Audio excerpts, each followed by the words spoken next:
3 years ago, Earth underwent a strange transformation as plants across the globe began evolving like crazy. To prevent the world from being destroyed and to maintain global peace, humans awakened the ability to control and command monsters in battle. These awakened individuals are known as monster tamers. The red-headed lady teaching at the blackboard is named Murong Thudiep, the homeroom teacher for Class 11, Grade 3, at Xi'an High School Nobode 3. As she lectured, she kept emphasizing to the students which knowledge would appear on the upcoming exam. As the bell rang before dismissal, she didn't forget to remind her students, tomorrow is the Beast Tamer competition. Anyone interested can invite their parents to watch along. This 8-year-old youth is named Gao Peng, a student at Xi'an High School, Number 3. For the past 18 years, Gao Peng's only dream has been to become a tamer. However, lately, Gao Peng has been running into some troublesome things. He often sees strange interfaces in his mind, which has left him feeling a bit scared. Little did he know, this is the overpowered system for the protagonist. Congratulations, host. You have bonded with the Monster Evolution System. This system can help the host appraise relevant information about monsters. I hope the host makes good use of this. Not knowing if it was because Gao Peng had been under too much academic pressure lately, or if he was actually hallucinating, he pondered as he walked up the stairs. Suddenly, he spotted a bizarre figure at the corner of the stairwell. Gao Peng's mouth twitched when he faced a massive, oversized spider crawling on the ceiling. Its two eyes were bright red, like it hadn't slept in ages, and its body was covered in strange stripes. At that moment, the weird interface popped up again. Monster name: Spotted Hyben Spider. Monster level: Level 3. Monster quality: Common. Monster attribute: Wood type. Monster status: Healthy and irritable. Monster weakness: Fire. Gao Peng remembered the name. The spotted Hyben spider was the pet spider that Mrs. Tran, his neighbor, kept. Teacher Murong had said this spider was quite docile. Gao Peng was just planning to walk past it when that docile spider suddenly leaped up and lunged to attack him. Fortunately, his reflexes were quick enough that he managed to dodge the spider's strike, causing it to crash to the ground. While the spider hadn't yet reacted, he scrambled up the stairs as fast as he could, shouting for Mrs. Tran, informing her that the spider she was keeping had escaped and was biting people. In the mess that the spider created upon landing, its bright red eyes appeared and disappeared, staring straight at Gao Peng. A bunch of pure white silk sprayed out, forming a web aimed right at him, but thankfully, he managed to narrowly escape by the skin of his teeth.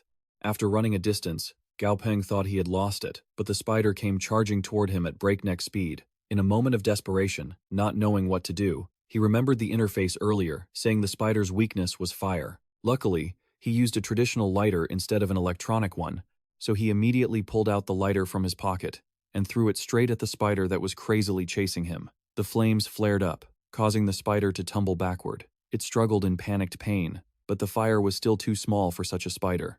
Very quickly, the flames on the spider's body died out. The spider, now provoked, flew toward Gao Peng with eyes full of murder, constantly emitting angry, screeching sounds. The interface suddenly displayed a red warning screen. Gao Peng realized he had just done something incredibly stupid. Once again, he turned his back and tried to run as fast as possible. Only one more floor to reach his house. Da Zi was at home, so as long as he made it there, he'd be safe. Gao Peng just kept his head down and ran, while the spider behind him was still playing a game of tag with him. The distance between the two was getting shorter and shorter. As the door was right in front of him, the spider suddenly spread its 6 legs and leaped. It gathered its legs like swords, aiming straight for him. He shouted loudly, calling for Da Zi.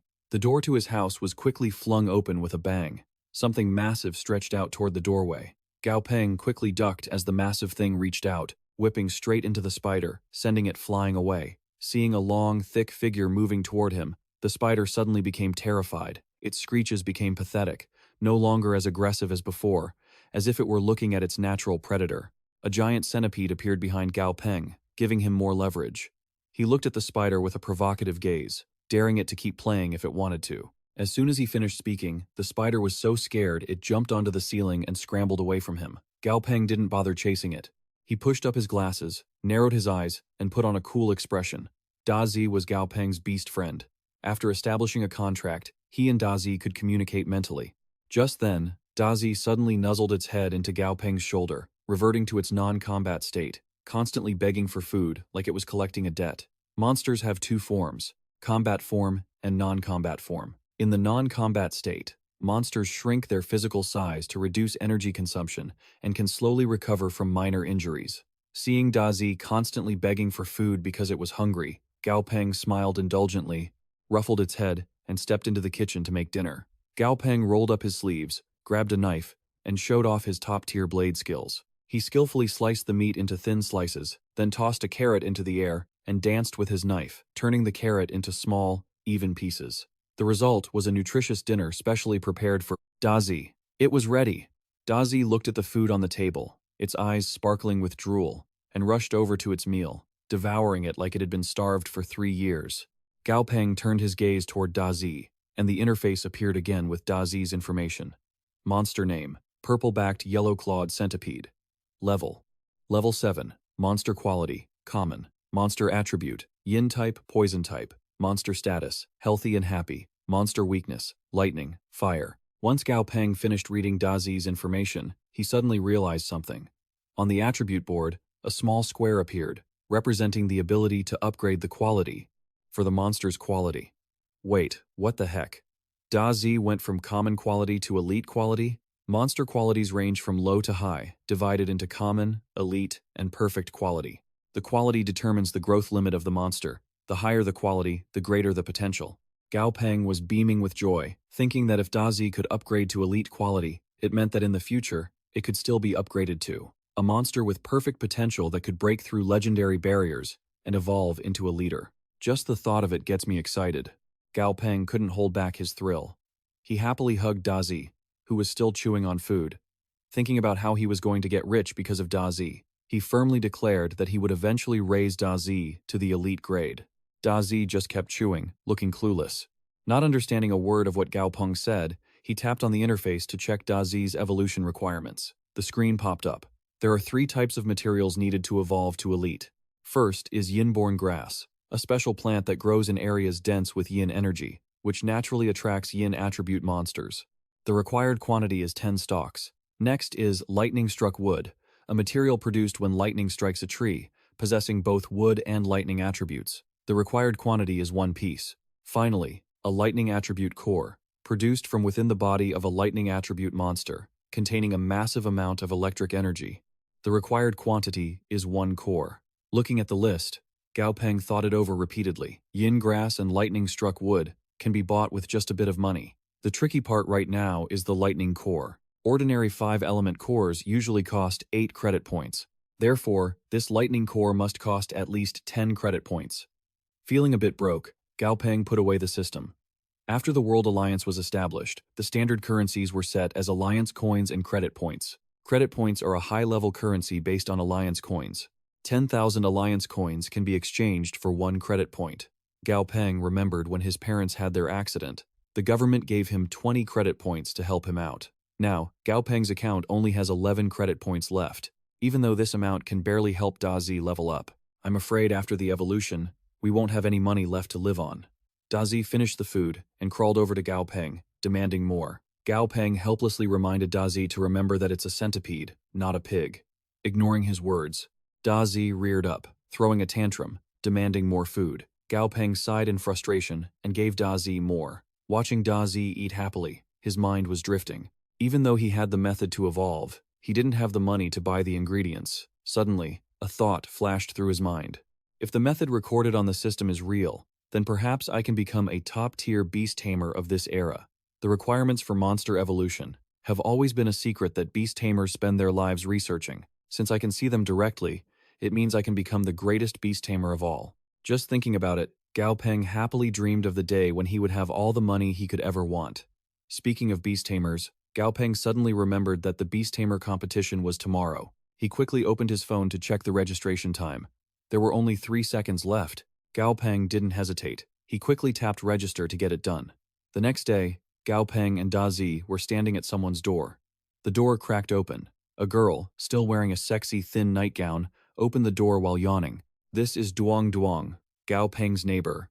Young Gao Peng saw her half-hidden figure. His cheeks turned bright red. He cleared his throat a few times before greeting her. Duong Duong didn't know why he came looking for her so early in the morning. Gao Peng stammered, explaining that he was about to participate in the Beast Tamer competition, so he wanted to ask her to look after Dazi for a few days. Duong nodded in agreement, telling him to go compete without worry. Hearing her answer, he beamed. After setting Dazi up, Gao Peng waved goodbye and rushed off.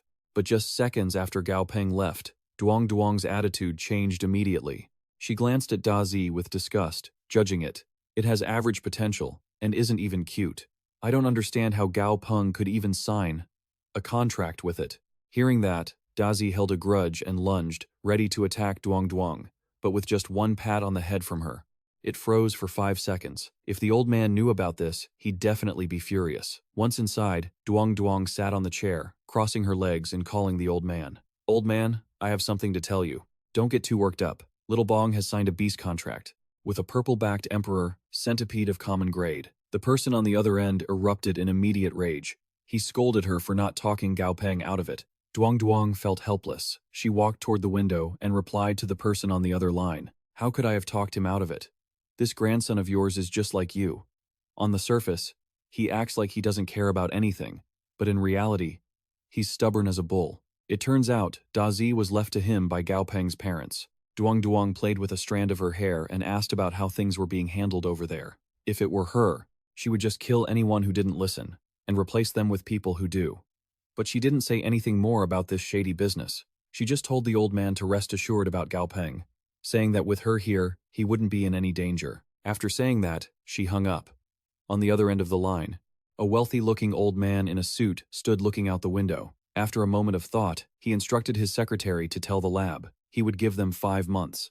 If they couldn't work for him, they didn't need to exist anymore. Besides that, there was the issue with the Thon Hai branch and Li Da. He needed them to resolve it within 7 months. The secretary bowed fearfully, said yes, and went to carry out the tasks. After the secretary left, he took out his phone and stared at a photo with an affectionate expression, saying, Little Bong, within a year, Grandpa will take care of everything. Then I'll come find you. By then, no one will be able to hurt you. Meanwhile, at the Beast Tamer branch in Trong and City, thousands of people filled the square. Gao Peng stood there, looking around. Everywhere he turned, there were people. He concluded that being a beast tamer really is a highly coveted profession. Suddenly, he heard someone call his name. It was his classmate, Li Tu-kong, along with Li Tu-kong's mother and sister. Li Tu-kong's mother asked why he came to watch alone. Gao Peng stammered, saying he came to participate in the competition. That answer shocked all 3 of them. Then, Trong Hong, Li Tu-kong's mother, patted him on the shoulder, praising him for having the spirit of a true youngster, then cheered him on, saying that today might just be the day the city welcomes its youngest monster tamer. Gao Peng rubbed the back of his head in awkward modesty, but suddenly, a voice rang out, full of mockery. The youngest monster tamer in Chang'an City, you say? Since when has the barrier to entry for monster tamers become so low? Any stray cat or dog can just sign up. A short man with shoulder-length blonde hair sneered, flanked by 2 large, muscular bodyguards. Li Tu-kong was furious and about to land a punch, but luckily his sister stopped him. That blonde man just kept spewing insults and condescending remarks, expecting to crush Gao Peng's spirit, but all he got in return was Gao Peng's cool indifference. If you could become a monster tamer just by trash-talking, you'd be a high-ranking master already. Hearing this, the man clenched his fists in rage and turned to leave, but didn't forget to get one last dig at Gao Peng. Trong Hong recognized him. He was the young master of the Wang Corporation, known as Wang Shu. He had failed the Monster Tamer exam 4 times in a row. Just then, the doors to the Monster Tamer branch opened. Several security guards in uniform, wielding long staves, came out to maintain order. Then, the chief examiner, Feng Tu, appeared. He announced that the exam had officially begun and invited the candidates to enter in an orderly fashion. Once everyone was inside, Feng Tu began explaining the rules. The exam would be divided into 2 parts, a written test and a combat test. The first part was the written exam. The screen would show 3 video clips, and the candidate's task was to accurately describe the information regarding the monsters featured in them. After explaining the rules, Feng Tu declared the exam officially underway. Suddenly, the screen displayed a scene of an ocean. The silhouette of a creature was faintly visible, and as the camera panned down into the water, a massive figure appeared, swimming in front of the lens. It moved gracefully underwater. After the opening sequence, the screen suddenly went black. Feng Tu stood nearby, checking his watch, and announced, "After watching the first video, candidates have 20 minutes to think and write down your answers." As soon as he finished, the hall started buzzing. Many candidates panicked, having not observed closely enough in such a short time, and sat there clutching their heads in despair. Feng Tu couldn't take it anymore. He bellowed, "If anyone else makes noise, you're out." The entire hall went silent, terrified.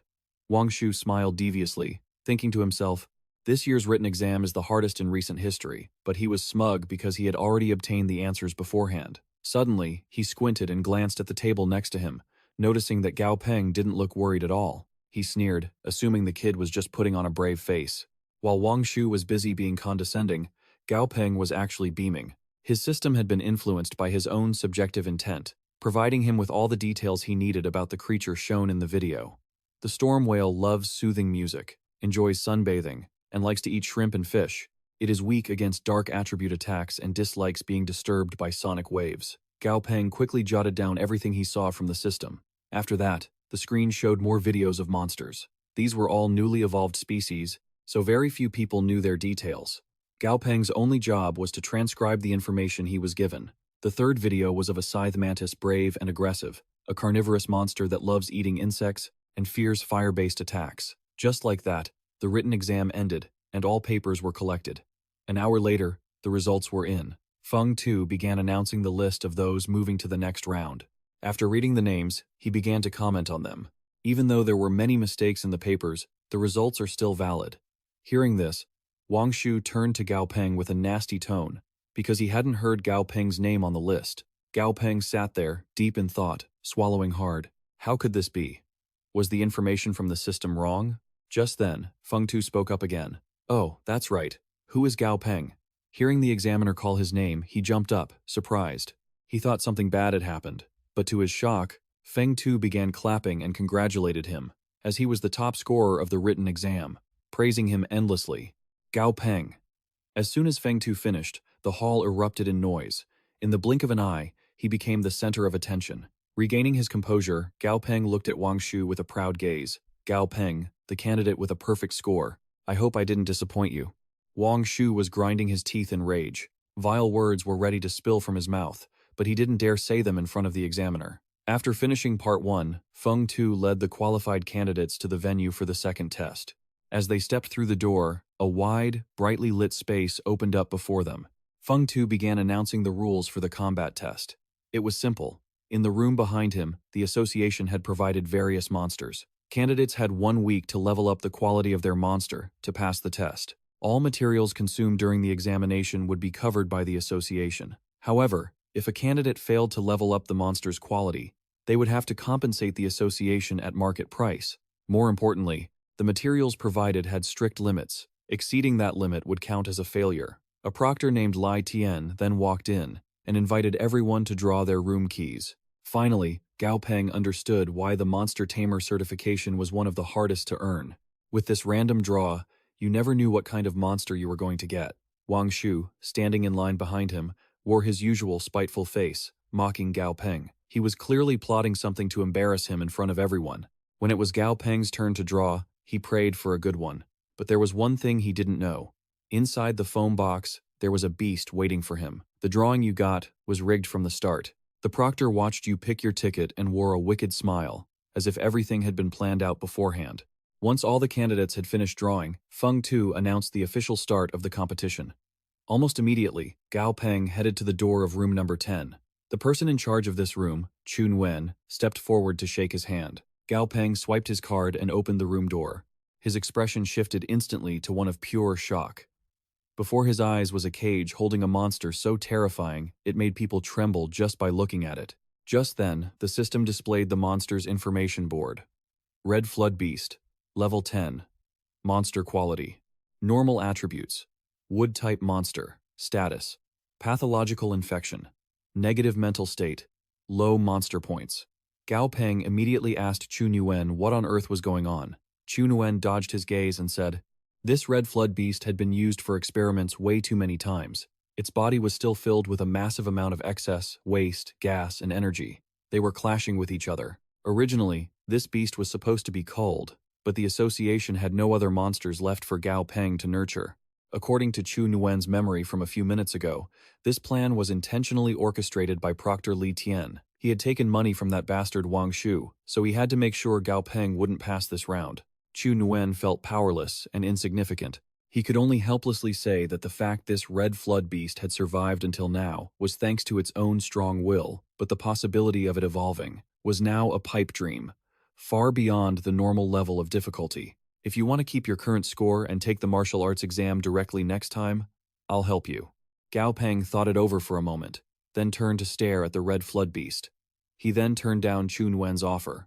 Chu Nguyen shrugged, at a loss for words. He could only wish him luck and leave the room, leaving Gao Peng alone to face the red flood beast. After Chu Nguyen left, Gao Peng took a closer look at the red flood beast. That massive arm looked deformed and twisted, and there were parts of its body swollen with fluid. Right now, the red flood beast looked at the person standing before it with a helpless gaze. Its body was trembling, and its eyes were filled with a deep longing to evolve. But in the past, so many people had given up on evolving it, saying it was beyond saving. Thinking of this, the red flood beast gripped the iron bars tightly and let out a fierce, desperate roar. Its tragic cry echoed throughout the entire room. It cried, looking at Gao Peng, assuming he would leave too, but Gao Peng stayed. At that very moment, a warm hand rested on its head. Gao Peng smiled gently. He promised he would help it evolve. Gao Peng began checking the options to help the red flood beast level up, but the system notification appeared, leaving him stunned. There were two paths to help the red flood beast evolve. One was normal evolution, purge the negative attributes from its body, then evolve into an elite quality red flood beast. The second was pathological, twisted evolution, absorb the negative type energy, and completely eliminate its negative type weaknesses. The chance of evolving into a new animal is very high, with a minimum quality of elite, but the materials required usually consume a huge amount, far exceeding the competition's limits. After seriously considering both methods and the materials, Gao Peng chose the second option. The system immediately displayed the instructions for the twisted pathological evolution: half a pound of black fortune grass, taken in 3 doses, over 3 days. 3 days later, eat an elite-grade undead-type monster essence core, mixed with 3 ounces of luminous powder in acidic water. Add 1 measure of skull mushroom and 3 portions of dried death grass, then let the red flood beast soak in it. Gao Peng wrote the list of required materials on paper and gave it to Chu Nguyen.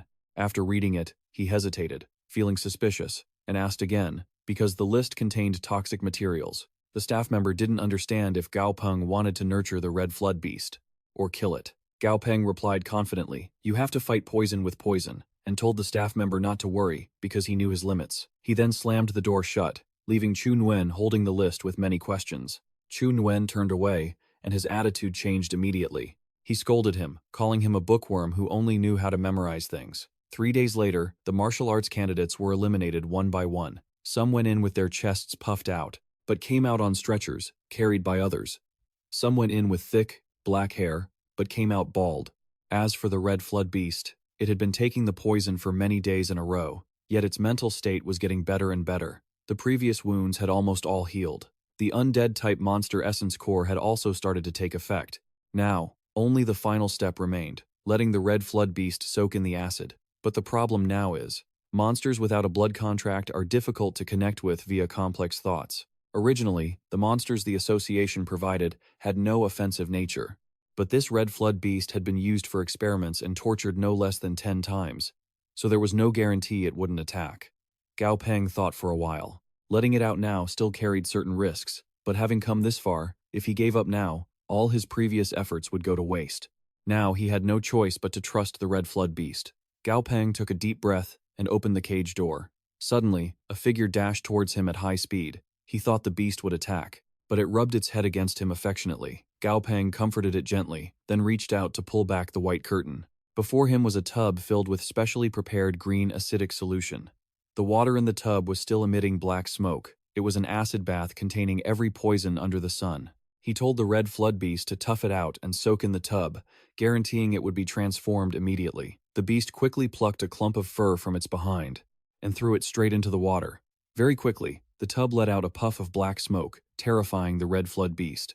It shook its head violently, signaling it didn't want to soak in the tub. Seeing that, Gao Peng reached out to pat its head and comfort it. He could give it power. But first, it had to find its courage. As if fueled by a new surge of strength, the flood ape stood up, tentatively dipped its foot into the basin, and slowly submerged itself. The thick black smoke was growing denser by the second, triggering the fire alarm. As soon as the alert for room number 10 went off, the security staff ordered nearby personnel to handle it quickly before the flames could spread. Wang Shu stood to the side, looking smug, convinced that his little scheme had worked perfectly. Everyone assumed Gao Peng had made a mistake, causing the fire. But when the staff forcefully kicked the door open, the scene inside shocked everyone. There wasn't a single flame to be seen. There was only thick, pitch-black smoke. Gao Peng turned his head, confused as to why everyone was standing there. Li Jin pointed at the blaring fire alarm, which was why everyone had rushed over to investigate. Gao Peng chuckled. He'd been so focused on the flood ape that he'd forgotten everything else. Once they realized there was no real danger, the staff turned off the alarm and gradually retreated. However, the commotion had caught the attention of the examiner, Feng Tu. A staff member whispered an explanation to him, saying these strange phenomena were caused by monster cultivation. Other contestants rushed over to spectate, thinking Gao Peng had failed. Wang Shu looked around, didn't see the flood ape, and was certain he had succeeded in bringing Gao Peng down. But at that very moment, the water, which had been still amidst the chaos, suddenly rippled. A skeletal hand, encased in a layer of violet light, reached out. Then, a full skeleton radiating purple light slowly emerged from the water. Two flames flickered within the eye sockets of the skull. The spectating contestants were terrified, feeling like they'd seen a ghost in broad daylight. The skeleton leaped out of the bath, leaving everyone around them stunned. The creature's appearance was rare and hard to find. The massive skeleton possessed absolutely no flesh or blood. Its joints were connected only by thin red threads. Everyone was shocked by the sight. Even Feng Tu looked bewildered. Gao Peng couldn't believe how useful the system was. He had successfully completed the evolution. The flood ape had evolved into a bone undead ape, reaching level 11, an elite rank monster with perfect quality. It was in a weakened but excited state. But this was only the first test. From now on, as long as he had enough materials, he could make any monster level up. He began to walk around and inspect the skeleton, discovering that the purple aura surrounding it was tangible, and its bones felt like they were made of metal. Li Jin excitedly remarked that this was perhaps an entirely new species, and furthermore, it was a rare undead-type monster, far too precious. Hearing this, Feng Tu felt pleased. Indeed, even within the Alliance, undead types were rarely seen. But what intrigued him wasn't just this new monster. It was Gao Peng, the one who had created it. Gao Peng prepared to leave, but the skeleton tugged on his shirt, putting on a pitiful expression as if afraid of being abandoned. Gao Peng said in a gentle tone, pushing its hand away lightly, asking if it wasn't satisfied after he'd already upgraded its quality. The skeleton just looked at him with sad eyes, like a child about to be abandoned. Li Jin, standing nearby, couldn't help but crack a sly smile. Usually, monsters that successfully leveled up were given to association staff members. He hadn't bothered to compete before because he hadn't liked the previous monsters, but this one, he was determined to have it. Feng Tu, seeing how much the monster relied on Gao Peng, decided he would gift this bone undead ape to him. Hearing this, not only Gao Peng, but even Li Jin thought he had misheard. Gao Peng looked at the bone undead ape, then pointed at himself to confirm with Feng Tu. Although this was a new monster never before recorded in the database, and its capabilities were unknown, its appearance clearly proved a successful evolution, so gifting it to him was only logical. Gao Peng looked at the information on the screen, lost in thought. It had originally been normal quality. After evolving, it reached perfect quality. It only needed to break through 20 more levels to rank up to a Lord-tier monster. After reviewing the stats, Gao Peng came to a different conclusion. The bone undead ape could already be considered as meeting the standards of a Lord-tier monster, and it was the rare undead type. At this moment, Li Jin stepped in, cutting off everyone's train of thought. He argued that this was against the rules.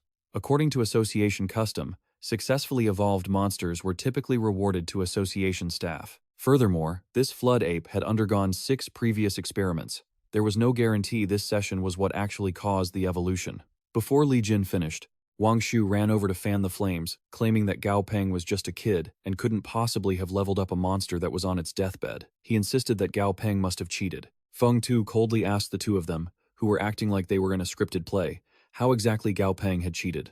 Li Jin couldn't offer a clear explanation, but he stubbornly insisted that Gao Peng had cheated because he believed the challenge was too difficult. The difficulty level had exceeded what a beginner beast tamer could handle. He speculated that Gao Peng might have luckily known some secret method, went all in, and successfully cured the monster by pure luck. Therefore, this result didn't necessarily reflect Gao Peng's true skill level. Feng Tu remained expressionless. If what Li Jin was saying were true, did they have to cancel Gao Peng's test results? At this point, Li Jin stopped hiding his true motive. He suggested that they shouldn't cancel Gao Peng's results and that they should still give him his certificate, but the monster had to follow the association's customs. As soon as he finished speaking, Feng Tu burst into laughter. He then turned to Gao Peng and apologized, saying it was his own poor management that had let him be mocked. There were very few skilled beast tamers in Chang'an, which was why frogs in a well like Li Jin had no idea how vast the world truly was. Gao Peng let out a long sigh. He had just come to get a certificate and was getting berated for it. Just because he was young didn't mean he cheated. Li Jin was just incompetent. You're sure you can't do it? If you can't be humble, you might as well be arrogant. Gao Peng's casual expression suddenly turned serious. For idiots like Li Jin to gain some actual knowledge, the name Flood Dragon contains the character for flood. Simply because they live along the flood river, it has absolutely nothing to do with its elemental attributes. If you see flood in a monster's name, and just assume it's a water type, that's just hopeless stupidity. Based on the previous states of those who experimented on the flood dragon, they fed it massive amounts of water and yin-type materials, never realizing that its true weakness is actually yin energy. Gao Peng shot a side-eye at Wang Shu. If you don't even understand common knowledge like this, I wonder how you've lived this long. It was just a figure of speech. But Wang Shu still felt humiliated, stubbornly insisting that Gao Peng was spouting nonsense. The weakness of a flood dragon is wood type, obviously. Feng Tu, standing nearby, couldn't take it anymore. Although the flood dragon shows a fearful reaction to wood type, its true weakness is indeed yin type. And that is one of the facts covered in the exam. Feng Tu's words effectively shut down Wang Shu's incessant yapping. Gao Peng continued, explaining that because the chaotic energy inside the flood dragon had seeped into its very bones and blood, it was difficult to purge completely. That's why he took an unconventional approach. 3 days ago, the reason he had it consume black bamboo grasses was to bolster its soul strength. Afterward, he fed it a large amount of undead-type materials, and finally, used an undead-type core to stimulate it. Gao Peng wasn't afraid to make these things public, but he wanted to warn everyone not to try this casually, because the most important factor is the sequence of application and the precise ratios of the materials. As soon as he finished, Feng Tu clapped his hands and approached, praising him. Truly, the younger generation is formidable. Given Gao Peng's talent, holding only a primary level license was a waste. He told Gao Peng he would grant him an intermediate monster tamer certificate, and as for the advanced certificate, he would have to take the exam at the Yanjing headquarters to get it, but with his ability, that would be a breeze. As for the cheating, Feng Tu turned his head coldly, his voice stern. Who exactly is the one cheating? He looked at Li Jin with utter contempt. Did you think that as the association president, I wouldn't know anything? Feng Tu turned to interrogate the situation further. This flood dragon was, originally, a discarded test subject, so why did it appear in today's exam? As soon as he finished, Zhang Yuan raised his hand and blew the whistle on Li Jin. He intentionally added the flood dragon to the exam list because he had accepted money from the examinee, Wang Shu. All the evidence was in the records. Wang Shu was so scared he nearly peed his pants, collapsing to the floor. He was truly finished this time. Feng Tu was absolutely furious. With both witness testimony and physical evidence, as the president of the Chang'an Monster Tamer Association, he declared that examinee Wang Shu was disqualified from this exam and banned from taking any monster tamer exams for the next 3 years. As for the examiner, Li Jin, he wasn't getting off the hook either. He was expelled from the Monster Tamer Association and would never be rehired. After dealing with everything, Feng Tu turned politely to Gao Peng, apologizing for the trouble today and inviting him to his office for a cup of tea. More importantly, Feng Tu had a small favor to ask of him. Standing at the bus stop, Gao Peng opened the certificate to take a look. I even get 30 bonus points for the college entrance exam, Gao Peng thought as he stepped onto the bus. He had hit the jackpot. Not only did he gain an elite monster, but he also got his identity token. An hour ago, inside his office, Feng Tu had asked Gao Peng to represent Chang'an City in the World Monster Tamer Tournament, because in terms of both quantity and quality, Chang'an's monster tamers weren't looking too great. So over the past few years, in various other tournaments, Chang'an had never achieved good results. The world had undergone major changes in the last 3 years, and the World Monster Tamer tournaments still didn't have age limits. Whether it was the elderly, middle-aged, or youth, everyone stood on the same starting line. But in terms of growth potential, a young talent like Gao Peng would certainly have a huge advantage. After listening to Feng Tu go on and on, Gao Peng could only laugh it off, holding up his hands to decline Feng Tu's proposal. Seeing his reaction, Feng Tu intentionally mentioned that the top-ranked contestants could earn prize money, and those in the top 10 would get at least 10,000 credit points. It's true that money can't solve everything, but having lots of money is a different story. As soon as he heard about the prize money, Gao Peng suddenly stood up, cutting off Feng Tu. What kind of pressure is that? With great power comes great responsibility. I'll go to this tournament. Back to the present. While Gao Peng was deep in thought, two men in the back row started whispering about Anai, the skeleton following him. The blonde guy sitting next to them heard this and reached out, intending to grab a bone from Anai to see what would happen. But just a moment later, a few threads of pink silk wrapped tightly around his hand. Anai was radiating sub-zero cold, and it suddenly turned its head 180 degrees to look at the blonde guy. The guy was shivering with fear, but his mouth was already tightly bound by the silk threads. Anai was preparing to pierce his eyes with its fingernail bone, but Gao Peng called it off just in time, saying that to support the kids and Big Sister, he really had to go out and sell his body. Big Sister has already eaten so much. Looking at this physique, your appetite must be huge. Raising you kids is truly exhausting. Although he was sighing, Gao Peng smiled brightly, as if he had just been praised, proudly saying, "Who says I'm not only handsome, beyond my years, but also have such high talent?" While he was talking, two other people were whispering, surprised that he hadn't formed a contract with the monster, yet could make it obey him like that. That's the main character for you. A short while later, Gao Peng got off at the bus stop near his home, intending to go find a certain girl. Just as they were about to chat, a chilling sensation crept up behind them. An eye immediately sensed something was off, and fearing Gao Peng might be in danger, it shoved him aside and effortlessly blocked the surprise attack. Clutching his aching back, Gao Peng stepped forward and told it to relax. Explaining that their attacker was Da Zi, they were all family now. Seeing what was standing before him, Gao Peng's mouth twitched involuntarily as he stammered, calling out Da Zi's name. It had only been a few days, but the beast had visibly ballooned. Just then, Tang Tang walked over to greet them. She mentioned that she and Da Zi had come to pick him up. Seeing Tang Tang approach, Gao Peng pointed at the fat pig-like Da Zi and stuttered, asking what on earth had happened to it. Tang Tang burst into laughter and asked Gao Peng if Da Zi didn't look sturdier now. She said with a proud expression that she'd been feeding it plenty of nutritious supplements. Gao Peng's inner thoughts were in turmoil as he saw the system notification warning that Da Zi was suffering from extreme overnutrition. An eye cast a side-eye at Da Zi, judging it. Compared to that lump of meat, its own solid, muscular body was clearly superior, An eye smugly thought. Meanwhile, Tung Tung patted Gao Peng on the shoulder and asked, "How did the exam go?" Gao Peng shyly scratched the back of his neck, saying it went pretty well. He just happened to run into a level 6 monster, helped it level up successfully, and then casually snagged an intermediate Beast Tamer certificate. Finally, the president of the Beast Tamer Association even gifted him that monster. As Gao Peng said this, he pointed toward an eye. Tang Tang froze for several seconds upon hearing this. She was stunned that he'd entered a primary-level Beast Tamer competition, but walked away with an intermediate license. Seeing that Tang Tang was still skeptical, Gao Peng pulled out the genuine certificate. Tang Tang gave a gentle smile and told him his growth rate was truly surprising. "There is something," she said, "that I intended to tell you later. But today is the perfect time. Do you know why the status of beast tamers is so high? Put simply, no matter how strong a beast tamer is, at the end of the day, they rely on external forces. The beast bonding transfer secret technique is a method that can transfer all damage taken by one's own body onto the body of their beast. However, the range is limited, and only the beast can choose to initiate it. But the defensive power of a beast is far beyond what a human can compare to. As the beast upgrades, it gains stronger life force and defense. Once Gao Peng learned it, he instantly felt a bond being tied between himself and Dazi like an invisible thread.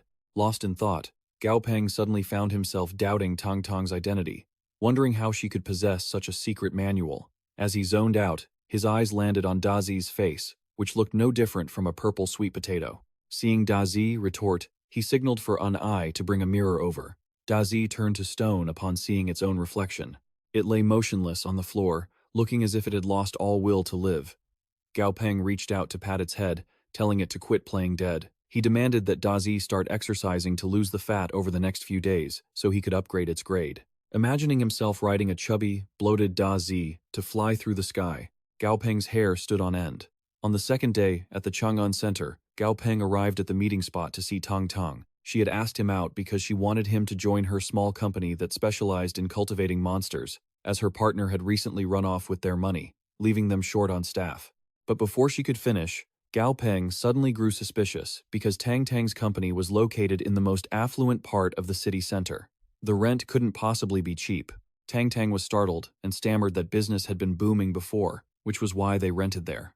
But ever since the other beast tamers left, business had been declining. Seeing her explain with an awkward smile and a stutter, Gao Peng felt she was acting strange today, very different from her usual self. Once finished, Tang Tang led him inside the building. She introduced the workspace, located on the 3rd floor. As for the compensation and salary, it was based on the highest industry rates. Plus, Gao Peng would receive a 20% share of the company. As she pressed the elevator button, she assured Gao Peng that it wouldn't interfere with his studies. He only needed to come by on weekends. She added that the work of a beast tamer was very relaxed. Gao Peng felt a bit nervous because this offer was too generous. There were plenty of beast tamers on the market. Hiring 2 people shouldn't be a big problem. But Tang Tang believed that not having a beast tamer was a minor issue, while the loss of reputation was a major one. Better to have an empty seat than a poor guest. At this moment, Gao Peng was silently suspicious. First, the powerful beast bonding technique, then a shop in such an affluent area, located right in the heart of the city, and now such a lucrative offer. Gao Peng suspected this might be a trap, yet the person setting it was Tong Tong. For 3 years, he had been an orphan on his own. If not for Tang Tang's secret help, things would have been truly difficult. Thinking of this, he dismissed the thought that Tang Tang would harm him. The generous offer didn't matter, because, given his actual strength, he was worth it. He resolved to earn lots of money for Tong Tong in the future. With that, he smiled and said he would follow whatever arrangement Tong Tong had in mind. Upon hearing this, she glanced behind her and happily agreed to the partnership, but inside, Tang Tang's heart was pounding harder than if a storm had just swept through. Fearing Gao Peng would notice something was wrong, the two quickly reached the 3rd floor, where a cute girl hurried toward them. This girl's name was Quan Quan. She wore a gray vest and had short, shoulder-length hair. After Tang Tang introduced them, she rushed into the elevator to get to work. Gao Peng let out a long sigh, thinking that she was trying to deceive people but left way too many loopholes. Afterward, Quan Quan helped Gao Peng enter his information. While working, she stole a gentle glance at Gao Peng, feeling somewhat surprised because he looked far too young to be an intermediate beast tamer. She guessed that her boss, Tang Tang, must be terribly naive and was probably getting swindled by this young guy again. Inside, Gao Peng was thinking he had to earn a fortune to pay her back. The fee structure for Tang Tang's shop had to be reset. He wasn't like other beast tamers. If they just did things his way, it seemed all beasts would successfully level up. If that was the case, the fees couldn't be set like other beast tamers even though Gao Peng wasn't a greedy person. But if I charge too little, it shows no respect for the system or this golden hand talent of mine. So, I'll reluctantly take a small loss and charge exactly 3 times the highest rate of an intermediate beast tamer. Quan Quan, having just returned the certificate to her, turned and asked Gao Peng, "Are you sure you want to set the price at 3 times the highest rate of an intermediate beast tamer? You've never worked at this company, so you don't really understand how this works yet. Pricing isn't something you just set based on the customer. That would be one thing. But if it affects the office's reputation, that's a huge problem." Gao Peng's expression instantly turned serious as he asked what she meant. But just then, a man pushed the door open. He interrupted, demanding that Gao Peng prove to everyone he had the real skill to back up a price 3 times the market rate. His eyes bloodshot. He rushed over and pleaded with Gao Peng, "As long as you heal my beast, I'll pay you 10 times the price right now." Mr. Ma, furious, pointed his finger straight at Gao Peng and shouted, "10 times. As long as my beast successfully levels up, I'll give you 10 times the fee." Beside them, Quan Quan stammered, trying to diffuse the tension. "Sir, please, calm down." Gao Peng faced Mr. Ma calmly and replied, "That won't be necessary." He raised 3 fingers. "It's my first time taking a job, after all. Let's treat you as a VIP. 3 times is plenty." Mr. Ma's face darkened with doubt. "So you're that confident you can cure my beast?" Gao Peng smiled, raised his palm, and said coolly, "What's the rush? Where is your beast? I need to take a look first. Only then can I give you a definite answer." Mr. Ma held up a blue box, turned to Gao Peng, and said angrily, "Fine, I'll trust you once, you little brat." Saying that, he took a tiny, injured creature out of the box that was trembling in his palm. Quan Quan saw it and couldn't help but feel moved. Gao Peng stood behind, observing the creature's condition. It was a purple-furred beast. Red streaks were spreading across its body, and it was still shivering in Mr. Ma's hand. Mr. Ma, losing patience, demanded a yes or no. The system prompt appeared. Information flooded in for Gao Peng. Name: Violet Electric Mouse. State: Mutant Conflict. Level: 19. Rank: Elite. Quality: Rare. Attribute: Lightning. Status: Slightly injured, in pain. Weakness: Earth attribute. Reading the system data, Gao Peng's eyes widened. Wait, this is... The system screen turned red, displaying a danger warning. Mutant conflict detected. Please handle immediately. Gao Peng immediately asked Mr. Ma. What did you feed it to make it turn like this? Mr. Ma was startled, stumbling over his words, his face darkening with confusion. I fed it a blood jade branch. I wanted it to evolve. Mr. Ma held the violet electric mouse up, begging Gao Peng. Can you cure it? Please, I'm begging you. Gao Peng rested a hand on his chin, thinking seriously. Actually, this violet electric mouse is already in the middle of evolution. It's just that the conflict between the blood and lightning power caused this result. The system flashed. Mutation evolution. Take 15 shadow fruits, 11 red maple tree cores, and a handful of lightning gold leaves. Grind them into a mortar and boil them into a soup. Add a monster spirit core with blood properties. It must be elite rank, Gao Peng added. So, we need to use the system's method to turn the conflict into a synergy that will allow the violet electric mouse to complete its evolution. Gao Peng turned to Quan Quan. 5 shadow fruits, 1 red maple tree core, lightning gold leaves, and a blood drop monster core. Go, quickly. Quan Quan anxiously replied. Yes. Gao Peng glanced back at Mr. Ma and cautioned.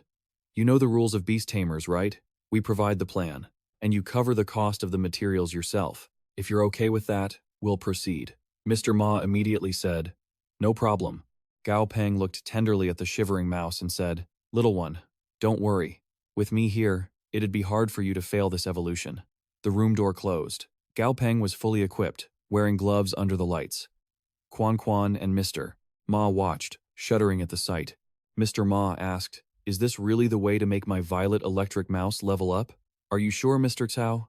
Gao Peng held a knife in one hand, while holding the mouse steady with the other, answering coolly, Yeah. Is there a problem? Quan Quan and Mr. Ma gasped in shock as Gao Peng dropped the mouse straight into the soup pot. Mr. Ma rushed forward to stop him. Don't. Quan Quan stood behind, looking helpless, calculating on her computer. How much is this going to cost in damages? The mouse was tossed into the boiling soup, spinning dizzyingly under the ladle Gao Peng was using. Gao Peng even tried to be friendly, scooping up a spoonful of soup and offering it with a dangerous grin. Rat soup. Want a taste? It builds energy and boosts vitality. Mr. Ma clutched his head in agony. No. Gao Peng lifted the lid and laughed. Don't be so tense. Just joking to lighten the mood. Look, Mr. Ma. The mouse was already floating on the surface, looking clearly relaxed. Gao Peng explained, I'm not actually cooking it. This is a medicinal soup, formulated for your beast. The cooking process is just to accelerate the absorption of the medicinal properties. Gao Peng's eyes sparkled. His face darkened as he closed the lid. The heavens are about to drop a big task on this mouse. Need to boil it for another 2 rounds. Simmer for 10 more minutes. Heh. Mr.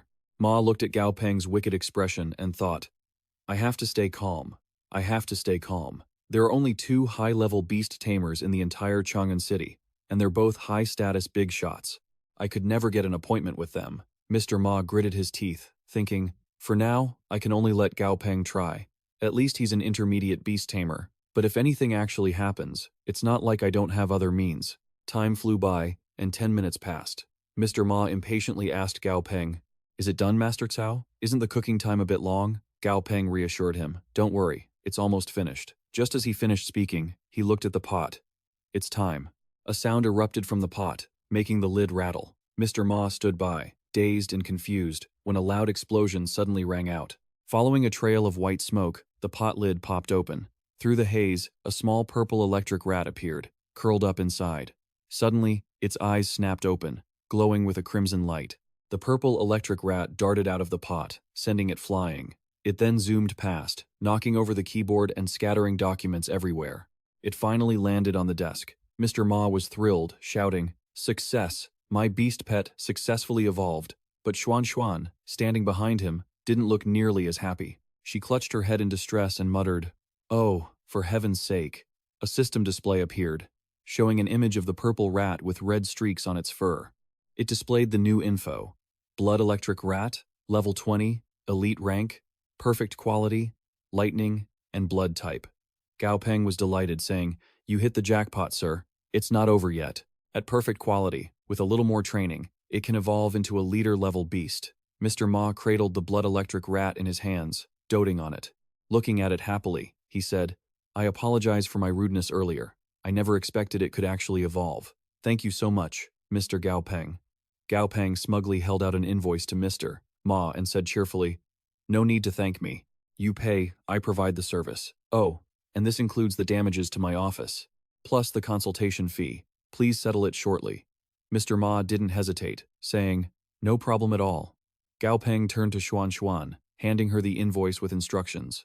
"Could you please use this to pick up the materials and bring them to my place later? Just deduct it from your salary." Xuan Xuan replied, "Oh, sure."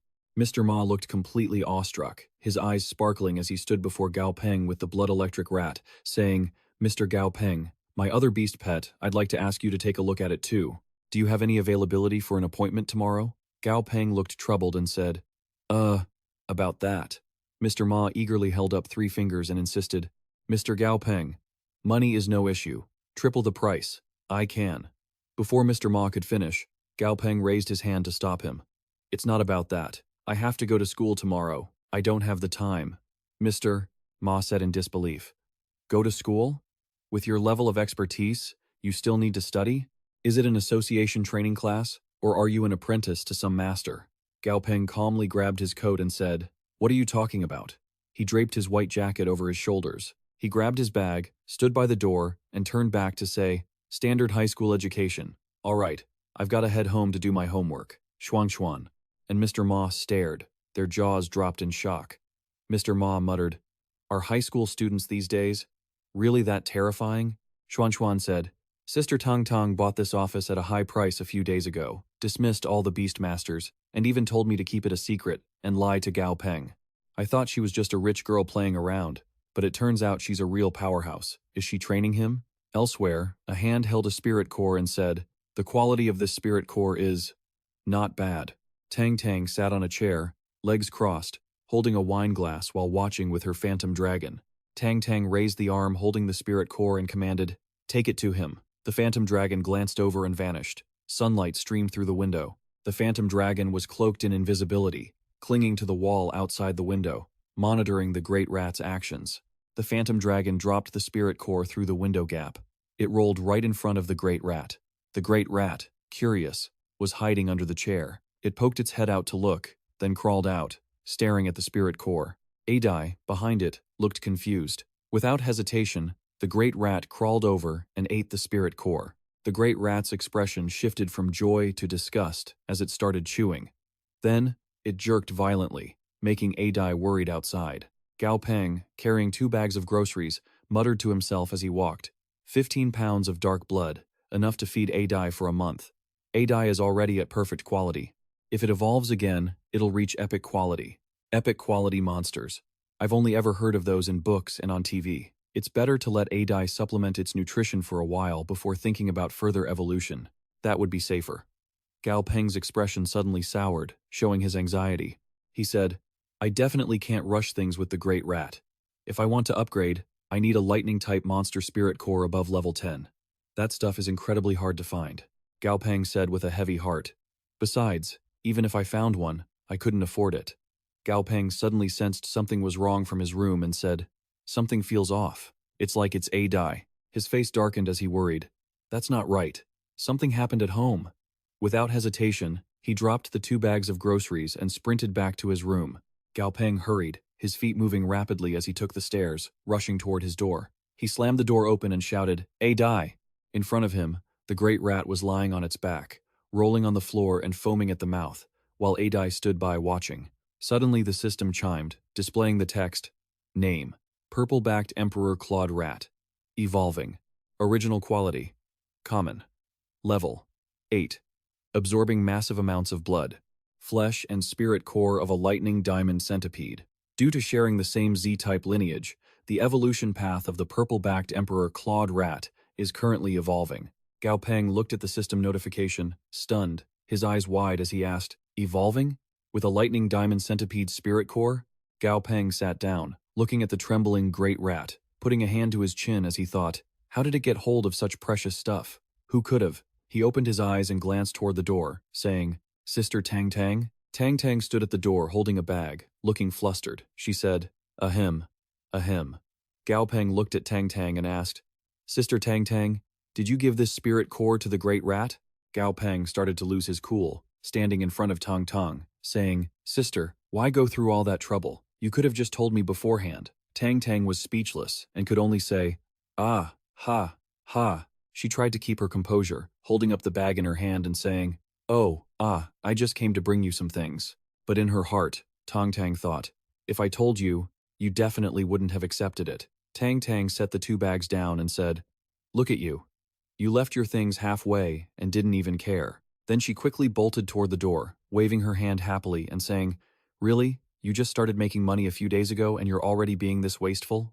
Just as she finished speaking, Tang Tang hurried out of the room, telling Gao Peng, "All right, get some sleep early. I won't bother you anymore." She left Gao Peng standing there, unable to get a word in, only able to stammer, "Wait, that." Sister Tang. Gao Peng sighed helplessly and could only say, "There's a type of need called Sister Tang Tang thinks you need it." Gao Peng turned and used his hand to flick the great rat's head. The great rat was still dizzy. He scolded, "You glutton. Don't just eat anything you see from now on. Understand?" He sat down, crossed his legs, rested his chin on his hand, and stared dejectedly at the board. "The system said the egg is like this, so I can't just leave it be. Is there any way to speed up the upgrade?" Gao Peng, feeling anxious, frantically pulled out everything he had on him. He brought out items like screws, marbles, some medicine bottles, and branches, saying, "This won't work. Not this either. This is no good either." His eyes landed on a branch with purple flowers, and he joyfully said, "Found it. I just need to grind the intermediate-grade poisonous purple flower into medicine and feed it to the egg. That should help it evolve." Without delay, Gao Peng quickly went to the kitchen, used a blender to prepare the medicine, and poured the concoction into the egg's mouth. He urged, "Drink up." The egg's eyes suddenly glowed with a brilliant red light. It began to float, surrounded by a golden aura that flooded Gao Peng's entire room. The golden light was so intense that the window glass shattered.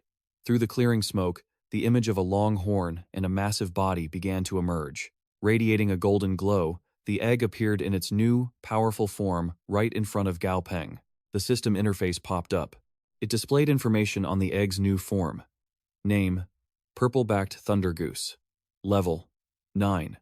Quality: Elite. Attributes: Lightning and Poison. To upgrade to perfect quality, it needs silverleaf grass ground into powder and continuous hydration for 1 week, plus a leader-level lightning attribute monster core. Gao Peng read the information, smiled, and said, "Phew, it's finally over. I didn't expect it to be this easy. The egg has reached elite level, so this is the joy of having a big shot to rely on?" Moments later, the egg collapsed, lying flat on the floor, leaving Adai stunned and Gao Peng feeling helpless. The egg lay exhausted on the floor, and Adai moved closer, clearly worried. But Gao Peng just put his hands on his hips and laughed calmly, comforting Adai. "Usually, the egg is such a pain, yet you still care about it? Don't worry, it's just worn out." Gao Peng turned to hand a bowl of beans to Adai, saying, "Compared to your appearance, aren't you a bit too kind-hearted? I bought this specially for you today. Eat up." Adai looked at the bowl of beans in confusion, reached out to pick one up, and tried to eat it, but the bean passed straight through Adai's body. It fell right through and rolled out of Adai's stomach. Gao Peng handed the bowl back to Adai while grabbing a broom to sweep, reassuring him, "It's okay. Keep eating." Gao Peng looked at Adai with a bright, warm smile and said, "You just finished your upgrade, so it's better to stabilize for now. I'll wait until I find the most suitable materials before I let you upgrade again. You will definitely become an incredibly powerful beast." Not long after, the egg completely recovered, laughing and full of vitality. The egg looked toward the sofa and saw Gao Peng leaning back, tired and slumped over, with Adai leaning against the back of the chair behind him. The egg giggled, coming up with a bold idea. It grabbed a pink towel and happily waddled toward Gao Peng. Duong Duong was hiding behind the door, peeking in. "Is this the silence before the storm?" she wondered. She looked at the three of them, Dai, the egg, and Gao Peng huddled together. Even though Gao Peng looked a bit annoyed at being hugged by the egg, seeing the heartwarming scene, Duong said, "Little Bong, you need to grow up quickly." A wonderful morning at school, in the principal's office. The silver-haired man slammed the table in anger and said, "I absolutely do not agree. How can you let monsters into the school?" His eyes widened as he shouted, "The students in this school are just children. They aren't professionally trained. Are those up there not considering the children's personal safety at all?" The brown-haired man sitting across from him folded his hands and said, "In times of peace, this age is considered childhood. But in ancient times, children this age were already wielding weapons to protect their country." The silver-haired man asked in surprise, "Has the situation become that dire already?" The brown-haired man, looking restless and unable to look him in the eye, said, "Countries all over the world are researching new technology, but look at the evolution charts of these two cats living in different environments." Slowly, the image appeared. From a harmless cat, it gradually evolved to adapt to its environment, becoming larger and more aggressive. The brown-haired man continued, "It's still too slow. If it keeps going like this, one day, our technology won't be able to pose a threat to them. By then, it will truly be too late." The old principal moved on to the classroom. Gao Peng stood at his desk, and everyone's eyes were fixed on him, making him feel nervous. Dam Tian, sitting at the desk in front, turned around and said, "Gao Peng, did you really pass the intermediate Beast Tamer exam?" Gao Peng acknowledged it but asked curiously, "Huh? How did you know?" Dam Tian held up a paper, pointing his finger at the school newspaper headline. "The youngest Beast Tamer in Chang'an City breaks the age record of the Beast Tamer Association." Chang'an City, Dam Tian's eyes lit up. "You're in the papers." Everyone in the class started surrounding Gao Peng, showering him with praise. "Right? Gao Peng, you're a celebrity now. That's for sure. You really made our class proud. But you've doomed Li Tukong. Ha ha ha. I heard his mom is at the school too. As soon as she got home, she started making Li Tukong bend over to get a spanking. He's finished." Dam Tian rubbed his hands together, looking embarrassed as he stood in front of Gao Peng, saying, Gao Peng, actually, I have a small favor to ask of you." Gao Peng didn't even wait to ask and immediately raised his hand to refuse. "Nope, don't even say it." This left Dam Tian looking like he had turned to stone. Gao Peng glanced at Dam Tian and said, "You said it yourself. It's a small favor. If you say it out loud, doesn't that turn your awkward situation into one for both of us? It's not worth it." "Right." Dam Tian was annoyed by Gao Peng and winced, clenching his fists. "You!" But when did, behind Dam Tian, the imposing figure of Murong Thudiep appeared. Murong Thudiep smacked Dam Tian on the head. Angrily, she scolded, "What are you all huddled together for? Get back to your seats. I have an announcement." The other students were so scared they scrambled back to their seats, not forgetting to whisper, "It's the old lady Ban. Run, run. The teacher is angry." Murong Thudiep cleared her throat. "Ahem. I am here to announce something." She stood solemnly on the podium, looking down, and said, "Starting from now, all schools across the world are undergoing urgent reforms. Grade 11 will add a beast taming subject and a special career track."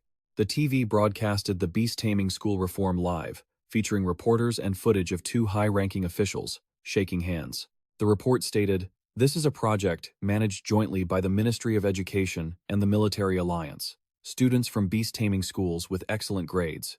The entire class was stunned after hearing the latest news on live television. Students can now be directly admitted to prestigious universities or military academies. It's all over the news. Military instructors will be arriving very soon. Starting this afternoon, students can officially become specialty track students. Training begins immediately. Any student who wants to join the specialty track program, come find me after class to sign up. The class started murmuring in confusion. Is this reform happening so suddenly? Could something have happened? Yeah, and it involves the military too. That's a big deal. Isn't it because of the outskirts? I heard the situation there is really tense. Gao Peng remained calm until someone called out to him. "Hey, Gao Peng." He glanced over and asked, "Yeah?" Murong Thudiep gestured for him to step outside. She said, "Come out for a second. I need to talk to you." Gao Peng replied, "Sure." Once they were out in the hallway, Murong Thudiep stood before him, hands on her hips, and started, "You did a great job this time. You qualified for the intermediate Beast Tamer license on your first try. The principal even specifically praised you during the meeting today. Tomorrow, students from the 7th middle school are coming to visit. I hope you and Tui can represent our school and give a speech." Gao Peng awkwardly raised his hands, trying to decline. Murong Thudiep, let's skip the speech. Okay? That kind of thing is just really not for me. Suddenly, Gao Peng brightened up and said excitedly, actually, I want to sign up for the Beastmaster specialty track. Murong Thudiep looked puzzled and asked, why the sudden interest? She frowned. The Beastmaster track is definitely a great path to take. But for you specifically, it doesn't hold much significance. As she was speaking, the sound of rhythmic honking drew her attention. Murong Thudiep looked out the window. Tanks were rolling into the school grounds in perfect formation. She continued, your grades are excellent, as long as you keep performing like this, plus your intermediate Beast Tamer certificate, getting into any top university in the region won't be a problem at all. You could even try for international schools. She looked down and saw a soldier controlling a beast while the commander behind him gave orders. Hold it tighter, we'll need it by noon. The soldier replied, yes, sir. Murong Thudiep said, if you really want to be a combat beast master, you can use your academic scores to get into a military academy later. There's no need to rush into it like this. Gao Peng clenched his fists, looked at the window, and said seriously, Murong Thudiep, thank you for looking out for me. But joining the military academy to become a beastmaster is indeed safer, he continued. But that's too slow. I want to learn more, gain more knowledge through training, and grow strong through real combat. Gao Peng squinted and smiled gently to reassure Murong Thudiep. Besides, I can do both tracks at the same time, right? I'm not going to pass up any opportunities. Don't worry about me. Murong Thudiep could only laugh helplessly, looking at Gao Peng and saying, you crazy kid. She turned, pointed to the sky, and said, fine, if your mind is made up, I won't stop you. Just make sure you've thought it through. Gao Peng quickly bowed to show his sincerity. Thank you, Murong Thudiep. At noon, the school grounds were bustling with crowds of people. Gao Peng walked behind a group, and everyone around them kept stealing glances at them. Are they here for the selection trials? Must be. They look so confident and tough. Go get 'em, seniors. Gao Peng turned and suddenly saw Dam Tien Tien. He was waving his hand from within the crowd, calling out, hey, Gao Peng, you signed up for the Beastmaster track too? Gao Peng asked, confused. Dam Tien Tien? Dam Tien Tien squeezed his way through the crowd, annoying everyone around him. He looked at Gao Peng and said happily, aren't you a beast tamer already? And your grades are so good too. Gao Peng couldn't even be bothered to look at him, coldly asking, and your grades, are they good enough to sign up too? Dam Tien Tien's eyes sparkled, and he gave a naive smile. Hey, it's all for a childhood dream. My favorite show back then was Spirit Beast Guardians. The spirit beasts in it were super cool. I want to become the strongest beastmaster ever. How could I pass up this chance? Gao Peng asked. If the strongest is a man, do you want to become his man too? Dam Tien Tien looked shocked, quickly raising his hands to explain. No. The strongest is an adjective, not a noun. Gao Peng walked ahead, coldly saying, yeah, whatever, just keep up. The court is just ahead. Everyone lined up in groups on the basketball court. Some looked toward the vehicles parked by the court and couldn't help but marvel. Wow, those are the latest mechs. It's my first time seeing them in real life. They look so serious and kind of terrifying. I feel the same way. The teacher gestured for the large man approaching them to come forward, saying, Lieutenant, please. Gao Peng just stayed silent, hands in his pockets, observing. But next to him, Dam Tien Tien had his arms crossed and his hands behind his head, pouting. So this is our instructor? He looks a bit tough, but nothing special. The lieutenant's eyes narrowed, a hint of red flickering within them, revealing clear danger. The moment he saw that look, Dam Tien Tien, standing right next to him, turned pale and got goosebumps, saying, Whoa, Bong, watch out. That guy's intense. This lieutenant is no joke. On the podium, the lieutenant continued. First, I'll commend you all. Compared to the cowards who didn't dare to show up, you've all got guts. But don't go thinking you're actually beastmasters yet. A murderous aura flared from the lieutenant like a raging fire, combined with his terrifying gaze. He said, without a firm mind and iron-willed determination, when you face a real wild beast, you'll just wet your pants, your legs will turn to jelly, and you won't even be able to run. Those words quickly provoked the students below. They angrily retorted, Don't look down on us. Exactly. We've seen plenty of beasts, you know, the lieutenant smirked. Oh? Not convinced? He waved his hand, and two soldiers led out a large, ferocious, white wolf. The lieutenant said, All right then, let me show you. The lieutenant, with his imposing presence and muscular build, stood still before the students, radiating immense power, along with his spirit beast, the silver moon wolf. It was a wolf with blue and white fur, its gaze incredibly intelligent. The lieutenant ordered one of the officers, "Go." He immediately snapped a salute and shouted, "Sir!" "Yes, sir." The subordinate instructor stood at attention, his voice booming loud and clear as he reported, "Sir, target object, 10 centimeters, level 3. The armor plating was fully set. The lieutenant looked down at the silver moon wolf with a look of immense pride and confidence, then whispered, "Go." When the silver moon wolf heard its master's command, it shot forward instantly.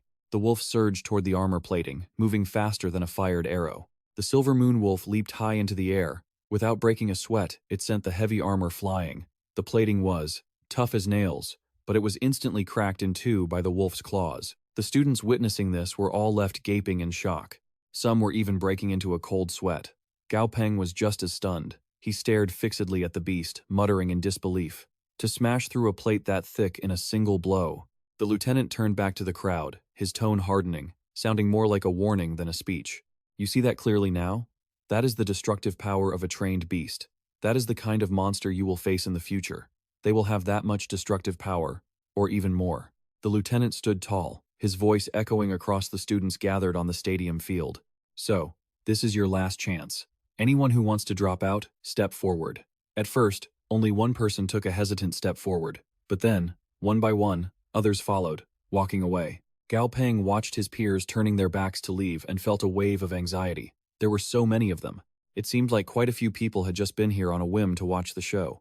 Suddenly, for some reason, the lieutenant erupted, shouting, "Why are you looking down?" Apparently, he was annoyed by the cowering, shifty behavior of those young men. As someone strong and upright, the lieutenant couldn't stand the sight of people hunching over like that. It was an eyesore he couldn't ignore. He urged them on, saying they hadn't done anything wrong. Though the lieutenant was cold and fierce on the outside, he was actually quite reasonable and thoughtful. He smiled to bid farewell to the students who were leaving, giving them sincere advice. "Study hard. Education is a very good path, too. You aren't failures. You're just making a rational decision." He concluded with a remark that was a bit crude, but quite funny. "Now, get lost and go study." The lieutenant looked toward those who had stayed. The gentle, warm look from before had vanished, replaced by a gaze that seemed ready to swallow them whole. His voice grew menacing. "But you lot are different.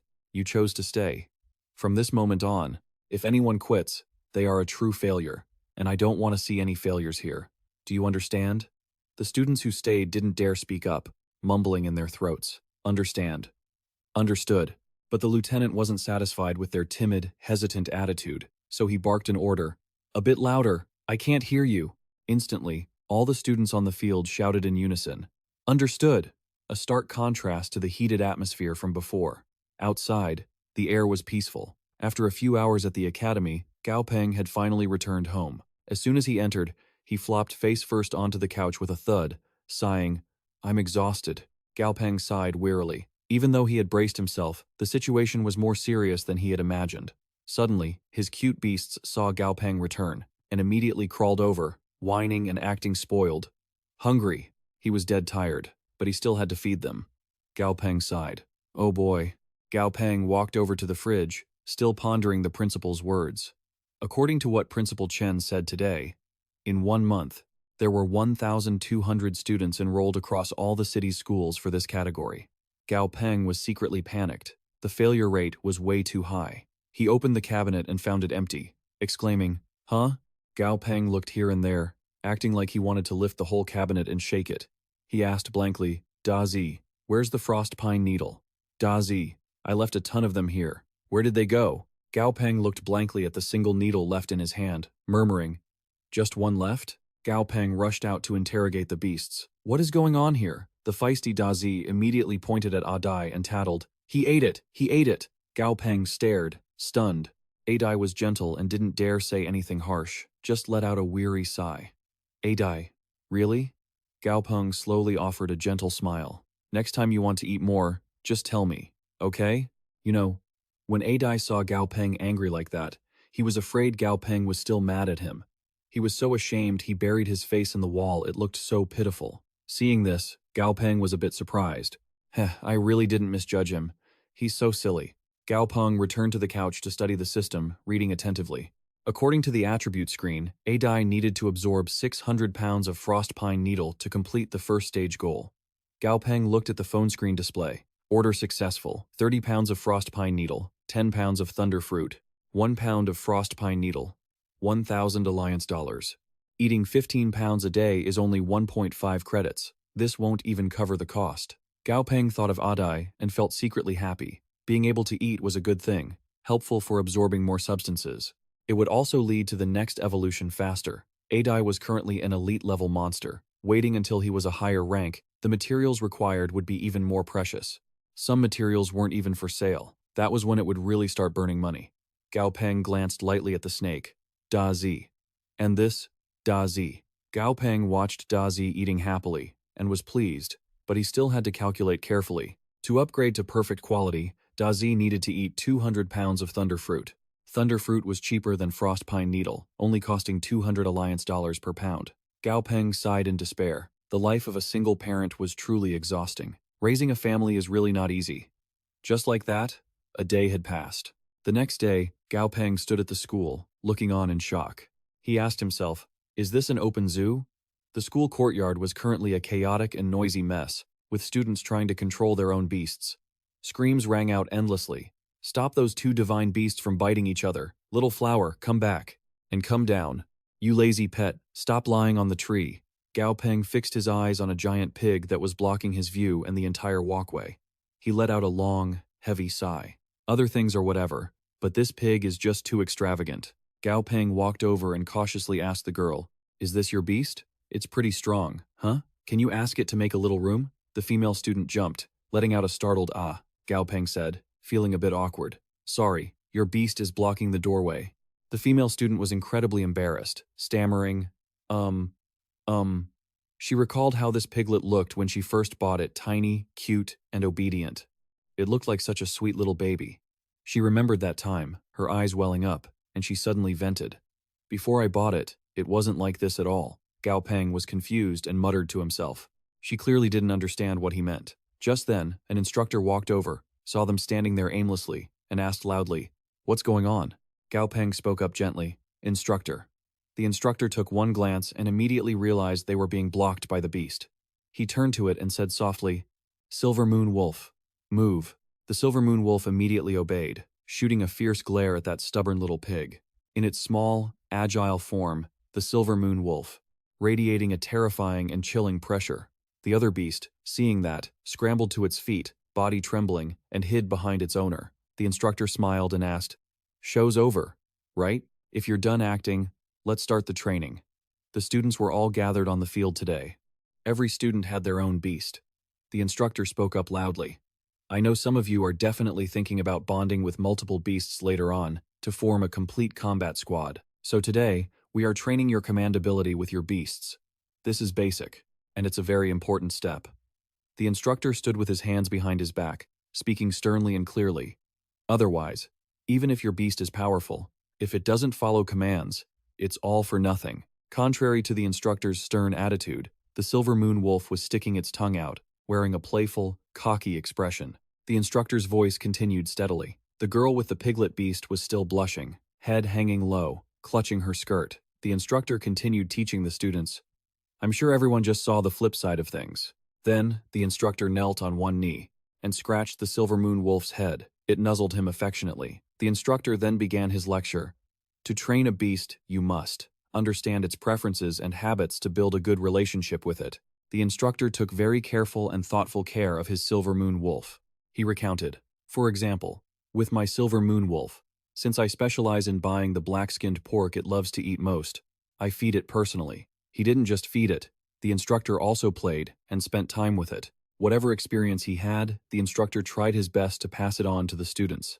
I play and sleep with it every day, so now its reliance on me has increased significantly, and it's willing to listen to our commands. The students let out an ooh of surprise. They were extremely interested in this new knowledge. Seeing this, the instructor continued. Earlier, you saw a colonel's beast use its tail to shatter armor. But in reality, its tail isn't the Silver Moon Wolf's innate strength. It's just that through days of systematic training, its tail gradually became stronger, and its strike speed became faster and more precise. The instructor raised his finger, excitedly expressing, "So, besides its teeth and claws, it gained another means of attack. This is the Colonel's training, expanding and developing the diversity of its attacks, to increase its advantages." Then, the instructor invited another instructor up to the podium. "Old Lee, show them some of your own skills. What's your Silver Wolf's specialty?" Old Lee immediately nodded. "Sure." Old Lee was also a longtime instructor with tons of experience. He continued to explain to the students, "Even with a Silver Moon Wolf, different beast tamers use different training methods, and they have different directions for growth. Watch closely." Old Lee flicked his hand, throwing a stone into the air. The Silver Moon Wolf immediately bolted forward, chasing the stone Old Lee had just thrown. It quickly caught it and crushed the stone, proving that not only was its speed incredible, but its destructive power was terrifying as well. Gao Peng and Dazi saw this and were startled, jumping in shock. Gao Peng silently remarked, "That bite force is terrifying." The instructor continued to analyze, teaching them something new. Beasts are categorized into attack type, defense type, support type, healing type, and control type. There are 5 main categories, but some beasts can also serve multiple functions.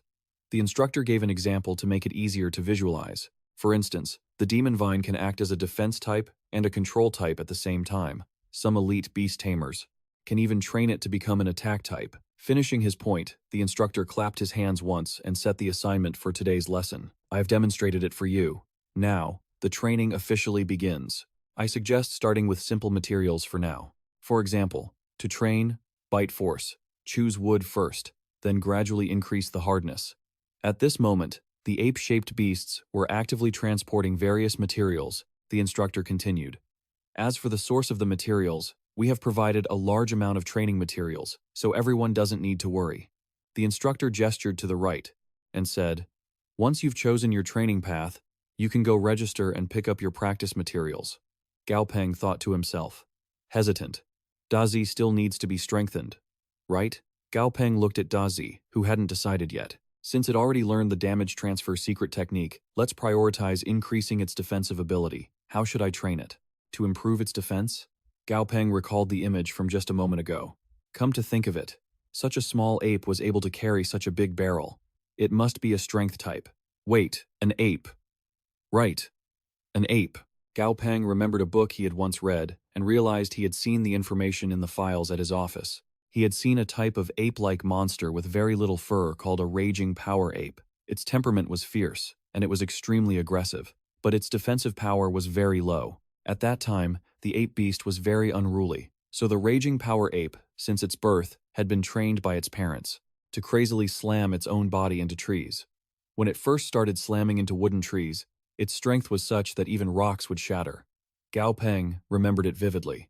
After that, it would slam into rocky cliffs, and gradually, over time, as its skin was constantly injured and healed, it became tougher and tougher. Gao Peng imagined the arrogant and wild image of the raging power ape and marveled to himself. After a raging power ape matures, not only does it have thick muscles, their beetle-like shells can even cluster together to form a kind of armor. At this point, even if they ran into a mountain, they wouldn't get hurt at all. Gao Peng thought to himself, hatching a plan. He realized he could use this method to train his beast's defensive capabilities. If that's the case, then this will be the training material. After a moment of contemplation, Gao Peng made his decision. He approached his beast, which was sleeping soundly on the grass. "Hey, wake up!" Hearing Gao Peng's voice, it turned its head to look at him. He said, "Come here. I've already chosen a training method for you, but following this method might be a bit tough for you." Gao Peng clenched his fists, determined. He told the beast, "We're sweating now, so that we won't be bleeding later. I'm doing this for your own good. A little pain now is much better than suffering for a lifetime." Gao Peng already had a weight in his hand. Even though the beast was panicking, he just smiled brightly to reassure it. "Be good, I'll be gentle." Seeing the beast bolt away in a flash, Gao Peng felt a bit annoyed. You want to run?" A beast trying to outrun its master, they spent the entire morning chasing each other under the sun. The shadows of the two zipped by quickly. It looked quite cute and light-hearted. Gao Peng yelled, "Stop right there, it's all for your own good. You have to understand my frustration." But how could the beast possibly win against Gao Peng's long legs?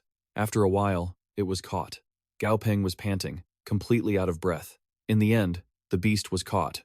Exhausted, Gao Peng complained to the heavens, "Oh my god, my arm nearly dislocated from punching." Just like that, Both of them were training extremely hard. That day, the beast was surely worked to the bone. Time passed, and a week later, an alarm clock went off loudly in the room. A hand sluggishly reached out, and the ringing stopped. The room returned to silence. Gao Peng, still drowsy, muttered, "Ugh, no morning training today. Let me sleep a bit more." But the loud banging outside made it impossible for Gao Peng to doze off again. Gao Peng yelled out, "Stop knocking!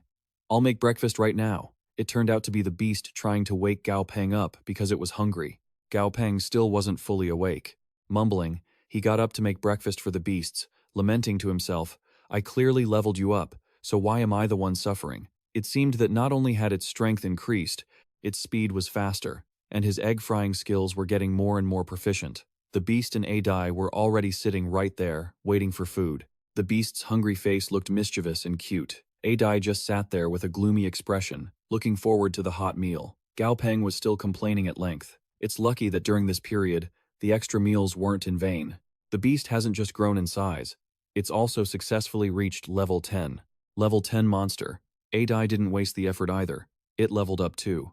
Gao Peng teared up. Why is the fate of a foster father so miserable? Gao Peng lamented, "Who trained the beast's defense? My arm is about to break. Adai is about to eat through all my supplies too. Raising these two little ancestors is so hard." Suddenly, the phone rang. Adai nimbly grabbed it and handed it to Gao Peng. A rushed voice came from the phone. "Is this Mr. Gao? I'm the director of the Blue Shield Security Company. My name is Liu Senlin." "Mr. Liu, greetings. I'm not sure why you're looking for me." Gao Peng was still groggy. Blue Shield Security Company? He'd never had any contact with them, and hadn't even heard of them. The person on the other end was still enthusiastically introducing himself. "Mr. Gao, hello. On behalf of the Blue Shield Security Company, I'd like to discuss something with you that would be very beneficial for you. I wonder if you have time to meet and talk?" The next day, at the Feibong Beast office, a petite girl stepped out to welcome Gao Peng. That was Kuyen Kuyen. Seeing Gao Peng appear, she quickly greeted him. "Mr. Gao, your guest is already waiting for you in the lounge," Gao Peng replied concisely. "All right." Liu Senlin stood up and initiated the greeting. "You must be Mr. Gao." Gao Peng politely replied. "Mr. Liu, right?" Senlin continued, with a respectful and gentle attitude. "Greetings, sir. It's an honor. I am the general manager of the Blue Shield Security Company. My name is Liu Senlin." The two shook hands. Senlin opened the proposal. "The reason I came is to invite you to be a beast consultant for our company." Gao Peng was still confused. "Oh, Director Liu, let's sit down and talk."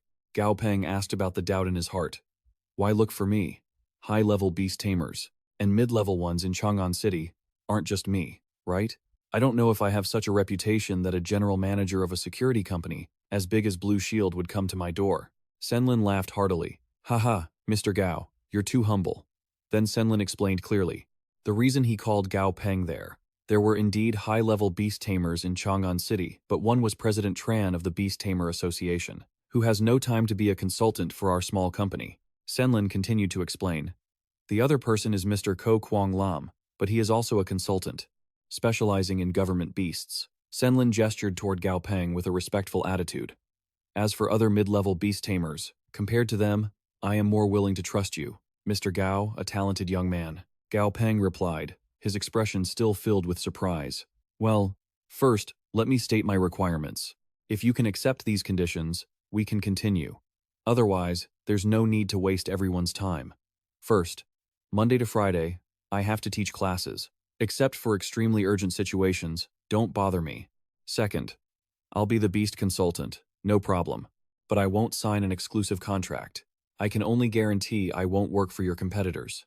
Senlin didn't even mind or deliberate. He thought about it for a second and immediately agreed, even pulling out a piece of paper that looked like a contract. "Agreed. Done. Mr. Gao, take a look at this part-time contract we prepared. Is it suitable?" Gao Peng read the content carefully. As he read, his eyebrows knit together. "This contract isn't quite right, is it? There are no mandatory requirements. And the salary is paid annually. Annual salary, 500 credit points plus commission. For every Blue Shield Company praying mantis beast that evolves successfully, there is a commission of 50 credit points. Don't talk about legal loopholes here. This is basically giving away benefits." Gao Peng put his pen down and signed immediately, still marveling to himself. Is the boss of this company this rich and impulsive? But a loosely binding contract like this could be signed anywhere. Knock, knock, knock, knock. Kuyen. Kuyen announced that Mr. Ma had arrived as scheduled. Liu Senlin stood up to bid Gao Peng farewell. Since the contract is signed, then I won't take up any more of your time, Mr. Cao. Before leaving, Liu Senlin lingered for a moment. I look forward to our future cooperation.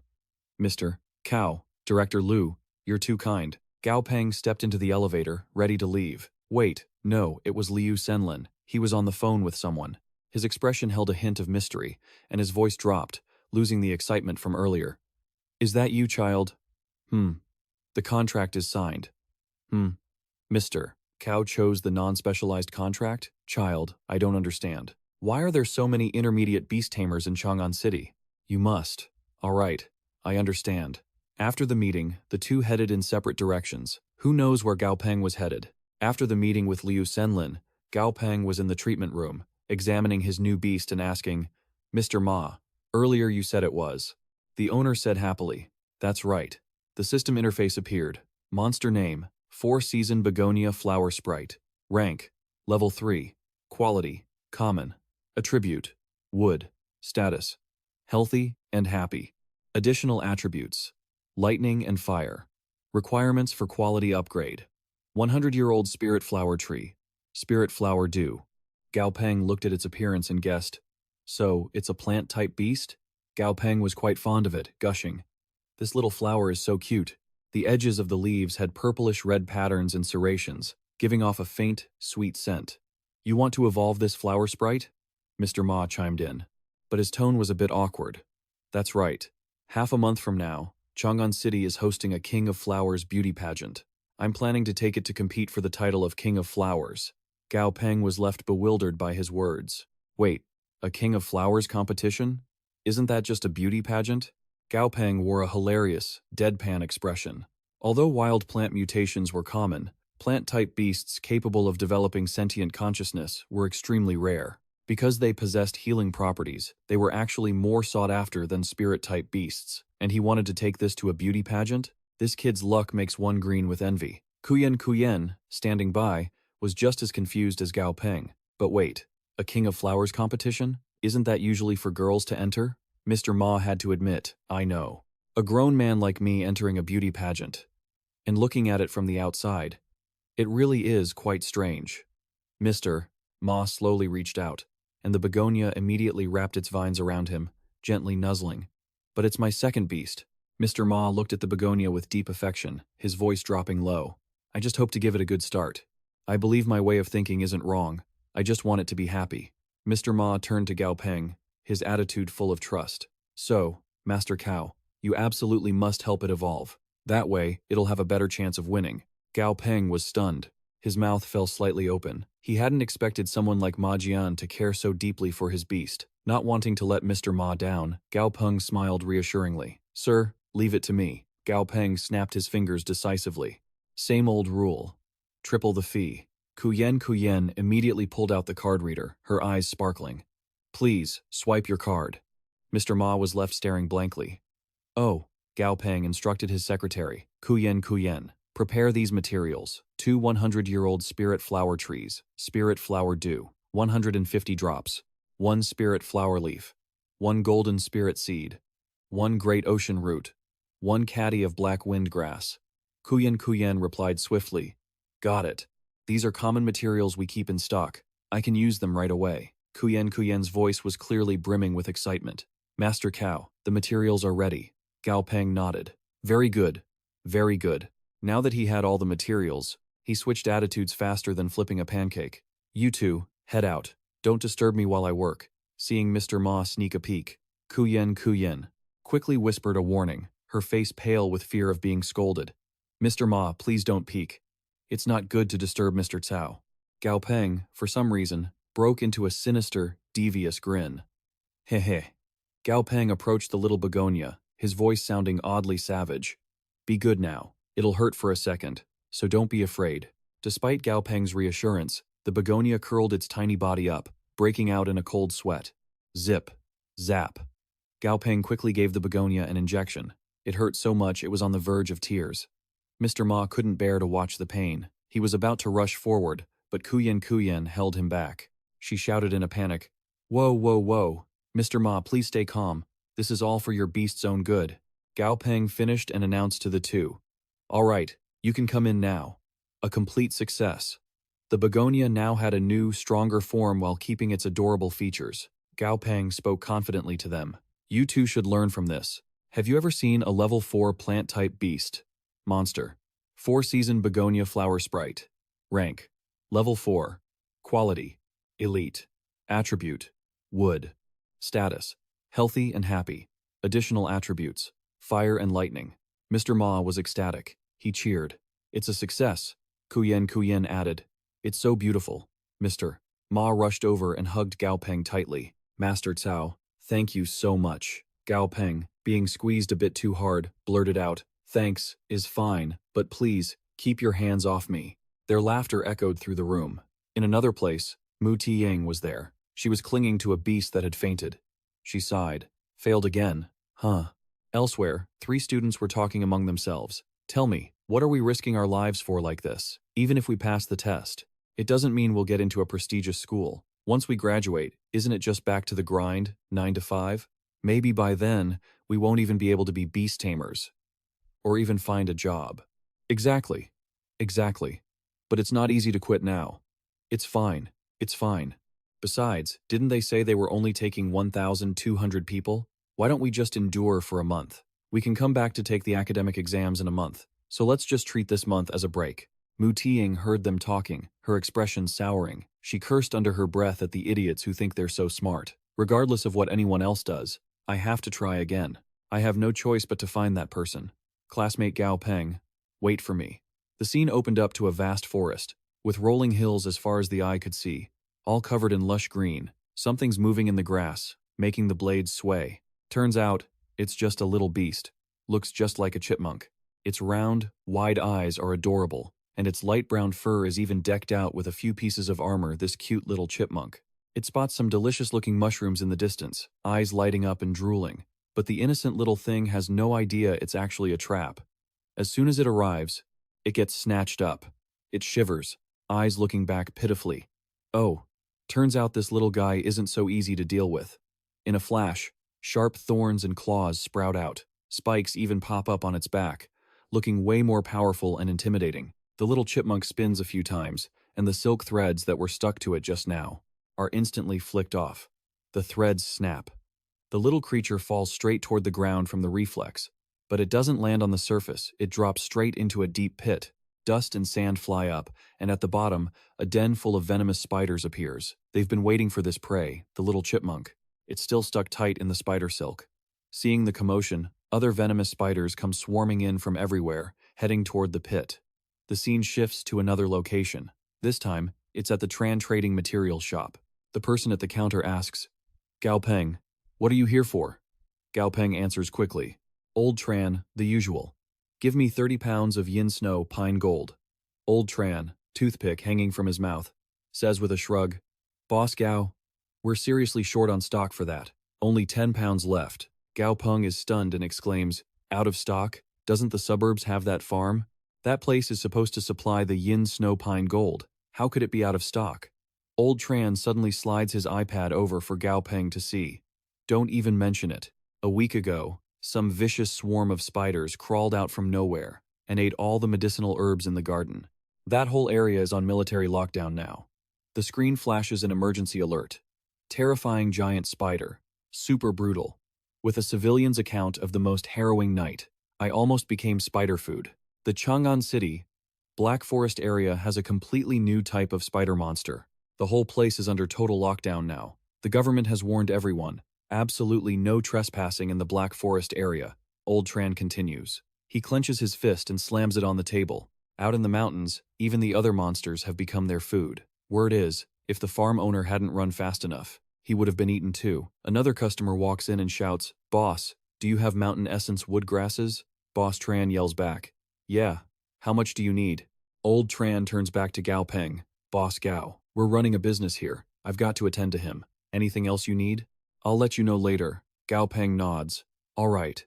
Gao Peng's eyes flash with a hint of worry and unease.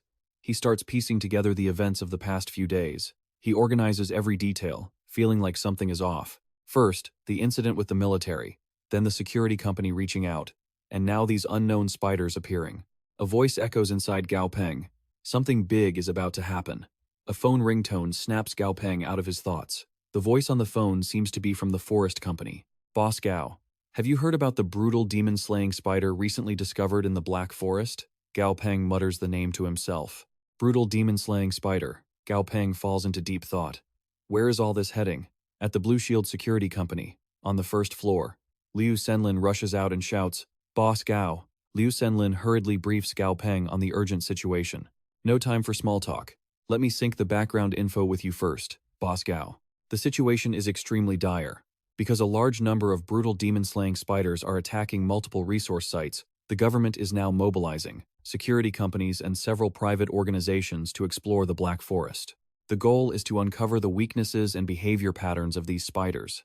Liu Senlin keeps talking, explaining to Gao Peng, our company just got the mission today. We leave in 3 days. But right now, our company's monster reserve isn't ready yet. That's why I wanted you to come check them out first. If you could upgrade some of our devil mantises before we leave, our mission success rate would be much higher. Of course, even if you can't upgrade them, that's fine too. Either way, I've troubled you. Gao Peng suggests, let's check the condition of the devil mantises first. Liu Senlin looks at Gao Peng and pleads, Boss Gao, please, you have to give it your all. The company takes this opportunity very seriously. Before this, the government alliance held a conference and scrapped many regulations that suppressed private forces. Liu Senlin pulls out a card to swipe as they chat. It's also because of this that the monsters have been evolving so much these past few years, making it harder for the government to cope. This conference has launched many new policies. The direction of the alliance is probably about to change. Liu Senlin steps aside and says to Gao Peng, Boss Gao, please, have a look. In front of Gao Peng, in the room, are dozens of mantises standing in neat rows. All of the company's devil mantises are right here. We will also arrange for enough staff to assist you, Boss Gao, Liu Senlin says to Gao Peng with great urgency. As long as you get results, the compensation will definitely make you satisfied. Gao Peng smiles brightly. Don't worry, I definitely won't let Director Liu down. Gao Peng walks up and touches the mantises. He observes them slowly. Another employee walks over and asks casually, Director Liu, what is this guy doing? They watch Gao Peng from above and comment, since he got downstairs, all he's done is touch them. It's like the guy is just out for a stroll. I don't really get it. This Gao guy, he doesn't even look 20. Is this even going to work? Liu Senlin, seeing his employee blabbering on, angrily scolds him. Shut your mouth if you don't know what you're talking about. If you don't, you won't even be able to save yourself, let alone your sister. Liu Senlin thinks anxiously. Can he do it? I don't even know. Sigh. I've gambled my entire future on this guy. This Gao Peng must have the skills people say he has. Gao Peng adjusts his glasses, his eyes sharp and glistening. The first row, the 8th one from the left. 4th row, the 4th one from the right. 7th row, that biggest one there. Gao Peng smiles and says, please leave me the 10 mantises I just mentioned. After that, prepare a lab, along with low-level insect-type enhancement drugs, low-level earth-type core crystals, refined steel powder, and 10 portions of purple flower leaves. Liu Senlin waits for nothing else and immediately orders his employees to prepare everything according to Boss Gao's request. He's panicked and hurries to say, yes, sir. Liu Senlin kept his eyes glued to Gao Peng. In just 10 minutes, he had accurately selected the 10 strongest beasts out of nearly 100, not too many, not too few. Such speed. This accuracy rate is definitely intermediate. No, it's even faster than an advanced specialist. Liu Senlin smiled with pride and trust, silently praising Gao Peng. And the scariest part? He wasn't even 20 years old yet. Liu Senlin's staff rushed to gather the materials for Gao Peng. Once the preparations for the experiment were ready, Gao Peng quickly dove into the work, running back and forth, busy and hard-working. Looking at the small green marble, Gao Peng smiled proudly, feeling content. Tick-tock, tick-tock, time passed by. Gao Peng's voice rang out, full of excitement, waking Liu Senlin, who had been nodding off in his chair. It worked, Gao Peng exclaimed, startled. Oh, Mr. Gao. Liu Senlin scrambled up and hurried over to Gao Peng. Everyone, look. A green light appeared in the lab. The purple-backed mantis had become even more formidable. Its shape and the pressure it radiated made everyone gaze in awe. Liu Senlin's staff cheered. It evolved. It really did. One staff member expressed his admiration to Liu Senlin. That's wonderful, Director Liu. As expected, your sharp eyes were right. It's a leader-level purple-backed mantis, and it's a perfect quality one at that. Liu Senlin looked at Gao Peng once again, with eyes full of respect and appreciation. This Gao Peng is truly deep and unfathomable. I've really struck gold. Gao Peng held the stopwatch, counting down the time. The purple-backed mantis moved like the wind, grazing the dirt, sending rocks flying everywhere. Gao Peng clicked the watch. 7.47 seconds. 0.4 seconds faster than last time. Gao Peng patted the purple-backed mantis's head, holding a bag of snacks. You did great. Here, this is your favorite worm. The purple-backed mantis drooled. Suddenly, Gao Peng glanced over at the people laughing nearby. Ha ha ha, two young guys were chatting with a girl. Maybe next time we should go to that park to hang out? The girl replied, that's a good suggestion. Standing nearby, Gao Peng thought. Some students are already slacking off during training. Gao Peng looked at the instructor, thinking the instructor only cared about the students who were actually trying. For the students who were lazy or careless, neglecting their tasks, the instructor was already talking to a female student. For your beast's current state, you need to focus on reflex training. The female student nodded, thanking the instructor. Gao Peng just thought, that's right. If you can't even stick to training, you'll never make it on the real battlefield. No point in wasting effort. A clear female voice suddenly called out. Hey, classmate Gao? It was Mu Taiying, asking Gao Peng. Your beast is trained very well. Gao Peng looked up, surprised, thinking, wow, she's so tall. Gao Peng's face turned purple, thinking, if she were a guy, she'd definitely be called a real man. Gao Peng replied awkwardly, haha, thanks for the compliment.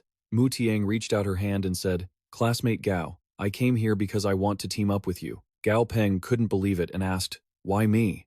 Mu Tiying looked a bit sad and said, in the later stages of training, we have to engage in combat. Eventually, we'll be divided into teams, and our grades will be based on the squad's performance. The abilities of the others just don't.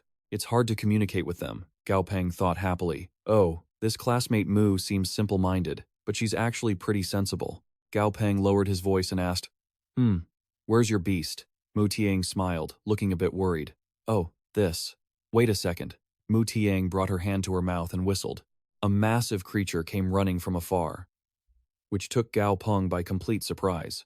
Mu Tiang shyly introduced her beast. This is my beast. It was an iron rhino. Gao Peng looked at his purple-backed mantis, stunned. It's so big.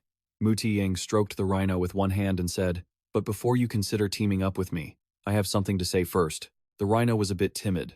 Mu Tiang remembered the time the rhino got startled by a bug on the road, and even had to yield to a monster 10 times smaller than itself. Mu Tiang put her hands together, pleading with Gao Peng.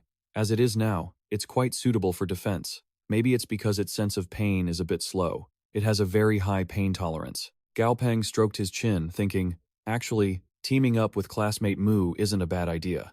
The system panel displayed the rhino's info. There were a few beasts here, but 99% were normal quality. Only 10 could reach elite quality, and among the perfect quality beasts, there were only 2. The iron rhino was one of them. Gao Peng set up a mental strategy. The mantis must take the offensive path with poison attributes. A beast with high defense is exactly what's needed.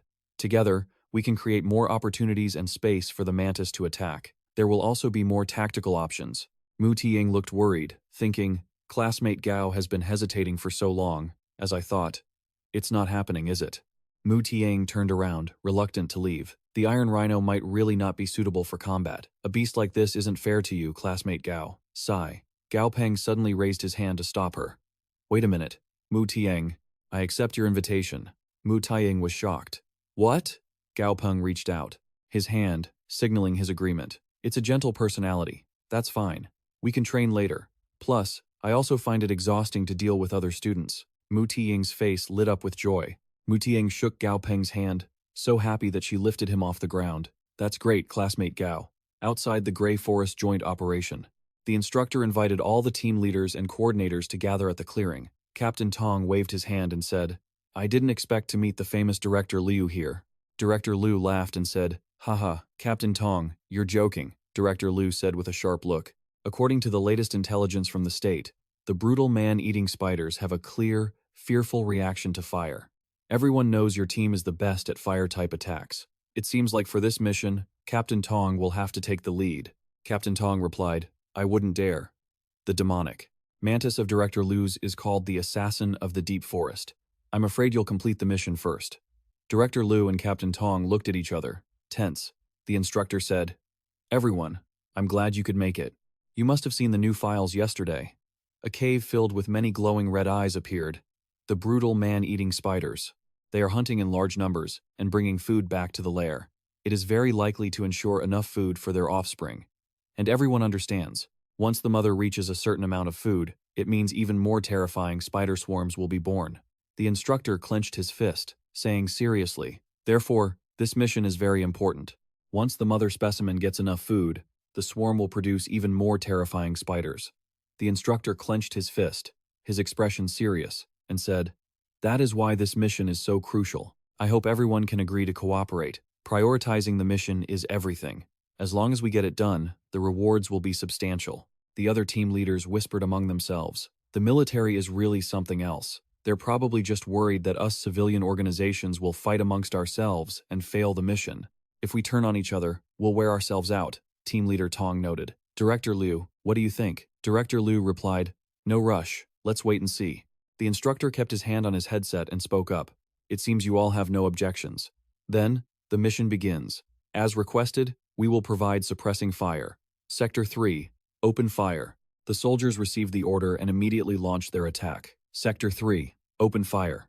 A blinding missile struck, blowing a massive hole in the solid ground and sending debris flying everywhere. Director Liu said, "See? After a polite chat, you still have to show some muscle to scare off these rabble. I suppose this counts as a deep expression of affection." Team Leader Tong glanced at Director Liu skeptically. Director Liu continued, "However, the government really does take this expedition seriously. Even though this artillery display was meant to intimidate us, it honestly reduced the enemy numbers significantly for us. What a monster. If we don't bring back anything from this mission, it won't look good." Team Leader Tong pointed toward the insects. "Director Liu, are your insects for real? 8-liter class beasts? Each of these organizations usually only has 3 or 4. Director Liu laughed. "Haha. That's because those people still have their trump cards. Unlike our team, we're just too honest." Suddenly, a loud noise erupted all around them. Everyone felt the tremors. "What's that sound?" The insects were trembling uncontrollably. The instructor assessed the situation and reported to Director Liu. "Director Liu, the demon mantis's status is unstable. It seems terrified." Director Liu didn't believe it. What? Suddenly, a giant foot appeared. A colossal monster, its body encased in golden light, approached with a ferocious expression.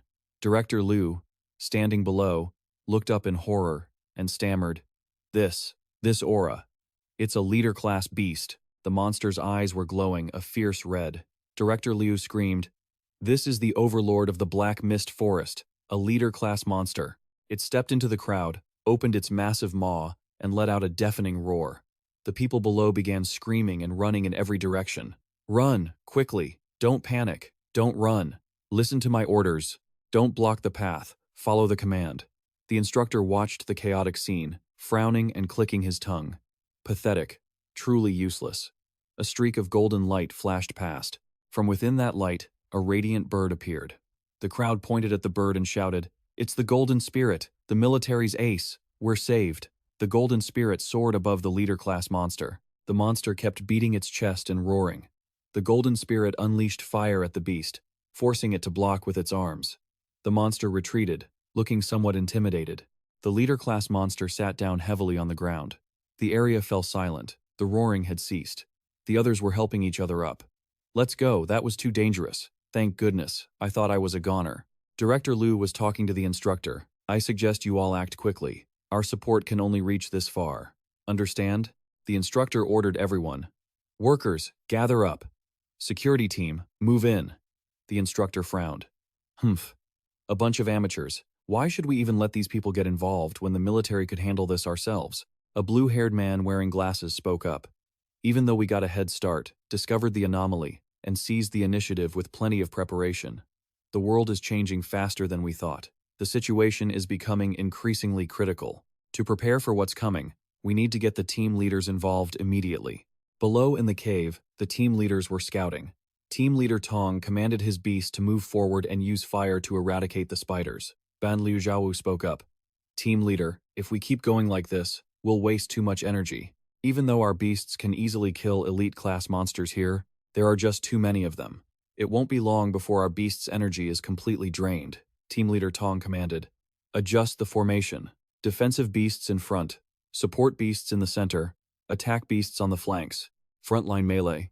Do not use long-range energy attacks. Keep pushing forward, understand? 2 spider beasts shot webs at them.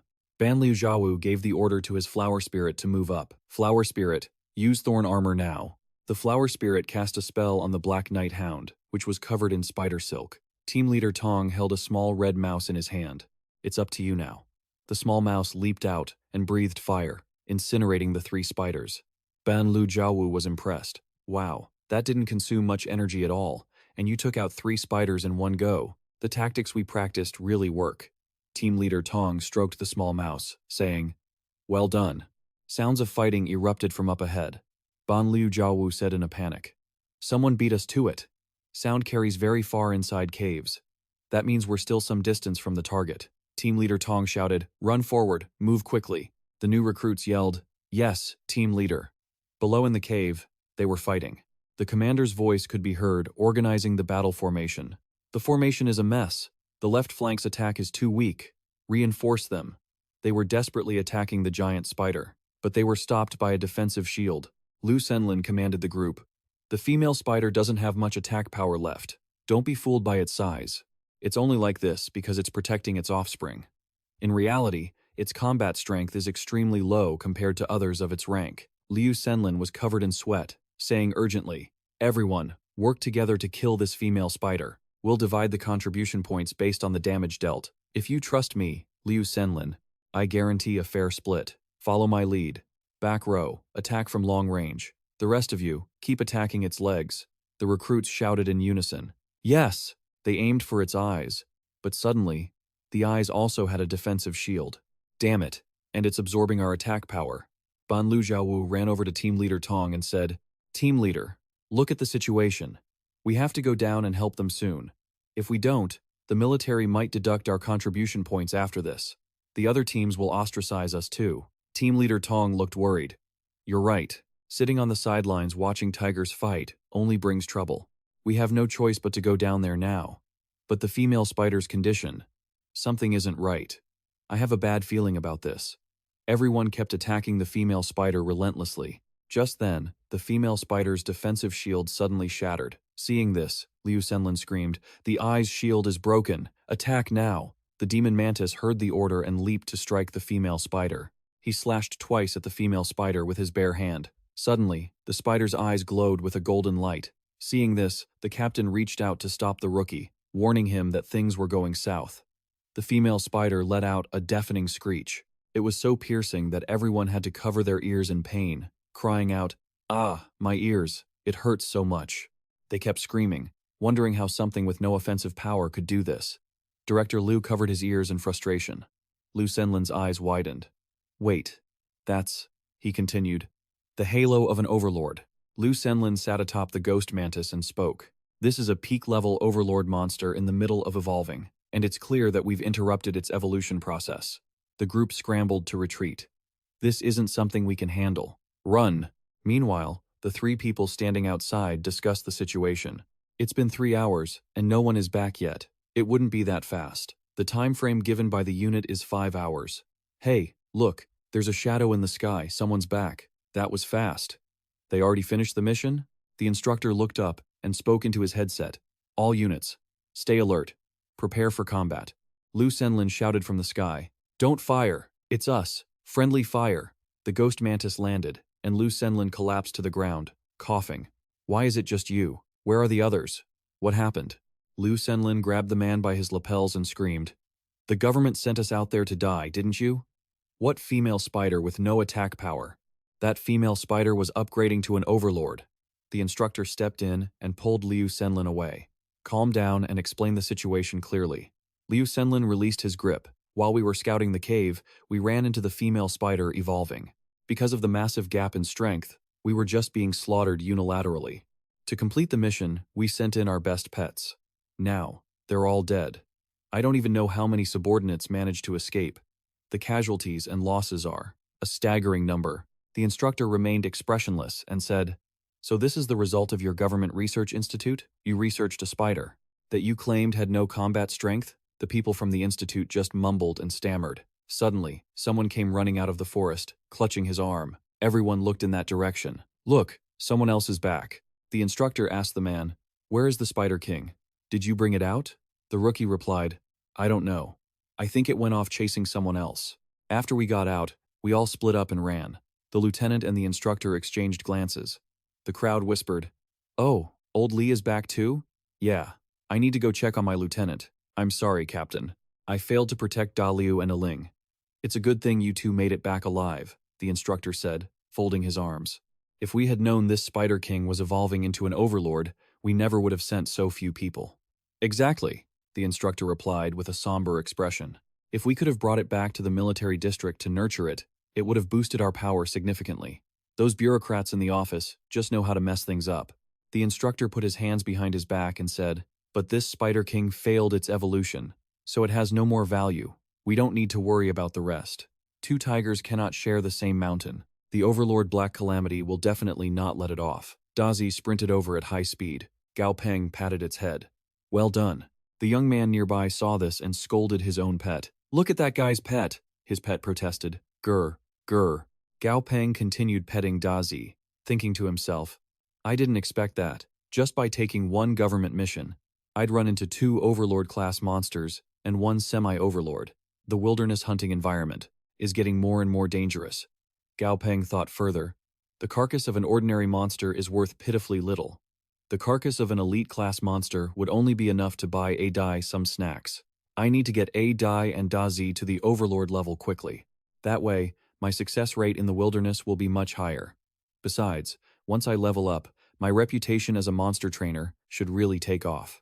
When that time comes, I'll head to Yancheng to get my Advanced Monster Trainer certification, 1 combat pet and 1 support pet. As long as I follow this path of growth, I can keep getting stronger. A Dai had already broken through to level 14. Unfortunately, the guild's monster hunting mission went uncompleted. All the supplies in the house were eaten by it.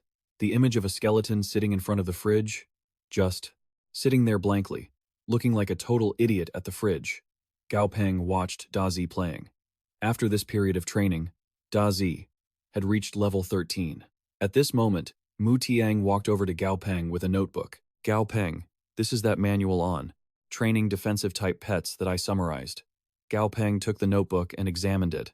"Since we've chosen to team up, we have to be fully prepared. With this manual, I can tailor our tactics based on Mu's pet's characteristics." The manual stated, "For defensive pets, a will as hard as steel is far more important than physical defense. Daily training should focus on courage." Gao Peng thought with a smile. "Haha, Mu is really serious about this." Mu Tiang asked, confused, "What's wrong?" Gao Peng patted Mu Tiang on the shoulder. "Nothing. Just suddenly realized that you don't have it easy either." A loudspeaker suddenly blared. "All students, gather in front of the podium. There will be no independent training today." The instructor stood with his hands behind his back and said, "Students, the first phase of training ends here. Before we start round 2, I have to announce a list." The instructor smiled and read, "Liu He, eliminated. Xie Kangyi, eliminated. Hu Jiudao." The instructor continued reading the list. "Wu Yonghuan, eliminated. Will those students please leave the field?" The crowd below erupted in outrage. "What? Why am I on it? Exactly. On what grounds are you eliminating me? This isn't fair." The instructors looked at the students with burning eyes. "Any objections?" "For the past few weeks, our instructors have seen all of your performances clearly, whether you've been lazy or not. Don't you know in your own hearts?" Xie Kangyi thought back to his phone use. "Was it fun?" Hu Judao covered his face in embarrassment. "Hu Judao? Sleeping on the training field? How can you be so comfortable?" The instructor continued. "Starting tomorrow, you'll go back to the classroom to continue your studies. If you're too lazy for even the most basic training, there's no point in continuing." The instructor then introduced the content for the next phase. "The second phase of training will be actual combat. If you continue with that slack attitude, not only will you cause accidents, but even if your beasts die, it's on you." The students were stunned, looking absolutely terrified as they stared at their own beasts. "Wait, you want our beasts to fight those monsters? My Teddy is the strongest. He can totally take those things out. Oh please, your Teddy just looks scary. Once he's actually in the ring, he'll probably piss himself. You want to fight? You need a beast like my gold-tailed centipede king to get the job done. The two boys shot sharp glares at each other. What are you two bickering about? Gold-tailed centipede king? It's just a regular gold-tailed centipede. You just made up that king title yourself. And so what if I did? Does that make it any less true? How can you even talk about beasts like that? It will definitely evolve into a real centipede king. The instructor announced the rules. Form teams of 5, and get ready for live combat training. Each team will be led by an instructor. Everyone, hurry up. Split up and find your teammates. We're already in Gao's team. The atmosphere on the training ground was electric. Lin, let's team up. We'll be unstoppable, for sure. You're right, Gao. We're a team now. Hell yeah. I've been wanting to team up with you for a long time. Gao Peng just laughed awkwardly. Haha. The instructor suddenly appeared, waving her hand. Gao. It's you again. Huh? The instructor stood with her hands behind her back. Let me introduce myself properly. I'm Instructor Zhang Lianbai. I'll be in charge of your group's live combat training. Behind Zhang Lianbai, a beast with glowing blue eyes appeared. She gave a wicked smile. So, who wants to be the first to give it a try? A massive monster appeared, a bristle-backed iron pig. Level 9, common quality. Currently injured and weak. The chubby ginger-haired kid and the black-haired kid, Gao, were trembling in fear. Instructor, can we pick a different monster? Zhang Lianbai pointed at a smaller pig. Fine. How about this one? This is a hairless blood-tusk pig. Level 10, elite quality, moderately injured. Gao Peng tensed up, breaking into a cold sweat. A pig? It doesn't look like much, but it's elite quality. Higher quality than the iron pig, plus it has poison resistance. And it's injured if it gets agitated and goes berserk. Its attack power could be way higher than the iron pig's. Gao Peng made a firm decision. We can't let her switch the monster. We have to pick the weakest one to fight. Gao Peng stepped forward decisively. If no one else will, then I'll be the first to challenge it. Gao Peng and his beast, Da Zi, stepped up. Standing before the bristle-backed iron pig, Gao Peng commanded, Da Zi, go. Da Zi enlarged its body, glowing with a golden light. The bristle-backed iron pig growled, swiping its sharp claws toward Da Zi. The iron pig slammed its massive paw down where Da Zi was. But where did it go? Da Zi was already on top of the pig's head. Da Zi opened its mouth, its golden eyes flashing, and used its tiny fangs to bite into the pig, drawing blood. The iron pig shrieked in pain and furiously flung Da Zi away. The iron pig's eyes glowed red with rage. Da Zi shivered in fear. The chubby ginger kid and the black-haired Gao were deathly pale, drenched in sweat. Did we lose? Is it over? I don't know. Stop pulling my hair. Gao Peng watched the scene, his face unmoving. He let out a low, humph. Da Zi looked like it was losing, but the system notification chimed. Bristle-backed iron pig has been poisoned. Injuries, minor to moderate. A green liquid began to ooze from the iron pig's mouth. Da Zi had already gained control of the situation the moment it bit the pig. The iron pig had been injected with the green toxin. With every move it made, the poison spread faster through its body. The more the iron pig attacked, the faster the poison worked. Its legs began to tremble, and it collapsed to the ground. System. Target. Heavily injured. The chubby ginger kid, the black-haired Gao, and their two beasts stood there with their jaws on the floor. What the hell just happened? The iron pig clearly had the advantage. Da Zi crawled over to take a look. The chubby kid and the black-haired Gao were still clueless. How did it just suddenly collapse? Zhang Lianbai looked on and said, "The iron pig is turning green. It's obviously been poisoned." The chubby kid was shocked. Poison again? Zhang Lianbai walked over to Gao Peng. Congrats. You passed today's training. That centipede of yours has powerful toxins.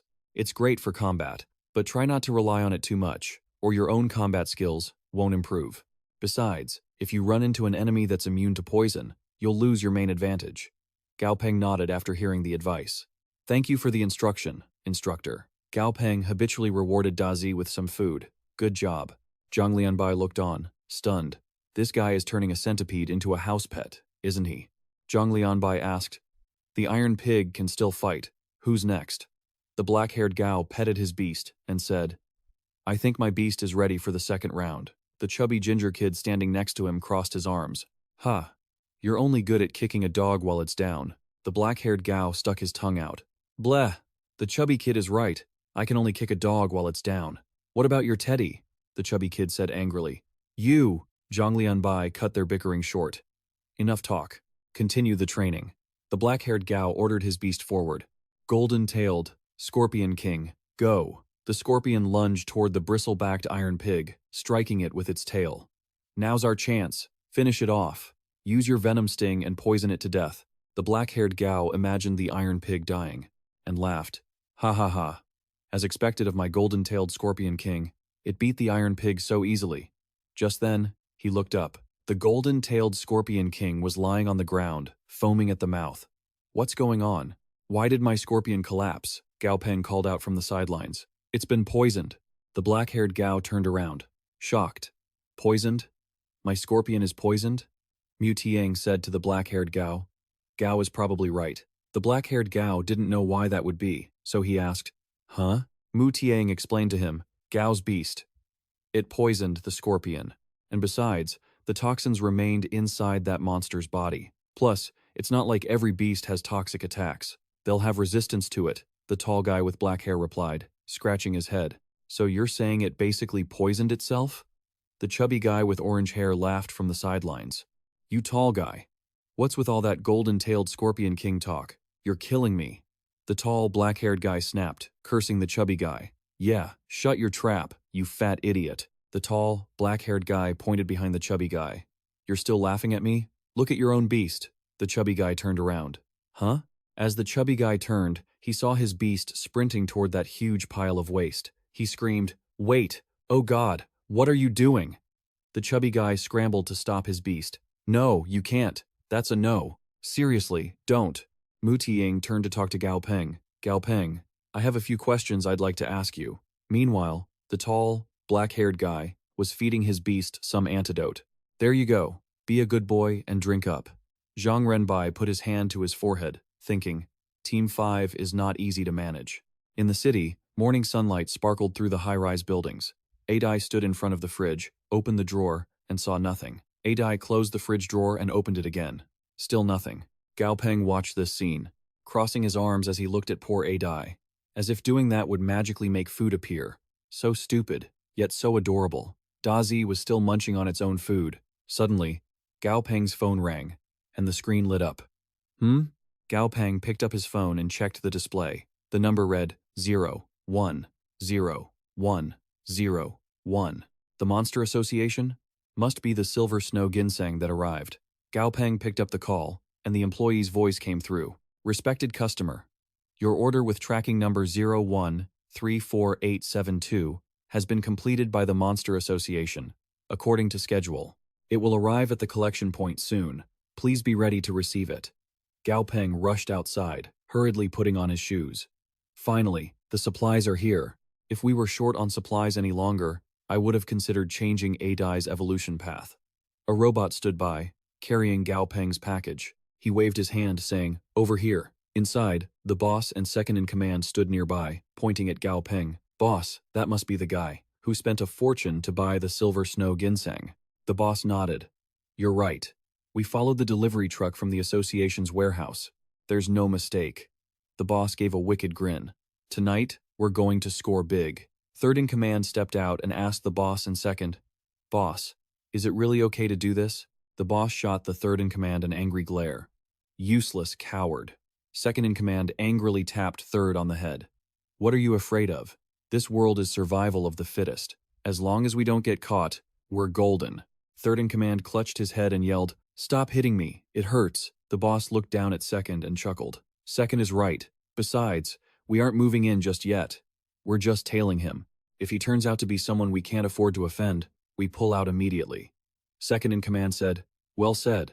That's why you're the boss. At night, in the city, the three men were sneaking around under the apartment building. Third, hurry up. This is way more exciting than simple theft. Hey, hold on. Boss, how come this area is so run down? It feels even poorer than the hellhole we live in. Is this kid really rich? The boss clenched his fist. Doesn't that just make it better?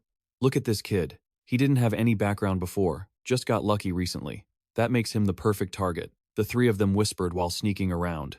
I told you we should go for a bigger score. Keep your voice down. Why are you hitting me again? I wasn't even being loud, boss. The boss was picking the lock, while third and second kept watch. Boss, is it open yet? Keep quiet. Suddenly, there were footsteps, and a woman appeared at the door. Du opened the door to the opposite room, covering her mouth with her hand. "What are you guys doing, not sleeping in the middle of the night?" Second and third turned around, stuttering an explanation. Cough. Cough. "Sorry, miss. The hallway was a bit dark, and we couldn't get it open." Yeah, it's just too dark." Du turned and walked back inside. "Oh?" The boss reached out his hand and touched the door. "Wait." The boss gave Du a lecherous look. "Miss, we're a bit thirsty. Could you let us in for a glass of water?" Du gave a light laugh. "Oh, sure." Du stepped to the side. "Why not? Come on in." The boss and second in command exchanged sinister grins. "Heh."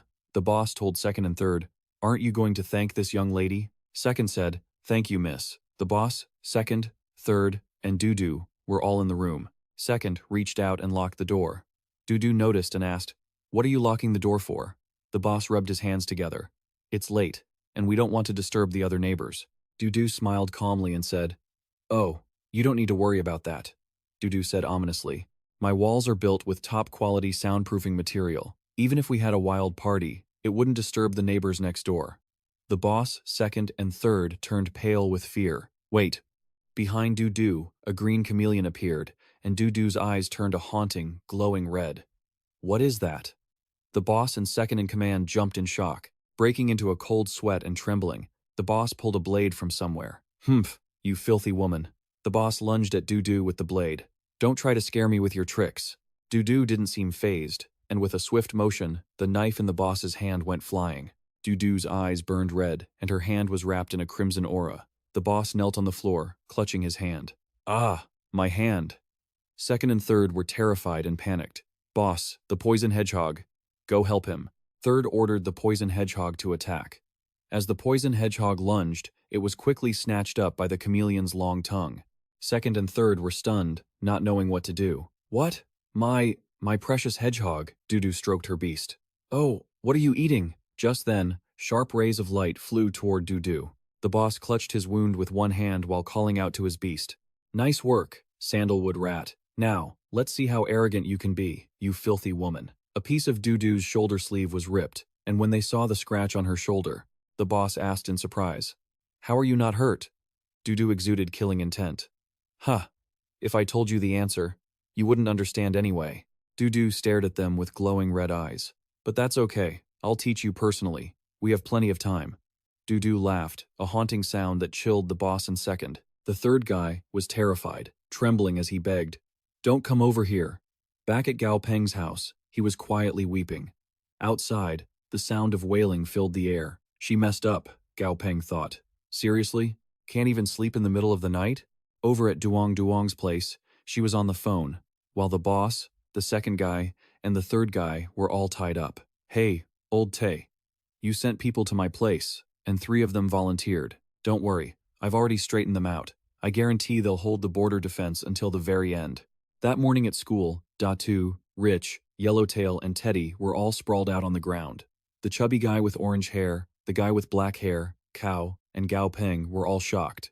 It couldn't even break the defense, Gao Peng thought. The system panel displayed the monster's name. Mutant Water Bear.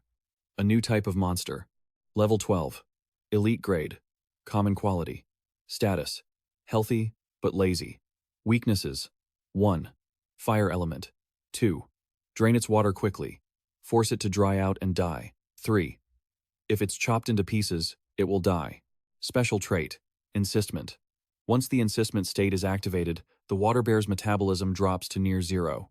It will curl up into a ball and stop moving, while its resistance stats skyrocket. Gao Peng muttered, "A water bear? This is the first time I've seen a monster with this kind of attribute." Gao Peng glanced over, deep in thought. "Actually, it's about time I considered a third beast. Should I sign a contract with a water bear?" Gao Peng pictured the water bear giving a thumbs up. After all, water bears have incredible vitality, even in outer space. They survive in radioactive cores, temperatures of -200 degrees, microwaves, all sorts of extreme environments. Gao Peng continued to contemplate getting a third beast. Since the cataclysm, their vitality has increased even further, and they have extreme resistance to all sorts of abnormal attributes. Gao Peng thought of Datu and Ada. Though this beast has incredible self-defense, it doesn't really have anything that could coordinate well with Ada and Datu. Forget it. Looks like. I still need to choose something suitable for offense or defense. Of course, a flying or healing type would be even better.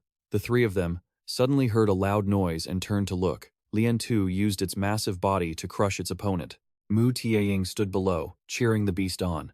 Great job, Lian Tu. Trung Nanbok saw Mu Tieng standing dangerously close to the fighting beast, so he stepped in to stop her. Mu Tieng, stay calm. You need to move away from the battlefield when large beasts are fighting. We don't want any accidents. Gao Peng glanced at Mu Tieng and smiled to himself, thinking, at least Lian Tu's cowardly personality has improved a lot under your training. The phone in Gao Peng's pocket suddenly buzzed. He picked it up. Hello? Are you free today, Mr. Cao? Hearing the voice, Gao Peng thought, Director Lu Sam Lam? Gao Peng replied, what is it? Lu Sam Lam, who was driving on the other side, said, I wanted to invite you to dinner. I've got a few friends here who also want to come. I hope you'll do us the honor. I also want to introduce them to you. Gao Peng paused for a moment. Lu Sam Lam's attitude seemed a bit too sycophantic. Gao Peng remembered what happened a few days ago. Ever since the Black Abyss Forest incident, their company had suffered heavy losses. They naturally wanted to recruit a beastmaster with his level of strength. After a moment of thought, Gao Peng replied, fine. Let's meet at the school gate after class. That evening at school, Gao Peng got into Lu Sam Lam's car. Sorry for the trouble, he said. Lu Sam Lam replied, no trouble at all. Actually, I was on my way anyway. Haha. My daughter happens to be at your school. I'm here to pick her up after class. Lu Trio Vu, sitting in the back, leaned forward. Dad, this is the third time you've come to school, and the first time this year was for the opening ceremony. The cat in Lu Trio Vu's arms meowed. Lu Sam Lam glanced at Gao Peng. Haha, right, Mr. Cao. If you have time, I don't suppose you could take a look at Trio Vu's beast and help her out? Gao Peng took a quick look at the girl's beast. The system alerted. Monster name, Silver Mint Cat. Level 12. Quality, common. Attribute, wood. Weakness, water. A cat-type beast? Those are pretty rare. Gao Peng turned around and said, I'm at my office every Saturday and Sunday. You can come find me on Sunday. Lu Trio Vu heard this and asked, really? From inside the car, a voice said, all right, little Vu, you go home first. Your dad and Mr. Cao have some business. Lu Trio Vu replied, got it, Dad. Lu Trio Vu stepped out of the car and waved. Okay, it's a deal then. Goodbye, Mr. Cao, Gao Peng thought. If we're just meeting friends, why send the daughter home first? It's getting weirder and weirder. Gao Peng asked Lu Sam Lam. Director Lu, who exactly are these friends of yours?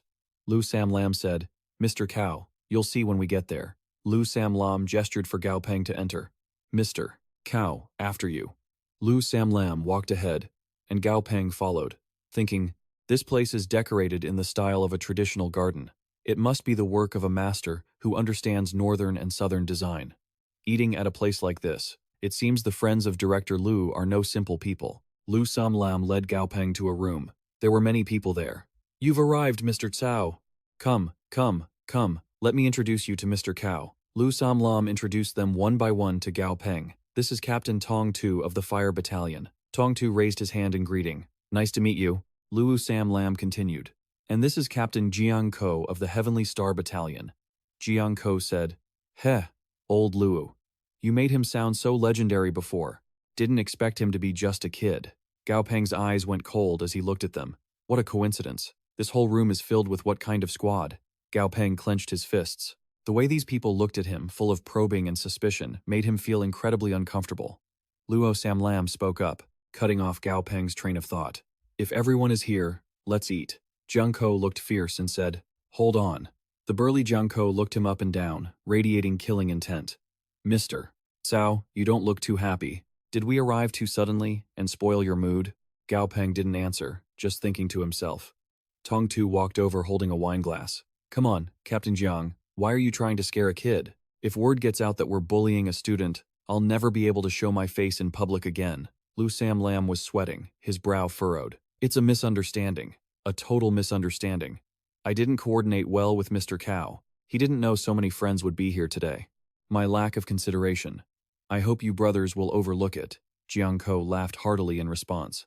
So that's how it is. We've heard of Mr. Cao's reputation for a long time. It was my oversight. I hope you brothers can forgive me, Jiang Gu replied with a smile. So that's how it is. We've heard of you for a long time, Master Gao. I've been trying to get a hold of you for ages, Mr. Cao. You're one tough man to schedule. Finally managed to pin you down. How about a toast, for old time's sake? The others chimed in. Come on, Mr. Cao, don't be shy. Bottoms up. Drinking alone is no fun at all. Let's all have a round with you. We've got so much to learn from you, Mr. Cao. Yeah, exactly. Gao Peng watched them, all smiles and enthusiasm, but he saw right through it. He thought, these guys act friendly, but every word out of their mouths is loaded. Clearly, this wasn't just about dinner. Liu Senlin stepped forward, holding out a glass. My apologies, Mr. Cao. I didn't handle the arrangements well. Gao Peng didn't say a word, just stared at the glass Liu Senlin handed him, deep in thought. The value I've created for this guy far outweighs what he pays me. If anything, he owes me. And now, he's pulling this stunt? Gao Peng kept his eyes locked on the glass. Let's see what this Hongmen banquet is actually cooking up. Clack! He set his chopsticks down on the table. That sound cut through his thoughts. Jianggu looked over at him and said, Mr. Cao, look, I'm just a blunt guy. There are some things I just have to get off my chest. People say you're young, but your skills are legendary, especially that 100% upgrade success rate. Jianggu smirked. And you got special promotion privileges, right? So, tell me, is this miracle of yours as real as the rumors say? Gao Peng chuckled dismissively. You're too kind. It's mostly thanks to Officer Feng's support and Captain Jiang's guidance. If you ever need anything, feel free to stop by our company for a consultation. Jianggu's tone was heavily implied. Gao Peng replied, Now you're just being a stranger. Jianggu swirled his glass, looking down at it. If you're a friend of Director Liu, you're a friend of mine. Helping each other out is just what friends do. Why involve the company? That's way too formal. In the back of Gao Peng's mind, the hidden agendas of this group started clicking into place. Right. Since we're all here eating together, we're all friends. Bringing the company into this. Come on, little Cao. That's not right. He's just a kid. He doesn't get it yet. If we give him a nudge, he'll understand. Little Cao, I've got some beast pets that need your help. How about you squeeze some time into your schedule for us? Gao Peng broke a sweat. Do these people take me for a fool? A while later, everyone was standing outside the restaurant. Take care, Mr. Cao. Gao Peng looked at the captains and said politely, Captains, I'm just a high schooler who hasn't been in the business long. I don't have much experience, and I'm afraid I can't handle such important tasks. Liu Senlin frowned and looked at Gao Peng. Mr. Cao, this is all on me today. I didn't set things up properly. Wait here. I'll drive you, Gao Peng gently declined. No need. Gao Peng held up his phone. A notification was displayed on the screen. Ride confirmed. I've already booked a car. Don't bother. Gao Peng got into the car and it quickly sped away. The mushroom-cut guy scoffed. Ugh, this kid really doesn't know his place. The black-haired guy was also visibly annoyed. Let it go. He's just a brat. Don't waste your time. Liu Senlin turned back to the captains. Sorry for the show, everyone. My intentions were good, but it seems this time, nobody walked away happy. The captains grumbled and headed back inside. Fine. Let's go back and finish dinner. Director Liu meant well. Still, you have to admit, this Gao Peng is just too young and naive. Suddenly, a hand landed on Liu Senlin's shoulder. Jianggu approached from behind, his eyes glowing red, and whispered, Director Liu, I helped you target Gao Peng, sowing discord between him and the others. The debt I owed you back at the Black Abyss Forest is cleared. Liu Senlin smiled back at Jianggu. Oh, don't be like that, Captain Jiang. We're all in this together. We should help each other out. Hearing that, Jianggu waved his hand dismissively. No, let's keep business separate. We aren't on the same path. As Jianggu walked away, he glanced back at the smirking Liu Senlin. Humph. Gao Peng has helped you so much. Just to drag him onto your boat, you'd scheme against him. Not to mention how you treat others. What an old fox. Nighttime in the city. The buildings were still lit up. In Gao Peng's room, he took off his jacket and tossed it onto the sofa. Dazi watched from afar. Gao Peng picked up the TV remote. Gao Peng turned on the news. The headline read, The Alliance releases information on the Llama Beast Transformation Gene Serum developed by the Geelong Group. It was reported to have serious side effects. Several regions had already seen cases of beast pets using the llama serum, leading to malignant mutations. The TV showed footage of injured beasts suffering from severe corruption. The Geelong Group announced a global recall of the Llama Beast Transformation Gene Serum. Customers could now return the product to any Geelong specialist store for a full refund. Gao Peng stared at the TV. Scientists were already pointing out the uncontrollable nature of the beast transformation gene. They were calling on the public to take a proactive stance against these products. Gao Peng's phone rang. The screen displayed Liu Senlin. Gao Peng thought, Liu Senlin? What could he possibly want now? Gao Peng picked up. Director Liu, what's up? Liu Senlin chirped happily. I am so sorry, Mr. Cao. Today was completely my fault. I should have told you who they were beforehand. I had no idea they wouldn't show you any respect today. Gao Peng replied. It's fine. I'm not the type to get angry over something so trivial. Liu Senlin, glass in hand, told him, Mr. Cao, don't worry. If they don't respect you, they don't respect me. Liu Senlin. From today on, Gao Peng didn't say another word and immediately hung up. He gritted his teeth in anger. He gripped his phone so hard his knuckles turned white. Ha, no wonder those people thought I was easy to push around. I just don't have the strength yet to tell these schemers to get lost. Are you okay? Dazi, standing nearby, felt worried seeing Gao Peng so furious. But things like this didn't discourage Gao Peng. In fact, it made him even more determined. Gao Peng looked at the TV and said, For now, I have to play by the rules. Until I'm strong enough. On the TV screen, the news was showing footage of Han Ning and his beast pet. The first Yang City Beast King tournament concluded yesterday with great success. The contestants in this year's competition came from all over the Yang City, Rong City, and Bong City regions. The title of the first Yang City Beast King was taken by the 21-year-old genius beast tamer, Han Ning. According to reports, Han Ning is also a university student, currently studying in his third year at the Yang City University of Science and Technology. The system panel flashed a notification. New monster detected. Level 39. Leader rank. Perfect quality. Gao Peng pondered in deep thought, silently impressed. In just 3 years, he had already managed to evolve his beast to the leader rank. Perfect quality. They might be the top-tier experts in the human world right now, but it won't be long before I reach that level too. Scene change. Inside the office. Beast taming pot. A die. Look at what's in my hand. Gao Peng put the strange material into the blender and turned it on. He poured out a purple liquid that looked quite toxic. Gao Peng handed the liquid to Adai. Adai, come on, time for your medicine. Adai looked a bit unwilling. Scene change. Elevator stopping at the 3rd floor. Lu Trio, Vu, and her 2 friends, along with their beasts, were whispering and chatting loudly.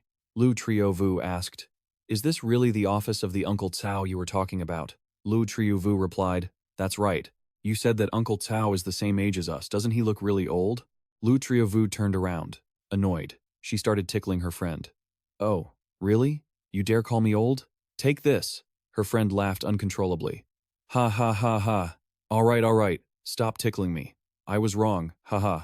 The receptionist greeted the 3 of them warmly. Welcome to the Thienbong office. Do you 3 have an appointment? Lu Trio Vu's 2 friends looked around the shop. Huh? Your shop is still doing this well? Exactly. I don't see anyone else here. The receptionist smiled awkwardly. If you don't have an appointment, I can help you contact the boss. As they confirmed the time, Lu Trio Vu rubbed her chin, thinking. She said, The rumors are that this Uncle Cao's beast-taming level is extremely high. You could say he's the #1 genius in Chang'an. The only downside is his high service fees. Could that be why there aren't many customers? Suddenly, the surrounding space began to vibrate. Lu Trio Vu and her friends clutched their chests, faces covered in sweat. What is that sound? It sounds terrifying. I'm having trouble breathing. Adai's bones began to shift, and his heart glowed brighter. Gradually, his entire body underwent a massive transformation. The system panel displayed information. Monster name, Skeleton Void Sprite, level 16. Epic quality, Undead attribute. Weakness, Light attribute. Possesses the special trait, Heart of Blood Threads. Seeing Adai's dramatic change, Gao Peng was incredibly excited and shouted, Finally, it worked. Suddenly, Gao Peng was caught off guard. Whoa, I even unlocked a new trait from this upgrade. The system displayed the information for the trait. Heart of Blood Threads. Effect 1. Passive effect. Consumes a certain amount of blood threads and energy to condense a heart of blood threads. Once it exists, it upgrades all physical attributes of the Skeleton Void Sprite. When the heart of blood threads is destroyed, the passive effect disappears. Effect 2. Active activation. The heart of blood threads can trigger a heart resonance. You can use it to control heart rates. After reading the description, Gao Peng was thrilled. This monster trait is actually pretty insane. Gao Peng looked at the system, brimming with excitement. With this trait, Adai's combat power will skyrocket. But then, looking at Adai's massive, imposing figure, He sighed. This look isn't very convenient for going out in public. Gao Peng walked out of the room and gestured to Kuyen Kuyen. Kuyen, could you help me find something to cover a die up?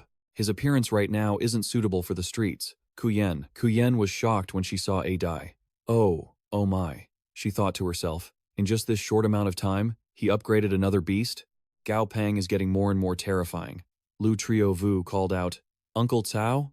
Seeing her, Gao Peng thought, I remember, she's the daughter of Director Lu. Gao Peng recalled the scene of Director Lu using strings to control his own daughter. Could it be because I hung up on Lu Sam Lam directly? That old fox is probably unsure of my intentions and sent his daughter to probe my attitude. At that moment, Gao Peng noticed the glowing beast beside her friend. But that beast of her friend's is actually quite interesting. Adapting to a completely new ecological niche, Gao Peng watched the beast flying, treating the void as an ocean. To have such a unique life form, Lu Triovu, sweating, said to Gao Peng, Uncle Cao, I want to ask you to take a look at my beast. Gao Peng opened his mouth. Oh, it's you. He suddenly changed his expression and smiled. No need to call me Uncle Cao. We're the same age, so it feels a bit weird. Lu Triovu was caught off guard by his sudden personality flip. Oh. Gao Peng raised his hand and said, The old rules apply. I'm sure you know my standard fee. Pay first. So, this beast of yours is a peppermint cat? Common quality. Elite level. According to my rates, that'll be 60 credit points. Thanks for your patronage. Gao Peng thought to himself. Forget it. Looking at this Lu Triu Vu, she probably doesn't know what her fox of a father has been up to. No point in bullying a girl for no reason. Gao Peng waved his hand. For your father's sake, I'll tell you the materials needed to upgrade your peppermint cat's quality. Hearing this, Lu Triu Vu was overjoyed. Thank you, Master Cao. Gao Peng looked around and asked, By the way, where is your beast? Only then did Lu Triu Vu panic, looking around. Eh? Where's the cat? It was just here. Lu Triu Vu's friend pointed toward her beast. Your peppermint cat is hiding in the corner. It must have been scared. The peppermint cat was shivering, staring at Adai. The peppermint cat whimpered at Lu Triu Vu. Its eyes were watery and looked very pitiful. Lu Triu Vu sat down and hugged the cat. There. Don't be scared, kitty. Good kitty. The peppermint cat burrowed into Lu Triu Vu. Gao Peng saw this and thought, What a lecherous cat. Gao Peng asked, If I may ask, where did you guys buy this jellyfish? Lu Triu Vu replied, Master Cao, are you interested in this kind of pet beast too? Gao Peng replied, I haven't encountered a beast with this attribute before, so I'm a bit curious. Lu Triu Vu's friend laughed and said, Actually, this guy can hardly be counted as a beast, it's just a small pet. It barely counts as a portable wallet. Her friend held out her phone to the beast, and it immediately sucked the phone inside. Her friend turned back to continue talking to Gao Peng. See, it stores things in its own internal space. These flying jellyfish are a specialty from Bong City. Some merchants from there were selling them recently. With his sharp, piercing gaze scanning the busy plaza, Gao Peng focused his eyes. Finally, I've found a lead on a third beast. Scene change. At the plaza, crowds of people were hawking their wares. Don't miss out on these folks. Pick up the latest limited edition flying purse pets. Flying purses, the hottest new beast from Bong City. Come take a look, everyone. These little jellyfish are just adorable. Look at them drift around. The girls were instantly smitten. Oh my god, so cute. A girl pulled on her boyfriend's arm, trying to get him to buy one. Babe, I want one of these little guys. The boyfriend, not wanting to disappoint, agreed right away. Yeah, let's get one. Gao Peng stepped forward and asked the vendor, Mind if I take a closer look at those flying jellyfish? The vendor handed one to Gao Peng while saying, Here you go. Other vendors were busy pitching to customers too. Boss, I want one. Boss, I want one too. Give me one. The system displayed. Level 1. Normal quality. Gao Peng chuckled. That's not what I meant. Can I? Take a look at all the remaining jellyfish. I want to pick one out myself. The vendor led Gao Peng inside. He opened a door, and a cloud of mist billowed out. Gao Peng stepped in to find many tanks filled with flying jellyfish. All the rest are in here, the vendor introduced. According to the records, the origins of these flying jellyfish likely date back to the OS-7 disaster. A swarm happened to be exposed to spatial energy, causing them to mutate. Over the next few hundred years, they settled in that sea area and multiplied. An image appeared of a fish chasing a swarm of jellyfish, nearly getting eaten by another monster. Gao Peng looked up, thinking, So these are arguably the worst survival attribute monsters. The vendor chuckled. They're called space attribute because they can fly, but their bodies actually contain a pocket of space. It's just a tiny dimension with almost zero attack power.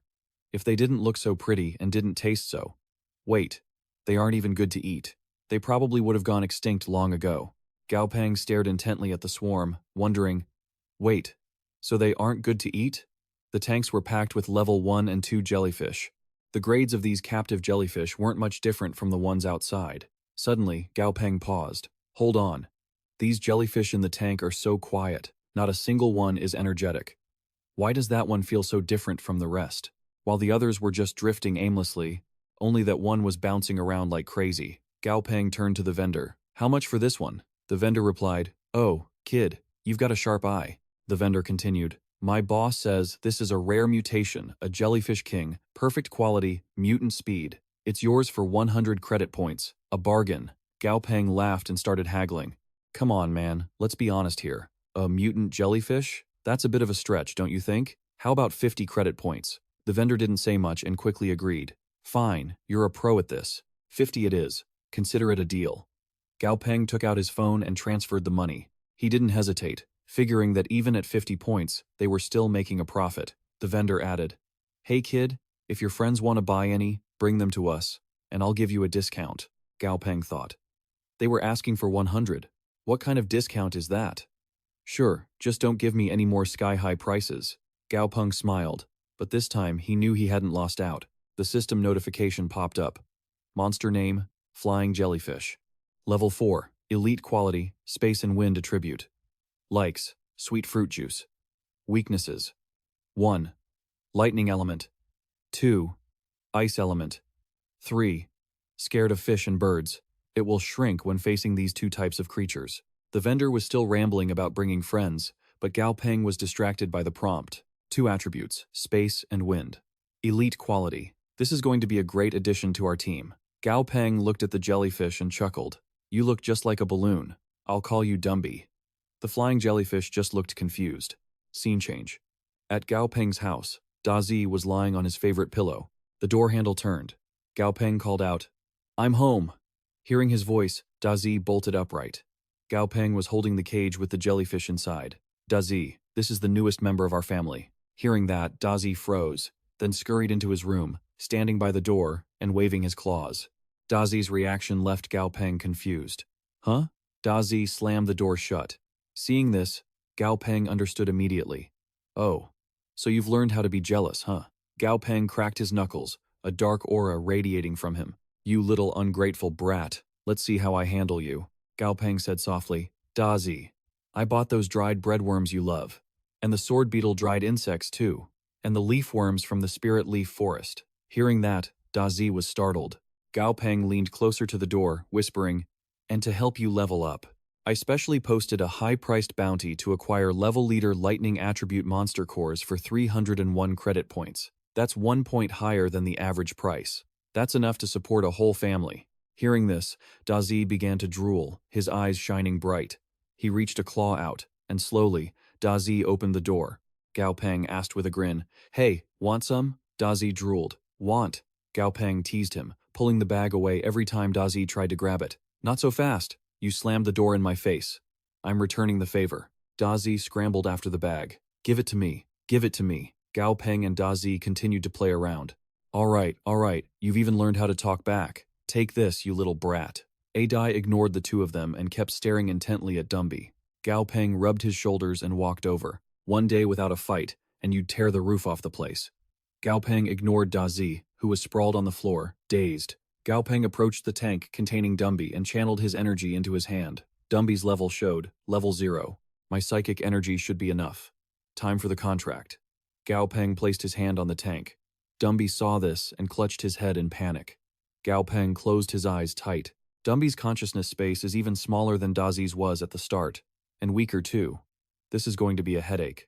Plus, Dumby's consciousness is way too anxious. Gao Peng opened the system interface and looked at it. If I form the contract now, it feels a bit shady. Like I'm baiting a kid. Gao Peng scratched his head. With Adai and Dazi on either side of him. Looks like I'll need to spend more time getting close to Dumby. Lower its guard and build up some affection. Gao Peng's face brightened, a slight flush on his cheeks. Decided. Tomorrow, I'm taking little Dumby to school with me. Gotta bond a bit. Dazi stood nearby, pouting, clearly not happy about it. Scene change, the next morning at the school training ground. Trying to build a bond, the eldest disciple stood by, looking a bit pouty and resentful, thinking, it's okay, the scene is already gone. Back at the training academy, Mu Tiang was sweating, stammering as she greeted Gao Peng. Good morning, Gao Peng. The chubby boy with orange hair next to her couldn't stop staring in confusion. Gao Peng walked up, a weird creature sitting on his head, and greeted everyone, hey, Mu.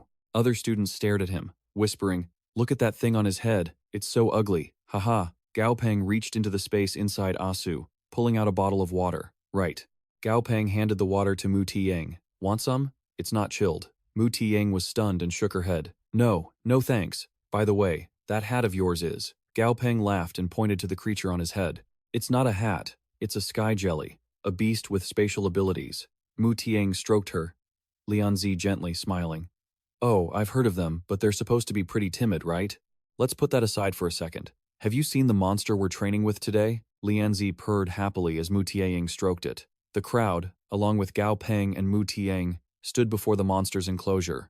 A sign displayed the name, Purple Gold Centipede. Gao Peng looked at the monster and remarked, looks like a tough test. Mu Tiang looked at the beast and asked Gao Peng, well, are you going first today? Asu chirped. All the students chimed in. Yeah, looks like Gao Peng is snagging the first move bonus points again. Well, we don't have a choice. With Gao Peng's strength, his win rate is high. We can learn from his tactics, and maybe even earn some satisfaction points. Contrary to everyone's expectations, Gao Peng decided against it. He looked at Mu Tiang. I'll give the others in the team a chance. I can't be the one to go first every single time. Everyone was stunned to hear this. A boy wearing glasses with his own beast shouted, wait, really? If you're willing to give up the first slot, Instructor Zhang, I ask to be the first to challenge it. Gao Peng frowned, thinking, a mother dragon? This one. Apart from Dazi, it's the only elite tier beast. Even if it's only level 11. It's a shame it's only common quality, but it should be enough to test the purple gold centipede's depth. Suddenly, Gao Peng turned and looked at Dazi in shock.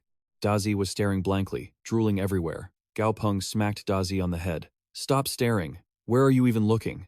You only care about eating. Observe its habits and attack patterns closely. I'm going to let you fight in a bit. What is that shiny stuff on your lip? Wipe it off. Instructor Zhang Lianbai raised a red flag and shouted the command to begin. The mother dragon stood tall in front of the purple gold centipede. The mother dragon was enveloped in a red aura, while around the purple gold centipede's body, there was a swirling blue aura. Both beasts locked eyes. The purple gold centipede started the battle, whipping its tail hard toward the mother dragon. The mother dragon leaped up quickly to dodge the attack, then dove down, using its claws to try and grab the centipede. The purple gold centipede wasn't an easy target. It used its pincers to clamp onto the mother dragon's claws. The mother dragon's legs were trapped, struggling incessantly to break free. The boy in glasses saw his beast in a tight spot and panicked. Oh no, Zhang Lianbai commented. It's lucky this purple gold centipede isn't venomous. Otherwise, that one strike would have already knocked your beast out. The centipede's stinger pierced the mother dragon's thigh. Zhang Lianbai added, it's a good thing your mother dragon is sturdy enough. The centipede just hooked into the muscle from behind. It lacked the piercing power to do serious damage. The mother dragon glared at the centipede with burning red eyes.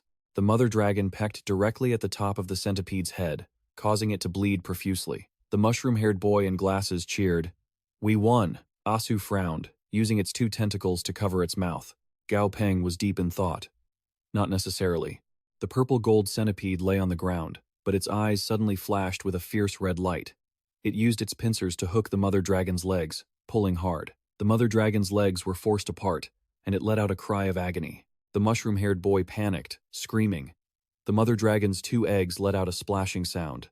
The mother dragon looked up at the sky, tears streaming down, letting out a pitiful wail. All the male students instinctively covered their own crotches, trembling in fear. SSS. A whitefoot stepped into the enclosure. A beast with eyes radiating murderous intent strode toward the mother dragon lying on the ground. Zhang Lianbai said, all right, stop it. The purple gold centipede jumped in a cold sweat and released the mother dragon's legs. The mother dragon slumped down. It cried, sobbing as it ran away as fast as it could. The mushroom-haired boy chased after it. A moment later, Zhang Lianbai stood with his hands behind his back and said, "Is there anyone else who wants to challenge the purple gold centipede?" The students all shook their heads. Zhang Lianbai said, with a stern face. "Lately, every challenge has been the same Gao Peng's Thunder Spear. I know some of you are dissatisfied in your hearts, thinking I'm biased and looking down on you, aren't you? What about now?" The students all avoided eye contact, not daring to step forward. "Someone take the lead so you can improve your records, okay?" No one moved. Zhang Lianbai turned to look at Gao Peng. "Gao Peng?" Gao Peng didn't say much. He fed Dazi a bug, and then ordered it to go. Asu, sitting on Gao Peng's head, excitedly pointed forward. Dazi marched into the iron cage. It stood face to face with the purple gold centipede. Dazi lifted its legs off the ground, standing tall, its massive body looming over the centipede. Mu Tiang walked over and stood beside Gao Peng. Dazi is strong, but given the strength the purple gold centipede has shown, it shouldn't be this timid. Asu frowned. Gao Peng said nothing, only thinking to himself, Mu Tiang is right. This purple gold centipede might be hiding its true power. Gao Peng clenched his fist, his hand trembling slightly. Now, I can only trust Dazi. The purple gold centipede started the fight again, swinging its tail toward Dazi. Dazi quickly dodged the centipede's attack by shifting its body. Mu Tiyang cheered enthusiastically for Dazi. That's it. Gao Peng watched the match intently from behind. Asu, on Gao Peng's head, had drifted into a daze at some point. The purple gold centipede continued to attack Dazi with its tail. The centipede's tail struck Dazi's head. Dazi sweated, but quickly regained its composure, whipping its tail hard down onto the purple gold centipede. The golden centipede was battered until its head was spinning. The great serpent continued to sink its fangs into the centipede's body, tearing off a chunk of its flesh with savage force and leaving it bleeding profusely. The students watching from the sidelines cheered excitedly. Whoa, that's awesome. The great serpent used its long body to coil tightly around the golden centipede, while the system interface displayed its status as severely injured. Gao Peng was thrilled to see the great serpent performing so well. That's it. On his shoulder, Xuanyuan Hui was also chirping with delight, celebrating the great serpent's victory. Mu Tiang's eyes sparkled as she exclaimed, "No wonder you're Gao. Look at that. The great serpent was in such a dangerous spot just now, yet you didn't even blink." Gao Peng smirked and boasted, "Haha, it's nothing, really. Everything was going according to my plan." But contrary to his confident words, he was actually sweating bullets internally. To be honest, Gao Peng thought, my palms were actually sweating from nerves back there. Zhang Lianbai was wiping sweat from his forehead as he urged Gao Peng, call your monster back." Inside the cage, the great serpent was busy gnawing on the golden centipede's flesh. Zhang Lianbai continued, "Monsters suitable for training aren't easy to come by. If you let it keep eating, this thing is going to be a goner soon." The great serpent's mouth and face were smeared with green fluid, and it still had a piece of meat clamped in its jaws. The other students trembled at the sight and whispered, "Is the great serpent not fully tamed yet? That's way too savage." "Exactly. Are we sure it's safe?" Mu Tiyang. Hearing their chatter, Mu Tiyang glanced back at them. Gao Peng cupped his hands to his mouth to whistle. Upon hearing the call, the great serpent looked annoyed and didn't want to come back. Despite its reluctance, the great serpent quickly scurried toward Gao Peng. As everyone watched it approach, Gao Peng quickly pulled a handkerchief from his pocket. "Always just eating indiscriminately," he muttered, using the handkerchief along with Xuanyuan Hui to wipe the green gunk off the great serpent's face and mouth. "What if you get a stomachache from eating that? You're scaring the timid ones again." "It's not bad, is it? It's delicious and nutritious," the great serpent seemed to think. The students around them looked horrified. Is he seriously acting smug about this? "Seriously? That's what he's saying?" Mu Tiang said awkwardly. "Gao, don't take it to heart. They're just a bit spooked by your monster." Gao Peng, without changing his expression, replied, "We are currently fighting monsters in a cage with instructors and Angun Tuitlan protecting us. That's why you have the luxury of feeling sorry for these monsters." Gao Peng stroked the great serpent's head and glanced at the group. "But what about when we go into the wild, the monster's own territory? In a real fight, do you think the monsters will feel sorry for us? We're here to learn how to fight, not to play around. If this is your attitude, you might as well quit now." The group of students was angered by Gao Peng's words. "Hey, this guy." Suddenly, applause rang out. "Gao is right, Zheng," Renbai interrupted, one hand in his pocket and the other pointing at the students. Sensing the shift in atmosphere, he announced something important. "Your basic training is nearly finished. You can now register for the actual wilderness field training site," Zhang Lianbai said with a warm smile. The The training duration is 1 week. The school has approved the time off. You can discuss it with your families once you get back. The registration fee is 5 credits. Everyone erupted in chatter and excitement. Is it really happening? After waiting so long, we finally get some real combat. Man, my basic training wasn't ideal. What am I going to do? Gao Peng's brow furrowed, his face flushing slightly as he sweated. The Wilderness Field Training Site. That's pretty generous. The students continued to talk to Zhang Lianbai.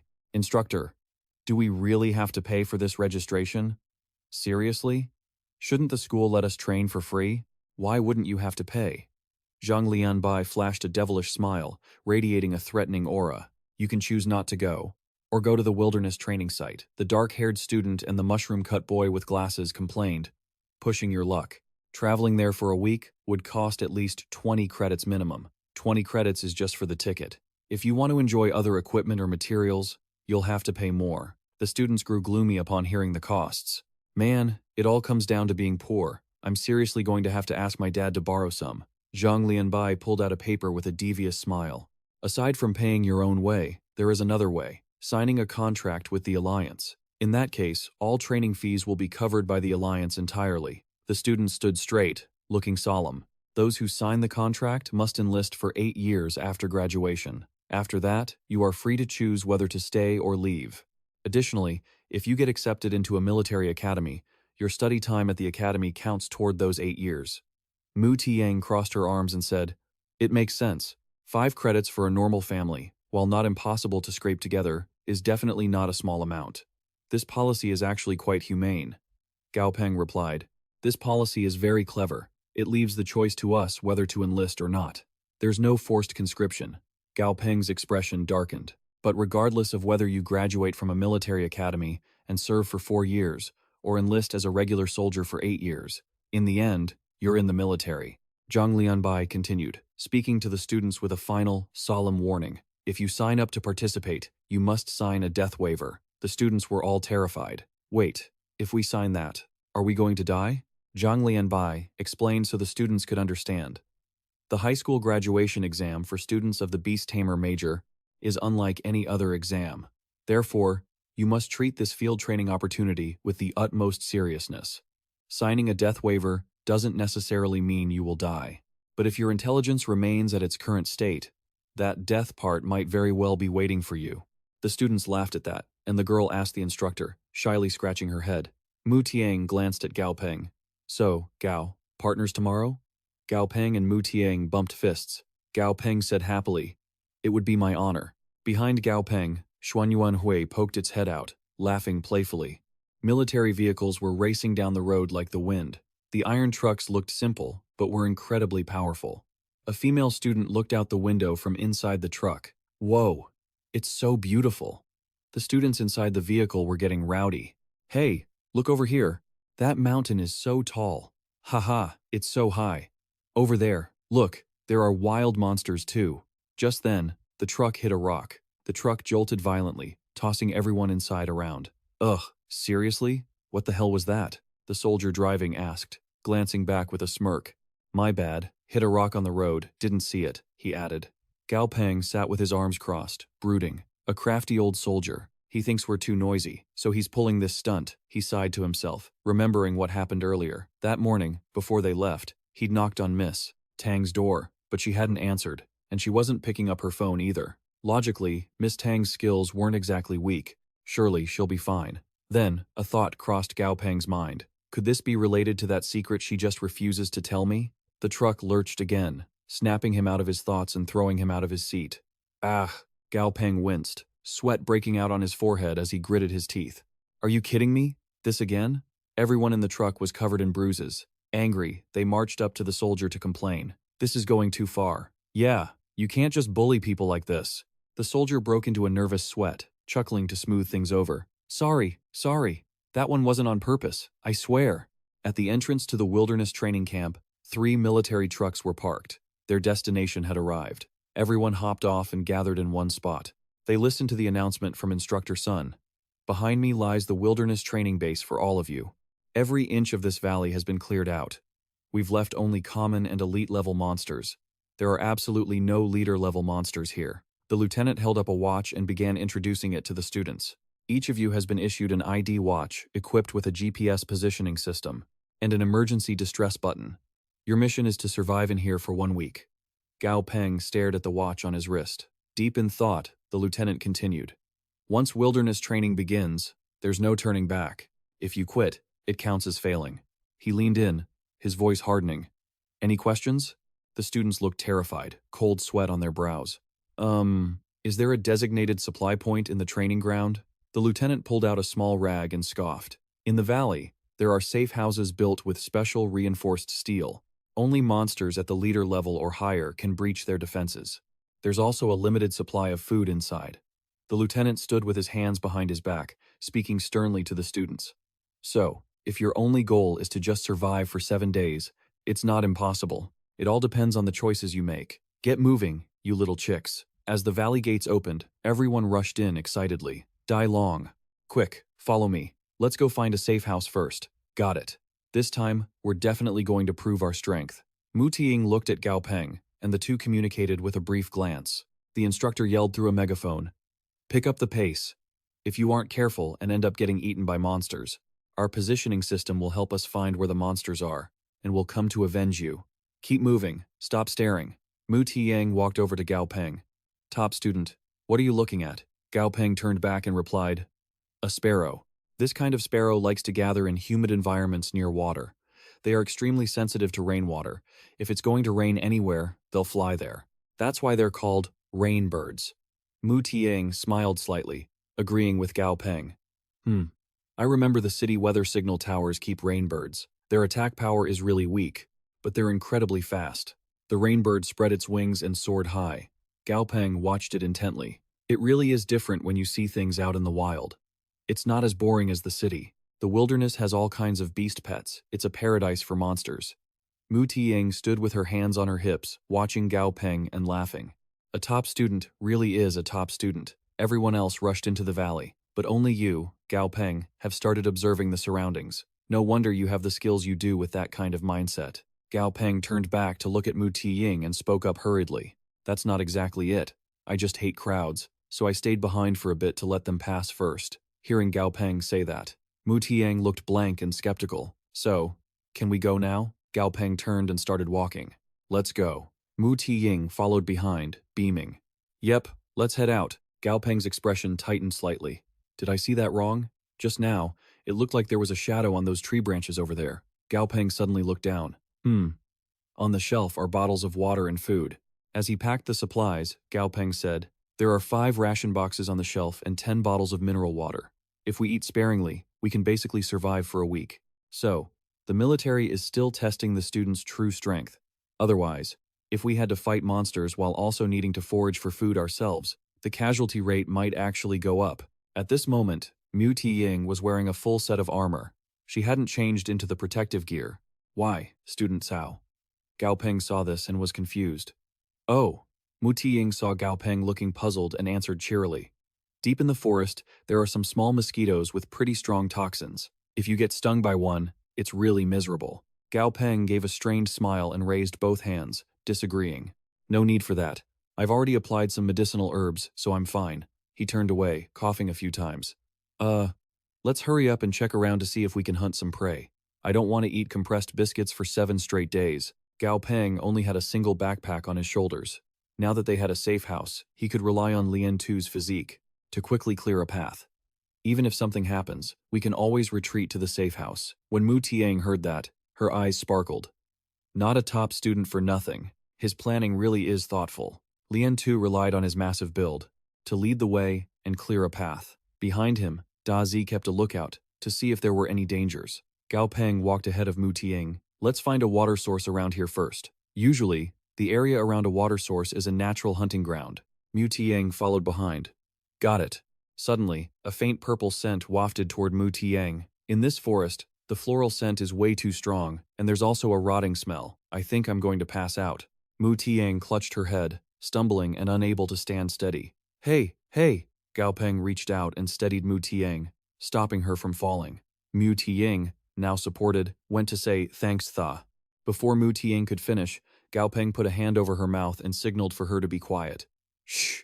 Gao Peng lied to Mu Tiang, having his summon Lian Tu hit that branch with all its might. Hearing Gao Peng's words, Mu Tiang was taken aback, thinking, what could be so special about this tree? Student Cao, why on earth would you try to ram into a tree like that? Mu Tiang thought to herself, watching Gao Peng with a puzzled look, even while they were still at school. Student Cao's judgment is always spot on. Maybe he spotted some kind of clue. I should trust him. Mu Tiang reached out and touched Lianzi. Go, Lianzi. Upon receiving the order, Lianzi's eyes glowed bright red as she braced for an attack. The tree branch suddenly shuddered. I don't see it. I can't see it. Once she was ready, Lianzi charged full speed toward the branch, thrusting her horn straight into the wood with brutal force. Out from the tree emerged a snake, tears streaming down its face. The snake tumbled from branch to branch, before finally falling flat onto the ground. The snake immediately vanished. Mu Tiang was sweating a little, clutching her chest. Thanks. If you hadn't warned me, I would have been hit. But what kind of monster is this? Its camouflage is way too good. Drawing on his vast knowledge, Gao Peng explained the creature to Mu Tiang. It's a tree-slaying snake. They mimic the color of tree branches. Their flesh contains trace amounts of toxin. Monsters can eat them, but humans can't. Suddenly, Gao Peng remembered something. Wait, Dazi and I have a soul contract. Gao Peng started doing the mental math. Theoretically, any damage I take gets transferred to Dazi, and Dazi is resistant to poison. Gao Peng rested his hand on his chin, a devious grin spreading across his face. That means I can actually eat this thing. They say the more poisonous the snake, the better the meat. Standing nearby, Dazi heard Gao Peng's words, and his face completely slumped. Suddenly, another noise came from the tree branch. Gao Peng turned his head to look. After searching for a moment and seeing nothing, he turned away, rubbing his chin. How strange. Did I mishear it? Behind the large tree trunk, a snake was trembling as it quietly slithered away. Suddenly, Mu Tiang waved over at Gao Peng. Student Cao, Mu Tiang called out. There seems to be a water source up ahead. A river, shimmering with light, with leaves falling into it. Mu Tiang dipped her hand into the water. It looks like clean water. It doesn't smell bad. When Gao Peng heard clean water, his face lit up with excitement. That's great. As long as we have fresh water, our chances of surviving these 7 days will increase significantly. Beneath the water, a strange green creature suddenly appeared. It spat some kind of liquid onto Gao Peng's leg. The fabric of Gao Peng's pants where the creature had spat began to stink. Gao Peng sniffed it, his face turning purple with rage. Good heavens, what kind of smell is this? Gao Peng looked at the creature as an info box popped up. Monster name, green skin frog. Level, 2. Quality, normal. Habit, loves to spit saliva on other creatures. Weaknesses, 1. Lightning element. 2. Earth element. 3. Hates having other creatures spit saliva on it. Gao Peng glared at the frog. With a look of extreme contempt and disgust, he muttered, Is this green-skinned frog crazy? It only likes spitting on others, but hates it when others spit on it? Most importantly, what kind of boring monster would actually waste their time spitting back at it? The green-skinned frog continued to spit onto the leg of Gao Peng's pants. Gao Peng couldn't take it anymore. Forget it. Dealing with this is just a waste of time. I should think about how to improve the purification efficiency of this pond. Gao Peng's face turned dark as he stared down at the green-skinned frog, remaining silent. The green-skinned frog, looking cute, even stuck out its tongue to mock Gao Peng. Gao Peng didn't say another word. He pursed his lips and spat a glob of saliva right back at the green-skinned frog. Shoop. After spitting, Gao Peng proudly stood up and posed. I gave you a chance, but you didn't know how to appreciate it. I have a system. Do you really think I can't handle a tiny little green frog like you? Beside him, Mu Tiang, Lianzi, and Dazi watched the scene with complete exasperation. Student Cao, the green-skinned frog, seeing Gao Peng do that, trembled slightly. Suddenly, the green-skinned frog burst into tears. From within the pond, countless screams erupted as frogs began jumping out incessantly. Mu Tiang turned to Gao Peng. So, there were so many frogs in this pond? Gao Peng looked down at the pond, his face dripping with sweat. Student Mu, behind you. In the pond were countless green-skinned frogs. Mu Tiang, still clueless, asked, What's wrong? Her expression suddenly turned very strange. The green-skinned frog suddenly opened its mouth wide, gathering energy in its throat to form a ball of light. Gao Peng quickly grabbed Mu Tiang's hand. He held her hand and led her as they ran as fast as they could. Run! Lianzi and Dazi quickly bolted as well. The green-skinned frogs spat saliva toward them non-stop. Lianzi, Dazi, Mu Tiang, and Gao Peng all ran for their lives. Mu Tiang was panting heavily. Huff, huff, scene change. A while later, after escaping, everyone was exhausted, breathing hard. Huff, huff, huff. Is it safe now? It's safe. Mu Tiang sat down, leaning against Lianzi. Who would have thought I'd be scared by a bunch of frogs one day? To think I had to run away. Gao Peng lay flat on the ground, breathing nonstop. Don't underestimate frogs. One or two aren't scary, but in a pond, there are at least thousands of green frogs. Gao Peng's eyes turned purple as he pondered. Mu Tiang took off her hat. Lianzi was sobbing. So, this terrifying situation, you're the one who caused it? Gao Peng rested his chin on his hand, thinking for a moment, then said, Right, let's organize the situation. Gao Peng thought about the clear pond from earlier. The area behind the northern forest was the green frog pond. Gao Peng then recalled the front gate of the valley. To the west was the direction of the main valley gate. The trees were sparse. He had passed through there, and hadn't spotted any large, dangerous creatures. Gao Peng recalled the giant footprints printed on the ground he had seen. To the south was a dense, overgrown forest. He had discovered footprints left by a large carnivorous monster. The trees were mostly very thick and sturdy, not ideal for Lianzi to maneuver.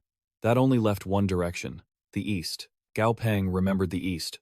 To the east was a small slope. Following the slope upward was a fairly large grassland, with traces of being grazed by herbivores. After hearing Gao Peng say that, Mu Tiang nodded in agreement. Yeah. For now, that's all the information we've been able to gather. So, what now? Do you want to expand our range and go a bit further? Gao Peng thought for a second and said, Now? Well. Gao Peng's attitude changed rapidly. His eyes sparkled. Time to cook. Seeing Gao Peng's sudden change in attitude, Mu Tiang was left helpless. Huh? Only Dazi's eyes lit up, his mouth drooling. Gao Peng folded his arms and smiled brightly. Relax a bit, partner. We've done enough exercise for today. If we're too tense on the first day, we'll burn out early. Mu Tiang had no choice but to give in. Fine, if that's what you say. Let's hurry and find something edible. Gao Peng gave a triumphant smile. No need. Gao Peng held the tree-slaying snake in his hand and offered it to Mu Tiang. Take a look. This is the green viper from earlier. Mu Tiang stared blankly as Gao Peng pushed up his glasses and pulled out a few vials of medicine. And here's the seasoning, some mint and cloves. This is gold-threaded cardamom, and this is blue-black grass. Mu Tiang looked on, stunned. She had no idea where Gao Peng had gotten spices like these. When did you collect all of these? That's not the question you should be asking. The real question is, where have you been keeping all this stuff? Gao Peng crossed his arms and replied nonchalantly, This is wilderness survival. You've naturally got to be prepared at all times. Hearing Gao Peng's answer, Mu Tiang fell silent, resting her chin on her hand. Every move Gao Peng and Mu Tiang made was being monitored through a lens. Subject number 17. It wasn't just the two of them. Everyone's actions were being tracked by lenses in the monitoring room. Rewind camera 13 for me. Subject 31 just sent a distress signal from coordinates 173, 824. There are 3 teams currently heading to the third slope. Safety shelter number 7 has been found. The instructors stood in the observation room, watching them. Is this subject number 17 really the candidate Zhang Bainian mentioned? The one with massive potential? Must be. The beast taming style and their features match, one instructor said to the others. They just ran away when they saw that green-skinned toad. Running is one thing, but they didn't even forget to forage for food while doing it. If you think about it, that's actually a high level of survival ability. Really? The captain said sternly. You're oversimplifying things. Don't forget, he's just a student who's only had a short period of training. The captain shared his own thoughts, whether it's how he utilizes the terrain, his grasp of wilderness survival techniques, or the fact that he doesn't give up when things don't go his way. His performance has already surpassed most of the other teams. Focus the monitoring on him for me. The soldier bowed respectfully. Understood, Captain. Mu Tiang and Gao Peng walked toward their base camp. So, I'll get to taste your cooking later, Gao. Mu Tiang placed her hand on the door handle, then suddenly froze. Huh? Gao Peng, standing behind her, didn't understand what was wrong and asked, Mu Tiang, what's up? Mu Tiang looked back, her face slightly crestfallen, and said to Gao Peng, I think it's been locked from the inside. Mu Tiang stood outside and knocked on the door. Classmate, could you open up? After knocking for a long while, the person inside finally spoke up. No one here, nobody home, this place is taken. Go somewhere else. Mu Tiang turned back to look at Gao Peng. An outdoor safety shelter. I guess it really doesn't matter who got here first. Dealing with people like this, I guess we'll just have to call it bad luck. Gao Peng placed one hand behind his back. He gestured with his other hand and said, "It's almost dark anyway. There's just the two of us. We can just lay out a mat and sleep on the ground." The person inside the room wasn't letting up. "Why are you still nagging him? Just tell him to get lost. Such a small shelter. Who wants to squeeze in with them? It's not dark yet. Hurry up and go somewhere else." Mu Tiang was absolutely furious about losing their spot. Gao Peng quickly grabbed Mu Tiang by the shoulder. "Mu Tiang, wait." Gao Peng spoke, intending to hold her back. He said to her, "Getting angry with people like this isn't worth it. Someone else will teach them a lesson." Mu Tiang let out a long sigh. "Ugh, you're right, Gao." Mu Tiang stroked the massive body of, "Forget it, Lianzi. Let's go." Gao Peng didn't leave immediately, but walked back toward the door of the safety shelter. Seeing Gao Peng's strange behavior, Mu Tiang asked, "Gao, what are you going back for?" In Gao Peng's hand was an iron chain. Mu Tiang was suddenly startled. "Ah, this is..." Gao Peng didn't say much, and immediately used the chain to lock the door tightly from the outside. Seeing this, Mu Tiang said, "You're locking them in from the outside?" Gao Peng brushed off his hands. Mu Tiang, standing behind him, was completely impressed and covered her mouth with her hand. "Gao, where did you get this lock?" Gao Peng flashed a smirk, his eyes glancing down at Mu Tiang. "Found it inside the shelter." Gao Peng remembered the iron chain that had been next to the cabinet. "It was by the table. I figured the instructors probably intended for us to use it to reinforce the door for better safety. I just happened to slip it into my bag when we left." After locking the door from the outside, Gao Peng and Mu Tiang happily headed off. "Let's go." Gao Peng walked in front with Dazi by his side, Mu Tiang running along behind. Everything Gao Peng and Mu Tiang had just done was seen by the camera for Subject 17. The instructors present were all quite surprised by Gao Peng's actions. Snap! The instructors laughed loudly, impressed by Gao Peng. "Ha ha ha! I'm sold. This kid is something else." The instructors couldn't stop praising Gao Peng. "He's as cunning as a monkey." The captain said, "What do you think? This kid definitely has a knack for spirit energy, doesn't he?" A mysterious man stood in the shadows, his eyes glowing blue. "He's much stronger than the average student. But the real show is about to begin. The outside is swarming with monsters. I wonder if he can survive the night." The sky was full of stars, absolutely beautiful, with just a few clouds. Gao Peng took the lead to guide the way. "Let's head this way and see if we can find another safety shelter." Mu Tiang listened to Gao Peng. "All right." Gao Peng and Mu Tiang walked ahead. Behind the two of them, a black shadow emerged from the bushes, radiating a terrifying, dark, murderous aura. A black panther with fiery red eyes and sharp fangs was watching them. The night outdoors was riddled with danger. Terrifying sounds echoed all around. Mu Tiang's face was dripping with sweat, her brows furrowed, hands braced on her knees. "Doesn't look like we have a choice but to spend the night out here." Gao Peng remained very calm and said, "If we keep pushing forward, it's not very safe. We haven't spotted any movement around here either." Gao Peng observed for a moment, then pointed to the high tree branch up there. "Look at that branch. It's straight, 3 to 4 meters off the ground, and it has just the right fork in it. Let's just use that tree to set up a simple place to stay." Mu Tiang looked at the tree, feeling a bit less worried. "All right, that works." Just then, Lianzi was hard at work pulling at the tree, and Mu Tiang stood nearby, cheering it on. "Come on, Lianzi. You can do it. Pull down a few more branches." After a bit of a struggle, Gao Peng and Dazi were up in the tree, setting up their shelter. Gao Peng used large leaves and small branches to block off the base. Very quickly, Gao Peng had created a comfortable, clean spot to stay. "Done!" Mu Tiang exhaled sharply, sweat streaming down her face. She finally managed to catch her breath. After sitting down to rest for a moment, Mu Tiang looked over and saw Gao Peng already fast asleep. She thought to herself, "Did Gao do that too fast?" Dazi was no different from Gao Peng. Once it hooked onto a branch, it quickly drifted into a deep sleep. Lianzi, at the base of the tree, had also fallen asleep who knows when. Mu Tiang looked down from above. Dazi and Lian too were resting, so Mu Tiang took a star-shaped yellow blanket out of her backpack. Mu Tiang quickly laid down and covered herself with the blanket. "I'll get some rest early too." High up in a tree, someone was watching Gao Peng and Mu Tiang sleep. Deep slumber, huh? A girl stood in the shadows, looking down at the sleeping pair. Sleeping out in the wild without a campfire and no night watch? The girl suddenly cracked a smile. "Well then, let me." Suddenly, something brushed against a branch and snapped back. The girl jumped, quickly dodging to the side, thinking, something's coming from inside the bushes. A leopard leaped out. Its eyes were glowing, its face full of ferocity. A shadow leopard? The girl hid behind a tree, her eyes narrowing slightly. A shadow leopard. It's not exactly strong. Based on Xiaobong's current strength, this shouldn't be a problem. The shadow leopard leaped from one branch to another. With incredible speed, it headed straight for where Gao Peng and Mu Tiang were sleeping, leaping again and again. It pinpointed the exact spot where Gao Peng, Mu Tiang, and Lian Tu were resting under the tree. Lian Tu's paw twitched. Sensing strange movements, it woke up and let out a few howls, to alert Gao Peng and Mu Tiang. Hearing Lian Tu's cries, Mu Tiang sat up and rubbed her eyes. "Huh? What is it, Lian Tu?" Gao Peng quickly shouted. "Get down from the tree now." Hearing Gao Peng's order, Mu Tiang quickly scrambled, leaping down from the tree in a flash. Landing on Lian Tu's back, Mu Tiang sat there. "Student Cao, what happened?" Gao Peng stood tall in front of Lian Tu. He looked up at the tree in front of them. By now, Dazi had already assumed a combat stance. On the opposite branch, a monster with glowing red eyes was staring fixedly at the two of them. This must be a shadow type or dark type monster. Mu Tiang leaned over and said to Gao Peng, "Its form and strength are unidentified, and the dark, it's this monster's home turf. Should we run or fight?"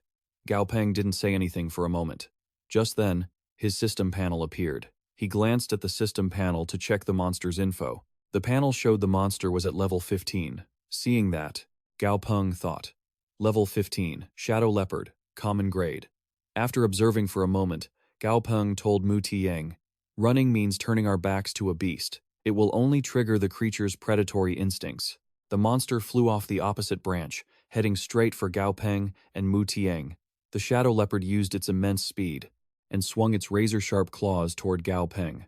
Seeing the shadow leopard's incredible speed, Gao Peng thought, "So fast." Gao Peng reacted quickly and called out, "An order to Dazi." Dazi flashed forward with its top speed, appearing in front of Gao Peng. Dazi stood face to face with the shadow leopard. Dazi quickly used its tail to attack the leopard. The shadow leopard wasn't slow either, and quickly dodged to the side. It used its speed to instantly appear beside Dazi, and with a clash, sparks flew everywhere. The shadow leopard's rapid speed caught Dazi a bit off guard. The leopard used its claws, intending to pierce Dazi's body. Not letting the shadow leopard hit it, Dazi's eyes glowed brightly. As soon as the shadow leopard touched Dazi, it was paralyzed by an electric shock. While the shadow leopard was caught off guard, Dazi quickly bit into the leopard's body, causing fresh blood to spill out endlessly. Gao Peng stood back, clenching his fists, looking pleased, using electric moves to paralyze the enemy and reduce their speed. All that training really paid off. Even when facing a monster at a higher level, Dazi can handle it with ease. The shadow leopard quickly reacted, using its tail to swat Dazi away. The shadow leopard quickly jumped up onto a tree, intending to escape. After being bitten by Dazi, the leopard leaped onto the tree, moving away in great pain. Blood was still dripping steadily from its back. It struggled to take each breath. Suddenly, in the darkness, two large glowing red eyes appeared, making the shadow leopard freeze. It shook uncontrollably in fear, as if something extremely dangerous was approaching. The shadow leopard trembled as it turned its head to look. That's right. On the tree behind its back was a giant green python. Its entire body was coiled around the trunk, its eyes staring straight at the shadow leopard. The giant python lunged down, opening its massive mouth filled with sharp, jagged teeth. Upon seeing this scene, Gao Peng and Dazi couldn't help but break into a cold sweat. Damn, what is that? The python, with the leopard in its mouth, looked down at where Gao Peng, Dazi, Mu Taiying, and Lian Tu were. Gao Peng ordered everyone to retreat immediately. "Run! Quickly!"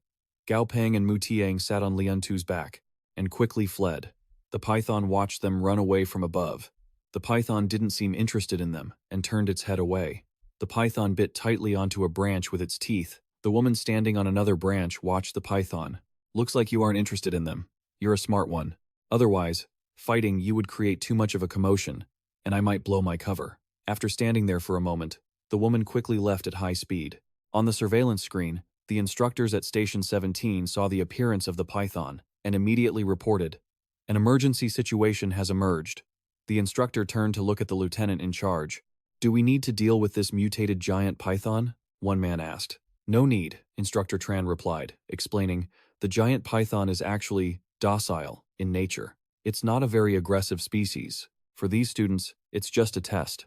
If they can't even handle a situation at this level, they're better off quitting this path early. The lieutenant smiled at Instructor Tran. Instructor Tran is right, but we still need to have the Golden Eagle team ready for rescue at any time. As soon as anyone calls for help, they must mobilize immediately.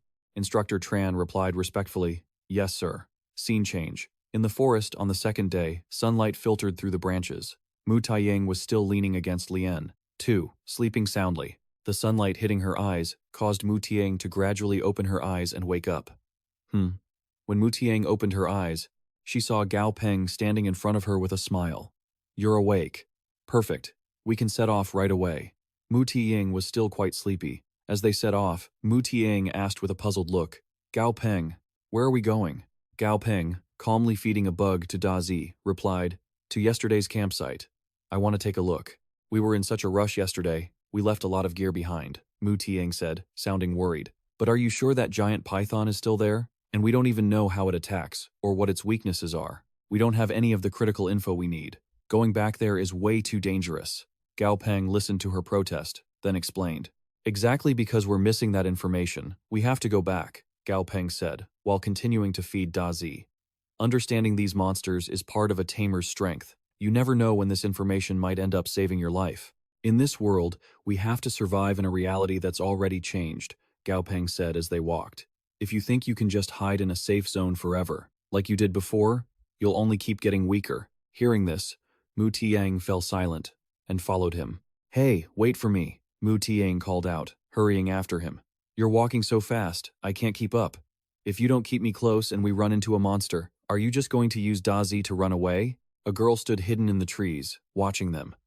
"Don't be mad, Da Zi, but a person really can't carry another person." The scene shifted. Gao Peng and Mu Tiaying were climbing over fallen trees. "This is a disaster. If we hadn't run as fast as we did, we would have ended up just like these trees." Suddenly, Gao Peng spotted something shimmering inside a tree trunk. He stopped, sweat beading on his forehead. "Is this?" Mu Tiaying didn't notice him at first. "Gao Peng, I'm going to go check over there." The system interface flickered, displaying the data for the shimmering object. Material, void wood. Spatial type material. Gao Peng shouted in surprise, "It's void wood!" Void wood is a crucial material for upgrading Aban, but there is absolutely no record of it on the market. It seems like no one even knows this material exists. Gao Peng knelt down, peering into the tree trunk, thinking, so it's hidden inside this bottle-shaped tree. Gao Peng remembered their escape with Mu Tiang the day before. It looks like that mutated creature from yesterday might have grown so large specifically because it was feeding on this rare material. No wonder it didn't chase us when we ran away yesterday. So, it was just protecting its food source? Gao Peng quickly grabbed the void wood. "Looks like I'll need to find opportunities to collect more of this stuff later." He tucked the void wood into his bag. Now, with a sly look on his face, Gao Peng kept stashing more void wood into his backpack. "I should take this opportunity during the field training to find more rare materials." On the third day of the field training, Gao Peng found a tree that shimmered like crystal. He didn't stop there. On the fourth day, Gao Peng found another glowing plant atop a boulder. He commanded Da Zi to climb up and retrieve it. On the night of the fifth day, Gao Peng found crystals, glowing with a purple light under his torch. He kept going, and soon the sixth day was over. Time flew by, and the field training was coming to an end. On the seventh day of the training, the instructor stood before the students and said, "You are all excellent cadets for completing this training. I am very satisfied," the lieutenant said, smiling at the recruits. "The next training session in the mountain valley is tentatively scheduled for 3 weeks from now. Those who registered this time can participate for free next time." This concludes the first training session. I hope everyone gained something. The next 3 days were for rest, followed by a return to normal classes. Hearing they got a break, the students cheered. "Whew, finally, we can get some rest. Nice. I'm going home to have a feast." Mu Tiying and Gao Peng were no exception. "Finally, I can get a signal. I have to call home and let them know I'm safe. I'll message my sister too." Gao Peng looked at his phone and suddenly froze. On the screen, there were images of insects flying in the sky. Meanwhile, in the city center at the pedestrian street, everyone had their eyes glued to their phones, checking the news. A bead of sweat rolled down his forehead. A large TV was also broadcasting the news. Alliance News 521, 0-5, joining forces to overcome difficulties. Now broadcasting the war situation in the north. On the phone, a reporter was standing on the front lines to report the news. "Audience, I am currently at the front lines. The Jiangnan military district has successfully stopped the swarm of leaf-eating locusts outside the perimeter.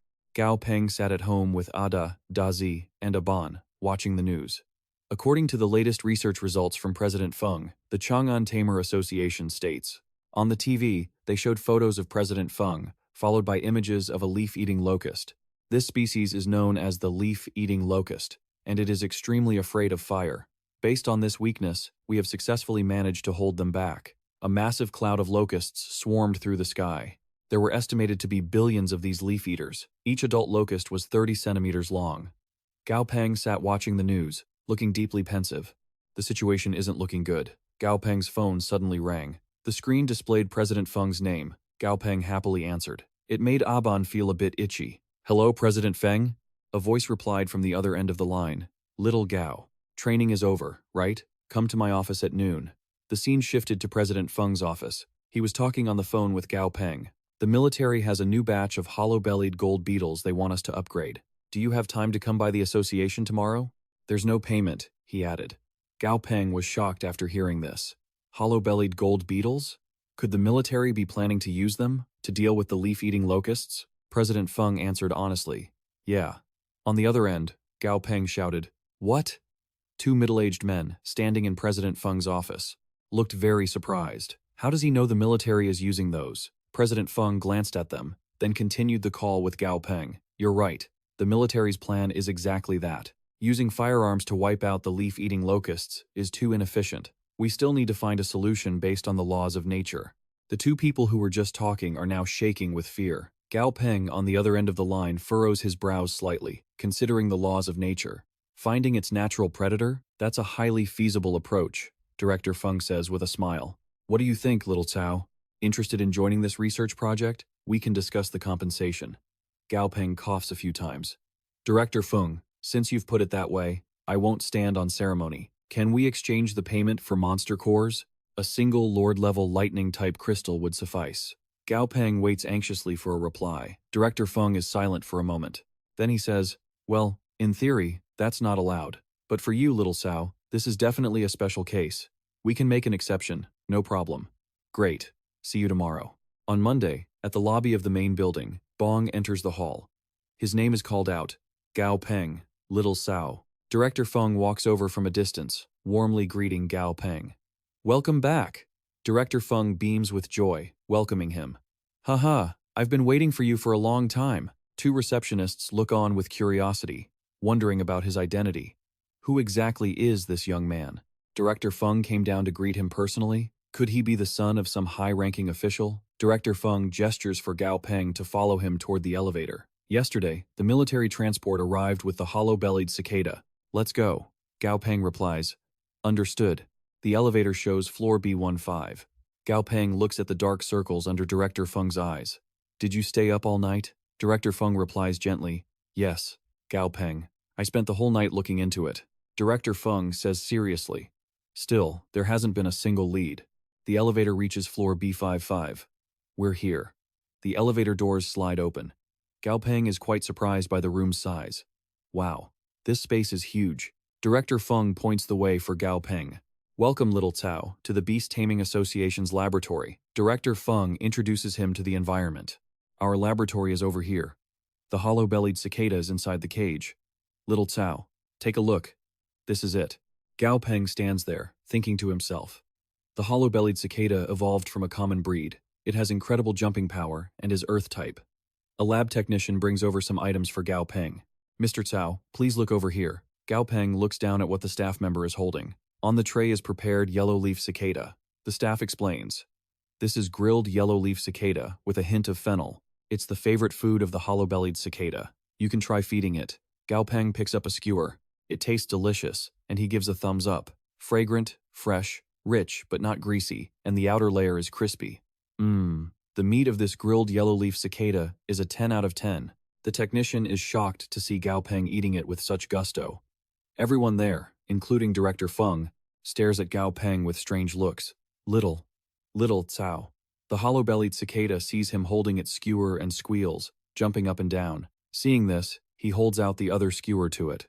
Don't be so impatient. I'm just taste testing for you. Too bad there's a bit too much fennel. The flavor is a bit strong. Here, eat up. After saying that, he offers the skewer, and the cicada takes it with its tongue. Seeing the creature eating happily, he looks down at the skewer stick and thinks, it can digest live wire, its stomach must be massive. Otherwise, it wouldn't be able to digest that. He turns to ask Feng Tu, so, specifically, which capabilities does the military want to improve? Feng Tu replies, defensive power and digestive capacity. Of course, boosting attack power would be great too. He points to the research board. Come here and look at my previous results. I discovered that the hollow-bellied cicada has a fairly high compatibility with fire-type attributes. After that, I took some skin tissue from the cicada and combined it with fire-type materials. The experiment showed that its flesh and the fire vine have the highest compatibility. There was no rejection reaction, it's just that the fire vine is too mild, and I haven't found an effective method. Gao Peng thinks to himself, there really is an evolutionary path using the fire vine as a support material. The evolutionary direction is indeed fire type, but the formula needs adjusting. After thinking it over, he turns to Feng Tu. Director Feng, maybe we can try a different approach. Feng Tu is surprised. What? So quickly? You already have a new idea? As he speaks, Gao Peng confidently explains.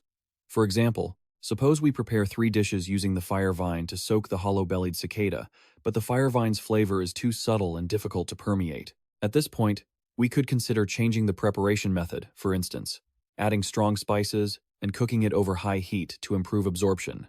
Feng Tu's jaw drops in confusion. Adding strong spices? And high heat?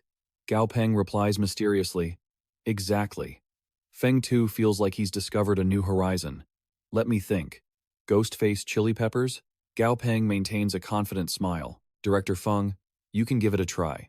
Once decided, Feng Tu immediately turns and orders, Little Trin, I remember there's a batch of ghost-faced chili peppers in the association's warehouse. Go bring them here. The young man named nods. Understood. As he walks away, he thinks, evolution is like cooking? This is a bit too much. Is this really the method of the youngest beast tamer in our city? Feng Tu watches him from behind. Sigh, Little Trin has potential, but the path of a beast tamer requires many talented people to participate to truly shine. Expand this path. That's what's needed. Little Trin, I hope you understand this truth soon. Before long, the young man, Little Trin, walks in carrying a suitcase of materials. Director, the materials are here. Very good. Feng Tu opens it to inspect the contents.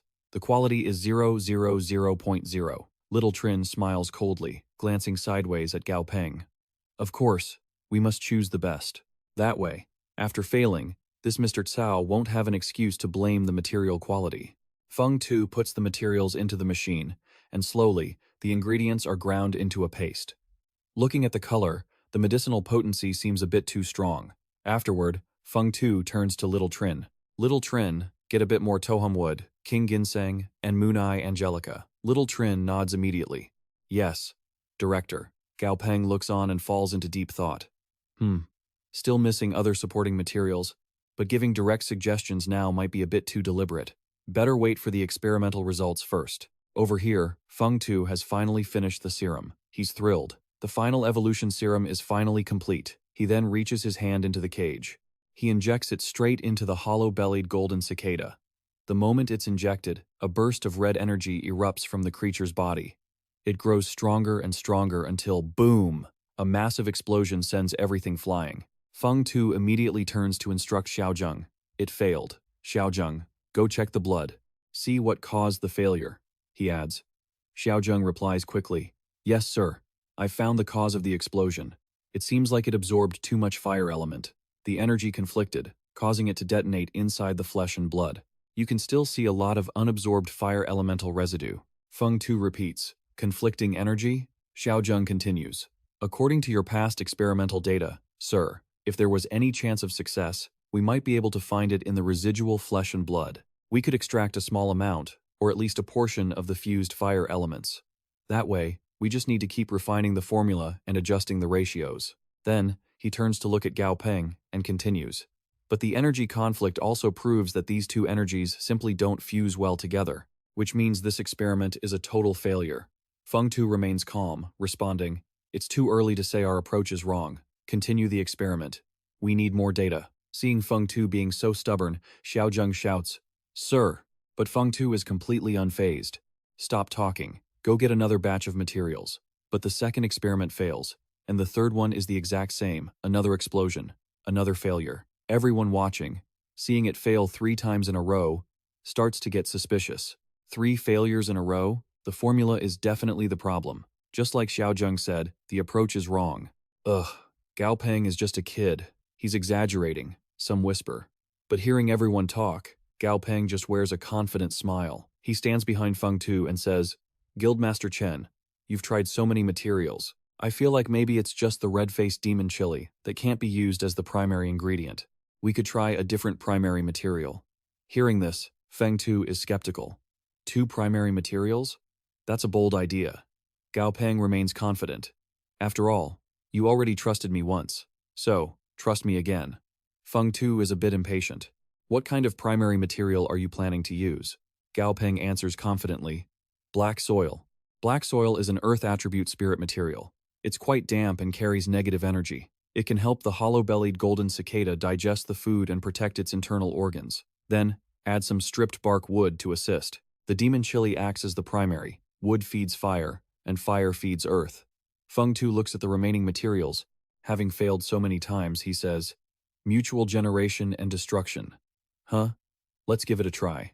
The lab staff immediately prepares 2 vials of the serum. Xiaozheng carefully examines the samples. After a moment, he suddenly shouts, Sir! This time, the test shows a large amount of fire elements successfully infiltrated the flesh and blood. Feng Tu is overjoyed. It's working! That's great! Gao Peng turns to Feng Tu. How about we conduct a live specimen experiment this time? Since many of the ingredients need to be ingested, the effects would be better that way. Testing only on flesh samples isn't accurate enough. Feng Tu nods happily. All right, do it. Gao Peng then brings the test tube to the hollow-bellied golden cicada. Although each time they cut off a piece of flesh during the previous experiments, it wasn't much. It can recover later, and they've already applied anesthesia. Still, this little bug is in a pathetic state. I'll feed it some more yellow-grain worms later. He sticks the test tube into the hollow-bellied golden cicada. Suddenly, smoke starts pouring out of its body, eventually filling the entire room. Too much smoke. Gao Peng lifts his hand to cover his nose and reminds everyone, the ratio has already been deduced. From here on, just keep adding materials over time. Why don't you guys head out first? Even with all the smoke, Feng Tu refuses to leave. Cough, cough. No need. I need to be close to observe the reaction. Seeing this, Gao Peng hands the test tube over to Feng Tu.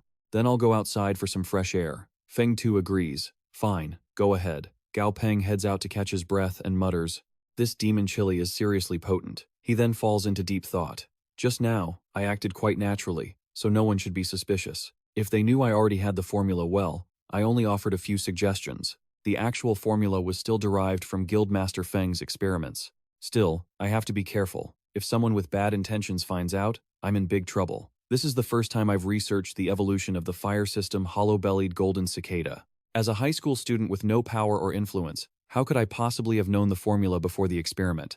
A moment later, the lab door opens. A person runs out, coughing. Cough, cough. It grabs his attention. Gao Peng stares at the smoke and thinks to himself, red bone-chilling smoke. Looks like it worked. Behind the smoke, the hollow-bellied golden cicada has successfully evolved, radiating immense energy. Xiaozheng excitedly runs over to Feng Tu. It's a success. Fire attribute, earth attribute. Wait, sir. We did it. Seeing this, Gao Peng thinks, well, it has the fire attribute, but the earth attribute isn't necessarily there. But to get it into use quickly, this is the only way. Then, the system introduces the monster, Flowing Fire Cicada, level 19, elite grade. Weakness, water system. Introduction, evolved from the hollow-bellied golden cicada. To adapt to the evolution, it sacrificed its earth attribute to become a fire attribute monster. However, during the evolution, its body suffered massive damage. A large amount of muscle was eroded by the fire elements, weakening its jumping ability to varying degrees. Its evolution potential has also been weakened. On the northern front line of the Chang'an district, everyone is counting their supplies before the battle. 3 platoons, formation complete, ammunition check complete. Hurry up and replenish the parts. Attention, units. The targets are approaching Area A3. Prepare for combat. Through his binoculars, he sees a swarm of dried leaf locusts flying in. A soldier shouts, they're here! The swarm of locusts dives down to attack. The commander next to him shouts into the radio, "White phosphorus shells. Use white phosphorus shells." Suddenly, projectiles like fire fly from the tanks, slamming into the swarm of dried leaf locusts. Seeing the locusts struggling, a soldier cheers, "Commander! The white phosphorus shells are really working." The commander smiles in relief. "Great. At this rate, keep crushing them." But suddenly, he noticed something. Wait a second. The dry leaf emperors suddenly started glowing and began manipulating the sand. The commander shouted, "This is bad. Those bugs are trying to control the sandstorm again." They created a massive sand vortex, blowing away all the incoming artillery fire. The soldier panicked. "Commander, our ammo is being completely blocked by the sandstorm." The commander immediately ordered, "Dry leaf emperors, begin sandstorm manipulation. Cease fire. Switch to incendiary rounds. I repeat, cease fire. Switch to incendiary." The soldier inside trembled. If we don't use incendiary rounds, what can we even do? Suddenly, a gun was cocked. The soldier next to him glared, showing no fear. Behind us are countless civilians. These disgusting bugs. Killing one is a win, killing two is a profit. Suddenly, a red foot stepped out. It turned out to be a swarm of scarlet flowing fire, cicadas rushing in. The cicadas arched their bodies and lunged toward the dry leaf emperors. Their bodies, radiating a red mist and powder. That mist made the dry leaf emperors tremble and lose their ability to fight, and the sandstorm gradually died down. The soldiers were stunned. The sandstorm stopped? "Commander, where did these giant cicadas come from?" The elderly soldier nearby explained. "Giant cicadas? No, these are, well, the educated folks studied these to counter the dry leaf emperors. Don't just call them giant cicadas." In the sky, the dry leaf emperors began to fall one by one. Don't just call them giant cicadas. In the sky, the dry leaf emperors began to fall one by one. The swarm of scarlet flowing fire cicadas gathered energy in their mouths, and one by one, they blasted a massive beam of energy toward the sky.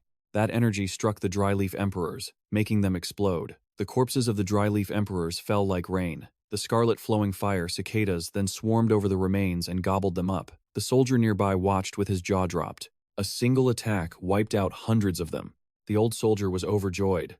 "With the scarlet flowing fire cicadas here, we brothers won't have to risk our lives fighting these monsters anymore," he exclaimed. "Whoever researched these is truly brilliant." Back in the city, some old folks were chatting. "Old Han, your granddaughter is participating in that special training too, right? Old Han, your granddaughter is participating in that special training too, right?" Old Han sighed. Don't mention it. She was eliminated on the second day. Her dad gave her a lecture. It was so embarrassing. Suddenly, a vehicle sped over from the distance and stopped in front of the building. There were even a few people standing there, straight and serious. The old folks were confused. "Who are these two vehicles looking for?" Old Han said. "That direction is towards the 6th floor. Could they be looking for Gao Peng? Didn't vehicles like that come to pick him up before?" Hearing the name Gao Peng, the old woman in brown spoke up. "Speaking of Gao Peng, I remember once in the dog walking area, I saw him bringing a skeleton home." Old Han waved his hand. "What skeleton? Could it be a ghost?" "Don't scare me," the old woman in yellow added. "I saw that skeleton too, and it even had ghostly fire on it." Seeing this, Old Han turned to Mrs. Tran, who was sitting there. "Mrs. Tran, the boy from the Gao family upstairs. Have you met him?" Mrs. Tran smiled and replied, "What skeleton? That's Gao Peng's beast pet. It just looks a bit scary, but in reality, living with it, it actually protects and cares for people." The aunties just scoffed. Then Mrs. Tran turned to the spotted spider. "Hui, can you help me thread this needle?" The spotted spider was very obedient and threaded it for her. Old Han, watching from the side, exclaimed, "That kid is talented. Why haven't I heard you mention its name before?" Mrs. Tran stroked the spotted spider's head and replied, "I haven't thought of a name yet." The scene shifted to Gao Peng's doorstep. He was surprised. "This formal?" The soldier handed him a box and said, "Friend Gao Peng, per Chairman Feng's agreement, on behalf of the military, I bring you news about the monster, the Thunder-type leader grade. The Research Institute has successfully created the Scarlet Flowing Fire cicada. Please inspect it," he stammered. "Okay, thank you." Then, the soldier said happily, "I volunteered for this delivery mission because I hope to meet the person who led this research." The soldier stomped his feet and gave a military salute to Gao Peng. "Friend Gao, on behalf of my comrades, I express our sincere gratitude and highest respects." The soldier smiled gently at him, "Especially on behalf of those comrades who sacrificed their lives in this operation. Protecting the motherland is the duty of us soldiers. We do not fear sacrifice, we only fear that our deaths might not be worth it. Gao Peng heard these words and fell into deep thought, watching the soldiers through the window. Then he looked at his hands and sighed. It seems that while protecting the system, I also need to quickly find a way to participate in this new soul experiment project to support the front lines. He clenched his fist with determination. But the system is only a support. The urgent matter now is to quickly raise my own strength so I can protect myself and also have more say in the experiments. Suddenly, something surprised him. It turned out to be Da Zi coming over to hug him. He exclaimed, "Da Zi." Then he leaned down and hugged Da Zi, saying, "You actually have a conscience and came to comfort me?" Then an idea popped into his head. "The main materials just arrived. Since you're here, how about today? I help you improve your quality?" After a while, he brought out a pot of medicine with a dangerous look on his face. "Da Zi, come on, drink this bowl of soup." Gao Peng brought the medicinal pot closer to Da Zi. Da Zi was confused, its head full of question marks. Da Zi took a sniff, and its eyes lit up. It used its two pincers to hold the medicine and drank it. When the potion went down, its body emitted rays of golden light, and a series of lightning bolts erupted from Da Zi. A moment later, the lightning disappeared, and Da Zi's whole body was smoking black, as if it had been grilled. Ada saw Da Zi like that. Its jaw dropped in worry. It approached Da Zi and poked it to see how it was. Suddenly, it had an idea. It went to open the fridge, searching for something. Then it pulled out 3 cedar leaves for Da Zi. It went to help Da Zi up, trying to feed it. Seeing this, Gao Peng put his hand on Ada's shoulder and said, "Don't mess around. Let Da Zi be alone for a while." Ada listened and looked at Gao Peng. It looked at him, confused. Gao Peng sighed, looking at his 2 beast pets and thought, "These 2 living treasures, this just happens to solve Aban's craving too." After thinking, he turned and called out, "Aban! Aban, come here." Aban pretended not to hear him and flew elsewhere. Gao Peng had to pull out a water bottle to lure it. "Come on, Aban, there's delicious fruit juice here." Seeing that, it swooped down to the water bottle. Gao Peng's face turned a bit dark. "Great. One after another. Both are such gluttons." Then he took a needle and pricked his finger to let the blood flow out, then pressed it onto Aban's head. While it wasn't paying attention, he closed his eyes to sense Aban's consciousness space. When Gao Peng saw the monster's consciousness space, he thought that Asun's consciousness was still a bit weak. Seeing Asun approach, Gao Peng secretly thought to himself, "Getting bolder, aren't you? Finally willing to approach me." He smiled. Well, I guess wasting all those delicious treats wasn't in vain. Gao Peng reached out and touched Asun's consciousness. "Become my friend." As he touched it, a contract scroll appeared. "Become my friend, and I'll give you power that won't make you fear anything." Even with that offer, Asun bluntly refused. "Don't want it. Don't want power. I want fruit juice." Hearing that, Gao Peng was left dumbfounded. He had no choice but to give in to Asun's demands. "Fine, I'll give you plenty of fruit juice." As if waiting for those exact words, Asun immediately agreed. After a moment, the contract was finally completed. The next morning, while Mrs. Tran was fast asleep, a dark shadow suddenly called out, Tu on, wake up and eat breakfast." Mrs. Tran was startled awake. It turned out to be the parrot, mimicking her husband from back in the day. The parrot continued to call out, "Tuan, wake up for breakfast. Tuan, wake up for breakfast." She sat up. "You sweet thing, so it was you." She watched the parrot and continued to talk to it. "After the old man passed, you're the only one who stayed by my side." She reflected on the past, back when her husband was still there. "Ever since that accident happened to our daughter, my spirit hasn't been great, and it was hard on him. The old man clearly suffered a lot himself. He still had to take care of my 3 meals a day, especially breakfast. He would always get up on time to cook it for me. Then he'd wake me up to eat." She looked at her husband's memorial photo. "It's a pity. I was waiting for my spirit to get a bit better so I could take care of him in return. And then he was gone." She wore a gentle smile. "Back then, I didn't know how to go on living. I didn't want to live anymore. It was thanks to your imitation, little one, that gave me the motivation to keep going. Thank you for staying with me. But the old man has been waiting for me for a long time now.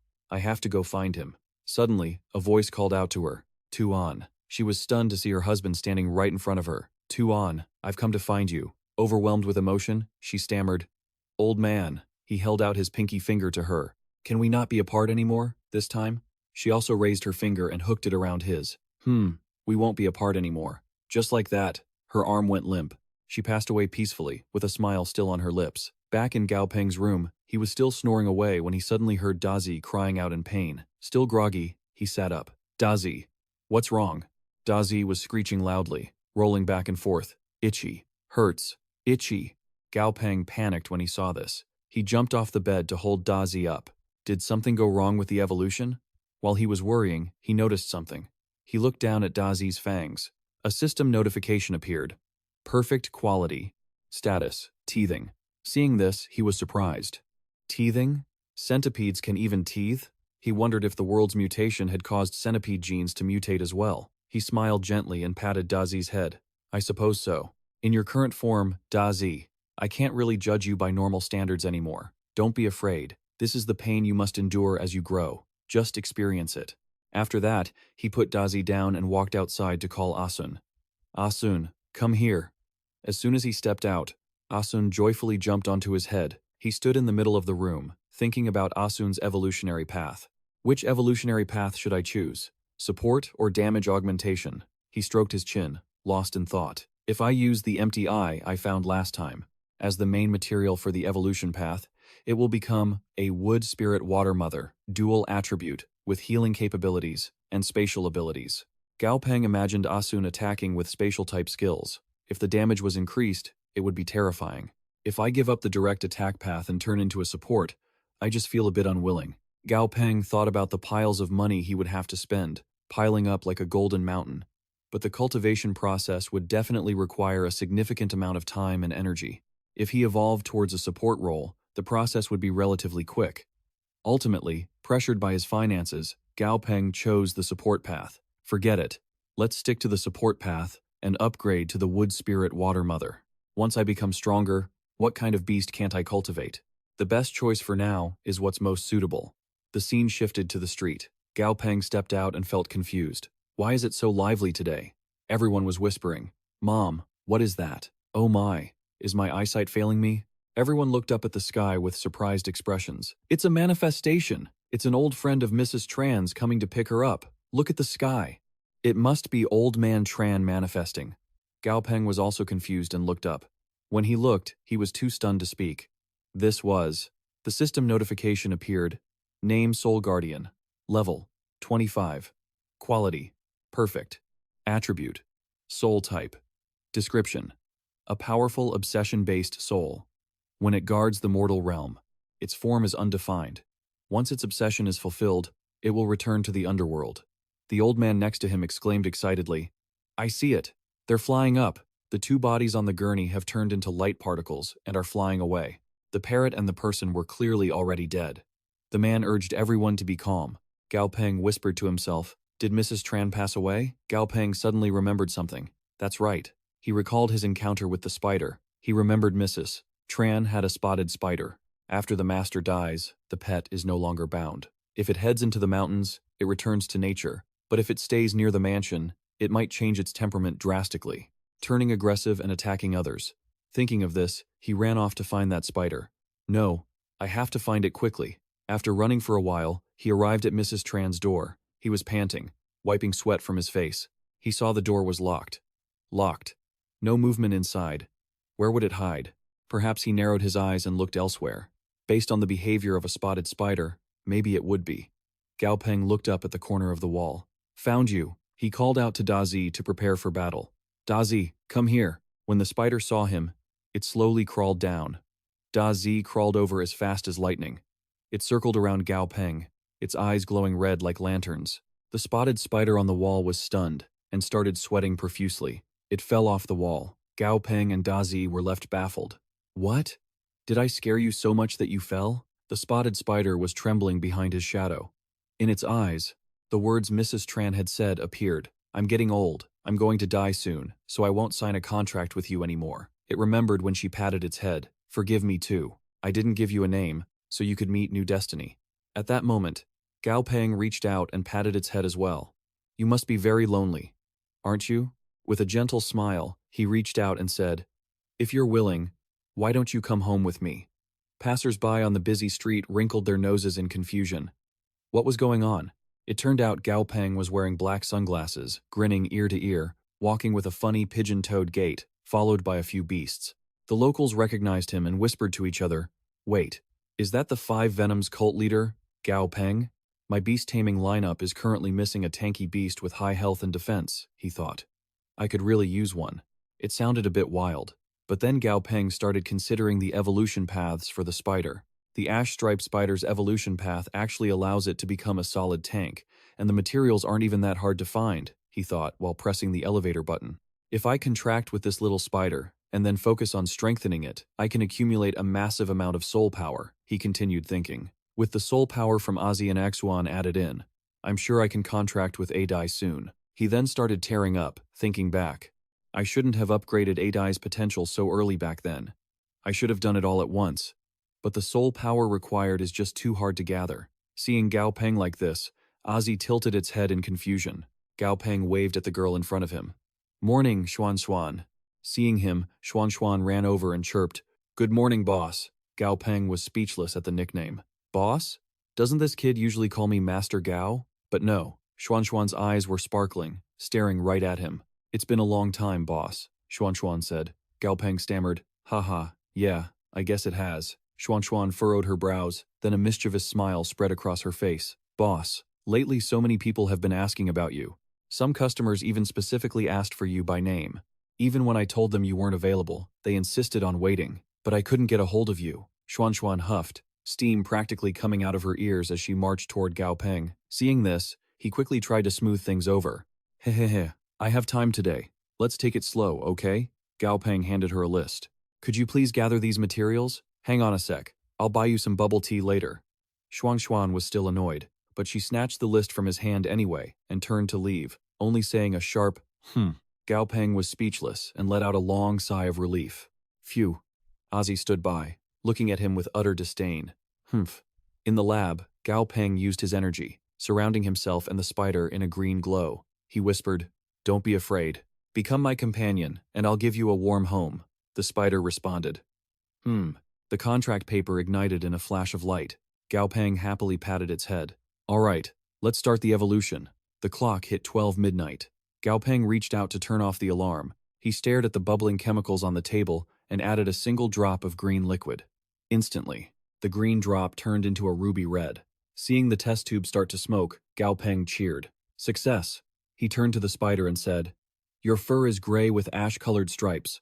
After evolution, your species will be the gray armored spider. Since you, Axuan, and Adai all start with the letter A, let's call you Abong. Gao Peng took off his mask, smiled brightly, and held the test tube in front of the spider. Look, this is the evolution potion I made for you. Just soak in it a little, and you'll become much stronger. Gao Peng poured the liquid into the tank, and the water quickly flooded in. The little spider suddenly transformed, growing larger, its entire body changing. It let out a roar. Gao Peng winced, grabbing his eye. It hurts. This is the soul link pain, a portion of the suffering Abang is feeling. Gao Peng gritted his teeth, clutching his shirt tightly. Hold on. This pain is just part of the path to becoming stronger. We have to push through it ourselves. Xuan Xuan walked in, smiling. Boss? Boss? Gao Peng turned around. Xuan Xuan's eyes twinkled like a curious little mouse. She giggled. Hey, boss. You've got a customer. He knew exactly what that meant, the kind of customer who looks really cool. Gao Peng took off his glasses and smiled. Oh, coming. Internally, he thought, another mouth to feed, need to make money fast. He took off his lab coat, then looked at something, puzzled. Sitting on the sofa was a blond man, with a bald bodyguard standing next to him. Gao Peng used his inspection skill to check the man's identity. He realized who it was. Interesting. A leader-tier beast tamer? Gao Peng handed his coat to Xuan Xuan. Xuan Xuan, you take care of these two. Keep an eye on the little spider's evolution for me. Gao Peng continued. See that object in the jar on the table? As soon as the color fades, pour the white liquid from that test tube inside. Xuan Xuan smiled and replied, Oh, okay. The blond man with glasses stepped forward. That's right, I never expected Mr. Gao to know about my little garden. I'm Liu Mu, it's a great honor.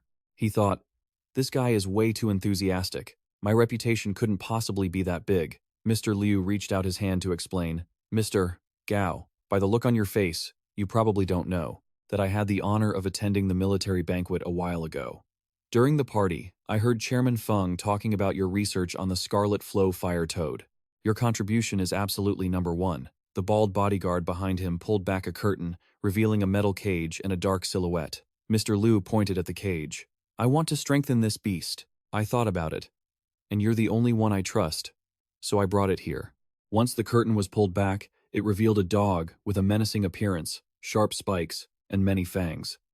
There was a red jewel on its chest. It growled furiously. Gao Peng was shocked when he saw it clearly and shouted, "Is that a dark night hound?" He imagined two dark night hounds, standing behind a gate. I heard that all canine monsters can evolve into dark night hounds. It's a common evolution path for canine monsters. The dark night hound's jet black fur allows it to blend perfectly into the night, and it can absorb large amounts of light, making it a master assassin in the shadows. It's also the best guard dog for the dark. Many estates and gardens love to keep these dark hounds. Mr. 6, I said. I know the drill. For leader-level beast taming, the pricing is entirely up to you. What's the price? Just name it. Gao Peng glanced at the system panel in front of him, thinking, excluding the two strongest and rarest evolution paths, and setting aside another 5 that require materials that are too rare or have overly complicated, time-consuming sequences. That leaves me with 13 options.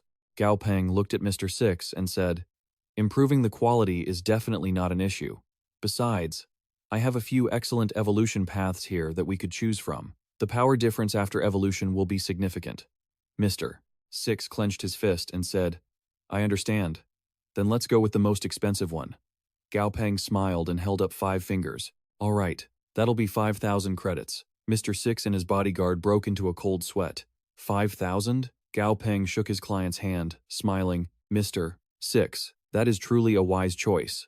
A spider leg smashed through some equipment. Hearing the loud banging sounds coming from the lab above, Gao Peng asked in confusion, Aban? He rushed over and shouted, Kuyen, what's wrong?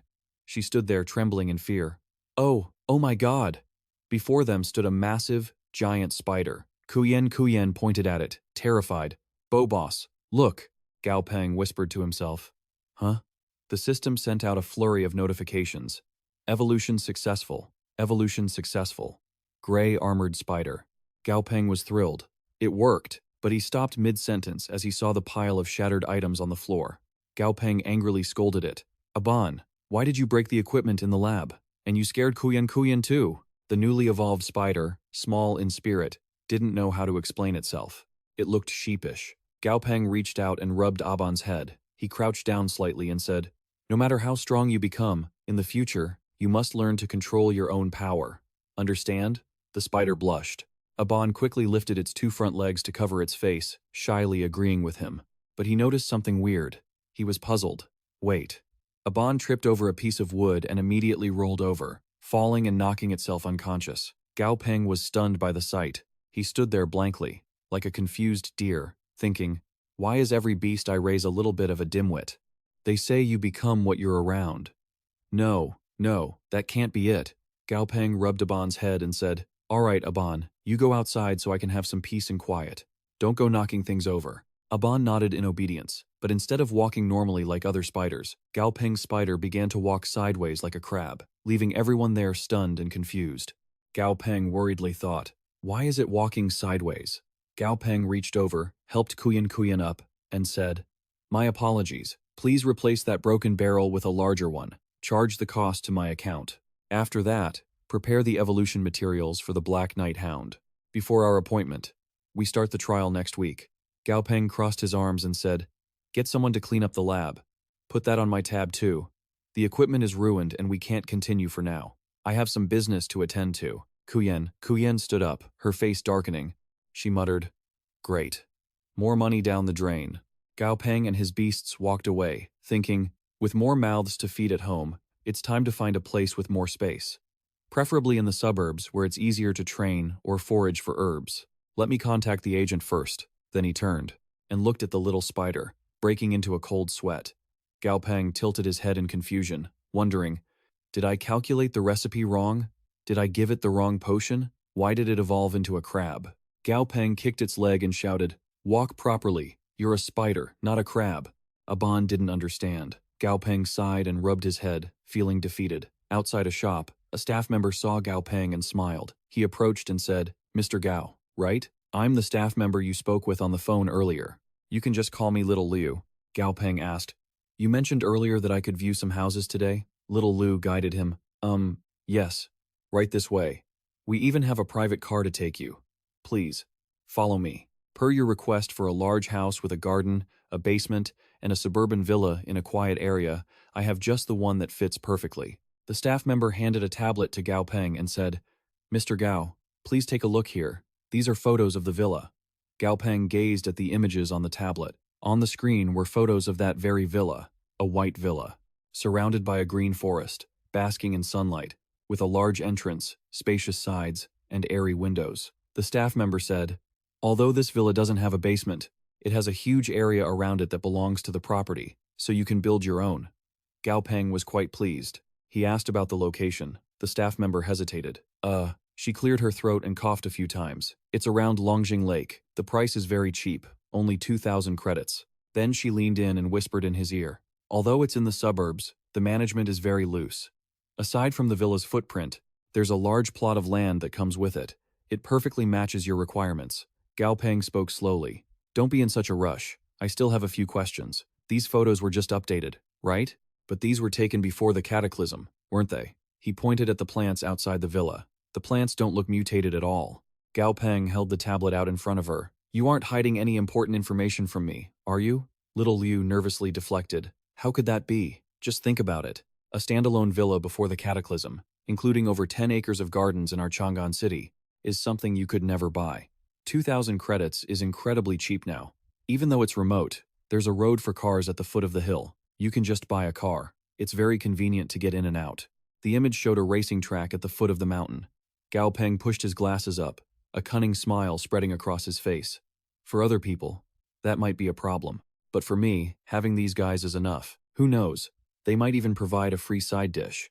He thought of the nearby abandoned houses, thinking, after all, during the early stages of the social collapse caused by the cataclysm, this kind of suburban villa was either turned into a fortress or directly abandoned.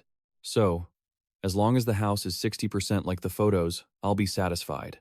As for safety, he then broke into a sly, mischievous grin. His sinister chuckling scared the staff member standing nearby. She asked, "Mr. Gao?" Little Liu said nervously. "Actually, this price isn't considered expensive. The seller is basically taking a huge loss on it." "In that case, let's go check it out," Gao Peng said. Suddenly, the staff member looked stunned. Under her feet, Aban Gao Peng's little red-eyed spider was staring up at her, looking just as confused. Little Liu leaned down, peering closely at Gao Peng's spider. "Is this your beast companion?" "Oh, this little spider is actually quite cute. You've got great taste." Gao Peng, who was just getting into the car, turned his head with a bashful grin. Actually, Aban is." He nervously corrected himself. "Actually, that's a spider." The staff member let out an awkward, ha.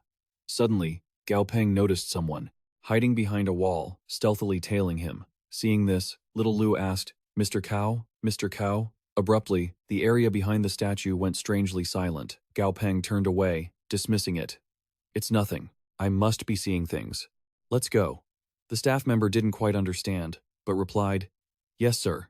A man named Jose stood behind the wall, a sinister smirk on his face as he watched the two of them and their beasts beside the car. His sunken cheeks only highlighted the malevolence in his eyes.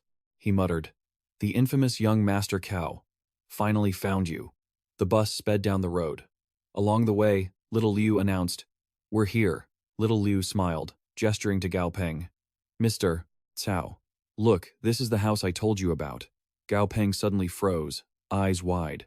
"Huh?" Facing the villa, he saw that aside from a few cracks, the structure was perfectly intact. It left Gao Peng amazed. "It looks just like the pictures," he thought, "just a little old on the outside." Gao Peng saw the kitchen was spotless and remarked, "There's almost no dust in here. Does the seller have someone come by to clean it regularly?" Looking at the other rooms, he added, "The interior is fully furnished too, though the style is a bit dated. Some furniture and the floors need repairs. Though," Gao Peng glanced at the table, thinking, "The furniture here is quite high-end. Even with the poor location, there's no way it would only sell for 2,000 credits. That's strange." An old man with a beard approached, asking, "You must be Mr. Cao, right?" Gao Peng quickly turned toward the door. Who's that? Little Lu recognized the man and turned to explain to Gao Peng. Mr. Cao, this is the owner of the villa. Mr. Lu laughed. Haha. I heard Mr. Cao wanted to see the house, so I came by personally. Gao Peng asked, guardedly. Personally? Mr. Lu, have we met before? As they walked, Mr. Liu explained. Who in this industry doesn't know the great name of Mr. Cao nowadays? You're the trump card under Chairman Feng Hung after the last Beast Tide incident. Mr. Liu handed him a business card. Here is my card. I've started doing a bit of beast-related business lately. Mr. Cao, if you're interested in collaborating, I can offer you a 20% discount. Gao Peng mused. This Mr. Liu certainly knows how to do business.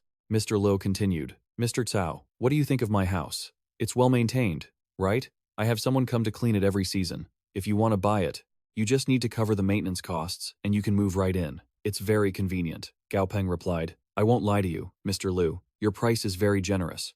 Gao Peng added. But that's the issue. Even with the bad location, this house is worth at least 4,000 credit points. Gao Peng's glasses glinted. 2,000 credits or perhaps even less is way below market value. I wonder if you could tell me the reason behind this? Mr. Liu rested his hand on the wooden table. Well, it's like this. Haha. Truth be told, this house was meant for my parents to enjoy their retirement. Mr. Liu's face turned sorrowful. My parents were country folk. They weren't used to the big city, so I bought this suburban villa for them. He pictured his elderly parents and said, they worked hard their whole lives for me. Now that their son has a little something, of course, I had to let them enjoy life. But then he remembered. Images of burning cars destroyed by beasts, the sound of people screaming everywhere. He couldn't hold it in. He shouted, that beast tide destroyed everything. They didn't even get to enjoy it for a single day. They suffered their whole lives. The image of two elderly people, wrapped in glass that shattered everywhere on the floor. His eyes turned bloodshot with rage. He roared, this damn world! His hand on the table trembled uncontrollably. Mr. Lo tried to suppress his anger. I meant to keep this house as a memorial. I heard Mr. Cao was looking for a place with good living conditions, so I entrusted the agency to introduce it to you at 2,000 credits. You can think of it as my investment in you. I'm not young anymore, and my abilities are limited. I want to do something, but my heart is willing, while my strength falls short. You are a talented young man. You are the future of Chang'an City. He placed all his hope on Gao Peng. I just hope that such tragedies can be avoided in the future. Mr. Lu's words reminded Gao Peng of his own parents. Gao Peng said, all right, thank you for your trust. Gao Peng decided, I'll take the house. I'm buying it. In the high-rise apartments, lights glowed in the night. Gao Peng returned with a cardboard box and said, Adai, Aban, we're home. Seeing his beasts weren't exactly thrilled to see him, he said sadly, why so cold? Gao Peng smiled. Hey, you two, come look at this. These are the nutritional supplements I picked out for you. They're way better than that bland stuff. The little jellyfish tilted its head in question. The skeleton beast beside it glanced over, interested. All four of them gathered around the dining table, looking at the hot, steaming food. Gao Peng said, go on, dig in. The house seemed to get a bit louder. Gao Peng turned around. He saw a woman with black hair, standing there, leaning against the doorframe. Gao Peng shouted excitedly, Duong Duong. Duong Duong waved at him. Little Bong, long time no see. She happily walked over to the little centipede, smiling as she patted its head. Wow, Adai, you've leveled up. Then, Duong Duong tugged at its little mouth, and upon seeing sharp teeth, said, oh my. Adai grew teeth. Although it was incredibly uncomfortable, the little centipede tried its best to endure it. The little creature had no way to save itself, and started crying, sending out a distress signal, save me. Duong Duong didn't care at all, pulling even harder. Let me see if they're growing and crooked. Gao Peng pretended not to see Adai's distress signals, looking away. Just hold on. Just endure it. For a bit longer.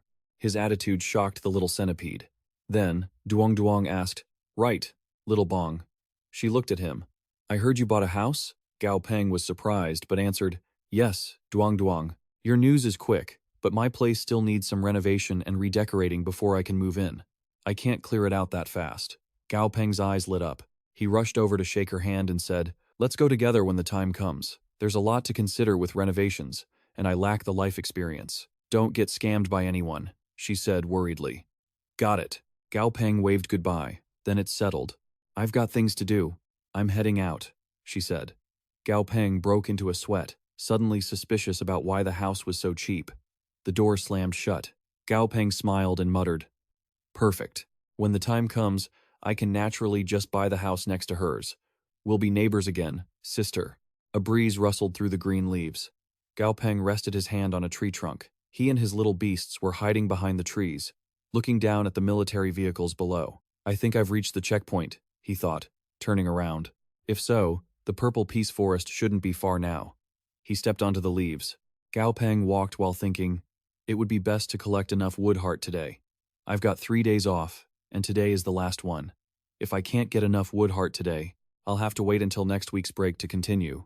That would really set me back." Suddenly, he gasped in surprise, noticing a blurry, dark shadow on a tree branch.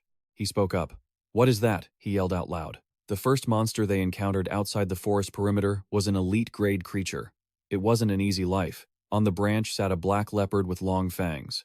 The system notification read, "Lynx, level 13, common grade, wood element." The blue-eyed black leopard growled, its body flushing red, and it lunged forward. Gao Peng yelled to his beasts, "Not good. Everyone, be careful." It charged like a lightning bolt. Just as its long claws were about to hit, Adai threw Dazi off his back onto the ground. Adai lunged to intercept the lynx instantly. He unleashed a purple bolt of lightning, but luckily for the lynx, it dodged just in time. Sensing danger, the lynx backed away.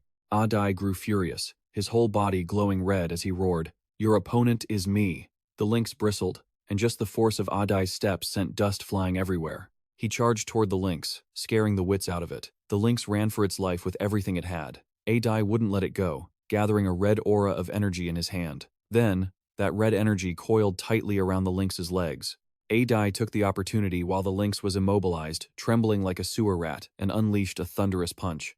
The lynx saw Adai's posture and its eyes widened in terror. Before it could even write a will for its descendants, Adai slammed his fist directly into its head with a loud boom. Even the ground beneath them couldn't take the impact and cracked. Bright red blood flowed from the lynx. Gao Peng looked at Adai's large, sturdy back, and thought, Adai's strength, now compared to when he was a flood dragon, is more than 10 times greater.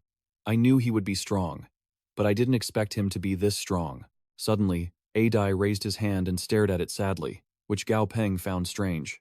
"Are you still not used to your own strength?" Gao Peng smiled like a shredded gym bro and said, "Anyway, I haven't let you fight since you evolved. It seems like I need to let Adai train a bit more." He turned around and gestured for the group to leave, saying, "All right, let's go." Adai glanced back, remembering the time Gao Peng saw him crying. He had gently come over to pat his head. Even though he didn't understand what the boy was saying that day, he knew. Adai smiled. From then on, that boy. Adai watched Gao Peng and Dazi arguing. All right.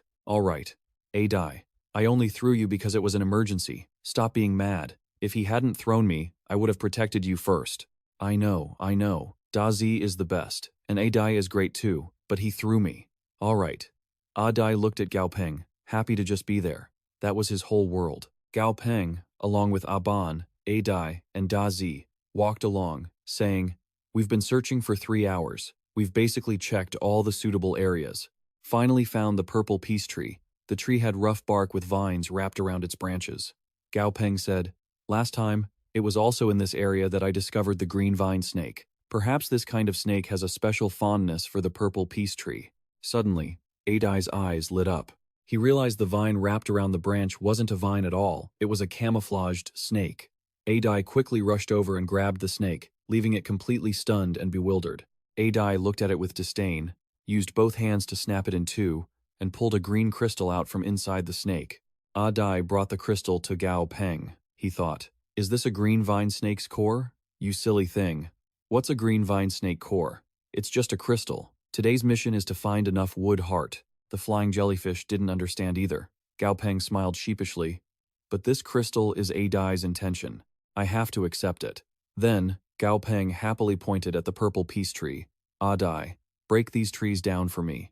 Adai didn't change his expression. He just tightened his fist. Purple energy gathered around him. Seeing this, the tree trunk seemed to sweat in fear. Adai swung his fist right into the middle of the trunk, shattering it into many pieces. The trunk broke in two as dust filled the air. Gao Peng beamed and shouted, "Great job." Under Gao Peng's enthusiastic encouragement, Adai's spirit soared. Full of energy, He kept hitting the purple peace tree trunks. As Gao Peng collected the wood heart, he said, "Go, die. Break some more." On the other side of the forest, 3 guys in black coats were walking along. The one with blue hair looked around suspiciously and asked, "Boss, is that kid really nearby?" The bald guy known as the boss replied, "The intel on that group shouldn't be wrong. Let's look around." A small rat on the boss's shoulder pricked up its ears. Immediately after, it pointed in a certain direction. The scarred guy asked skeptically, "Captain, does Dodo have news?" The boss gave some food to Dodo and said, "Dodo." Dodo squeaked, "There's a strange noise over there. Not sure if it's that kid. Let's go check it out." Suddenly, the noise grew louder. The guy with the red armband said, "Is this? It sounds a bit like when I practice boxing." The scarred guy said, "Boxing? Yao Huan.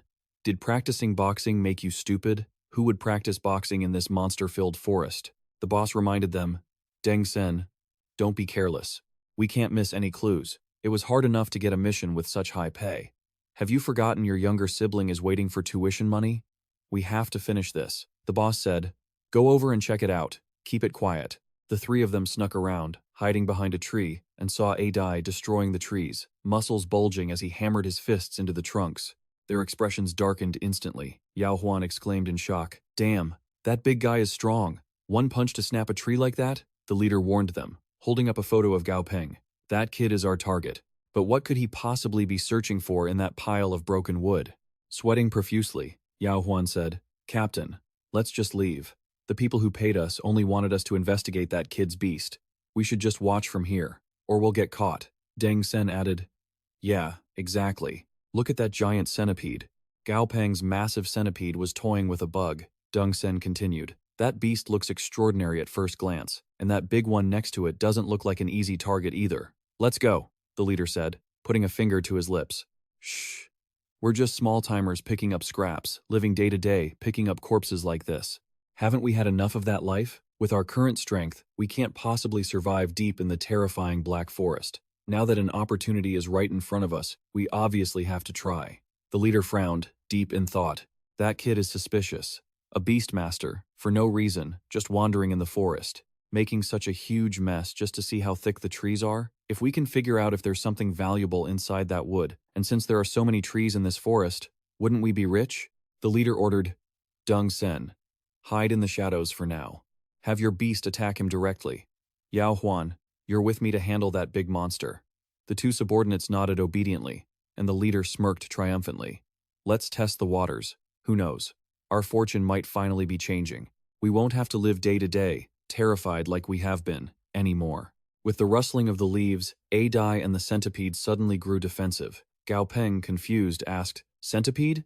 Adai? What's wrong?" Gao Peng also realized something was off. He spotted the 2 subordinates hiding behind a tree and shouted, "Who's there? Show yourselves." To protect him, Adai reached out to block Gao Peng. The group panicked, thinking, "Damn, we've been spotted." The leader stepped out to smooth things over. "Haha, hello there, friend." The leader smiled. "It's fate that we met. We just came by to see if you needed any help." Yao Huan felt relieved, thinking, "Good thing the boss is quick on his feet." Gao Peng kept his guard up and stared at them. "Help?" He began assessing the beasts behind them. The gale-chasing raptor and the lowly butterfly were both specialized for forest combat. Gao Peng quickly realized their true intentions. These 2 are definitely not to be trifled with. Adai also sensed the danger. It turned around to shield Gao Peng and looked toward the shadow behind the tree. That was how Gao Peng realized there was a third person. The leader offered a forced smile. "Haha, that's just my brother. Don't worry, we mean no harm." Deep down, he was stunned. What kind of monster is this? How is its perception so sharp? Deng Sen faked a laugh. "Yeah, I was just relieving myself, that's all." Gao Peng's system interface popped up. Level 18. Elite grade. Type. Metal. Weakness. Lightning. So it's a silver-striped beetle. Probably a rare mutation, but since it's countered by my centipede, it's not a threat. Gao Peng said coldly. "I don't think I need help. Especially not this kind of help." Gao Peng's beasts grew aggressive, their eyes full of hostility. The leader smiled. "If you don't want us bothering you, little brother, then we'll be on our way." Yao Huan looked confused. "Wait, Captain? Are we really just leaving?" The leader replied. "We've already been exposed 2 or 3 times. The element of surprise is gone. If we fail, we'll just be making a new enemy." He continued. He's so young but already owns 3 beasts. Either he's rich or he's powerful. Either way, he's trouble. He kept his eyes locked on Gao Peng, Adai, Aban, and the centipede. He placed a hand over his chest, and that black-robed beast, it emits an aura that makes Dodo very uneasy. Seeing his little Dodo trembling in fear, he thought, Dodo's intuition has saved my life many times. The leader turned to leave. Let's go. This cutthroat world. Who knows what kind of beasts we'll run into? We'll lose our lives. We'll just wait for him to leave, then come back. We'll see if we can find any clues. Besides, there are so many trees in this forest, we don't have to fight him over these few. Yao Huan nodded. Got it, Gao Peng thought. If Adai hadn't sensed them hiding in the dark, would they have attacked? He pushed up his glasses and glanced at them. If they had made a move, I would have taken them out right then and there. 2 hours later, with the broken wood scattered everywhere, Gao Peng happily held a bag and smiled. 1 kilogram. That should be enough for now. Gao Peng waved the centipede over. Centipede, come here. The little centipede, which was holding an even smaller centipede in its mouth, turned around, looking at him in confusion. Gao Peng grabbed the 2 spikes on the centipede's head, using them like antennas. Got it. Thanks to the electric sparks from the spikes, the wood in his hand started to ignite. The flame grew larger and larger. He tossed the burning wood onto the pile of leaves at his feet, not caring about the smoke rising into the air. Gao Peng turned his back and walked away. Burning the forest was a felony before the cataclysm, but those laws were abolished afterward. Anyway, the vitality and resistance of these plants are stronger than anyone imagined. A small fire like this won't be enough to start a major wildfire. Gao Peng smiled. It's convenient for destroying the evidence too. Yao Huan, standing on a hill, pointed toward Gao Peng. Captain, look, that kid is so cunning. Is he doing this because he's afraid we'll come back and find something? The leader said. His vigilance is too high. He thought in fear. Perhaps the kid himself doesn't even realize the ruthlessness and decisiveness hidden deep in his bones. Yao Huan asked, Captain, are we just going to let it go? The leader replied, there's no conflict of interest between us and that kid. If he were holding some eye-catching treasure, maybe I wouldn't mind risking the enmity. But after clearing the scene, it's clear. There's just not enough profit to make it worth it. We'd lose more than we gain. But I've calculated this. There are others who won't be as cautious. He called someone. Hello? Please tell Dr. Jiang that the mission is complete. The target's beast data has been transmitted. A man on the other end replied, Good work. The payment has been transferred. Pleasure doing business with you. The man then turned to the person sitting in the chair. Dr. Jiang. A man on the other side of the phone replied, Hard work. The payment has already been transferred. Pleasure doing business with you. The man turned to the person sitting in the chair and said, Dr. Jiang, it seems that group didn't dare to make a move. This scouting mission is a failure. Dr. Jiang chuckled and said, No worries. Our next plan is already prepared, isn't it? Jiheng, your grandson, the only family you have left, has been found by me. Gao Peng couldn't help but frown at the scene before him. Aban's growth rate is too fast. Not only did it level up, but its body size also looks twice as big as when we first went out. Watching the extravagant scene in front of him, he couldn't help but feel a little stunned. You're eating way too much for one sitting, he muttered, looking at the spotted spider beast. Aban had already polished off over a dozen cans of food, but showed no signs of stopping. Even Gao Peng and the other 2 beasts standing nearby were left speechless. He noticed that on the ground, besides the empty cans, there were bits of cracked skin shedding from the beast's body. He reached down and picked one up. Peering through his glasses, he couldn't help but curiously examine it. It's ruined, huh? I actually thought it would be like those novels, where the molted skin of an exotic beast has some magical property. With that, he looked down at the exotic beast and laughed, cheering it on. Keep eating. Come on, let's get you nice and plump. The spider beast seemed to understand its master perfectly. It looked back at him with sparkling, proud eyes, and let out a few joyful chirps. It was clearly a terrifying beast, but right now, it acted just like a puppy wagging its tail. But just as it enjoyed the praise, it didn't expect Gao Peng to add, Wait, once you get fat enough, we're having fried spider. A simple sentence, but to the beast, it was terrifying. The beast turned back into a trembling little puppy. Facing the dark smile of its master, Aban weighed its own survival and decisively put down the food can. It pitifully backed away from the pile of supplies. With teary eyes, it looked at him like a bullied young wife. Gao Peng sighed helplessly and said, I'm only telling you to eat less for your own good. If you eat too much of this canned food at once, toxins will build up in your body. But then, he fell silent, his brows knitting slightly. The mission goal is achieved, and I've gathered enough materials for Aban to evolve. But this time, I can't just throw everything into a pot, like some random stew. Because Aban's constitution is weak, it can't handle crude methods. These materials need to be processed in a specialized lab. The Faibong Beast Taming Lab. The heavy reinforced doors were locked tight, allowing no one to enter. At that moment, before a digital console, the teenager pressed his hand against several points to activate the lock. The long-sealed building doors began to slowly rise automatically. As soon as he stepped inside, the lights flickered on, welcoming him. There wasn't a soul in sight. He and his beast stood by the entrance, looking at the scene inside with a sigh. Coming back early today is perfect. No one will disturb me. These rare materials require freezing, according to the formula. High heat scorching and strong acidic corrosion, special handling is needed. As he spoke, Gao Peng placed a large, neatly wrapped package on the table in front of him. He worked alone in the office, following the manual step by step. First, he put on protective gear carefully, then picked up the flamethrower. A scorching red flame erupted from the nozzle, roaring to incinerate the contents before him. Next, he set the blender to high speed.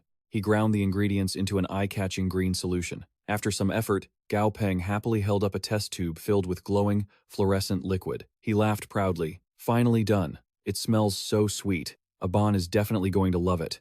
The floating jellyfish beside him watched its master and wiggled its little tentacles in celebration. Without hesitation, he poured the contents of the tube into a large water tank. The green color bled into the clear water. Occasionally, wisps of iridescent green smoke rose from the surface. The color was, well, let's just say, a bit questionable.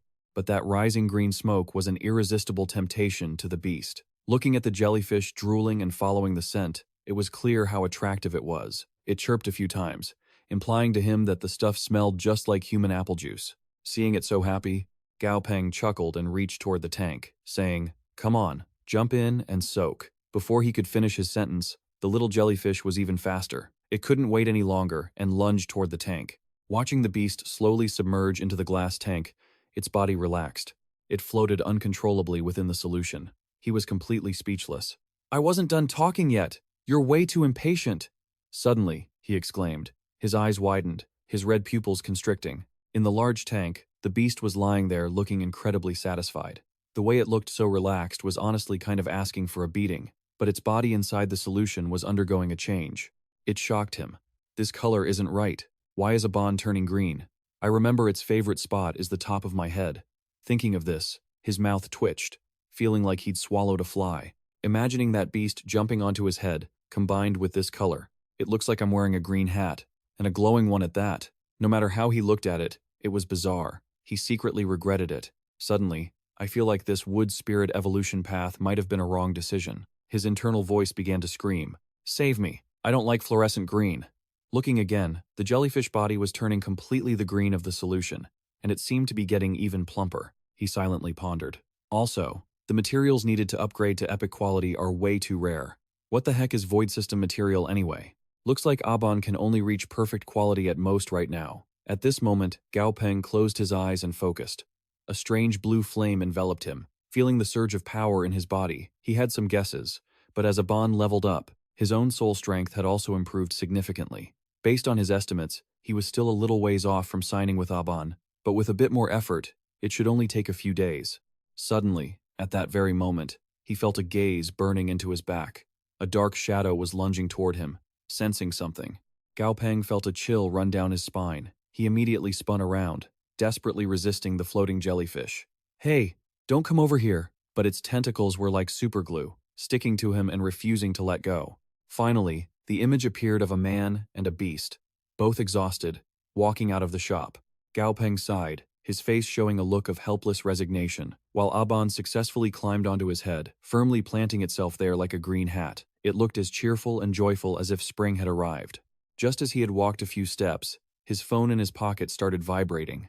He unlocked it and looked at the name displayed on the screen. Gao Peng was puzzled. This was the renovation company that Miss Duong had introduced to him a few days ago regarding the specific procedures. "Didn't we already settle everything? Why are they calling so late?" he muttered, and as soon as he hit the answer button, the person on the other end spoke immediately. "Mr. Gao, do you have a moment later? We've hit a bit of a snag at the villa and need you to come by and take a look yourself." Hearing the person on the other end, he immediately asked, What kind of snag?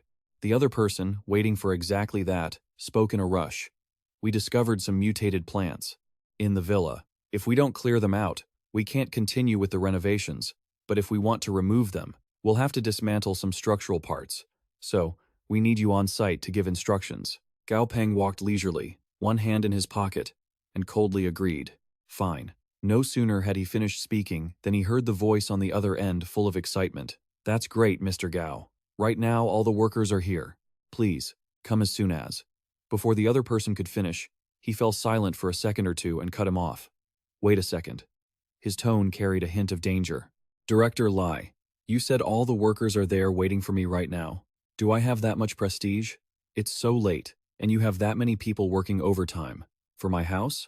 We don't have the budget for overtime pay. As he spoke, he pointed out the discrepancies in the man's words. He scoffed, but he was unaware that, at that moment on the other end of the line, the man known as Director Lee, who had chestnut-colored hair, was being held with his arms twisted behind his back, unable to move or escape, while another person held the phone right in front of his face. And he could only smile bitterly, following orders. When he heard the questioning, he panicked and covered it up. This is all just part of our duty. Mr. Gao, please just come here. After a long silence on the other end, the phone screen lit up after a few seconds, and his voice came through. Fine. I'll be there soon. The man heard the answer he wanted, and quickly pressed the red button to hang up. Kung Nut Long, who was holding the director's head, had a look of pure malice on his face. He gave a terrifying grin and praised him. Well done, Director Lee. Tonight, your son will have roast chicken to eat. The man, held tightly by the bodyguard, knelt down, his eyes wide with terror. As for Gao Peng, after hanging up with Director Lee, he tried calling several other numbers, but none of them went through. Seeing this, he looked at his screen with some concern. Director Lai's words were very suspicious, but Miss Duong's phone wasn't reachable either. Seeing their master's strange expression, a Bon beside him curiously peeked over, but he had no time to pay attention to it now. Gao Peng had a feeling something was off, but he couldn't quite pinpoint what was wrong. He furrowed his brows and, to ensure safety, decided to take Adai and Da Zi with him. With that, he set off. He sprinted forward, leaving behind the silhouette of the young man. The flying jellyfish, hearing its master call, "Aban, let's go," let out a chirp in support, and flew rapidly after him. Half an hour later, Director Lai was tied up, hands behind his back, forced to kneel before the person in front of him. Not giving him a chance to run, the subordinate waited a long while, and seeing no one, he asked, "Doctor, why hasn't that brat arrived yet? Could it be that he sensed something?" The person addressed, Dr. Kuang, was swirling red wine in his hand. He turned his back and sneered, "Have patience. Arriving a little late is fine. We still have to meet people from the Ki Handong camp. Honestly, I don't want to resort to such crude tactics. After all, we are civilized people." At this point, he raised his eyebrows and smiled viciously. "I didn't expect Ki Handong to still have a grandson alive. If someone hadn't leaked this news to me, I would have thought he was just a lonely old man." The subordinate behind him chimed in.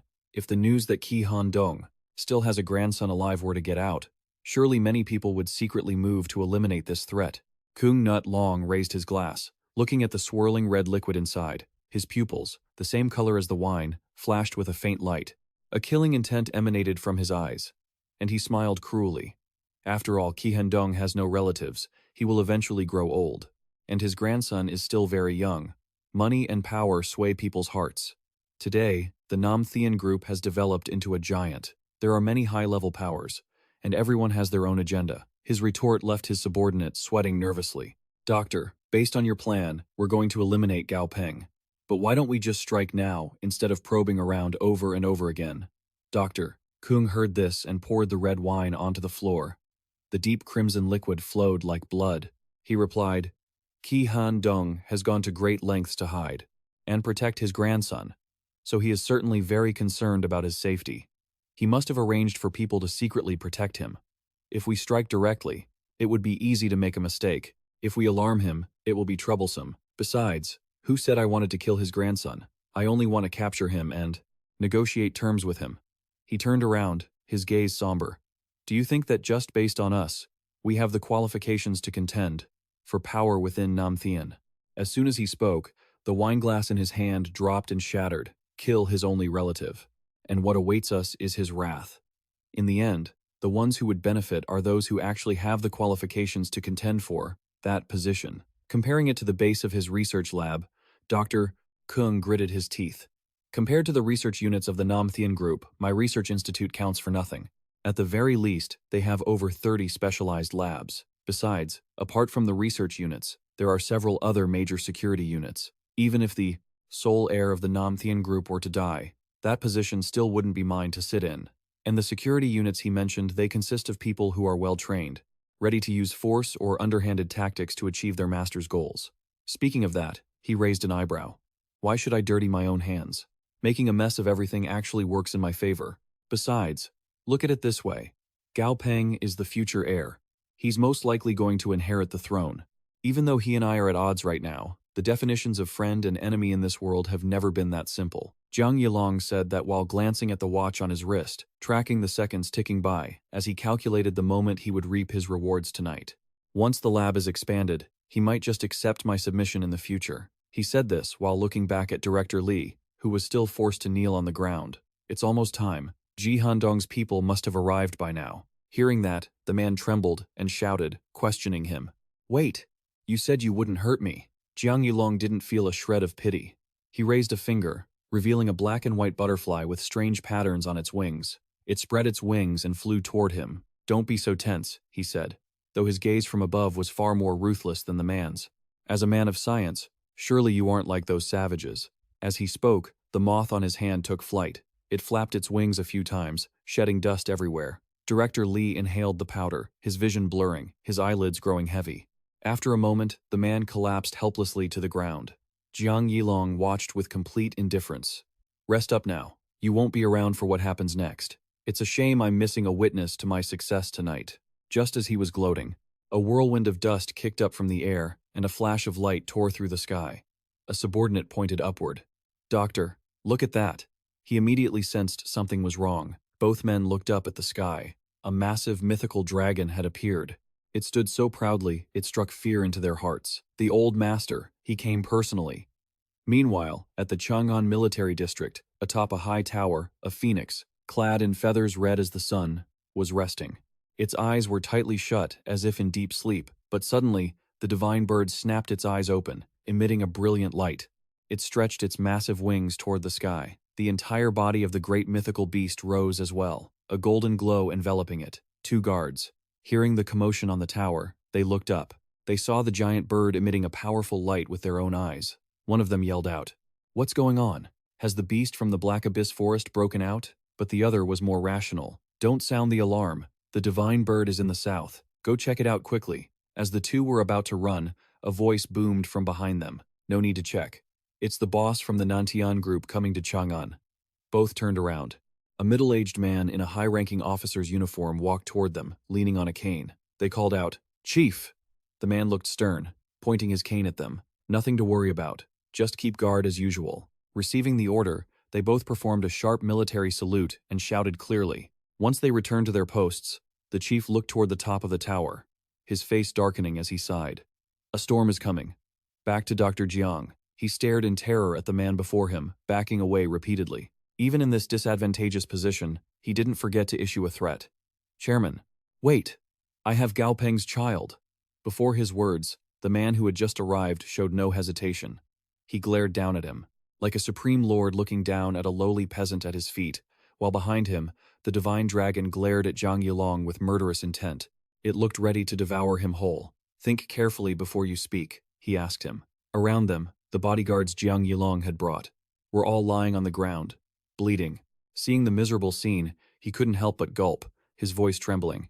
"Chairman, I was just saying anything to save my life earlier. Please, give me a chance to explain."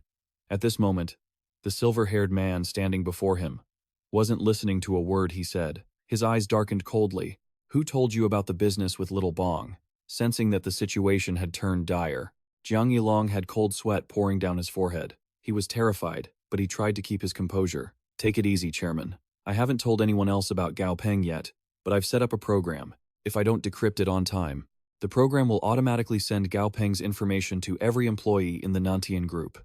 He spoke, imagining the program on his phone that held all of his personal data. Ji Handong listened to him and cast a cold, sharp glance.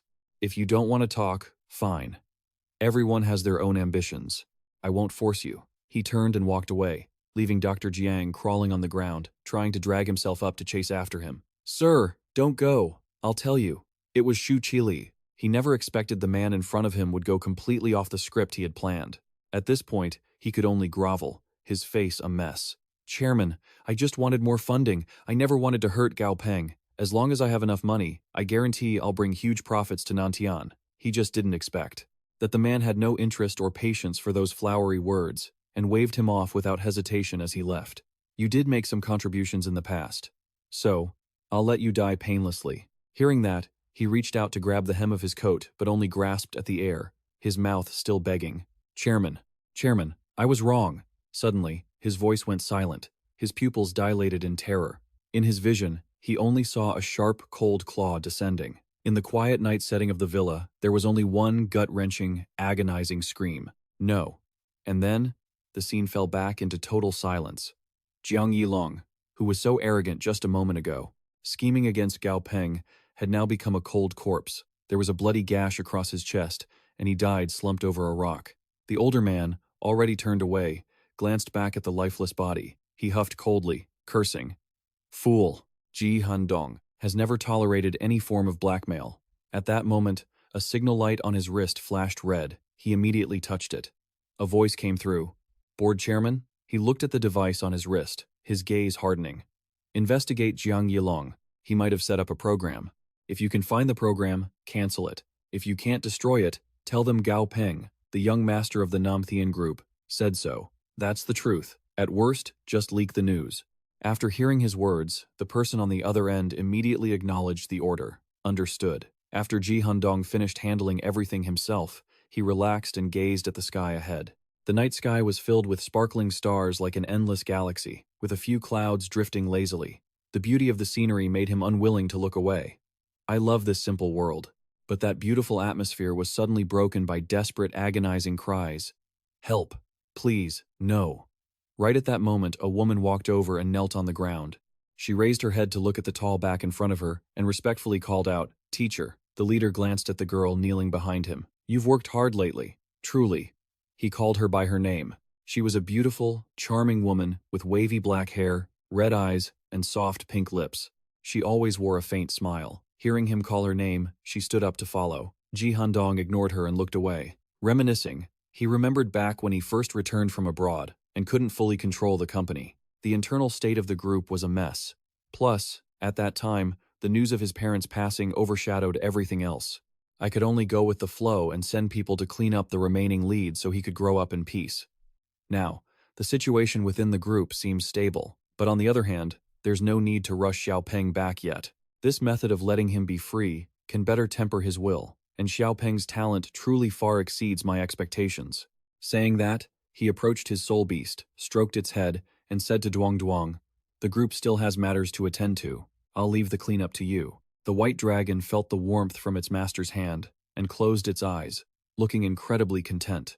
The girl standing nearby heard his instructions. She asked, confused, Teacher, are you not meeting Xiaopeng tonight?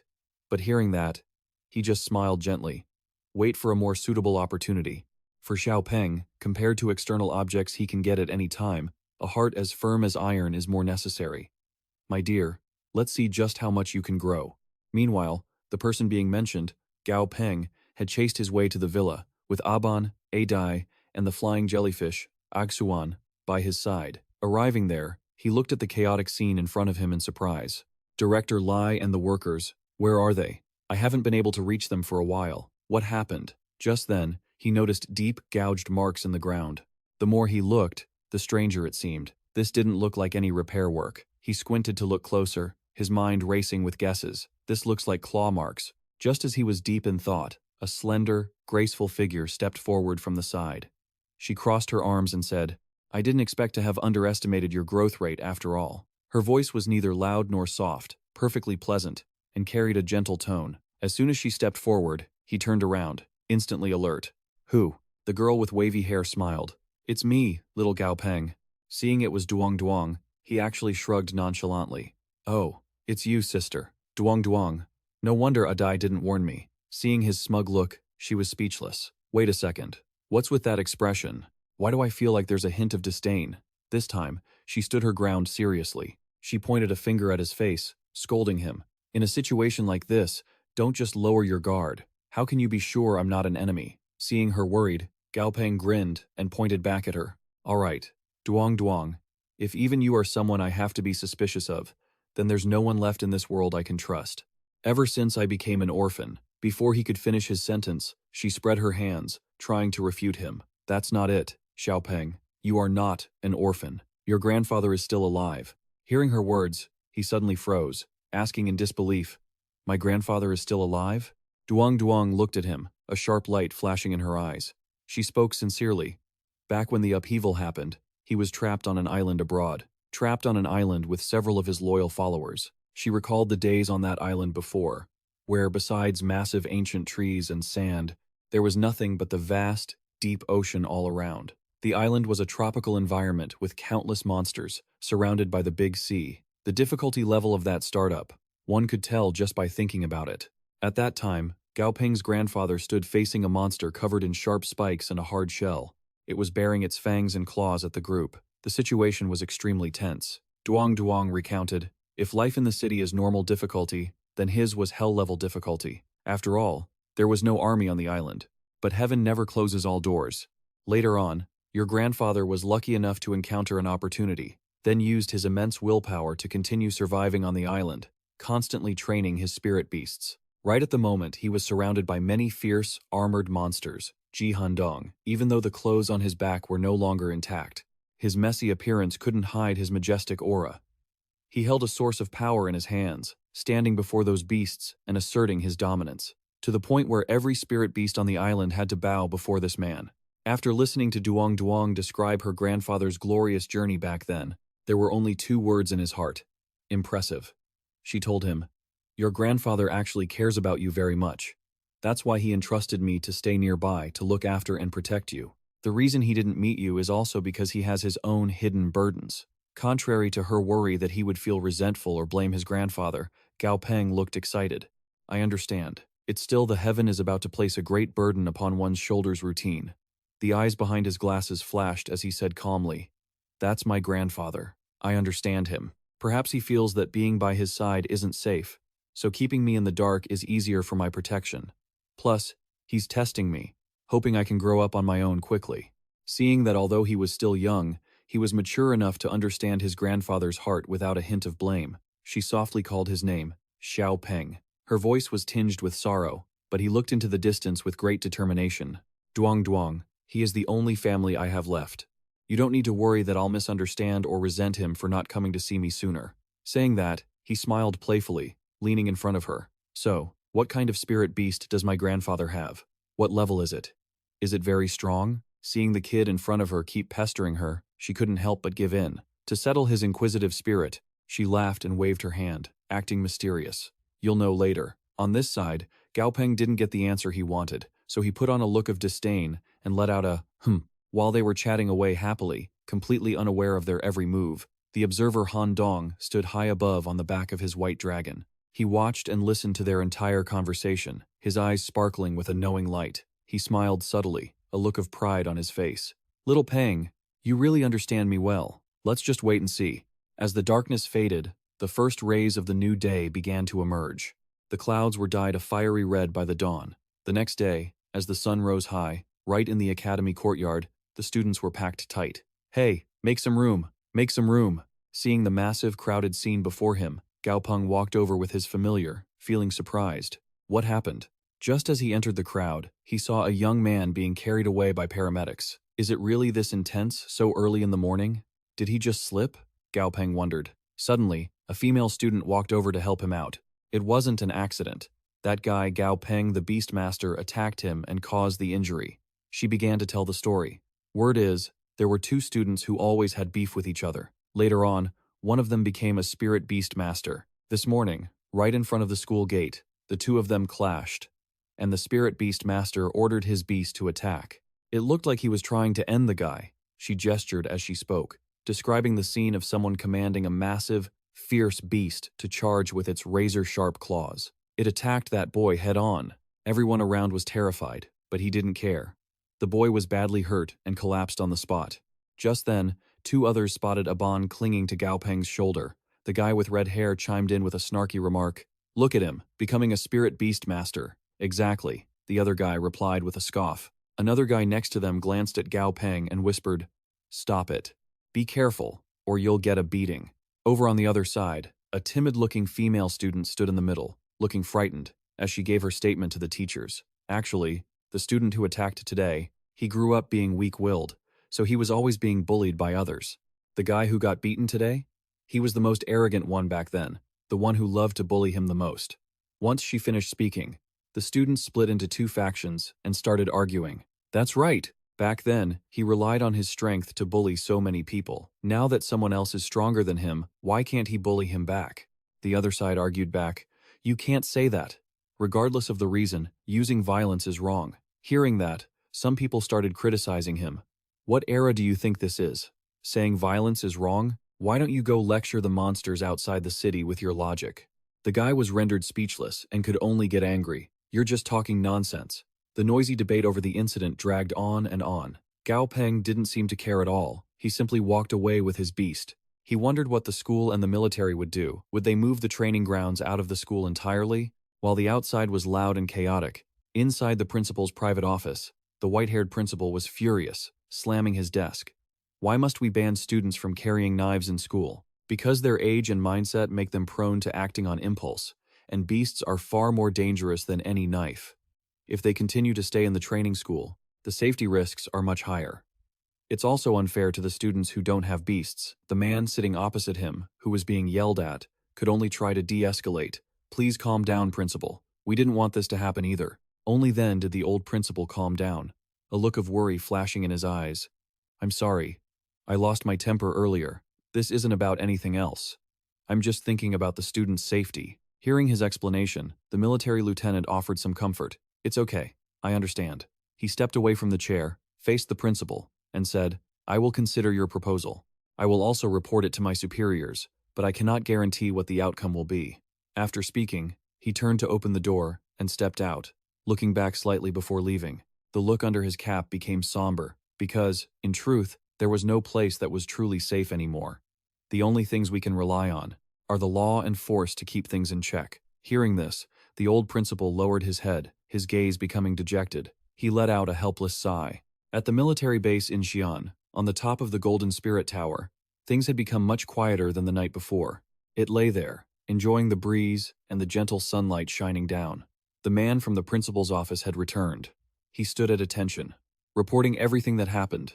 Sir, the middle-aged officer stood with his back to him. With one hand behind his back, he looked into the distance, sighing as he listened to his subordinate's report. Schools are supposed to be places just for learning. He turned his head back. His gaze was a bit dark, but that was in the past. You know it too, just in the last month alone, in Xi'an City.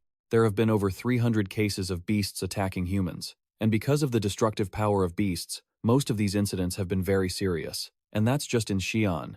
If you look at the whole country, or the whole world, the crime rate in China is still relatively low. Look at the countries in the West. They are in much worse shape. The police there are so busy they're burnt out, to the point where they have to rely on civilian powerhouses to keep order. Hearing this, the lieutenant gritted his teeth and lowered his head. I understand, sir. Seeing the lieutenant's heavy heart, the officer smiled and patted his shoulder to console him. I understand how you feel. Don't worry. The government alliance won't let the situation continue to deteriorate. They will take quick action. Extraordinary times call for extraordinary measures. Our mission remains heavy. When their conversation ended, the students out in the schoolyard had received their orders. They had to line up properly to be disciplined. The officer stood on the podium, his hands sternly behind his back, shouting loudly to correct the young men and women. That's right. You're all so talented, aren't you? You haven't killed many monsters, but you're great at bullying your classmates. Starting tomorrow, your beasts are not allowed to set one step into the school. We will begin construction on the training grounds. You will lead all your beasts there. Do you hear me? The teacher's booming voice left everyone silent, but near Gao Peng, the student stared at how he looked and cracked up. Ah Xuan was happily clinging to the top of his head, letting out chirps as if it were singing, but its neon green body on his head looked less like a companion and more like he was being forced to wear a green hat. Even worse, the little guy was completely oblivious, waving its tentacles around. Feeling everyone's eyes on him, he wore a deadpan expression, the look of a man who had lost all hope, and grabbed at it, trying to peel the creature off his head. The sky jellyfish clung for dear life, wrapping its tentacles tightly around his hair while screeching aggressively, as if to say, "I'm not leaving." Just then, Gao Peng spoke up. His voice was just loud enough for only the two of them to hear. "I heard jellyfish soup is delicious." That single, short sentence was enough to scare Xuan so badly it looked like it was about to kick the bucket. Terrified of being turned into soup, it immediately used its ability to create a spatial black hole and pulled out a bottle of water. The sky jellyfish then dutifully brought the bottle, which was as big as its own body, over to him, looking pathetic as it seemed to say, "Drink fruit juice, please. No jellyfish soup." Seeing how it acted, Gao Peng was speechless, while those around him burst into laughter at the cuteness of it all. Even the officer on the stage couldn't hold it together after seeing the scene. He suppressed his laughter and cleared his throat. "All right, everyone below, focus." Once the reminder was given, Zhang Lianbai returned to his usual stern demeanor. With his hands behind his back, he continued, "There are only 2 months left until the college entrance exam. Time waits for no one. The results of your training over these next 2 months will have a huge impact on your final grades. Don't think that having good grades is useless. Major corporations, the military, and the government all value beastmasters with excellent records. They will invest heavily in those with special talents. Whether it's perks or opportunities for advancement, you'll be far ahead of the average student. Look at the screen, everyone.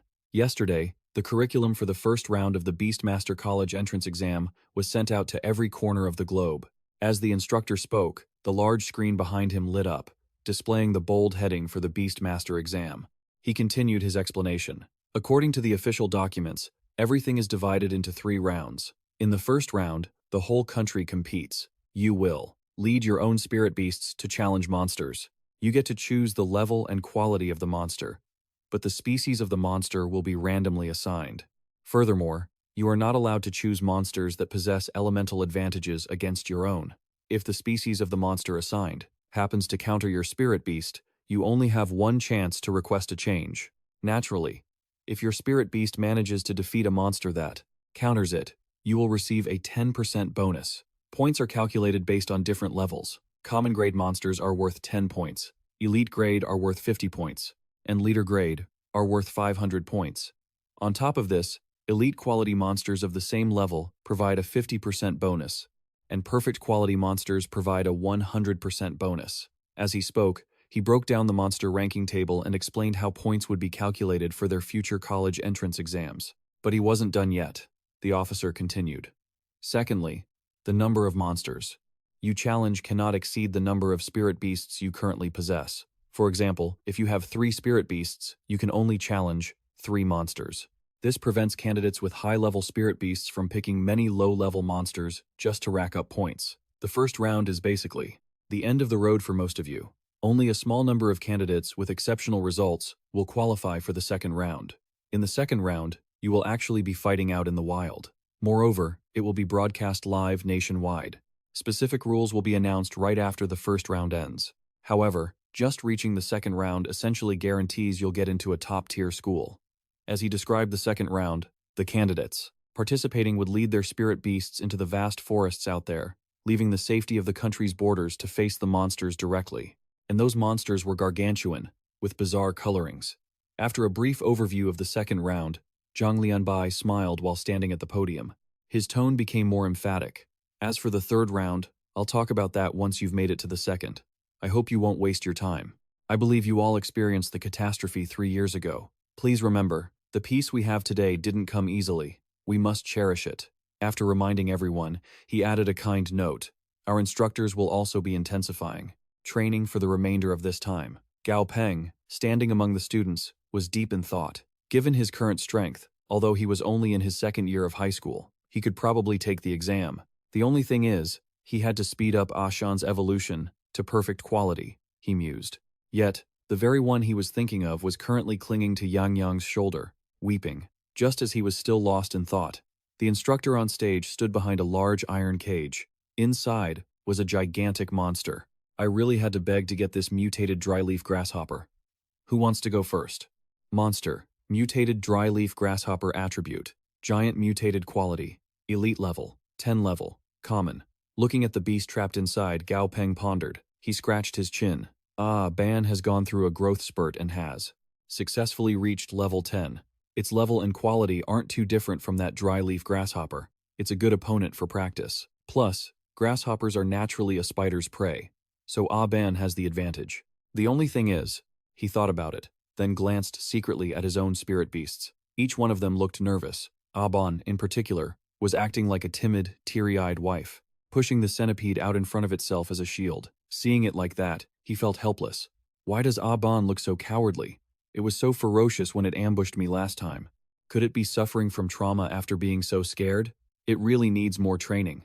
Resolving himself, Gao Peng bravely raised his hand. Instructor Zhang, let me try first, please. Ignoring the spider currently cowering behind his legs, Zhang Lianbai looked at the boy and his beast and found it hard to speak. Why another one? He walked toward Gao Peng and warned him. Normally, a beast master should just put all their effort into raising one spirit beast. Wait until it reaches the leader rank before you focus on leveling it up further. Only with a leader rank beast can a beast tamer truly say they have the ability to protect themselves. Gao Peng, you're an elite student we value. If you try to cultivate multiple beasts at the same time, it's definitely going to waste a lot of your time and energy. Especially with the exam coming up, focusing on raising one beast to the leader rank and securing the points for a leader rank monster is the best choice. Hearing the trainer's advice, he just offered a faint smile. Thanks for the heads up, instructor. I've already finished my training plan, so it won't be an issue at all. But inside, he was screaming. He knew the instructor meant well, but he couldn't exactly explain that he had a system helping him. It made upgrading beasts so easy. As soon as he finished talking, he turned to his spotted spider and cheered it on. Look at you. You've actually put on some weight, Aban. Come on, you can do this. No matter what his master said, the beast still kept that pitiful, shivering look as it approached the monster in the cage. Its massive body, Aban reluctantly crawled into the same spot as the dead leaf grasshopper, staring intently at the creature clinging to the ceiling of the iron cage. Deep down, it couldn't help but tremble. Don't hit me, don't hit me. Just then, two other classmates stepped up beside him. A young man with black hair slicked back spoke up. Seriously? Why is there no movement yet? Are they going to fight or what? Then, the short-haired girl next to him suggested, Gao Peng, how about we let my tyrant go in instead? But ignoring the two of them getting impatient, he kept his eyes locked on the cage, lost in his own thoughts. One is too suspicious to the point that it doesn't dare to attack, and the other is just too terrified. I suppose they're well-matched rivals. Remembering the gold silk centipede, which always looked like a vicious predator, and his own teary-eyed, spotted spider, Aban, he couldn't help but make a comparison, finally understanding what the teacher meant by differences in personality, even though it was their first time fighting. The performance of Dazi and Aban was completely different. Dazi was extremely bloodthirsty and would proactively attack its prey, while Aban chose to defend and wanted to run away. If this wasn't a concrete floor, it would have probably dug a hole and hidden itself by now. Thinking of this, Gao Peng felt a bit worried and frowned. Aban, this is a path you have to take. To become strong, you must fight. Just then, there was movement in the iron cage. The large body of the grasshopper lunged at the spider. He was secretly startled. The dead leaf grasshopper couldn't hold back and made the first move. No sooner had he thought that than its sharp claws clamped tight onto the spider's body. Aban felt something touching its back and, still looking, tearful, it shoved the grasshopper away and quickly retreated. Seeing the grasshopper flying in the air and entering a combat state, he tensed up as well. Damn, the dead leaf grasshopper wants to fight in mid-air. This situation is going to be a huge advantage for it. Only this variant could flip Aban over like that. My previous way of thinking was too rigid. The spotted spider, while injured, struggled to spray a mass of silk from its mouth. The strands it shot out immediately wrapped around its opponent, pinning it firmly to the ground. Seeing the tide turn so favorably, he couldn't help but get excited. Nice. Using spider silk to break the opponent's attack. Good job, Aban. Just then, the spider's smaller body hit the ground with a thud. It blinked, watching the larger creature struggling to stand up from its web. After seeing the grasshopper thrashing about inside, it actually shivered, covered its head, and hid behind its own shield, silently praying for the thing not to break free too soon. But contrary to its wishes, the dead leaf grasshopper used all its strength to pull itself up. The thick spider silk on its body slowly began to crack. Trapped in the spider's saliva, it was furious. It used its two claws to smack randomly at the shield. Seeing Aban fall into a defensive stance again, Moutier walked over. Gao Peng, this spider of yours is pretty strong. It even broke the special mutant's attack. Although praised, he didn't feel any joy at the moment. His brows furrowed as he continued to analyze the battle in his head. No, that was the best attacking opportunity for Aban. But after it fell, Aban was too scared, so it just knew how to defend, missing the chance. Even though the deadleaf grasshopper was a mutant type, its attacks couldn't inflict any damage on Aban. This proved that Aban was stronger than it. Deep down, the spotted spider was still hiding under its shield, taking every one of the grasshopper's attacks. Just as it was panicking, wondering when this would end, Gao Peng stepped forward. He cheered Aban on, "Go ahead, hit it." But under the shield, the spider still weakly replied, "No, I'm scared." Sensing its mood, he still patiently encouraged it. "Aban, don't be afraid. You're much stronger than it. Crawl along the cage wall and hit it." Suddenly, something inside the spider seemed to waver, but it immediately tucked its head back in. "I won't hit it. Crawling on the cage is too hard." Seeing this cowardly attitude, he angrily clenched his fists. The words that came out showed it. "You're a spider. You're a spider, and you're telling me it's hard? You really are the most timid beast I've ever raised." Finally, Gao Peng loosened his hands. Feeling a bit disappointed, he gave up on forcing it. "Forget it. I'm being too greedy.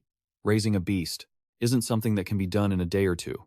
Watching the spider's silhouette retreating step by step against the cage wall, his heart softened. Aban was originally just a defensive-type beast. It couldn't really rely on its ability to proactively attack. If it didn't want to be aggressive, then I'll just train its defense from now on.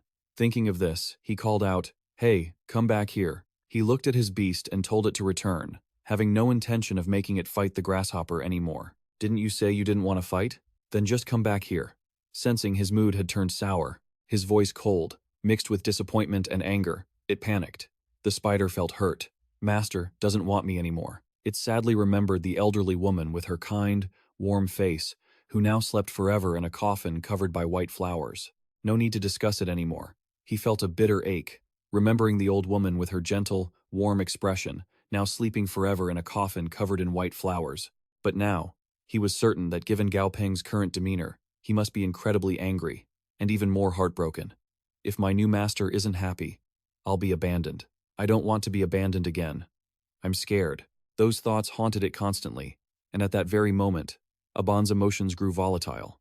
It crawled along the cage door and up to the ceiling, its 6 eyes cold and filled with a murderous aura, staring intently at the grasshopper below as it frantically bared its sharp fangs. "I don't want to be abandoned." With that, the spotted spider lunged aggressively straight toward the dryleaf grasshopper, looking as if it wanted to bite its opponent's neck off. The moment it got close, the monster raised its sturdy, razor-sharp claws and slashed directly at the grasshopper's massive body. Immediately, green blood spurted from the wound. Seeing the spotted spider counterattack and injure that dryleaf grasshopper, the people below were incredibly excited.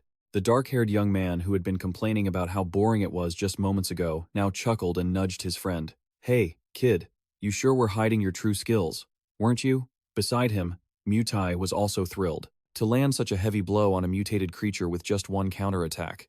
"I never expected that. Gao Peng's beast actually has such sharp offensive capabilities." Surrounded by his classmates, he didn't become arrogant. However, while staring at his beast inside the cage, he suddenly felt a bit worried. Wait, Aban's state isn't normal. He looked at the spider inside the iron cage, its face flushed with a killing frenzy. It couldn't stop. The system's warning sounded incessantly. Warning, rage state, out of control. A bright red notification panel popped up in front of Gao Peng. Warning. In this state, all of the beast's abilities are increased, and its desire to fight skyrockets. Maintaining this state for an extended period will cause permanent, incurable damage to the beast. Seeing the system's digital readout, he panicked. Incurable damage? At that very moment, Aban was still trapped in a rage-induced, out-of-control state, frantically shooting webs from its mouth at its opponent. Its silk hit and tightly bound one of the grasshopper's legs. Seizing the opportunity while the opponent was held fast and unable to move, it lunged forward. With eyes full of malice, it raised its claws and brought them down. The warm green blood of the dry leaf grasshopper sprayed onto the spider's body. The more blood that was spilled, the more crazed its state became, completely losing all self-control and transforming into a wild, murderous beast. Just as its claws were about to land a fatal blow, a hand reached in quickly. Gao Peng, who knows when he had entered the cage, grabbed the spider's sharp pincers, unwilling to let it continue its frenzy. He smiled and spoke to it. "It's okay, Aban." Looking at his beast with affection and praise, he said, "You did great. I'm sorry for what I said earlier. You were amazing." But the difficulty seemed to be far from over. The spotted spider slowly turned its head. Its eyes were still filled with rage and killing intent. It opened its mouth, repeating only a few words. "Abandoned. Abandoned." The master was angry. The battle was still going on, and beside him, the red system notification continued to flash. Warning, rage state, out of control. Even though its mental state was extremely unstable, and even though the beast could turn around and injure its master at any moment, he still smiled patiently. "I will never abandon you. You are my beast. I am your master. We are friends. How could friends ever abandon each other? Come back now. That's enough." His voice was full of coaxing. Immediately, the spider returned to its usual form. Those angry, fiery eyes suddenly welled up with tears, and it asked aggrievedly, "Really?" The system screen nearby also switched to blue. Normal state. Instructor Zhang stood by, with his hands behind his back. He had been ready to intervene if that beast lost control and harmed Gao Peng. But now, watching the man and beast comforting each other inside, "I promise. Trust me. I will never abandon you." Remembering the way he had frantically rushed to the front of the cage earlier. "Instructor, hurry and open the door. My beast is in a bad state. I have to go in and save it." He raised an eyebrow, feeling a bit of admiration. Interfering in a beast's fight is incredibly dangerous. But Gao Peng hadn't hesitated for a second. Perhaps it was that kind of selfless courage that allowed his results to be so excellent. Thinking this, he sighed and began to consider how to train him. A talent like this, if he could join the military, it would be wonderful. By the time the battle ended, the sun was already beginning to hide behind the mountains. The entire school was bathed in a fiery red sunset. After the fight, Aban was back on the ground, and it had returned to its happy and cute everyday self. It raised its claws and waved them wildly in the air. Seeing this, he couldn't help but laugh. After a week of training, Aban had finally lost weight successfully.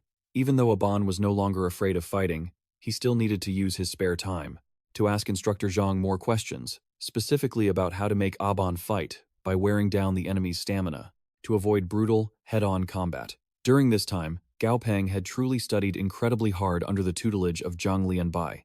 Returning home after an exhausting day of training, Gao Peng, dressed in comfortable loungewear, stood holding a trash bin by his side. He watched his beasts happily enjoying the juice in their hands, constantly laughing and playing, and felt much more at ease. After the last time Aban lost control, he had realized many things. Even though the help from the system was significant, if he thought that having a system meant he could sail through everything smoothly, he would eventually suffer for it. Whether it was developing tactics or managing information, he was still too green. He still needed to take things slowly and couldn't be too impatient. As he thought this, he picked up a piece of the beast's shed skin and observed it carefully. "I throw this skin away every time. It feels like such a waste. I heard that after a beast molts, the skin can be used as medicine. Should I try dipping it in egg yolk, coating it with breadcrumbs, and deep frying it?" Thinking of this, Gao Peng stared at the piece of skin in his hand and chuckled. What isn't edible? If it were poisonous, Dazi would have already dealt with it. The centipede beside him, however, couldn't read his thoughts. But seeing his master's sinister smile, he felt a shiver down his spine. Gao Peng actually went ahead and took those ABA scales and tossed them straight into the boiling pot of soup on the stove. The chunks that had been cooking once a deep, dull gray had now turned a rich golden brown. It looked incredibly appetizing. Watching his master take a bite with such satisfaction, Gao Peng couldn't help but praise his own culinary talent. So good, just need to add a bit of fennel, and it'll be perfect. Once the pot was fully cooked, he brought a massive bowl over to his pets. Da Zi, come try this." The aroma of the food wafted through the room, making those gluttons drool. Dazi, the golden centipede, stuffed its mouth full, chewing voraciously. Its expression was pure bliss. So good. Beside it, the spider, usually the greediest of the bunch, was staring intensely at the fragrant bowl in front of it. It hesitated, thinking, "Master, how did you make this? Why does it smell so familiar?" After Gao Peng let his pets enjoy their meal, he hung his apron back on the rack, thinking to himself that if Adai's level had increased, his own soul strength must have grown as well. Let's try forming the contract with Adai again. Walking up to the giant skeleton, he channeled his spiritual energy, initiating the pet tamer contract. A green wave of energy enveloped both man and beast. "Adai, Are you willing to become my pet? The moment he spoke, the creature felt it inside its body, a giant heart beating incessantly, hot blood surging throughout its entire frame. A hidden power was ready to break the seal. Feeling that electric pulse from the heart, after a moment, Adai happily responded, I agree.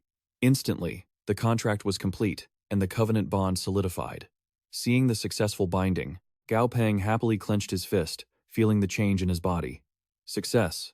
As expected, my soul strength was sufficient. He turned to the skeleton, smiling sincerely. Adai, let's look out for each other from now on. Seeing his master's smile, the beast's eyes brightened. The bond between them would surely grow. Incredibly deep. On a steep mountain road, a bus sped along. In the back row, Gao Peng folded his arms, leaned back, and closed his eyes to nap. With his blindfold on, he thought, finally here for the second outdoor survival training. Last time, we wandered around a bit and ran into a forest python. It scared the life out of us, making us stay on high alert for the next few days. But this time, I've got Adai and Dazi with me. I'll be able to explore comfortably. Up in the front seats, a few male students were chatting. They were all talking about the same thing, and they couldn't help but get angry. The one with pink hair cursed loudly. First off, let me tell you, it'd be best if that bastard from last time doesn't show its face in front of me again. Hearing him, the black-haired guy next to him chimed in, exactly. If I see that thing, I'll tear it to pieces. It's not just a beast, it's a maniac. The red-haired guy sitting in front of them gritted his teeth in rage. Damn it! Just because of a few words, we got locked inside. Good thing someone unlocked the door, or we might have starved to death in there. Even though he wasn't trying to eavesdrop, they were so loud that Gao Peng, sitting in the back and resting, had to pull his blindfold off to look. He listened to them fume. I don't know who it was. If I ever see that guy's face, let me tell you, that brat. Don't let me find out who he is. Otherwise, I've got 100 ways to make sure he can't stay in this school. Gao Peng thought to himself. No wonder the voice sounded familiar. So, it's these guys from before. What a coincidence. After traveling several dozen miles, the bus stopped in an open field near the jungle. A military truck was already waiting. Inside the truck bed, a bunch of pets stood, but faced with Adai's massive frame.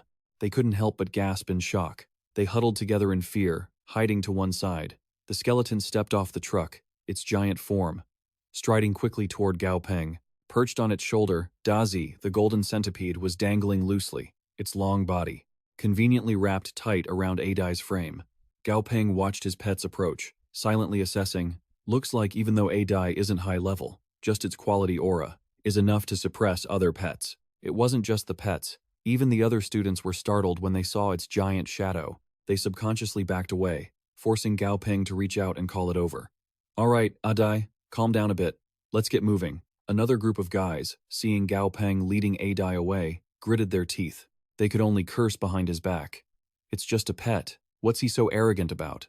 In the mountain valley, the man and his two beasts entered. Adai's massive body was a convenient mode of transport. Not only could the centipede wrap around it, but it was easy to carry. Gao Peng, as he sat on its shoulder, heading deep into the jungle. Gao Peng looked ahead and explained the situation to the two of them. This time, I didn't form a team with others. It's easier to move alone anyway. Too many people make things complicated. Hearing this, the centipede thought he was scared, and puffed up with energy, saying, Master, I'll protect you. Gao Peng burst out laughing. Where did this kid learn these lines? Adai replied, The armored kid. It remembered a TV show where the lead's pet said, I will protect you, master, so it just copied it. Hearing his pet say that, Gao Peng was speechless. Cartoons? Really? Man and beast continued to chat happily, while the centipede on the shoulder was completely carefree, fast asleep. Just as they were moving, a shadow darted past in front of them. Gao Peng looked over in surprise. What was that? He squinted and looked ahead through the trees. There was a clear pond where the creature had disappeared. Seems like the pond where we ran into the green-skinned frog last time. Gao Peng calculated for a moment and ordered, Change direction. I don't want to get spit on by that frog again. Adai, head that way. The beast took the order, turned, and was just about to carry him away when right in front of them, a giant python head with tough green scales appeared. It flicked its long tongue, its red eyes with narrow, slit pupils staring intently at its prey. Seeing its massive body lunging toward the pond, Gao Peng, sitting on the skeleton's shoulder, panicked and ducked low, barely avoiding getting his head bitten off. His beast companions were just as shocked, mouths agape. Even the centipede sleeping on Adai's shoulder jolted awake. All three of them realized in a split second. It was a giant jungle python. Remembering the sight of that massive beast staring him down with blood-red eyes last time, he couldn't help but feel a surge of tension. Running into this monster twice in a row. Looks like this area is its main hunting ground. The python didn't even notice them. It was slowly slithering toward the lake. Its long, narrow pupils were fixed on the frog scrambling to the surface in a panic, just as its massive head loomed over them. The frog colony tried to flee, but some were so paralyzed by fear they just stood there, frozen. The massive gap in quality, level, and natural predator instincts made them tremble before such a beast. To avoid being eaten, the green-skinned frogs could only desperately spit water, firing it straight at their enemy, the giant green python in front of them. From high above, the serpent glanced at the jets of water hitting its body. It felt no more significant than a light scratch to it. While the frog's strength couldn't harm its hide, it successfully managed to piss this ancestor off. Its massive body lunged straight down instantly. The once calm water erupted into violent ripples. Frogs scattered in a panic, some swept away by the waves the serpent created. What a massive commotion right before their eyes. Gao Peng lowered his head, his face solemn and his gaze darkening. He didn't even pay attention to the green frog's attacks anymore. Even though this giant jungle python was only level 20, its overall strength was on par with boss-level monsters above level 20. Just by its own raw power, it could churn up that entire lake. While they were hiding behind the massive tree trunks, he suddenly noticed something small, with a round little head nearby. What is that? A tadpole? It was watching as its fellow frogs were about to become dinner for that python, terrified to the point of tears. At that very moment, following the direction of its gaze, you could clearly see the frogs swarm in the lake, desperately trying to escape. Other tadpoles were swimming forward so fast, you'd think they wished they could sprout limbs like the adult frogs. Talk about a grand escape, right? Right then, the python's head surged out of the water, swallowing a frog whole. The tadpole on the shore was so scared it bolted. Gao Peng, hiding behind the tree, silently mused. No wonder these bully green frogs live in this lake without destroying the surrounding ecosystem. Turns out this python comes here to raid them every now and then. After causing all this destruction, it even treats itself to a few green frogs as a snack. Then, the giant serpent slowly slithered out of the water and headed straight into the forest. He stood there watching its shadow fade away, unable to help but sigh inwardly. Full, aren't you? Living out here isn't easy for anyone. In terms of levels, this giant jungle python was a few levels below Adai, and Adai's quality was higher too, but for the sake of safety, it's better to avoid a direct conflict with this monster. Thinking that, he turned to his beast companion. Adai, wait a second, you. But before he could finish his sentence, he noticed something off about the skeleton. It was staring intently at some bushes over there, which were rustling every now and then. A green frog, along with a round, black tadpole, peered out. Both of them looked exhausted, sighing with relief for surviving the near-death experience. They watched their companions crawling back toward the lake. The water had turned calm again, and others were cautiously emerging from their hiding spots. Suddenly, one frog was snatched up by a strange force, before it could even let out a squeak, and before the tadpole beside it could react. It had escaped being python food, only to become a meal for Gao Peng's group. Frog legs were roasting over the fire, the aroma filling the air. He held a large frog leg in his hand. Taking a bite, the meat was crispy and delicious. His eyes sparkled as he gave a thumbs up. This firm, meaty thigh was so juicy and flavorful, the juices just burst out. It even carried a faint scent of fresh grass.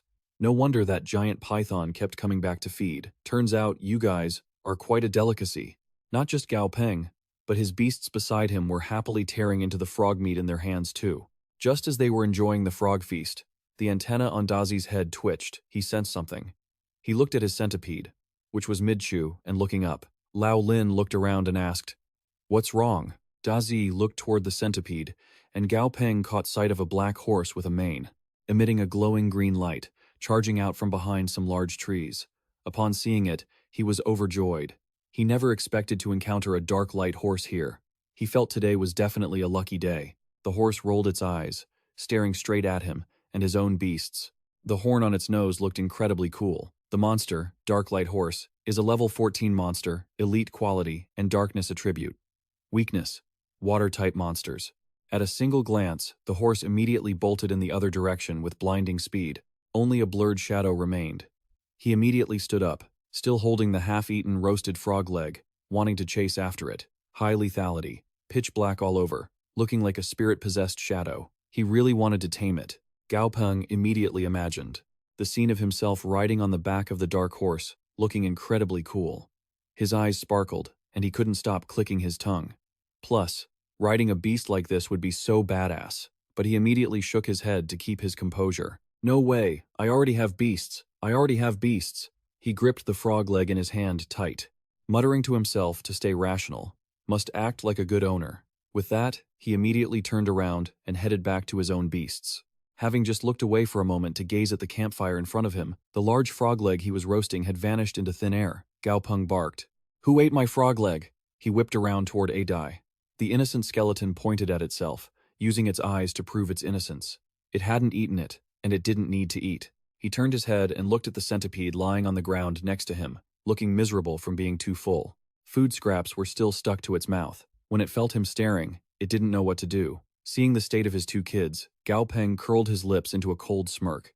Gotcha. He immediately shot a reproachful look at the massive skeleton. Adai, why did you eat my frog legs? The accused skeleton quickly tried to defend itself. Master, how could you suspect a skeleton of stealing food? Hearing that he wasn't the suspect, the centipede crawling on the ground perked its head up. It looked at the skeleton and acted as if it were defending its master, pointing the finger. It was him. It was definitely him. Seeing its teammate having no shame, the skeleton got angry. Its massive arm grabbed the centipede by the tail and lifted it high into the air. A furious Adai didn't hold back. He shook the centipede around until it was dizzy, and the frog legs in its stomach immediately fell out. They were covered in slime. Seeing the food drop and the dizzy, drooling centipede, Gao Peng was incredibly satisfied. As expected, only Adai can handle Dazi. Just as he was happily letting his guard down, the skeleton sensed something. It looked up alertly, and before Gao Peng could react, the skeleton was already faster. It grabbed Gao Peng with its arm. Caught off guard by his beast suddenly grabbing him, Gao Peng was a bit surprised. He saw the skeleton looking panicked, clutching both him and the centipede. It bolted, and Gao Peng anxiously asked, "What's wrong, Adai?" Looking back at where he had just been standing, Gao Peng gasped in shock as he saw a massive snake head lunging toward them. Its long, narrow pupils stared at its missed prey with a vicious gaze. No way. Another ambush? Adai kept running while holding Gao Peng and Dazi. Gao Peng grimaced, thinking, if Adai hadn't reacted in time, Dazi and I would already be buried in a snake's gut. Looking at the giant snake above, Gao Peng thought, this is the second time already.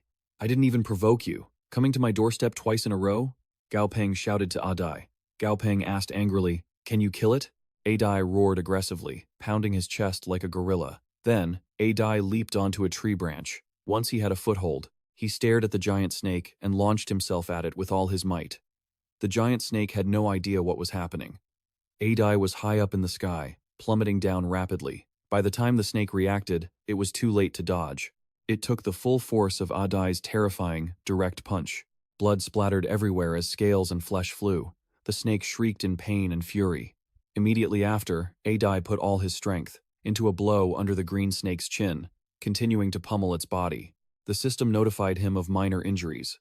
Adai kept raining down, earth-shattering blows on the green snake. Standing behind a tree, Gao Peng observed Adai's combat power, which once again took him completely by surprise. Adai gathered purple energy in his fist and slammed it into his opponent. Holes appeared all over the snake's body, and blood pooled everywhere. It was knocked flying, trembling and bleeding from its mouth. It glared at Adai with rage, but Adai showed no mercy. He pushed its head down. The snake's eyes turned blood red with fury. Immediately after, Gao Peng received a system notification. Instead of its usual green color, it had turned red. Monster name, Deep Forest Python. State, Berserk. Gao Peng instantly sensed the danger. Berserk? That's not good. Gao Peng yelled, Adai, look out. It has a hidden move. Adai glanced at Gao Peng, but it was too late to react. A massive gust of wind blew past. The deep forest python spun its body, throwing Adai far away. The surrounding trees were uprooted by the wind. Luckily, Adai managed to twist his body and stand his ground. The scales on the python's body started to protrude like sharp thorns. It let out a deafening roar at Adai. Seeing Adai trembling from the hit, Gao Peng quickly asked, Adai, can you still stand? Despite being injured, Adai was determined and held his hand out to stop Gao Peng. Touched, he said. Adai. Right after that, the skeleton placed its hand over the red flame on its chest. Suddenly, it squeezed, and its power surged. That red orb was like the deep forest python's heart, making it feel like it was being crushed. The python shrieked in agony. Gao Peng was stunned, thinking, such powerful pressure. Adai's blood thread heart talent. After awakening to epic quality, this is how it's used? To be able to control the enemy's heart from a distance? This isn't good. The python lunged to attack. Seeing the python rushing in to bite, instead of being afraid, Adai smiled. Right then, the heart was crushed into pieces. The giant snake shuddered violently, stiffened, and collapsed to the ground with a heavy thud. Blood poured from its mouth. It stared at Adai with hatred. That image of Adai standing tall and powerful would likely be etched into the snake's mind. Forever. Adai clutched his fist in victory, and the people watching the live feed praised him. That's formidable, someone in the background said. To be able to kill a large-scale mutant deep forest python, even without being a leader rank, this beast has at least leader-level combat power. Send this kid's file to me. The staff member replied, understood. Name, Gao Peng.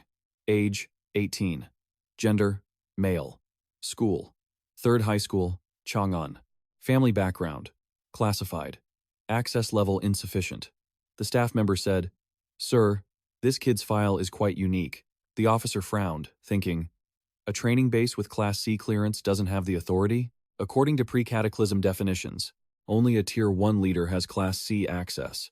A provincial officer has Class B. What exactly is his background? But if he has classified clearance, it seems I can't recruit him lightly, the officer said. Keep a close eye on him.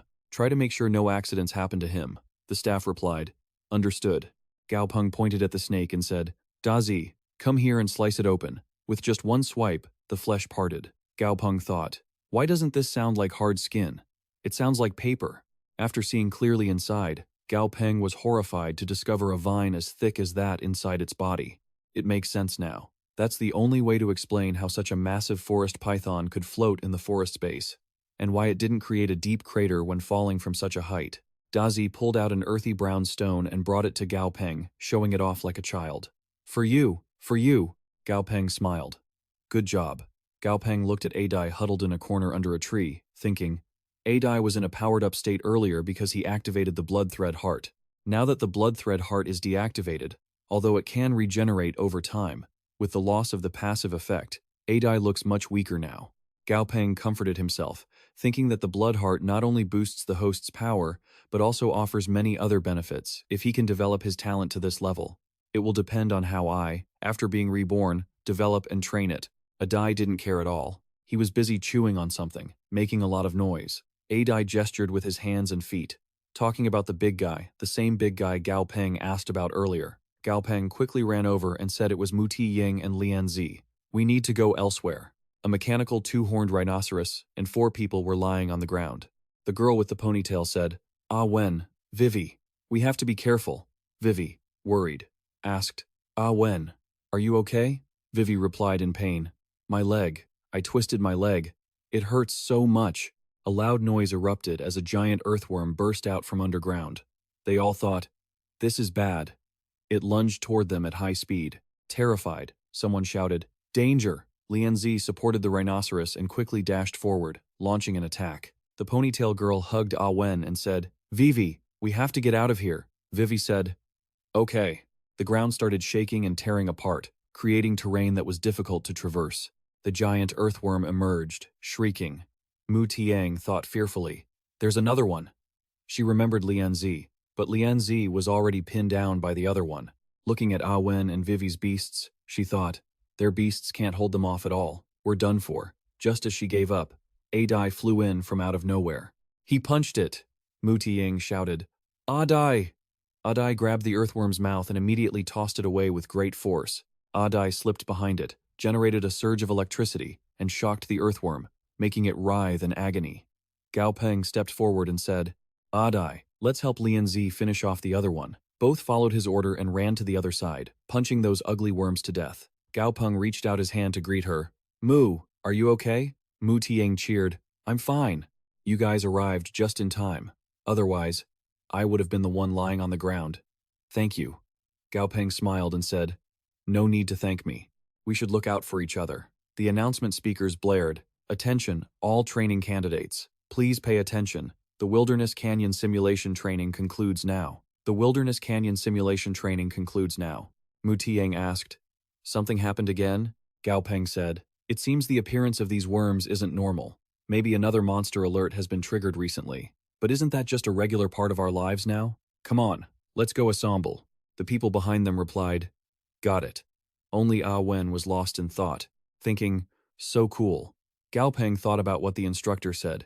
In the desert region, new types of powerful, massive monsters have appeared. They lured these man-eating mandala earthworms to the human base city. Luckily, when he was talking to Commander Chen, the commander said the government had already developed countermeasures. What peaceful times. It's just that there are people carrying the burden for us. Suddenly, someone blocked their path. Gao Peng saw the thick-skinned guys standing there, holding a brick, tossing it up and down. Looks like we found you. Last time you locked us in the safe house. Now let's have a little talk, Gao Peng said. Figures. They finally tracked me down. We're all 18 now. Don't be so hot-headed. Getting into fights over every little thing isn't good. You guys are bringing 4 beasts that aren't even elite level to challenge me? Gao Peng looked at the levels of the 3 beasts and sighed. Level 6, level 4, level 9. Gao Peng's face darkened, thinking, I doubt Adai even needs to move. Just him alone could finish them all. Adai, standing beside him, looked at him blankly. Gao Peng turned, patted Adai's head, and said, don't be angry. I absolutely didn't mean to look down on you. The red-haired guy said angrily. Don't worry, we know our limits. We're just going to break a few of your bones, that's all. Dark gorilla, get him. A massive gorilla holding an iron pipe appeared. Gao Peng questioned reality, thinking, he even bought equipment for his beast? For most beasts, their own natural bodies are the biggest weapons. They aren't any weaker than steel. Their IQ is concerning. The gorilla roared and charged at Gao Peng, making him sigh in frustration. Adai, go teach this little monkey a lesson. Adai quickly grabbed the gorilla. He squeezed its neck. It was very hard and painful, causing the gorilla to shake uncontrollably. Right after, Adai flicked it on the forehead. The guys were stunned. This. Adai placed his hand on top of the gorilla's head, leaving a huge bump from the flick. Looking at their faces, they thought, why does this feel like bullying a little kid? The more they saw the gorilla crying and sniffling, the more sure they became. Then, the dark gorilla fearfully hid behind its owner. He said, a 2-meter-20 ape. Acting like a wronged little wife crouching behind me? Are you kidding me? He frowned, thinking, damn it. I didn't expect Gao Peng's beast to be this strong. I thought he was just a suck-up. That's why the instructor cared about him. I'll swallow my pride for now, and find a chance to deal with him later. He tried to make peace. Sorry about that, Gao Peng. It was all just a misunderstanding. Before he could finish, he saw them leaving and shouted, stunned. Huh? You're leaving? He thought, ha.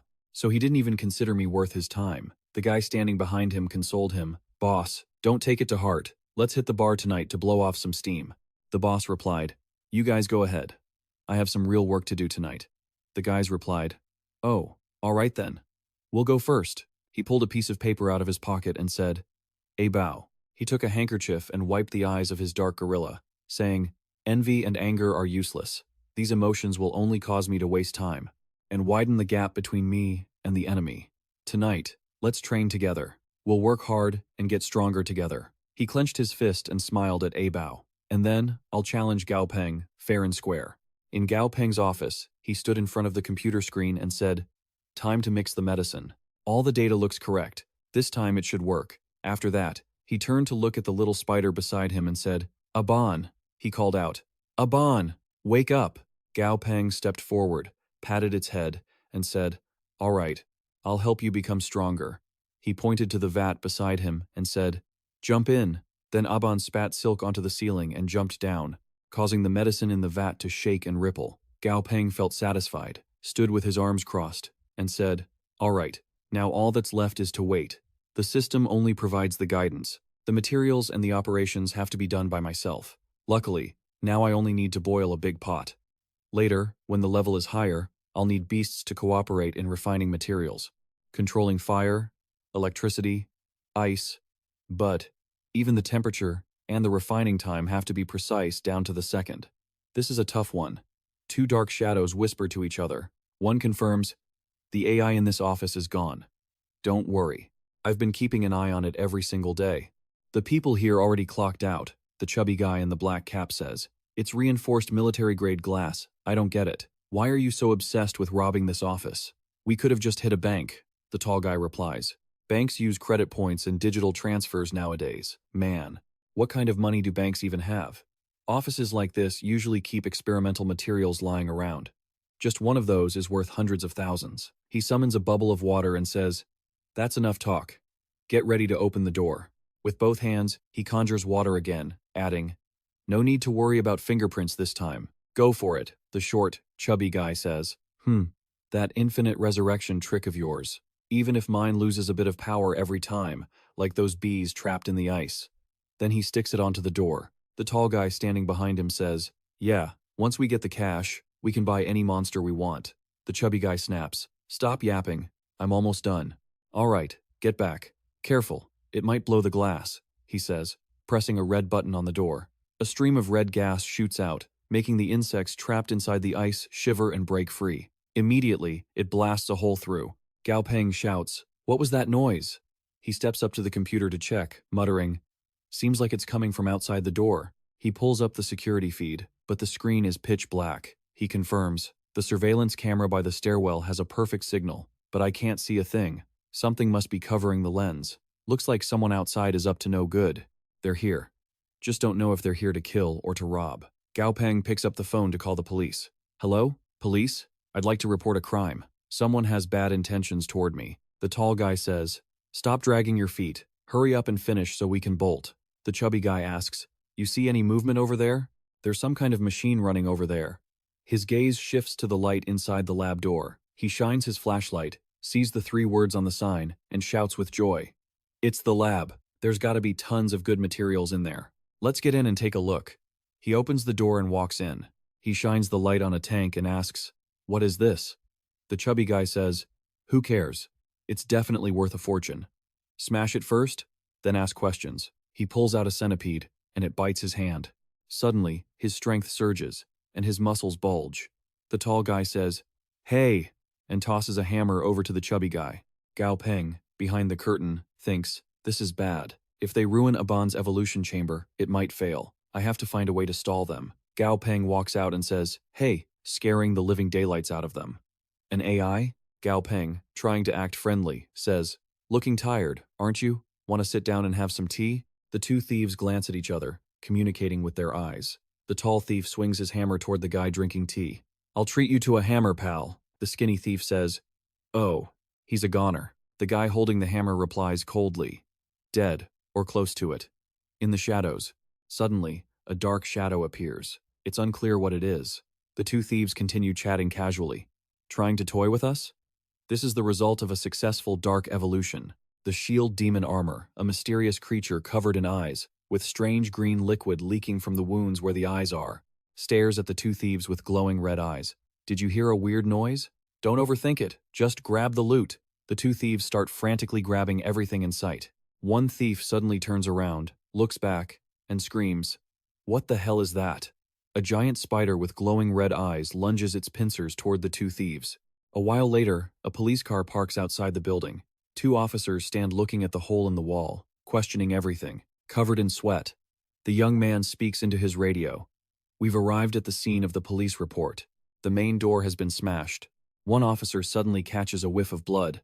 "Ugh, the smell of blood. This isn't good." Both officers quickly rush off to find the person who called. "Hurry, the caller might be in danger." The bald officer shines his flashlight inside. Here, on the floor, there's a guy lying in a pool of blood with countless deep lacerations. Mixed into the blood on the floor is that strange green liquid and a few sharp spikes. Both officers turn pale. "This is brutal. Hurry and report this to the captain. Call the forensics team. There's been a murder here." The bleeding man says, "Officer." "Why?" Both officers immediately aim their guns at the man and shout, "Hands up! Don't move!" Sitting down with his hands behind his head, the man winces as the flashlight blinds him. He covers his eyes and says, "Hold on. I'm the one who called the police."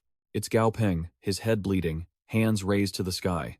Beside him is the spotted spider, Hui Ban. "I'm Gao Peng, the victim. You can check my records." Scene shifts to the station. At the police station, it's late, but the lights are still on. An officer slams his hand on the interrogation table. "Gao Peng, why did you kill them?" Gao Peng isn't scared. "I was acting in self-defense." The officer frowns and yells, Self-defense? Does self-defense involve continuing the attack after the victim is already dead? Gao Peng, his head bandaged, says, "They really did attack me first. Haven't you already verified the wounds on my forehead?" The officer keeps pushing.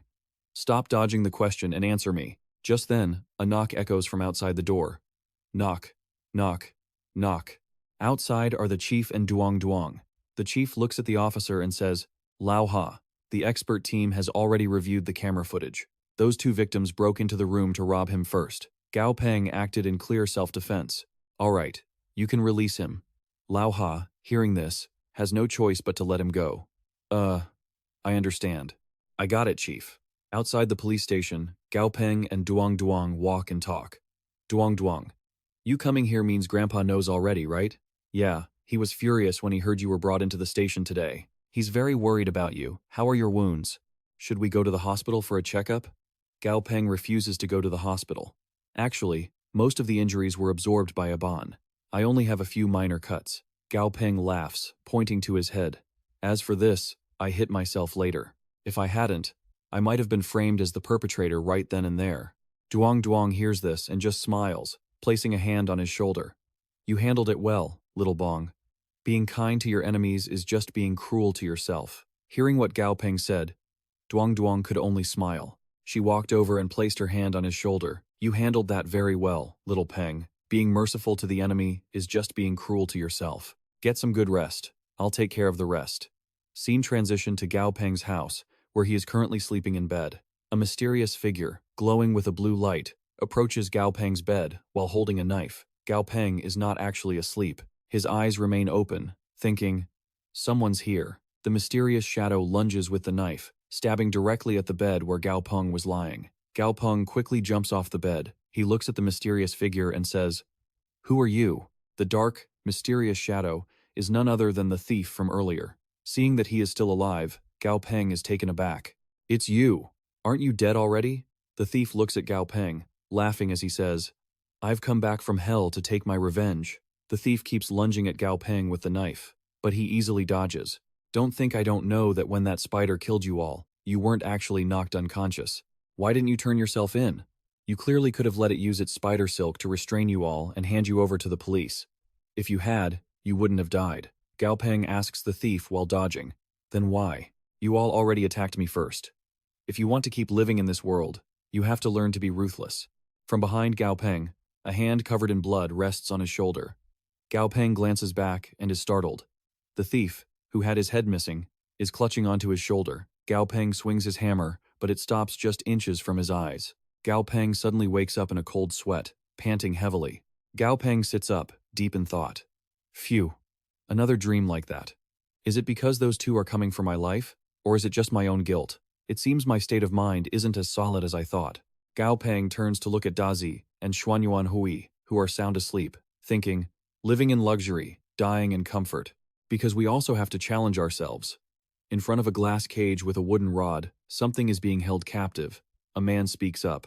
Yesterday, the Allied government and the Union of Beast Tamers, organized by the 12 best beast tamers in the world, carried out stricter management for all beast tamers.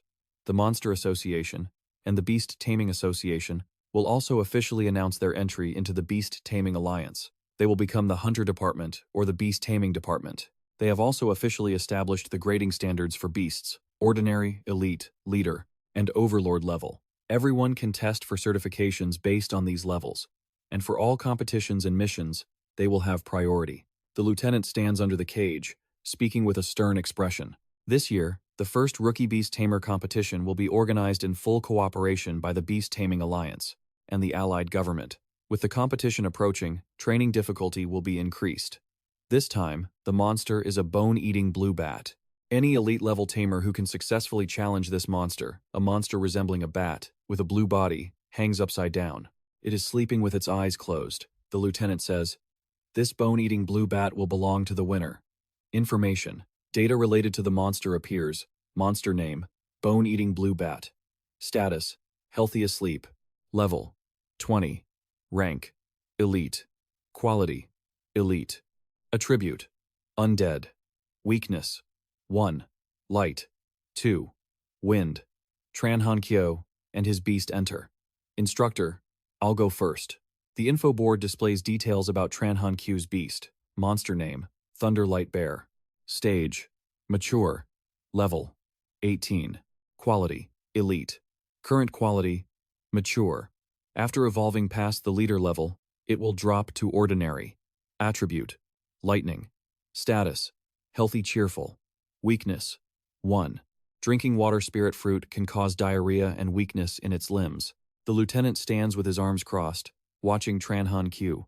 Show us what you've got. The students below are noisy and buzzing. It's Tranhan Q. This guy got a huge lucky break during the last field training and successfully evolved it into a Thunderlight Bear. His strength is formidable. Gao Peng stands there thinking, quality, elite, level 18. This Thunderlight Bear is indeed something else compared to other beasts. The Thunderlight Bear enters the cage, where the bone-eating blue bat is being held. The Thunderlight Bear initiates the battle first. It lets out a loud roar. With its eyes glowing red, the Thunderlight Bear's roar does nothing. The bone-eating blue bat continues to sleep soundly.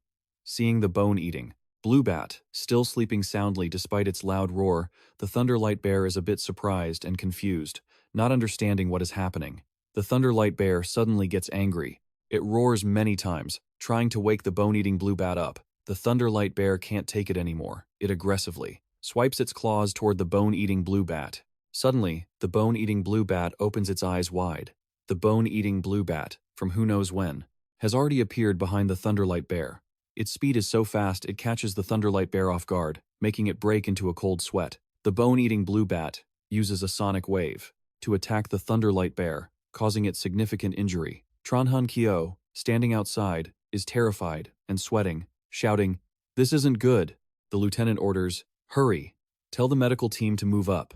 Gao Peng, watching from afar, thinks, the bone-eating blue bat's sonic wave attack is very dangerous. The Thunderlight Bear is only 2 levels below it too. It went down in one direct hit. Tranhan Kyo sheds tears, heartbroken to see his Thunderlight Bear injured so badly. Boo-hoo-hoo, Thunderlight Bear. The lieutenant looks at the remaining students, hands behind his back, saying, "All right, is there anyone else who wants to challenge?"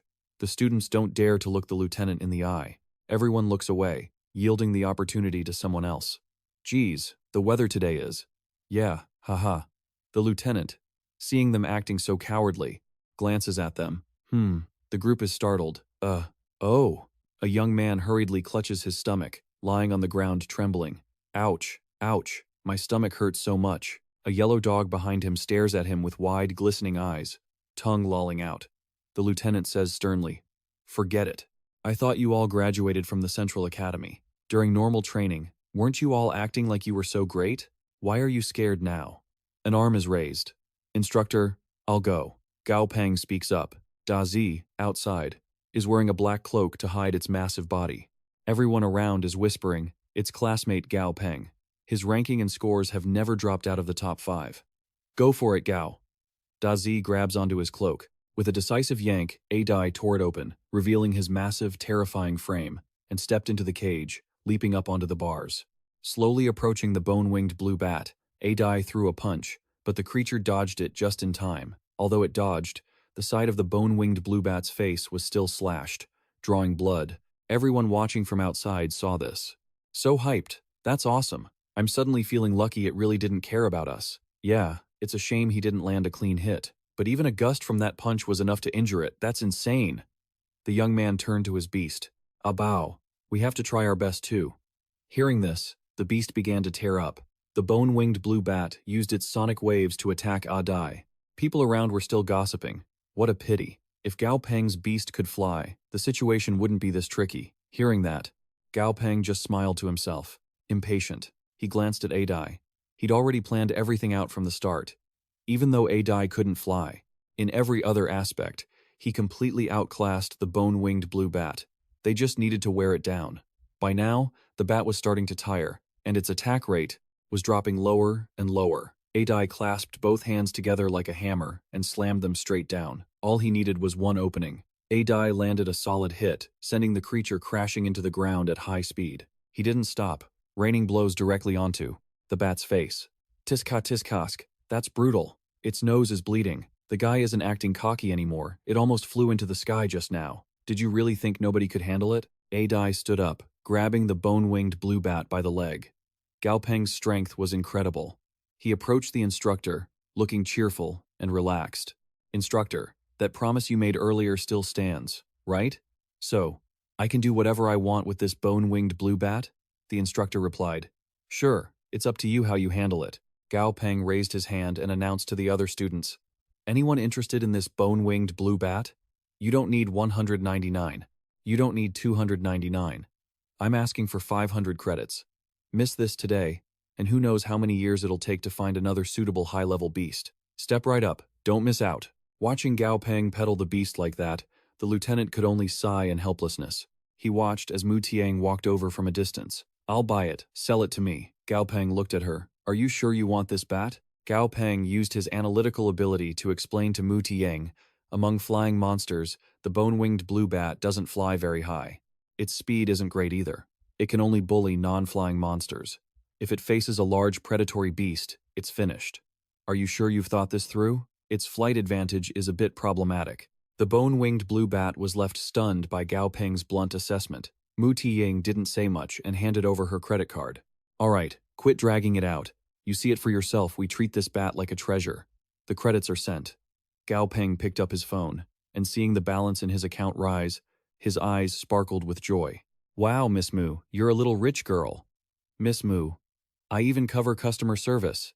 If you come to me for upgrades, I'll give you a discount." The surrounding students saw that look on Gao Peng's face and couldn't help but feel defeated. By this time, it was already late afternoon. An image of a truck appeared on his phone screen. Someone was commenting, "Wow, this heavy-duty truck has 16 wheels. The large tires support the rear cargo bed.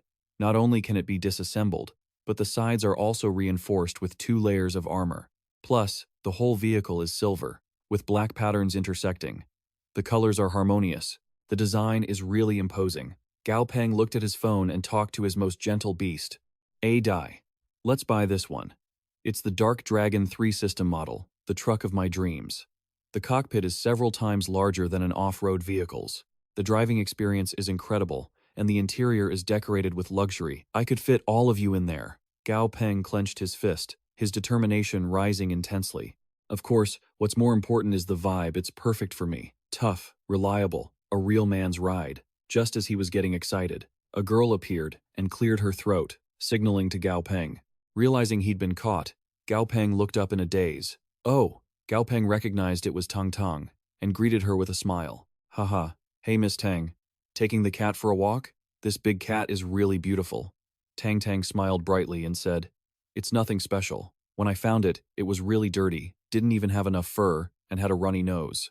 The cat in Tang Tang's arms had a hilarious expression. It looked like it was fed up with the whole world. Yet, its name sounded very grand. Shadow Knight Black Cat. Level 36, Leader Grade, Perfect Quality. Ability: Shadow Influence Level 2. Weakness: Cannot eat silver leaf catnip. After inhaling it, it loses balance in its 4 limbs and becomes indescribable. It let out a bored meow as a greeting. Meow. Perfect Quality, Leader Grade. None of Miss Tang's beasts were simple. Seeing Tang Tang chatting for so long, it meowed sharply, as if reminding her. "Meow meow." Tang Tang modestly told Gao Peng, "It's grown enough, it's grown enough. It already had enough fur when I picked it up." The black cat suddenly got angry, and leaped out of Tang Tang's arms. "Huh?" Gao Peng watched the cat zip ahead and asked in confusion. Miss Tang, do cats need space too?" Tang Tang noticed Gao Peng's awkwardness and smoothed things over. "Actually, Ruan just has a bad temper. Don't mind it. Anyway, why haven't you moved into the suburban villa yet?" Gao Peng scratched his head and replied, Things have been busy lately. Haven't finished packing." Tang Tang patted Gao Peng's shoulder encouragingly while talking. "You have more and more beasts, and there isn't enough space here. It's inconvenient. I know, honestly, you're just reluctant to leave. But this is your home. You can come back anytime."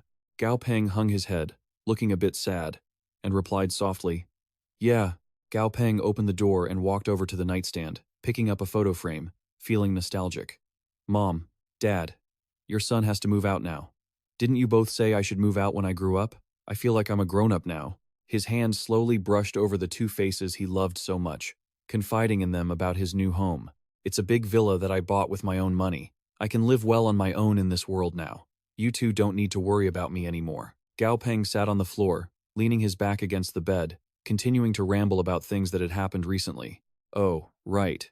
Grandpa seems to be in a bit of trouble. After college ends, I'll go help him. Regardless, you're the only family I have left. A peaceful night for Gao Peng passed by, and his sadness quickly faded away to welcome new beginnings at the Beast Tamer examination grounds. A divider had already been set up to manage the crowd. The officers ordered, "Any unauthorized personnel, please stay behind the barrier." Whispers broke out incessantly. Whose ride is that? It's huge. The rear door of the container truck's cargo bay opened, and a single foot stepped out slowly. Gao Peng had arrived. Accompanying him were his familiar beast-taming companions. Like their master, they were all very excited about the upcoming competition. Only Adai remained as goofy and dazed as ever. Gao Peng smiled, looking forward to it. The Beast Tamer exam. The day has finally come. An announcement blared. "Attention, candidates. Please maintain order as you enter. Do not crowd. Have your exam passes ready for inspection." Gao Peng stepped forward and handed his pass to the officer. "Hello, here is my exam pass. Please, go through these 2 doors with your beast." As long as the beast was officially contracted, the machine would light up green, and the student could enter the grounds. Suddenly, the alarm turned red not for Gao Peng, but for another student. The officer shouted, "You there, please double-check." The student, confused as to why this was happening, cried out, "Wait, a beast." It was a bear with deep red fur, and it was currently going berserk, letting out terrifying roars. Seeing the beast running wild, the officers hurriedly mobilized. "Sector 7! We have a situation! Squad, dispatch the Silver Moon Wolf for support immediately." The Silver Moon Wolf and its pack jumped in. They followed their orders, lunging to subdue the bear. The officer turned to the student who had been asked to recheck his pass. "Kid, explain yourself. Why did your beast suddenly go crazy?" Meanwhile, the Silver Moon Wolf had successfully restrained the bear. The beast had delivered a critical strike to the bear, but it was just enough to force it to submit without killing it. Fearing disqualification, the student knelt and hugged the officer's leg. Tears streaming down his cheeks, he blurted out, "No, no, I was wrong. This is my dad's beast. I snuck it out while he was at work. I just wanted to pass the exam. Please don't disqualify me." The officer, not really wanting to punish him severely, calmly comforted him. All right, get up." Then, with a serious and sincere tone, the officer advised the brown-haired student with orange highlights, "You're a man. Don't just kneel around. A man's most important trait is his backbone." The student laughed brightly and thanked the officer. But the officer wasn't going to let him off that easily. He immediately returned to a stern expression. "Don't thank me just yet. Rules are rules. It was announced before the exam. It is forbidden to bring a beast that does not belong to you to the competition. Those who break this rule will be disqualified. Try again next year." The student went limp, his arms hanging down, letting 2 other officers drag him away. But in his last bit of desperation, he kept pleading, "No, I don't want to leave. I want to take the exam." The officer coldly pulled him away. Gao Peng watched, feeling scared for him, and sighed inwardly. "Man, you dare to try that kind of trick at this level of competition?" The officer checked Gao Peng's pass and said, "Here is your contestant number. Take it." Gao Peng slowly walked forward, where the contestants had already gathered. He told himself, "To pass this exam, I still have to rely on my own strength. Let's go." Gao Peng looked at the contestant pass in his hand, growing more stunned the more he read. Area A, Area B, Area C. Don't tell me this school's ranking is based on the elite level? What if someone has a Lord-level beast? Do they specially customize an S-level arena for them? But Gao Peng tried to shake it off. "No, I'm overthinking it. It's impossible for someone at this stage to have a Lord-level beast." There were 8 spots in the A-rank challenge area. That meant there were at least 7 elite beast tamers with Lord-level beasts. Taking a few more steps, Gao Peng caught sight of a snake-like beast. He was incredibly impressed. Level 25, higher than Adai. A blackwater python, level 25, elite grade. Gao Peng shifted his gaze to another beast. He felt the competition had really opened his eyes. "This is the first time I've seen a tiger-type beast in person. This guy's background must be impressive." After all, the number of tigers before the cataclysm was rare. Even though the breeding rate increased after the cataclysm, tiger-type monsters were still few and far between. Gao Peng stood on the balcony, looking down. It seems my guess wasn't wrong. The B-rank area is almost all elite-level beasts, while the C-rank area is all standard-level beast battles. But honestly, Adai is only level 20 right now. Even as an elite-level beast, he only has the combat power of a Lord level 1. Indeed, this world never lacked geniuses. He felt like a puppy lost in a pack of wolves, surrounded by Lord-level beast masters. It was so exciting. Gao Peng quietly entered the area in Chang'an City. This was the gathering place for the 8 strongest beast tamers of the current generation. In the council room, high-ranking officers, including captains and majors, were discussing, "These 8 people are probably the freshest blood of this generation of youth. Are they from Chang'an City?" Officer Tran? Tran replied, "Actually, there are only 6. 2 of them are a bit older. One is 21, and the other is nearly 21. The time it took for their beasts to reach Lord level was probably quite recent. They're still far behind true geniuses." A major glanced over and spoke up. "Who can say for sure with this kind of talent? It's all too mystical. I just know these 8 are rare among the over 30,000 Beast Tamer students in Chang'an, the 8 who could challenge Lord-level monsters." Sitting majestically in the middle of the room was the chief, who was also presiding over the exam. He spoke slowly. "Gentlemen, 15 years ago, our world detected abnormal signs. In sparsely populated areas, small amounts of mutated monsters began appearing. We thought we could control everything, but we lost. To avoid causing public panic, the textbooks and data released to the public all started from the cataclysm 3 years ago." He concluded with a statement. "Therefore, the Beast Tamer exam must not have any errors. They are the hope of the future." All the officers responded in unison. "Chief, rest assured. Every military personnel at the exam grounds has been selected through many rounds, and every detail at the arena is monitored by cameras. We are using a 1-to-1 monitoring system. Each camera is monitored by one person. If any round has issues, not only the one who messed up, but also the supervisor will be penalized." Just then, an announcement rang out in Examination Area A. "Contestant number 5, get ready." The iron gate in front opened, and out came a beast, a scorpion. It's a level 22 icebound giant scorpion, a leader-class beast. Gao Peng noticed a weak spot. Its waist area has no shell and low defense. He started commanding Adai. "Attack its sides. That's its weak spot." Once a fight starts, Adai's body becomes lightning fast. With a flash, Adai lunged and launched a series of attacks as Gao Peng instructed. The beast's eyes flashed bright. A dangerous red light emanated from the beast. It was incredibly agile, dodging Adai's attacks one after another. Gao Peng nodded to himself. The reaction speed of this icebound giant scorpion is insane. It leaped into the air with a powerful stance. The pressure radiating from it was on par with, if not several times stronger than, Adai. Gao Peng started to look worried, thinking, as expected, the gap in levels isn't that easy to close. Adai clenched his fists as Gao Peng gave urgent commands. Black-green light rays crisscrossed as they zipped through the air. Adai had successfully triggered the Beast Evolution mode, reaching level 21 and advancing to leader class. Gao Peng smiled inwardly, relieved. It broke through, but it's still not enough to completely defeat that beast. He couldn't let his guard down yet. Even so, he could barely maintain the level gap. The icebound giant scorpion still held the advantage.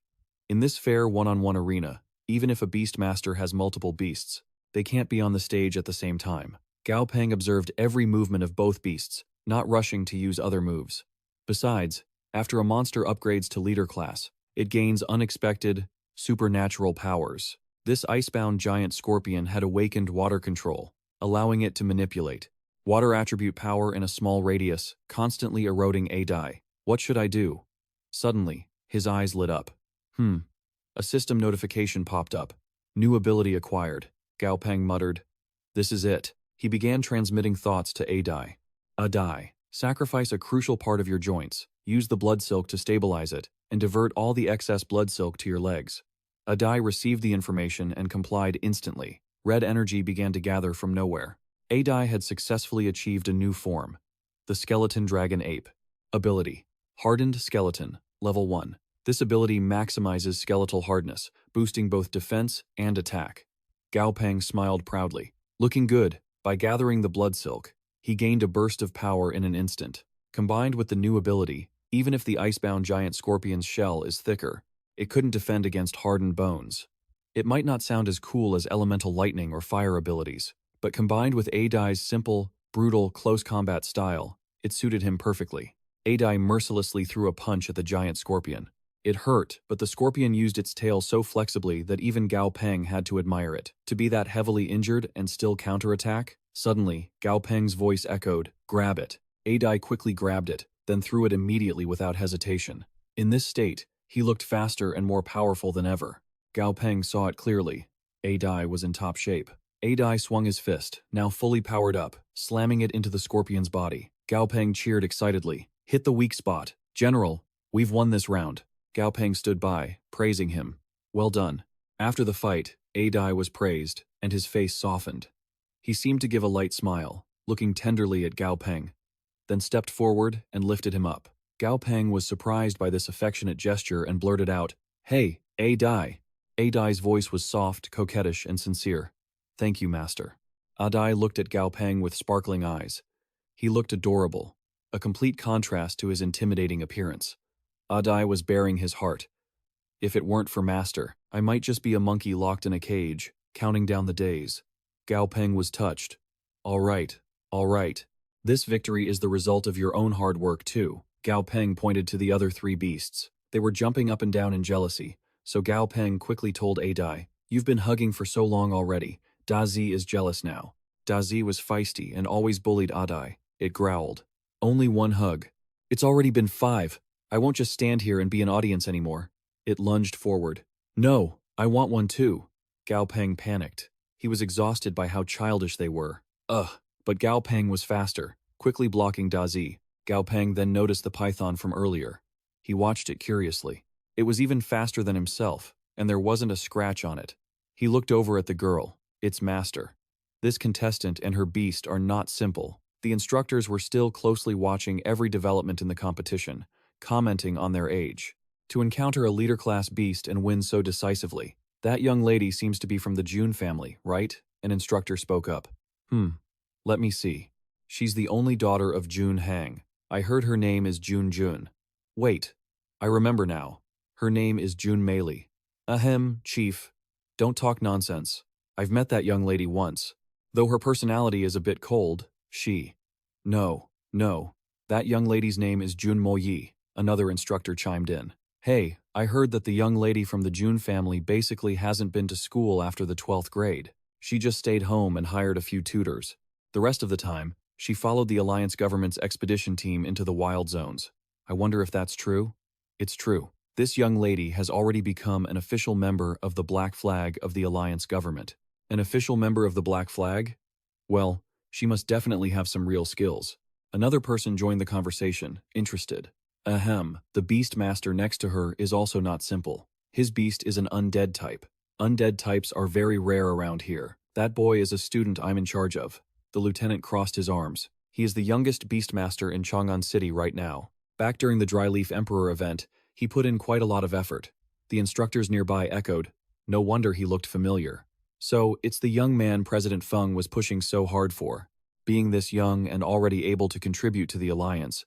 He's definitely a great talent. Not bad at all. That kid's got talent."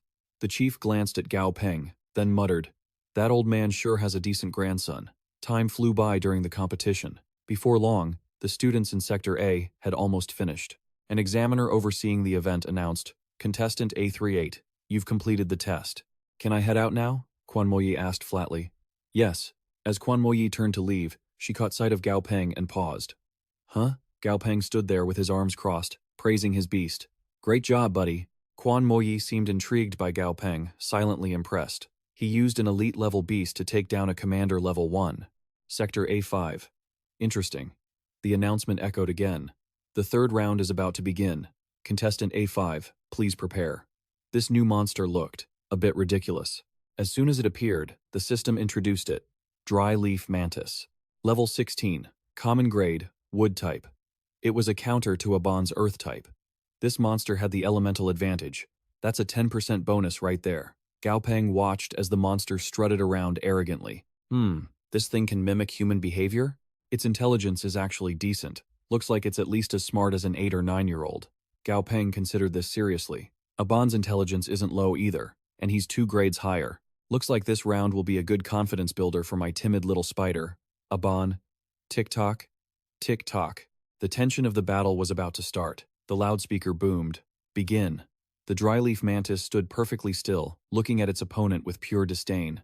Aban was already on the verge of tears. Gao Peng urged him, "Focus, kid." The dryleaf mantis started showing off some moves, flaunting its skill. It moved with incredible speed and grace. Every swipe of its limbs was sharp and stylish. Gao Peng didn't like the look of this. He worried silently. Wait a minute. Aban's reaction is giving me a bad feeling. And just as Gao Peng predicted, Aban scurried away. The dryleaf mantis stood there, completely baffled. It turned out Aban wasn't scared. He was just trying to dance along with it. Master! Master! Look, it knows how to do the square dance too. Gao Peng was exasperated with his naive kid. Aban! It's trying to intimidate you. It's going to attack. Fight back. Aban asked innocently. Wait, so it wasn't playing with me? While he was still trying to process how intense this fight was supposed to be, the dryleaf mantis started its attack. Suddenly, Aban chirped something, distracting the mantis for a few seconds. The mantis skidded on the sand, then took flight. Aban joined the fun, casually shooting out a few silk threads. In seconds, the dryleaf mantis was wrapped up tight in a silk cocoon. Aban asked Gao Peng naively, Master, why is this mantis so weak? Before he could even finish boasting, the mantis tore through the cocoon and lunged at Aban. It used its muscular limbs to knock Aban aside. Aban panicked and started shrieking. It hurts! It hurts! That's it. I'm done dancing. Enraged, Aban lunged back. I'm gonna hit you back first.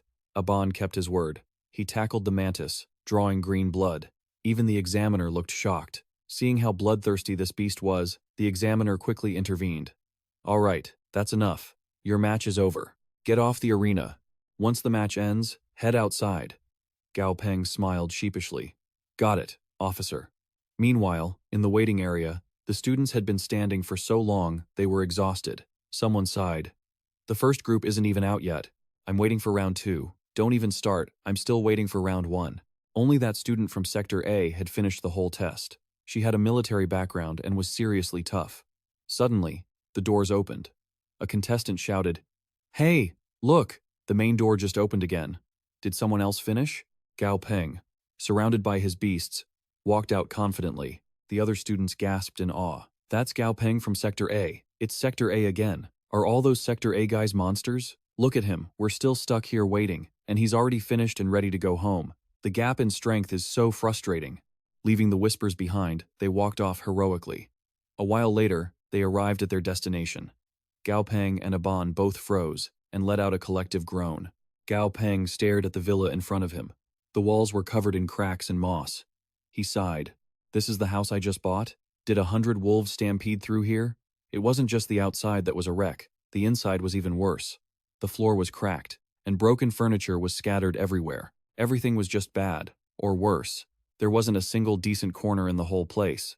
Gao Peng felt like he'd been struck by lightning. His credit points flashed through his mind. My new house. My credit points. Seeing movement from the sofa, Gao Peng narrowed his eyes. In his most booming, dramatic voice, he roared, Who trashed my villa and dares to stay at the crime scene? Are you looking to fly? Or do you think I can't lift your big butt, Aban? Adai didn't wait for a command. He stepped forward, using his massive body to shield Gao Peng. Gao Peng smiled proudly. Adai, that's so heartwarming. He doesn't even need a command to protect me. Only Aban was still chilling, as laid back as ever, like a spoiled youngest daughter. But Gao Peng hoisted him up, scolding, You! I've told you so many times. Stop eating my energy reserves. Aban chirped, Master, can I eat this? Gao Peng looked at the bird lying there, confused. What kind of monster is this? Tang Tang had been waiting by the window the whole time. She cleared her throat to get Gao Peng's attention. Ahem, little bong. Gao Peng gasped. Oh, Sister Tang Tang. It turned out to be her. She introduced it happily. This is a little pet. My grandfather had someone bring it over to congratulate you on your new house. If you like it, keep it. My grandfather put a lot of effort into getting this beast. Anyway, I've got other things to do. Won't be staying for dinner. Gao Peng stared, his mouth wide open. He couldn't have been more shocked. It was just like Sister Tang Tang. She said she'd keep an eye on him, and in just a few short days, she'd even built a villa right next door. Honestly, this place was just wasteland before. Calling this a housewarming is more like a house demolition party, Gao Peng muttered, staring blankly at the villa. Gao Peng, ever the doting owner, fed Ashwan some water before signaling to Adai to bring the bird over. He inspected the still unconscious creature with intense focus. A one-legged red-crested crane? That's pretty rare. Sensing Adai was being a bit too rough, Gao Peng warned. Ease up on the grip, Adai, don't go crushing it to death. Suddenly, the bird snapped its eyes open and let out a series of squawks. It sounded suspiciously like it was cussing them out. Gao Peng was stunned. Wow, nice acting. Little Flame. I better clip its wings, or else it'll be flying all over the house later. But Gao Peng didn't really care to be that harsh. He stepped forward and said, Dazi, let's roast some sweet potatoes for dinner. As soon as he said that, the bird started playing dead again. Heh, keep acting, will you? Let me see what you're actually made of. It turned out this little bird had a name just as fancy as it was confusing. Crimson Flame Venom Fire Crane, currently a level 6, epic grade juvenile. After upgrading, it became leader grade. It reached perfect grade after another evolution, and finally, elite grade after becoming a lord tier monster. Its fire attribute and special traits were still dormant. The evolution requirements for its legendary form were 500 kilograms of profound origin fruit and over 3 vials of fire essence earth spirit liquid. Epic grade. To start with, Gao Peng gasped in shock. Grandpa really went all out. A devious smirk slowly spread across Gao Peng's face. Even though the Crimson Flame Venom Fire Crane currently shared the same grade as Adai, it had the natural potential to reach Lord tier once it matured. The higher the grade, the harder it is to level up. Adai took ages to reach leader grade through breakthroughs in battle. So, a monster that can naturally hit Lord tier. Just imagine how powerful it will be in the future. While Gao Peng was busy dreaming up a bright future, Dazi and Adai were busy poking at the Venom Fire Crane. Gao Peng kept that same devious grin, declaring, That's the spirit. Once you're in my house, you're officially my pet. Go on, have a little bug first. That one's mine though. Gao Peng looked at the Venom Fire Crane and cooed, How about I give you a name? Your name has flame and fire in it. That's basically 3 fires. I'll call you Little Flame. He beamed, while the bird clamped its sharp beak down on the bug. Dazi immediately got jealous and rammed its head into a pillar. Gao Peng reached out to touch the top of Little Flame's head to see if he could initiate a soul contract. Gao Peng observed the situation carefully. It seemed the clarity of the consciousness space was directly proportional to the monster's intelligence. These glowing spots were likely fragments of Little Flame's memories. It turned out Little Flame had a tragic past too. The images revealed showed only brief moments of peace. Gao Peng closed his eyes, empathizing with the bird. So, you lost your mother too, Little Flame? Could you be my friend? The contract formed instantly. Little Flame's eyes shone bright. Can you help me get revenge then? Gao Peng replied with brutal honesty. If we sign this contract, we're family. Your problems are my problems. After a few minutes of negotiation, the contract was complete. But Gao Peng was confused. Wait, why am I still in the consciousness space? Images of Dazi, Adai, Xuan, and Ban also appeared. Gao Peng suddenly realized. This was the inner knowledge of a beast tamer. These spiritual circles unveiled a new survival skill. Elemental Shield. It consumed the energy within his own monsters, and converted it into a protective barrier to keep himself safe. Gao Peng seemed temporarily sucked into this space. His eyes turned completely white. This skill wasn't exactly rare. It seemed someone had used this kind of ability during the first round of the exams. So, that's it. When a beast tamer's first leader tier, lord tier, and king tier monster appear, they naturally develop a survival ability. This must have triggered when Adai reached leader grade. Gao Peng also discovered the words suddenly appearing in his mind. He wasn't familiar with them, but he understood them perfectly. Leave the fighting to the monsters. Monsters should stay behind their tamer and not hold them back. Oddly enough, it felt like beast taming was an inherited profession. The blood contract recorded inherited memories. As the monsters grew stronger, more information unlocked. Could it be that other places already had monster tamers long ago? Gao Peng crossed his arms, deep in thought. Forget it. Those problems are way too far off for me. But this survival skill was carved directly into his soul. It couldn't be taught to anyone else through any normal method. No wonder Auntie Tang Tang told him not to casually pass on the star shifting technique. An ability that had no restrictions and could be passed to anyone if that got out. He'd definitely be a target for countless people. Gao Peng slowly realized that Grandpa and Auntie Tang Tang's strength was even more terrifying than he imagined. With his current power, he wasn't sure if he could actually help Grandpa at all. Back at the villa, Gao Peng enjoyed some peaceful days, living the life of a relaxed guy. Adai, Dazi, and Ban were always hanging around wherever Gao Peng went, playing together like children. Little Flame, surprisingly, seemed the most mature, always cold and aloof. It trained by stabbing its beak deep into tree trunks. Gao Peng looked at Little Flame and sighed. Man, this kid is full of hatred. Working this hard. It's all so it can avenge its mother one day. He scanned the room, missing one member. Where's Ashuan? A moment ago it was spinning in circles, terrified that Little Flame might eat it. Oh, turns out it's sound asleep on the lawn, drooling. Seeing Ashwan so relaxed, he couldn't help but laugh. Look at you, sleeping so soundly. You've got guts. Gao Peng leaned back on his chair to continue reading, not forgetting to feel grateful. Life is pretty comfortable, actually. Ever since Grandpa gave him a credit card without a name on it, this beast tamer profession might actually become a hobby. This book by Chairman Feng is written well. Old Ginger is indeed spicier, so much experience. Gao Peng suddenly remembered. Wait, the exam results. It seemed the system had released the results today. But it refused to let Gao Peng see them from the villa, claiming the account was logged in elsewhere. Login location: Yuzhou City, North U District, Heavenly Palace Building. Gao Peng twitched and his face darkened. Grandpa, are you kidding me? Meanwhile, Gao Peng's grandfather sneezed while working. Just like that. He knew exactly which little brat was talking about him. Gao Peng decided to try a different approach and checked his results first. On his profile, the name Gao Peng appeared.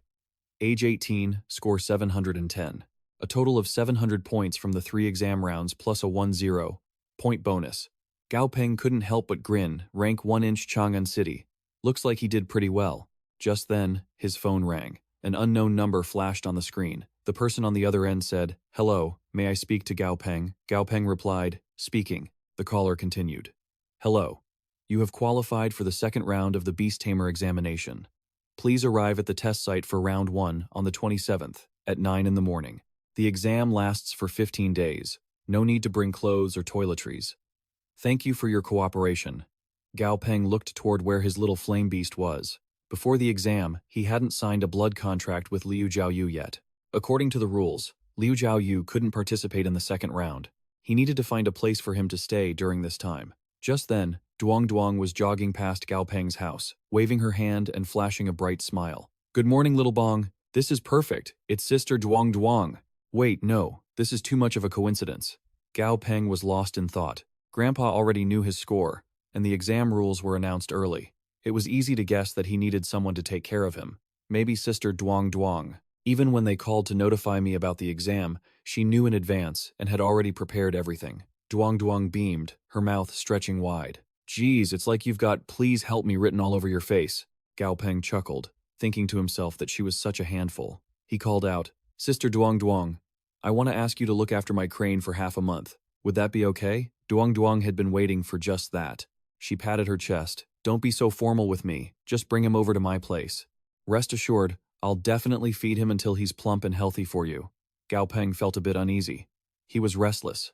Just hearing the words plump and healthy gave him a bad feeling. It wasn't meant to be, but the flame beast was temporarily left in Duong Duong's care, and Gao Peng went off to handle his business. Meanwhile, in a certain villa, Chang'an, on what grounds? I'm rank 2. That day, I saw it clearly we both had 3 beast pets. Both had 1 commander grade and 2 elite grade. How could I be ranked lower than him? A young lady was reporting the situation. "Young master, he had an elite grade earth-type beast pet, and the monster he challenged was wood-type. It was a perfect counter. Plus, he got a 10-point bonus." The young master slammed the table with a bang, showing his anger. He was so furious his hands were shaking, and he hissed, "Ah, ah, ah, ah, ah, ah. I don't care. I'm not letting this go." Gao Peng looked at the other candidates waiting and thought, "Looks like I arrived quite early compared to these guys." An instructor wearing a small plaid tie announced, "Looks like everyone is here. Hello everyone, I am in charge of your next round. Please stay quiet." That's enough. There are only 8 people total. Are we really doing a top 10 selection out of just 8 people? The instructor continued. The location for the second round is the Jiangnan region, the Ocean Mountain Forest Park. This competition is not an arena fight. It's not a one-on-one duel either, but real survival combat in the wild forest of the Jiangnan region. Ocean Mountain? Why so far away? The instructor's voice boomed. The Ocean Mountain Forest has been swept by peak-level beast tamers. We've done a 100% check to rule out the existence of Lord-grade monsters, but we have discovered at least 500 Commander-grade monsters. Furthermore, there are peak Commander-grade monsters among them. In principle, the government and the Beast Tamer Alliance will try to ensure your safety. We will provide you with signal flares to use in case of danger. but since it is a primitive forest with at least 500 commander-grade monsters. The second round is not mandatory. You can make your choice now. Someone spoke up. Sorry, instructor. I still feel it's too dangerous. Can I withdraw? It's fine. I understand. There's no shame in it. Anyone else want to withdraw? Quan Moyi raised her hand. Teacher, this registration doesn't necessarily require parental consent, the instructor said. According to what he said, it wasn't necessary. He felt a bit suspicious, but your parents aren't ordinary parents, are they? Quan Moyi smiled brightly. Then I'll register to participate. Well, I'm just a humble person in charge. The instructor's voice remained flat. Finally, 6 of you will represent the Chang'an region. By then, there will also be candidates from other city districts of the Huaxia region. You will compete together. The successful candidates were very serious. The instructor concluded with a wish. You must strive hard, perform well, and bring honor to our Chang'an district. So, there were other regions competing too. A student turned to greet Gao Peng. Hi, I'm Han Xiao. May I ask what to call you? Han Xiao had a masculine appearance, striking purple hair, and a muscular build, but his face looked quite gentle. Gao Peng smiled politely. Gao Peng, nice to meet you. Han Xiao immediately rushed over to shake his hand, looking as happy as if he'd struck gold. Gao Peng, you're the #1 in Chang'an City. I've been wanting to get to know you for a long time. Han Xiao put his arm around Gao Peng's shoulder. The others here all have backgrounds if they aren't from official families. They're from wealthy ones. At least one of their parents is a beast tamer. Only the 2 of us come from ordinary families. Gao Peng gave a wry smile. Sorry to disappoint, but I don't think I come from an ordinary family either. Han Xiao continued enthusiastically. Right. Have any corporations approached you? By the time the exam ended, several corporations had already come to me to discuss collaborations. Gao Peng hesitated. I don't think so. It's possible Grandpa or Sister Duong blocked the people from other corporations. Han Xiao patted him hard on the back. He acted like they were close brothers, but the pat was so hard it made Gao Peng choke on his own spit. It's fine. You're #1 in Chang'an City. They're probably all trying to figure out what price is suitable for you. Don't worry. Gao Peng shuddered. That guy had some serious strength. Han Xiao pointed to his beast pet. Right. Let me introduce you to my friend, the angel ant. During an exploration, he accidentally ate something and underwent a mutation, turning from a black armor ant into an angel ant, as if an angel had descended. Name: Gold Armored Demon Ant. Level 21. Quality: Elite. Attribute: Metal. Weakness: 1. The area near the neck has no armor protection. 2. He hates strong-smelling stimuli. Gao Peng secretly rejoiced. Han Xiao was lucky too. It's exactly as they say. The rich rely on science. The poor rely on mutation. It's very difficult to cultivate a commander-grade beast pet relying purely on talent without a background or resources. Where could these spirit medicines for beast evolution even come from? And why does the system classify my beast as a golden armored demon? Gao Peng started to wonder. What is this system even basing its beast designations on? Some of these names haven't even appeared in any books or records I've read. It's like it has prophetic powers. Vroom! The sound of the helicopter blades cut through the air outside the window. The instructor announced, All right, everyone, we've arrived. Get ready, we're heading out. The plane touched down at Jiangnan City Airport. Seriously? A competition can be this grand? They're even using military transport? A buzz of chatter filled the air. Heh. You don't know? These are the chosen elites, the top talents selected from tens of thousands of candidates across the military districts. Of course, they have to protect these geniuses. Gao Peng glanced around. So, all these people are other contestants? There are quite a few of them. Nearly 200 people. The variety of beasts is impressive, he sighed. Whoa, a rock elemental beast? That's rare. Monster name: Rock Giant. Level: 23. Quality: Normal. Attribute: Earth. Status: Healthy. Weakness: Wind. Attribute: Afraid of being photographed? Please, no photos. As Gao Peng walked by, 2 instructors stood guard outside. Open the doors. A head instructor stepped out. A long, jagged scar stretched from the middle of his forehead, down past his eye and onto his cheek. His expression was grim. Since all contestants have arrived, it's time to sign the voluntary waiver for the second round. You must sign a death waiver. This competition won't take place in a safe zone. Even if you have a distress signal, the fatality rate is definitely not lower than 10%. The head instructor warned, Don't think I'm joking. Think it over. The weakest beast you have is at the commander level. Think carefully, young men. You are responsible for your own future. Gao Peng took the paper from the instructor and thanked him politely. He read the contents carefully. 1,000 credit points. Oh, for a big corporation, that's not a small sum. Looks like this round is going to be genuinely dangerous, Gao Peng mused. The second round uses a point-based system in the Great Ocean Mountain Range. They've set up a large number of point beacons. You can earn points by destroying beacons or killing monsters. The competition pressure this time won't be small. The head instructor with the scarred face continued. Everyone has read the waiver and the rules for the second round, right? Now, I will announce some information. Regarding the third round, the top 12 contestants in the point rankings will qualify for the third round. The third round goes beyond the scope of a typical third-year student competition. It has its own title, the Strongest Young Beast Master League, he bellowed, his voice booming with authority. Those who perform well can earn official titles, and your beasts can even be granted honorary titles as well. The final round will be broadcast globally. Your beast's combat footage will be displayed in front of the whole world. The contestants were immediately hooked by his speech. A state-sanctioned title? That's so cool, Gao Peng muttered to himself. Ugh, kids these days. He looked back at his beasts. Though, I really do need to think about a name. What would sound good? After all, there are just too many suitable titles. The helicopter slowly descended toward the entrance of the Great Ocean Mountain. Attention all contestants. Attention all contestants. The competition officially begins now. The instructor's voices rang out. You have 20 minutes to prepare. Then, you officially depart. Follow the light beacons to head straight to the target location within the allotted time. Gao Peng had changed into his new uniform. He turned to his beasts and said, "Let's go." A die carried both Gao Peng and the other beasts. Its massive frame moved like lightning, breaking through the space ahead. Gao Peng called out, "Aban! Aban! Use your webbing to catch that branch." Adai quickly grabbed hold and swung forward. Gao Peng stood there, blank-faced. Thank goodness I have the spirit transfer ability, otherwise, moving at this high speed, I'd probably be flattened into a pancake by now. Off to the side, a voice cried out, "Slow down! You! Slow down!" It turned out to be another contestant struggling with their beast. Monster name: Spirit White Pig. Level: 25. Quality: Perfect. Status: Healthy. Why are you standing there like that? There's no prize for coming in first. I told you to slow down. Gao Peng scoffed, throwing a single word back. Trash.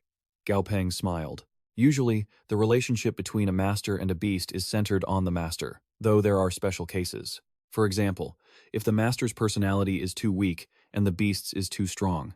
Still, getting insulted by a pig? That's pretty pathetic.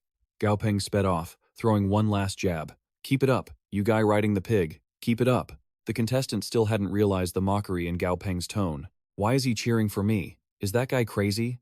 On the screen, footage of a bird beast soaring appeared.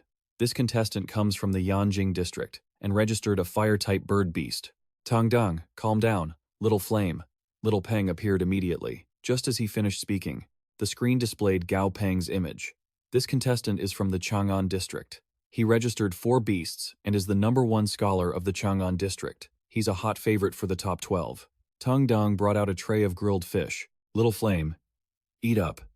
You have to eat more to grow stronger and keep up with our master's pace. True to Tang Dang's promise to Gao Peng, Little Flame had grown much chubbier. Tang Dang watched the bird eat happily and smiled.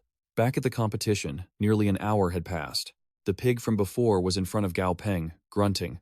Oomph, oomph. Gao Peng saw its master fall off its back and was dumbfounded. Master of that big pig, that looks like it hurt. His head was spinning, his vision blurry. Damn it, this pig is way too temperamental. The announcement blared out again. All right, time's up. Any contestants who haven't arrived will be eliminated. The helicopters trailed the contestants closely. The instructors' voices continued, blending with the roar of the rotors. Before you enter the Great Ocean Mountain, there are a few things we need to tell you. New information was constantly being updated via the entrance. Just ahead is Sun Mountain. At the entrance, there are tactical field survival kits. You'll find dried food, canned goods, and water inside. There are also fast-acting heart stimulants for emergencies. Each one can sustain your life for an hour. Don't take more than one per person. The scarred chief instructor stands at the helicopter's edge, scanning the forest below. A total of 197 candidates are participating this time. In the end, 150 signed the contract. I'm quite relieved. This turnout exceeded my expectations. It seems there aren't many cowards among you. Perhaps. Some of you have survival experience, some are experts in wilderness survival, and some have never even left the city. But regardless, you all must realize one thing. This forest is nothing like you imagine. My biggest piece of advice for all of you is simply this. Stay alive. Only by staying alive will you have a chance to rack up a high score. Alright, move out.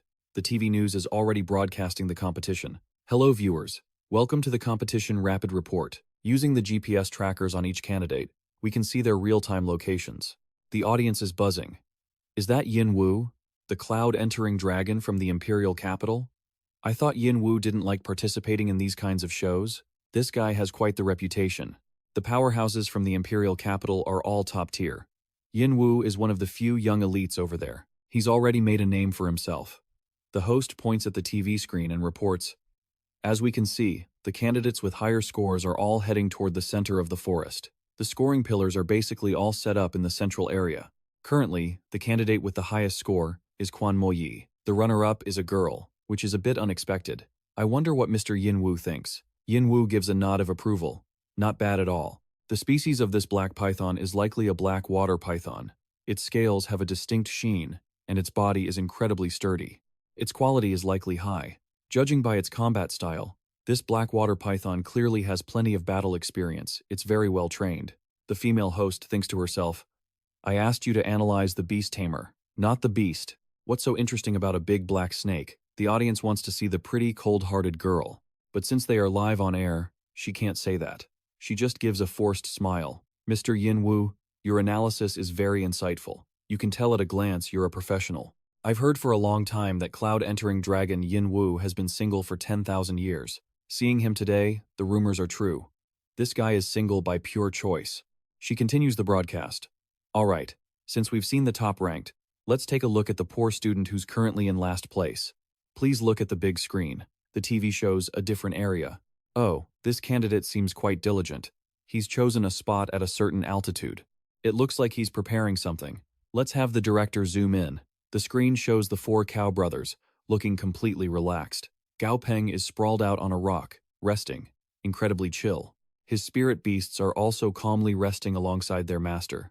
Gao Peng has unintentionally put the two hosts in a tight spot. A long, awkward silence passes before they find something to say. Haha, this young man is certainly very relaxed. This is what we call laziness. Is he preparing a salted fish dish? Is the third dish a turning salted fish? In the female host's head, she's already given up on him. Someone acting like this probably won't be on the screen in the next episode. Time passes, but he remains completely relaxed.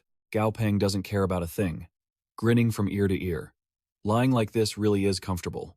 After recovering his energy and spirits, Gao Peng stands up and stretches. The outer edge of the forest probably doesn't have any threats anymore. We should get moving, too. Gao Peng smiles and says to his beloved beasts, let's go. Heading deeper into the forest. The forest suddenly turns dark. That's because Gao Peng's group has pushed deep into Sun Mountain. Gao Peng continues to command, Aban, throw away all those silver leaf grasses we picked earlier. This clear spring warm flower is worth 1 credit point more than those. We have to calculate carefully. We need to be frugal. A die points in a different direction. Master Gao Peng looks where it's pointing. Gao Peng realizes this is the legendary scoring pillar. Why is there white earth sandstone material here? Its effect is to strengthen the bodies of earth or sand-type beasts. Used in small amounts, it can. It also has a certain attraction effect on monsters. Gao Peng ponders and starts planning. If I destroy the scoring pillar, I can get points. But how should I do this? These vines are actually a type of monster recognized by the system. Monster name, Wood Demon Vine, level 22, elite grade. Common quality, poison and wood attributes. Weakness, fire. This wood demon vine isn't moving at all. It's pretending to be a regular vine. Normally they don't have sentience, right? What a great act. Since you love to act so much, I'll immediately give you a chance to win an acting award. Gao Peng snaps his fingers. Da Zi, set it on fire. The wood demon vine is secretly comforting itself. A rich, experienced hunter must learn to be patient. Seeing there's still no progress, it tells itself, wait a little longer. A superior hunter must learn to be calm. But it can't take it anymore. The wood demon vine suddenly erupts. It screams internally, I can't take it anymore. It's burning me to death, Gao Peng yells. A die, rush in and pin down the wood demon vine. But the wood demon vine isn't easy to deal with. It lashes back at Adai. Not only is it tough, it also has magic support. It's shooting beams directly at Adai. Gao Peng smiles, feeling completely at ease. It seems that when it usually kills prey, it uses its vines to wrap around the enemy, then uses its razor-sharp leaves to cut the enemy, making them bleed to death, or uses its vines to crush the enemy's internal organs and bones. Well, you're really unlucky to run into Adai. Gao Peng watches Adai playing with the wood demon vine and thinks, with this level of sharp leaves, running into Adai's hardened bones is basically like hitting a wall. Alright, Dazi, finish it off quickly. Dazi quickly follows his order. Its expression is clearly one of pure enjoyment. Its eyes light up brilliantly, and in a flash, everything around it is engulfed in its beam of light. Gao Peng thought it would be a breeze, but even for a leader-class beast that just leveled up, facing the coordinated attacks of Adai and Dai-Tu was tough. There's no way to fight back, Adai scolded Dai-Tu. You're dragging me down. The feisty Dai-Tu shot back. You idiot. I'm trying to help you break free. Gao Peng pointed at the pillar. Alright, Adai, smash it. With one heavy punch, Adai shattered the pillar, revealing a small sensor inside that started beeping. An announcement chimed from the bracelet on his wrist. Congratulations, contestant. Destruction points, 150. Current total, 199. Gao Peng excitedly called for his beast companions. Inside this devil vine, there must be a beast core. Let's look for it. The battle had been so intense earlier. I have no idea where the beast core flew off to. That's money down the drain. Suddenly, an announcement echoed. Contestant Chu Ha has been eliminated. Gao Peng felt a wave of unease. That's the fourth contestant eliminated already. Are the beasts on Sun Mountain really that brutal? His eyes widened in panic as a thought struck him. Could it be human sabotage? Tick-tock, tick-tock. Medical staff rushed to a bleeding insect-type beast. They patted it, but sighed. Too late. It's over. A staff member asked their colleague, "What happened to this beast?" The other just replied, "Take it away and hand it over to its owner's family." Watching the contestant who had been killed by their own beast, the staff member sighed. It pierced right through the reinforced protective glass, too. Gao Peng scouted the area and noticed a thick cloud of smoke. Did a fight happen here? Are other contestants scavenging? He spotted a ruler-class monster. A level 21 giant centipede. He fell into deep thought.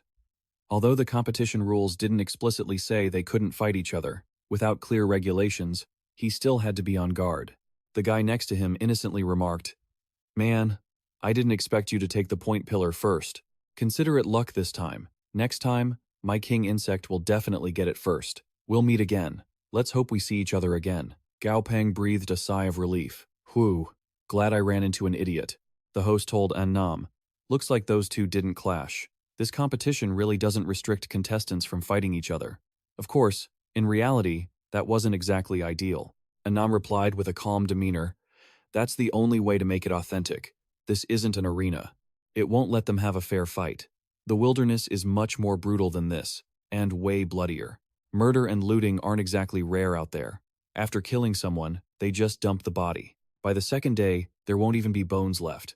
Cameras aren't everywhere, that's the lawless wasteland. Killing over treasures, rare beast carcasses, or the young of a powerful beast happens all the time. Meanwhile, deep in the Sun Mountain forest, Gao Peng looked relaxed as he observed, "What is this rotting smell? And it's weirdly quiet around here. Keep an eye out for any strange movements while you're gathering materials." Suddenly, the bushes erupted, with violent vibrations that made Gao Peng jump.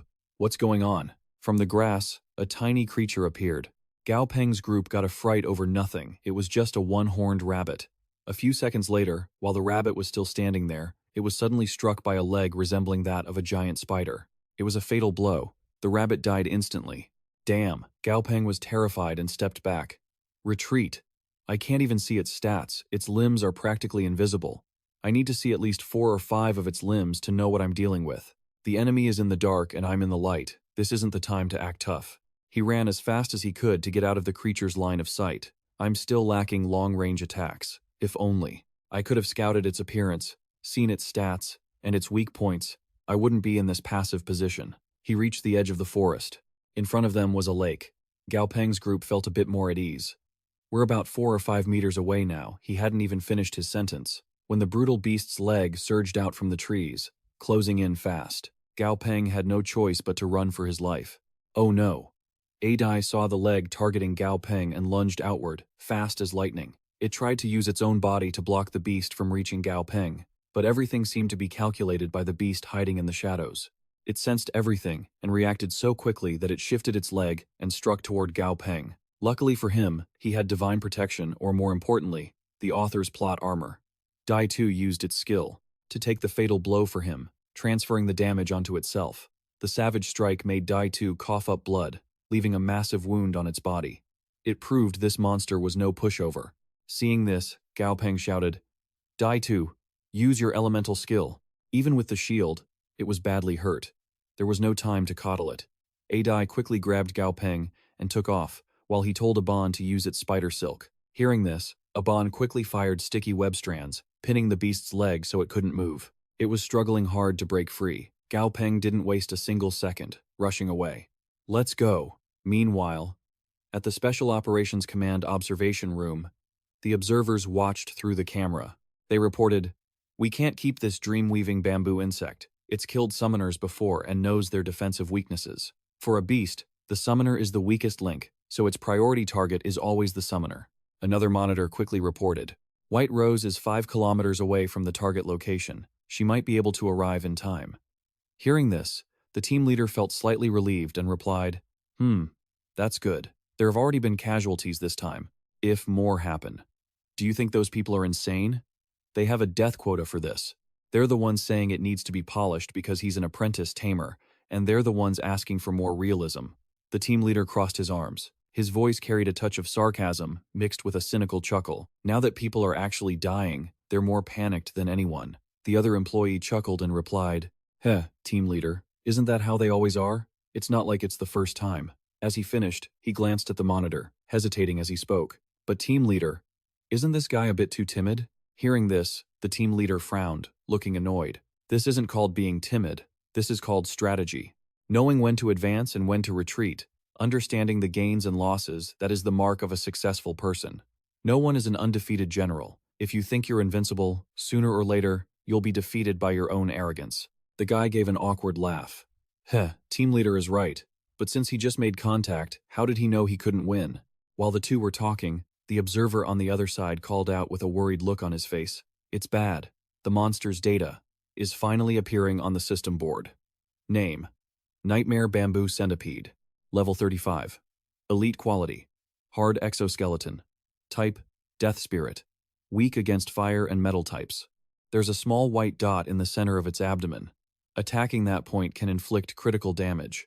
It seems the silk threads it used earlier didn't do anything to it at all, and they didn't really help Gao Peng gain much distance either. In fact, it backfired, making the monster even more furious and savage. It roared and chased after Gao Peng. The movement caused the surrounding forest to shake, making even the smaller monsters nearby terrified and run away. Gao Peng sat on Adai's shoulder, looking back at the ferocious beast, feeling a bit stunned. Oh my god, to attack a weak point like that, I'd have to risk my own life. Forget it. Let's just run. The nightmare centipede gathered strength into its long, twisted legs, making a crimson aura envelope them. The monster looked 10 times more terrifying. It didn't hesitate to use those legs as weapons, launching them straight at Gao Peng. Once again, his companion saved him. Adai used its iron-hard, steel-like legs to desperately block for Gao Peng. He shouted, looking as if he'd lost half his life force. "Adai! Adai!" It urged him to run. "Master, run!" As if fueled by a new fire, his fear and hesitation towards the monster vanished. His eyes now shone with determination and were filled with rage. "No more running. Today, we're killing it. There's a small white dot on its abdomen. That's its weak spot." Hearing this, Adai roared as if ready to give its all in battle. Adai channeled power into its palms. Fire-like energy erupted as if to burn the space around it. It prepared a powerful counterattack to avenge its friends that had been hurt by this nightmare beast. Then it lunged, punching directly at the monster, standing there. Gao Peng stood to the side, watching with some tension. The attack method of the nightmare bamboo centipede relies mainly on its limbs, which can expand and contract, as sharp as long spears. They can pierce through anything, but facing an opponent that's just a skeleton like Adai is very tricky. After its legs, sharp as well-honed swords, counterattacked and pierced Adai without hesitation, things weren't looking good. Although the nightmare bamboo centipede couldn't temporarily deal critical damage to Adai, Adai was being swarmed by the opponent's limbs and couldn't create effective attacking distance. Adai quickly used its hands to grab one of the monster's legs. Gao Peng stood there, seemingly having understood what Adai was doing. No, Adai isn't being swarmed. It's afraid that if it dodges, the monster will attack us from behind. Adai, dodge. Don't try to take it. We're at a safe distance already, and it's countered by my system. It's definitely not an opponent we can beat. Let's try to find that abdominal weak point first. Suddenly, I don't know from where, Dazi, who was down below, weakly stood up. Dazi, it cried out. No, it lunged at the monster with great force. Don't you dare bully my friend. High above the forest, Dayang Shan, a girl with red hair, was riding a giant eagle, flying towards somewhere. Before I arrive, don't you dare die. Gao Peng commanded his pet.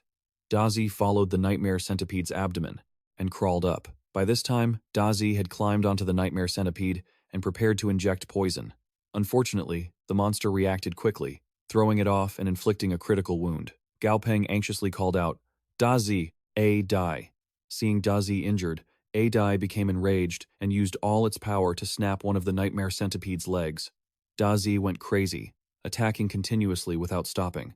Seeing this, Gao Peng had to call back, Dai. He observed the situation, seeing all his pets were injured, and thought to himself, this calculation is off. I can't keep this up anymore. The nightmare bamboo centipede, although one of its eyes was broken and blood was flowing all over its face, making it look miserable, wasn't actually that severely injured. Its combat capability remained at a very high level, while Adai and Dazi were both suffering from various injuries. What should I do? Gao Peng told Dazi. Dazi, try using a lightning discharge to attack that small white dot. Dazi used a lightning strike on its whole body, causing the nightmare centipede to get electrocuted. Seeing the situation had calmed down, Gao Peng sighed, thinking, that was a close one, but it worked. Adai, draw its attention. Dazi, prepare to do it again. Just then, the girl sitting on the eagle arrived and immediately contacted headquarters. I've reached the scene. Should I kill the nightmare bamboo centipede directly? Or play it by ear? Kill it, came the clear order.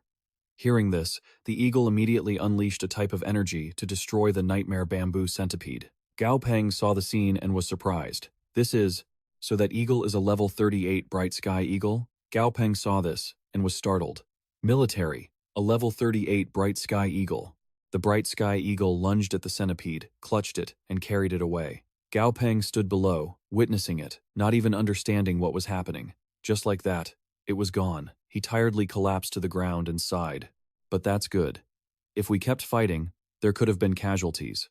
Even complete annihilation. People at the command center also sighed. Phew, lucky that White Rose was fast enough. This kid is pretty good too. If I'm not mistaken, both of his pets are of the leader rank. At this age, being able to own 2 leader rank pets at once is very rare. The team leader walked out and told everyone, but trying to rely on these 2 leader rank pets to defeat a nightmare bamboo centipede is still a bit difficult.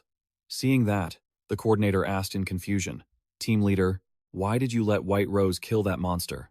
According to the original regulations, we were supposed to wait for the signal flare before taking action.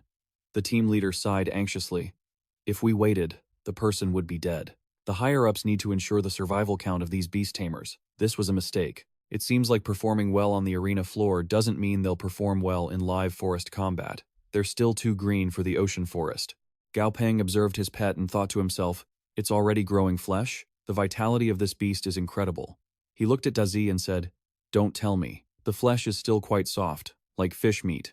Just then, Dazi noticed Aban acting strangely. With sparkling eyes, it looked at Aban, wanting to eat. Seeing this, Aban got angry and barked, I thought of you as the boss, and you want to eat my leg? Dazi crept closer to Aban, saying, eat it, then grow flesh back faster. Gao Peng walked over and scolded it. You're hurt this badly and you're still thinking about food? Wanting to eat Aban's leg. I really don't know who you take after. Aban saw how ravenous it looked, so it sighed, gave in, and said, if you want to eat, just eat it. At this moment, both Dazi and Aban turned to look at Gao Peng. He looked a bit confused and asked, why are you two looking at me? After that, the group left. A moment later, an announcement came through. Contestant Feng Feng has been eliminated. Contestant Feng Feng has been eliminated. Gao Peng muttered, Another contestant down. Let's go. We need to find some nutrients for Aban, to help it shed its skin and grow its legs back. Night fell, and the group found a shelter.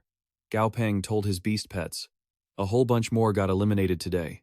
It seems like to get a high score, you just need to hold out as long as possible. Actually, there are plenty of points to be gained from the points pillars on the outer edge of the forest.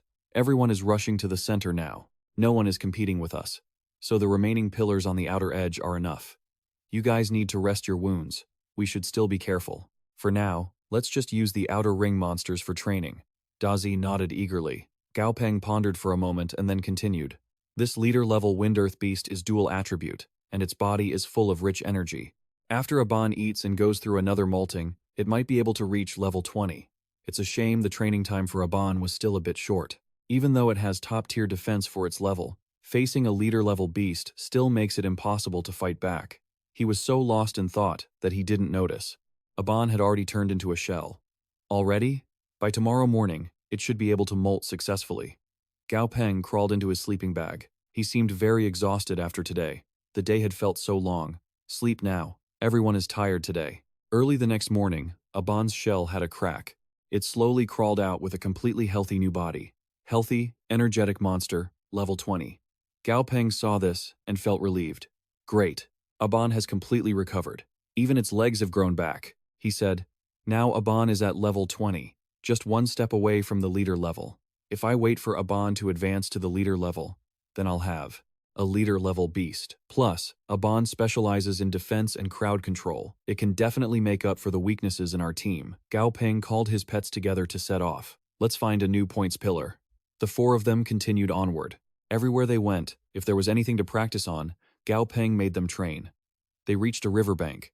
Seeing the frog on a rock in the middle of the river, Gao Peng thought, why does this frog look so familiar? The monster was a blue-skinned frog, level 8, common quality.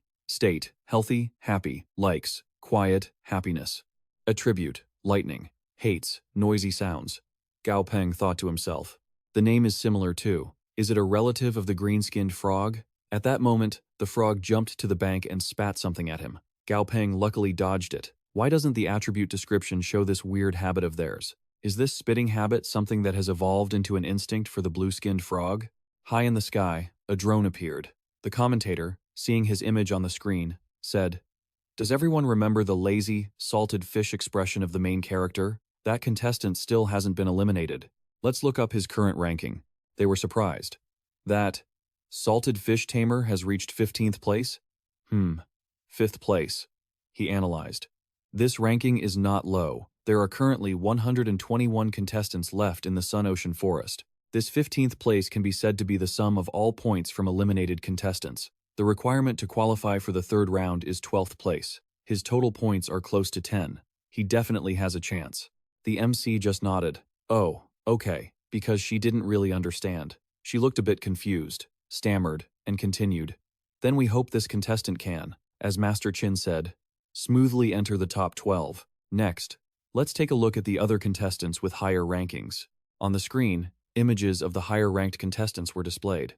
We could see the second place was Quan Moyi. Oh, Quan Moyi gained another 40 points. It seems that besides finding points pillars, most students are choosing to kill monsters to quickly get a large number of points.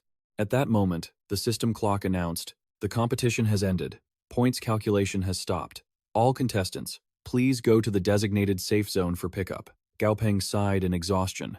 We can finally rest. He thought, these past few days, even though we didn't find too many points pillars, luckily, Aban successfully advanced to the leader level, filling the gaps in our formation and allowing us to kill quite a few leader-level monsters. Gao Peng stood tall and declared, I've done my best and will leave the rest to fate. I've given it my all. No matter the result, I won't have any regrets. At that moment, his ranking on the board had risen to 11th. Back in Jiangnan City, in a hotel room, a voice was heard. Dad once told me to try my best to get into the top 12. The green-haired father wearing glasses said strictly, if you can participate in this Tamer Youth Alliance tournament, it will be very beneficial for your future growth. The young man listened and stood up straight to answer. I've tried my best already. He then said anxiously, Dad, you haven't seen my performance. Dad, why don't you pull some strings to get me in? The man slammed his hand on the chair in frustration and shouted, Stop that! How could I arrange for you to get into a tournament like this? Do you really think your father is all-powerful? When will you ever be of some use to me? He angrily explained for the boy to understand. There are countless eyes on me outside right now. If I make the slightest mistake, those guys are just like greedy dogs, pouncing on the chance to carve up our territory. Get lost. Let me think. For these next few days, keep a low profile for me. Stop hanging out with that trashy crowd. If I catch you with them again, I'll break your damn legs. Step out into the real world, Gao Peng. Eating, while scrolling through your phone. The strongest youth Beastmaster tournament is being held in 3 months. It's been delayed, and this year's batch of Beastmasters performed terribly. So, the government is giving us a 3-month growth window, but there's a strict age limit of 20 years and 3 months. What the hell? That's so sloppy. It's to prevent, because of the pushback, causing some people to cross the age of 20 before the tournament. Han Xiao has been standing there waiting for a long time. Seeing you, he calls out, Gao Peng, I've been looking for you for ages. Want to grab a bite? Everyone from the Xi'an gathering is here. Behind them, a couple looks furious. Han Xiao drapes an arm over your shoulder and whispers, come eat with us. Look, even Jun Moyu, who never smiles, agreed to go. Gao Peng just laughs awkwardly. Get your arm off me first. Stepping out of the building, Han Xiao waves at someone. Let's go. I know a seafood place nearby that tastes truly authentic. Just then, a man approaches Gao Peng. Mr. Gao, could I have a word with you? It turns out to be Mr. Zhang. Gao Peng ignores him and walks right past. This catches Mr. Zhang off guard and makes him angry. He steps in front of Gao Peng, holding out a card. The pin is 6 sixes. There's 1 million union credits on it. Whether you succeed or not, this is compensation for wasting your time. Seeing this, Gao Peng stops to talk to him. Is my time really that valuable? Mr. Zhang gestures to a cafe nearby. There's a cafe right there. Gao Peng stops him. Don't be in such a rush. Wait a second. Ah Dai had appeared behind him at some point. You say, my beast has been timid since it was little. It needs to be petted on the head to fall asleep at night. It's not time for it to sleep yet, but it came looking for me. Mr. Zhang is stunned. He's worried. You're very cautious. That's good. When you're out there, no matter what you do, it's better to be careful. Both of them walk into the cafe. Mr. Zhang opens the conversation. To be honest, I'm here to make a deal with you, Mr. Gao. Gao Peng wonders.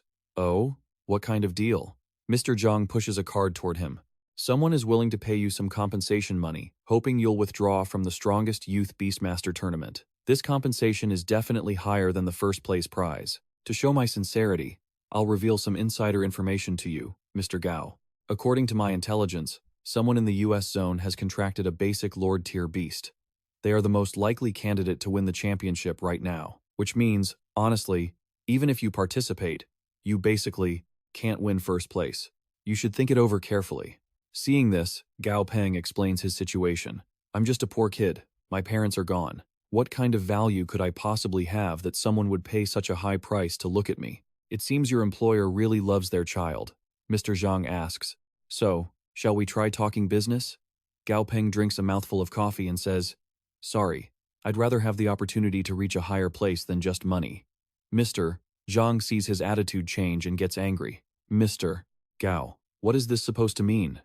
I suggest you think carefully. Don't you love money? This is a huge sum. Gao Peng speaks his mind plainly. That was too subtle, wasn't it? My point is, I refuse. Hearing that, Mr. Zhang says, what a pity. Gao Peng then stands up to leave and waves. Take your time drinking. It's on me. Mr. Zhang angrily pulls out his phone to call someone. The voice on the other end asks, what did he say? Mr. Zhang steps out the door. Watching Gao Peng leave, he says, he refused. The kid has guts. Doesn't want the money. Gao Peng doesn't care, walking away while talking on the phone with Han Xiao. Coming right now, you guys eat first. Mr. Zhang stands there, thinking to himself, the people who hired me aren't as easy to talk to as I am. This kid is still young. Once he experiences more hardships, he'll know how cruel and real the world is. Forget it. This doesn't concern me. I'm just a messenger. Suddenly, Mr. Zhang feels something is wrong. Huh? The area around him is completely empty. Not a soul in sight. That's not right. Where did everyone go? There's the sound of clinking chains. At the end of the alley, someone is leading a beast toward him. Mr. Zhang is stunned. When did they show up? He panics and looks the other way. Opposite him on the left, someone else appears. It's not looking good. Mr. Zhang is tense and anxious. I didn't expect them to use their trump card this quickly. What the hell? Who on earth is targeting me from the shadows? The group approaches him, saying, Mr. Zhang, stop struggling. Your ice mountain swallow has already been subdued. We don't want to accidentally take your life. So we hope you'll cooperate. Mr. Zhang tries to make contact, but he can't connect. Damn it. It didn't even have the chance to warn me. It seems this is going to be tough to handle. The man steps forward, carefully inviting him. Someone wants to see you. Please. Mr. Zhang thinks to himself. Fine. I want to see who this big shot is. He walks into the shop where someone is already waiting for him. Mr. Zhang, right? The girl accompanying the man tosses the same card Mr. Zhang just gave Gao Peng right at him, pinning it straight into the wall. The man turns around. It's Gao Peng's maternal grandfather, Ji Handong. He says, sorry to waste your precious time. That's a card, with 5 million union credits on it. The pin is 555555. Consider it compensation for your time. I want to know, what exactly did you say to that innocent, good-natured kid earlier? Mr. Zhang knows he can't mess with this guy. He forces a smile and says, Sir, I was just trying to have a chat with him. I wanted to persuade him to withdraw from the strongest youth Beastmaster tournament. He thinks to himself, innocent and good-natured? These people came because of Gao Peng? And the connection is this deep? What the hell? Didn't the background check say the kid had no history? How is he connected to people with this much money and power? Hearing that, Ji Handong walks closer to Mr. Zhang, glares at him, and demands, and what did that child answer? Mr. Zhang trembles and replies, He refused. He insisted he didn't want to miss the chance to gain knowledge. He secretly wondered, who exactly is behind this? Who? Suddenly, a thought flashed through Mr. Zhang's mind. Could it be? The chairman asked him. So, what are you planning to do next? I don't expect to be lied to. And I trust you wouldn't want to hear lies from me either. It's a bad influence on the kids. Just then, a little girl called out from behind. Mr. Zhang! Mr. Zhang turned around, flustered, and said, Xiao Xuan? Why are you here? Xiao Xuan explained. Grandpa said I could see you. You're always so busy with work and never come home. I haven't seen you in such a long time. Then, tears welled up in her eyes as she cried. Grandpa also told me to play a game with you without letting you find out.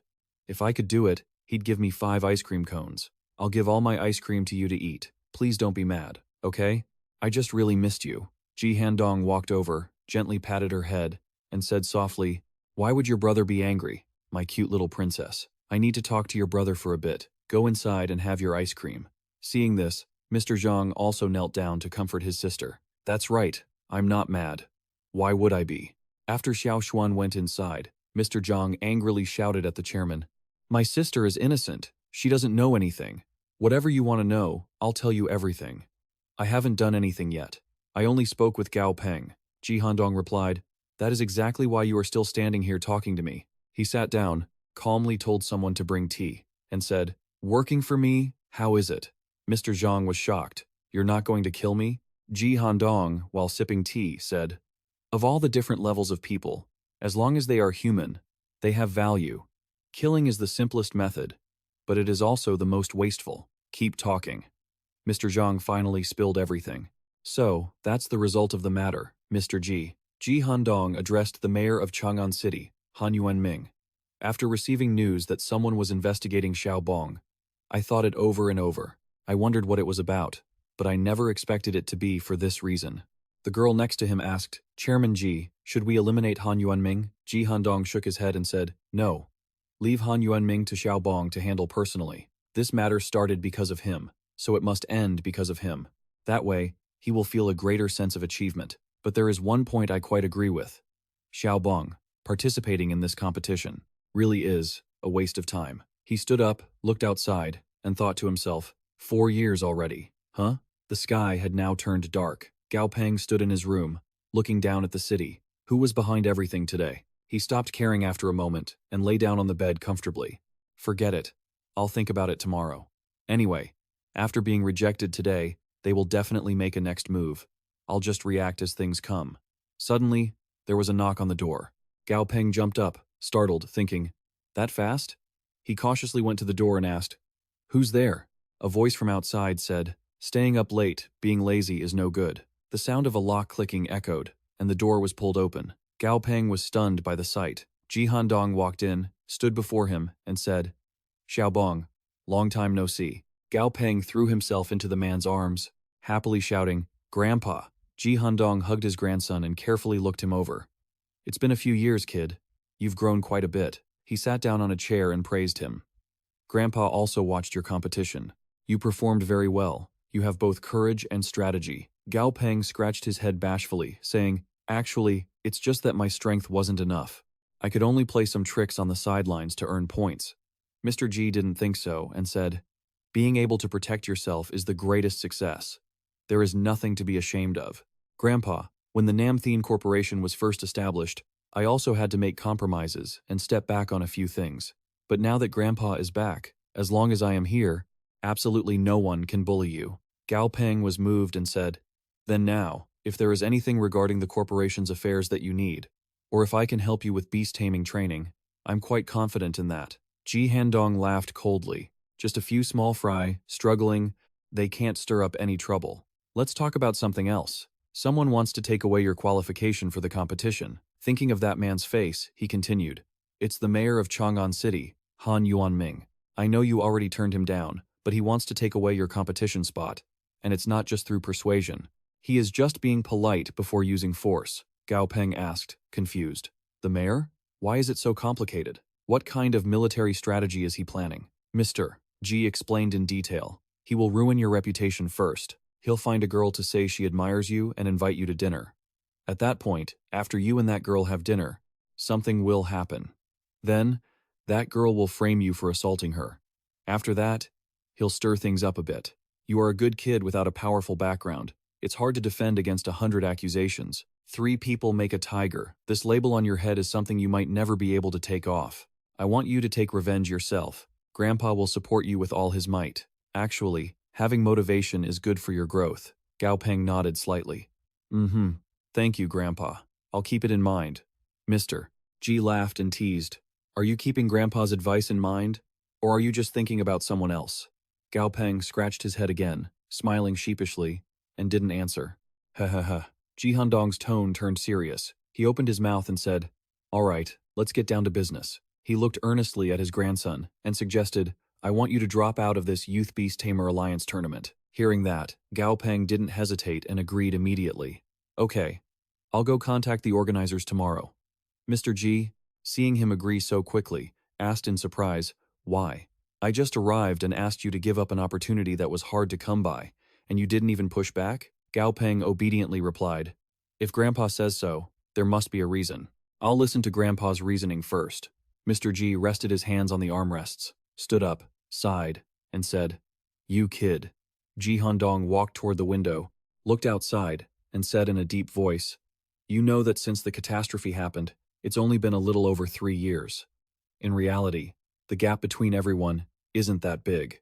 Thinking of the high-rise buildings that were now just piles of rubble, he added faintly, Age doesn't bring any advantage to anyone.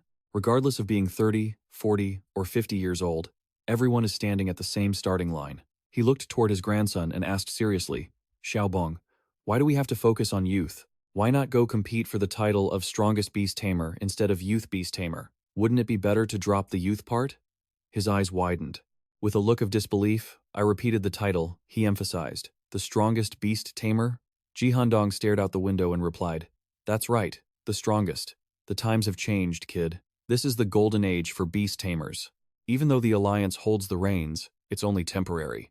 Sooner or later, a massive conflict will break out. Gao Peng spoke in a low voice. Grandfather, are you saying? Ji Handong imagined himself standing at the peak of fame and glory. His voice grew excited as he asked, Tell me, once a beast tamer gains the power to move mountains and drain seas, do you think they'll stay content with the status quo? Will they be satisfied with their current standing? Human ambition always grows in proportion to human ability. Hearing this, Gao Peng frowned slightly. His thin lips pressed together as he thought to himself. Suddenly, he didn't even dare to imagine what the future would be like when that day finally came. Ji Handong placed a hand on his grandson's shoulder and said solemnly, So, work hard and make yourself stronger. Participating in this tournament again is just a waste of time. A man needs to have a bit of ambition. Gao Peng's lips twitched, but he eventually asked, Grandfather, I have a question. He looked straight into his grandfather's eyes. When that day comes, will there be powerful figures willing to protect the order? Because there are certainly plenty of people who want to stand above that order. He hesitated for a moment, then added, Grandfather, so, what about you? Do you want to protect the order, Or, Chi Handong laughed heartily. He gave an answer that Gao Peng never expected. You silly child, of course I'm protecting you, he continued. Grandfather knows you aren't happy about pulling out of the tournament. 3 months from now, when the tournament begins, I'll nominate you for a position. You can participate as a referee, but that's the only position I can secure for you. You have to work hard for these next 3 months. Gao Peng was startled and asked, a referee? A mischievous grin spread across his face. He thought to himself, competing in this tournament really is meaningless, but acting as a referee, that sounds like a lot of fun. Thinking back to when the tournament starts, seeing those teammates who were originally planning to compete suddenly become referees, those contestants will definitely be surprised. It's a beautiful day today. The sky is a brilliant, cloudless blue. This is the arrival hall of Chang'an Airport. Gao Peng is walking on the escalator with his suitcase, followed by his monsters. At that moment, he thought to himself, I'm finally home. But is it really a home if there's no family there? Once I finish handling things here, I'm heading straight to Yu Prefecture. I might as well choose a university there. Honestly, it doesn't really matter where I go. Even if I can't help grandfather directly, I can at least be a bit closer to him. The phone in his pocket suddenly buzzed repeatedly. Feng Tu looked at the phone on the table, picked up, and went straight to the point. Little Gao, are you back from Jiangnan? Are you free? I have something I need your help with. It's definitely a good deal. Gao Peng agreed. Sure, President Feng.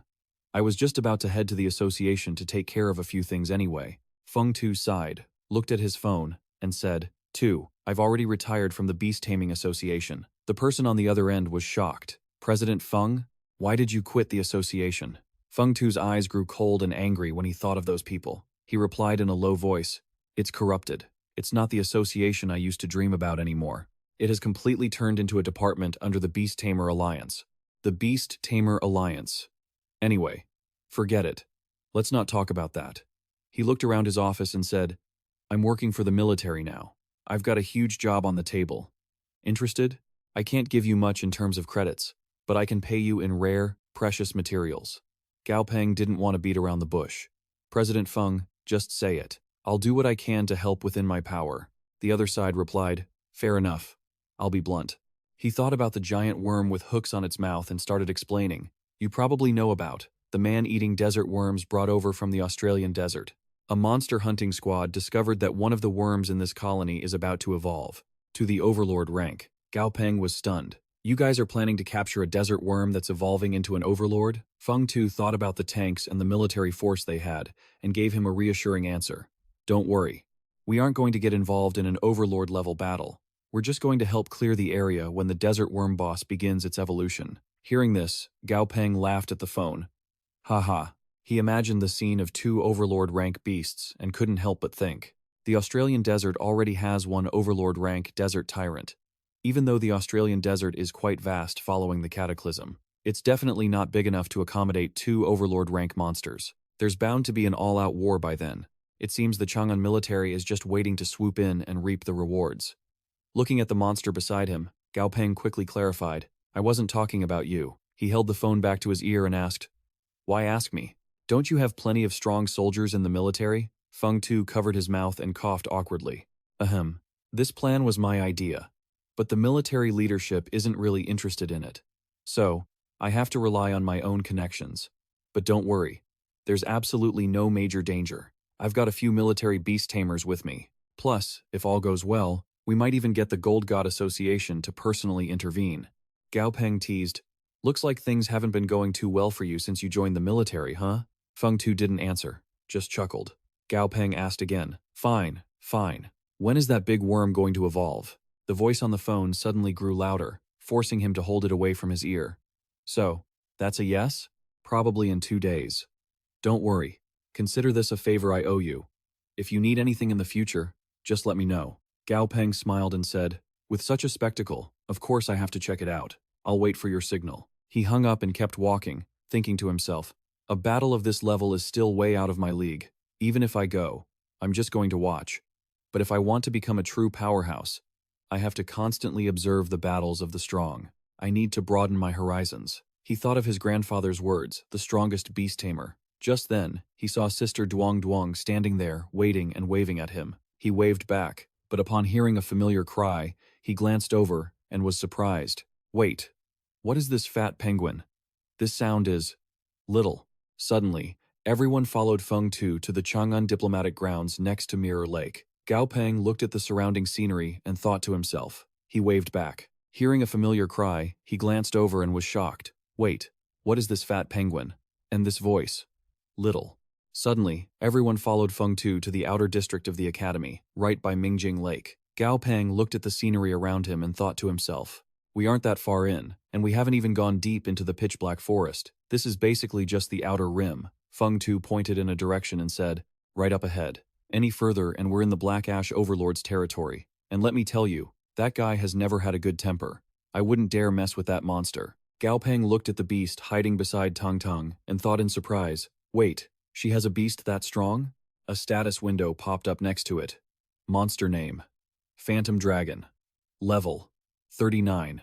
Quality: perfect. Ability: skin hardening. Level 2. When it remains perfectly still, it blends in flawlessly with its surroundings. Special surface skin properties allow it to absorb sound. It can dampen sonic waves and move with virtually zero noise. It's almost impossible to detect. He looked at the status screen, then at the beast, thinking, these stats are actually kinda terrifying. Now I get why Grandpa sent Tang Tang along. He looked at the man in gray with a green snake wrapped around his neck, and the pig standing at his feet, then thought to himself. Meanwhile, looking at the other assistants, President Feng brought along this guy, who introduced himself as Li Khan, had a level 24 spiked skin pig, and a level 21 poison blood green snake. Then he looked at the man in the brown shirt next to him, who had a red chicken by his side, thinking, and this guy, Tan Enggi, has a level 27 flame dancing chicken. They aren't even in the same league. He suddenly frowned, wondering, wait a second. Li Khan, Tan Gi. They sound so familiar. Feng Tu stepped forward and raised a hand to signal a stop, then spoke up. We can't get any closer. Monsters are most sensitive when they're about to break through. We absolutely cannot provoke it right now. He pointed to a pit ahead, filled with man-eating sandworms. Gao Peng exclaimed in shock. Whoa, that many? Beside him, Feng Tu whispered, honestly, we might not even need to lift a finger. These man-eating sandworms will naturally protect their leader. He looked at Feng Tu and asked, wait, so is this creature actually called the Black Ash Overlord? Feng Tu turned his head and replied, no. It just happens to occupy the whole Black Ash forest. That's why it's called the Black Ash Overlord. Not every Overlord-class monster gets to claim a whole territory, after all. He recalled that desert tyrant and continued, for example, that desert tyrant, if it could occupy the Great Prophet Desert long enough, maybe we'd call it the Great Prophet Overlord. Feng Tu turned to warn everyone, stay sharp, everyone. That man-eating sandworm is close to evolving, so there's bound to be plenty of other monsters waiting to ambush it. As soon as he finished, Gao Peng spoke up. President Feng, we've got company. He saw a giant chicken charging in, jaw-dropping as he shouted, holy crap, that is one massive bird. Feng Tu saw this and laughed triumphantly. Ha, a chicken eating worms, this man-eating sandworm that's about to evolve is just too tempting for it. He watched the chicken leaping onto the swarm and turned to Gao Peng. Look, kid, that metallic feather chicken is using species dominance to easily break past the worm's blockade. The chicken kept stomping on the worms, moving forward, when suddenly, there weren't any worms left. It looked left and right, confused. Gao Peng also scanned the area, asking in surprise, where'd they go? Where did my giant worms go? Tang Tang, standing nearby, couldn't help but laugh at his reaction. Feng Tu cleared his throat. Ahem, focus, kid. Worms are natural burrowers. The sandworm leader is probably hiding underground during its evolution, so of course you can't see it. Kid, your innate talent is top tier, but you lack experience. You've still got a lot to learn. Gao Peng had no way to explain himself, just thinking. You're a legend in the beast taming world, sure, but if you see things where there aren't any, how am I supposed to explain that? The metallic feather chicken over there was still roaming around looking for prey. Suddenly, a worm surged from the dirt and clamped onto its leg. The chicken tried to fly off, but the swarm below worked together to hold it down. Feng Tu continued. Look, kid, once those worms get the upper hand, that bird isn't going anywhere. Eventually, the metallic feather chicken was dragged down by the swarm and collapsed with a loud thud. The man-eating worms seized the chance to swarm and feast on the bird. Watching this, Gao Peng closed his eyes and sighed. That bird's combat ability is really lackluster. Feng Tu remained calm, saying, don't rush. That's just the appetizer. Tang Tang suddenly raised a finger to signal silence. Shh. The ground shook violently. She said flatly, "A big one is coming." A giant spider stepped out from the forest. A status window appeared. Monster name, Brutal Terror Mother. Spider, Overlord class, level 40.5. Attribute, Earth. Weaknesses, 1. Wood type. 2. Blood Drain Fruit. 3. White Platinum Vine. Ability, Reinforced Webbing. Level 2. Skin Hardening. Level 1. Gao Peng saw this and muttered, "These stats look kind of familiar." Suddenly, a fierce red flame erupted on its body. Wherever the spider walked, the swarm of worms was sliced in two. Gao Peng narrowed his eyes, guessing in his heart. Is this the mother spider from that brutal spider nest that Liu Sam Lam and his group tried to conquer before? He remembered that mission failed, and quite a few people died, but they did manage to interrupt her evolution. So, she only qualifies as a defective overlord class. Feng Tu looked guilty. That's right. The military always thought the Black Ash Overlord killed her. I never expected she was still alive. That was a lapse in judgment on my part. Just try to stall for time, Gao Peng asked worriedly. Are you serious? Even if she's a defective Overlord, she's still halfway across that threshold. He pondered, can we really do this with just our group? Suddenly, his gaze fell on Tang Tang and her beast, a flicker of hope igniting. Wait, maybe it's not impossible to stir up some trouble. Tang Tang looked at Feng Tu and spoke. We can fight, but we want this brutal terror mother spider for ourselves. He was stunned upon hearing this. Huh? He still said with concern. We're only going to stall her a little. Trying to hunt this brutal terror mother spider with just this group? That's not enough firepower. She turned around and instructed. All right, since Little Bong and I are taking the lead, you guys stay alert and watch out for other monsters interfering. Seeing Phantom Dragon they were even more convinced, thinking to themselves, Little Cow's sister actually has a beast with a rare stealth ability in the military district.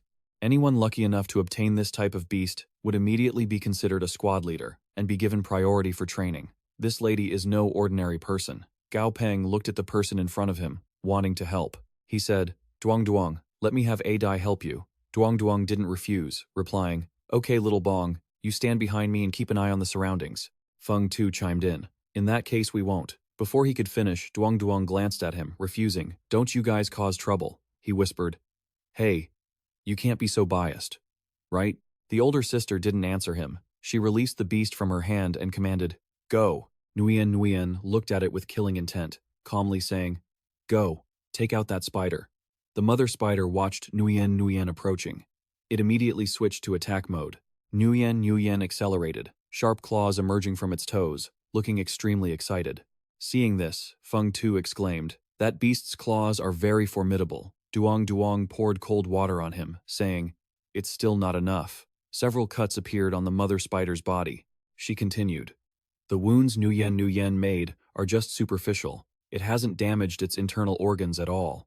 A pink tongue lunged forward, tightly wrapping around the mother spider's leg. It was the tongue of Phantom Dragon but the mother spider retaliated. Phantom Dragon tongue was shaking uncontrollably. The mother spider raised its leg. A flash of light revealed its razor-sharp edge, then it slammed its leg into the ground.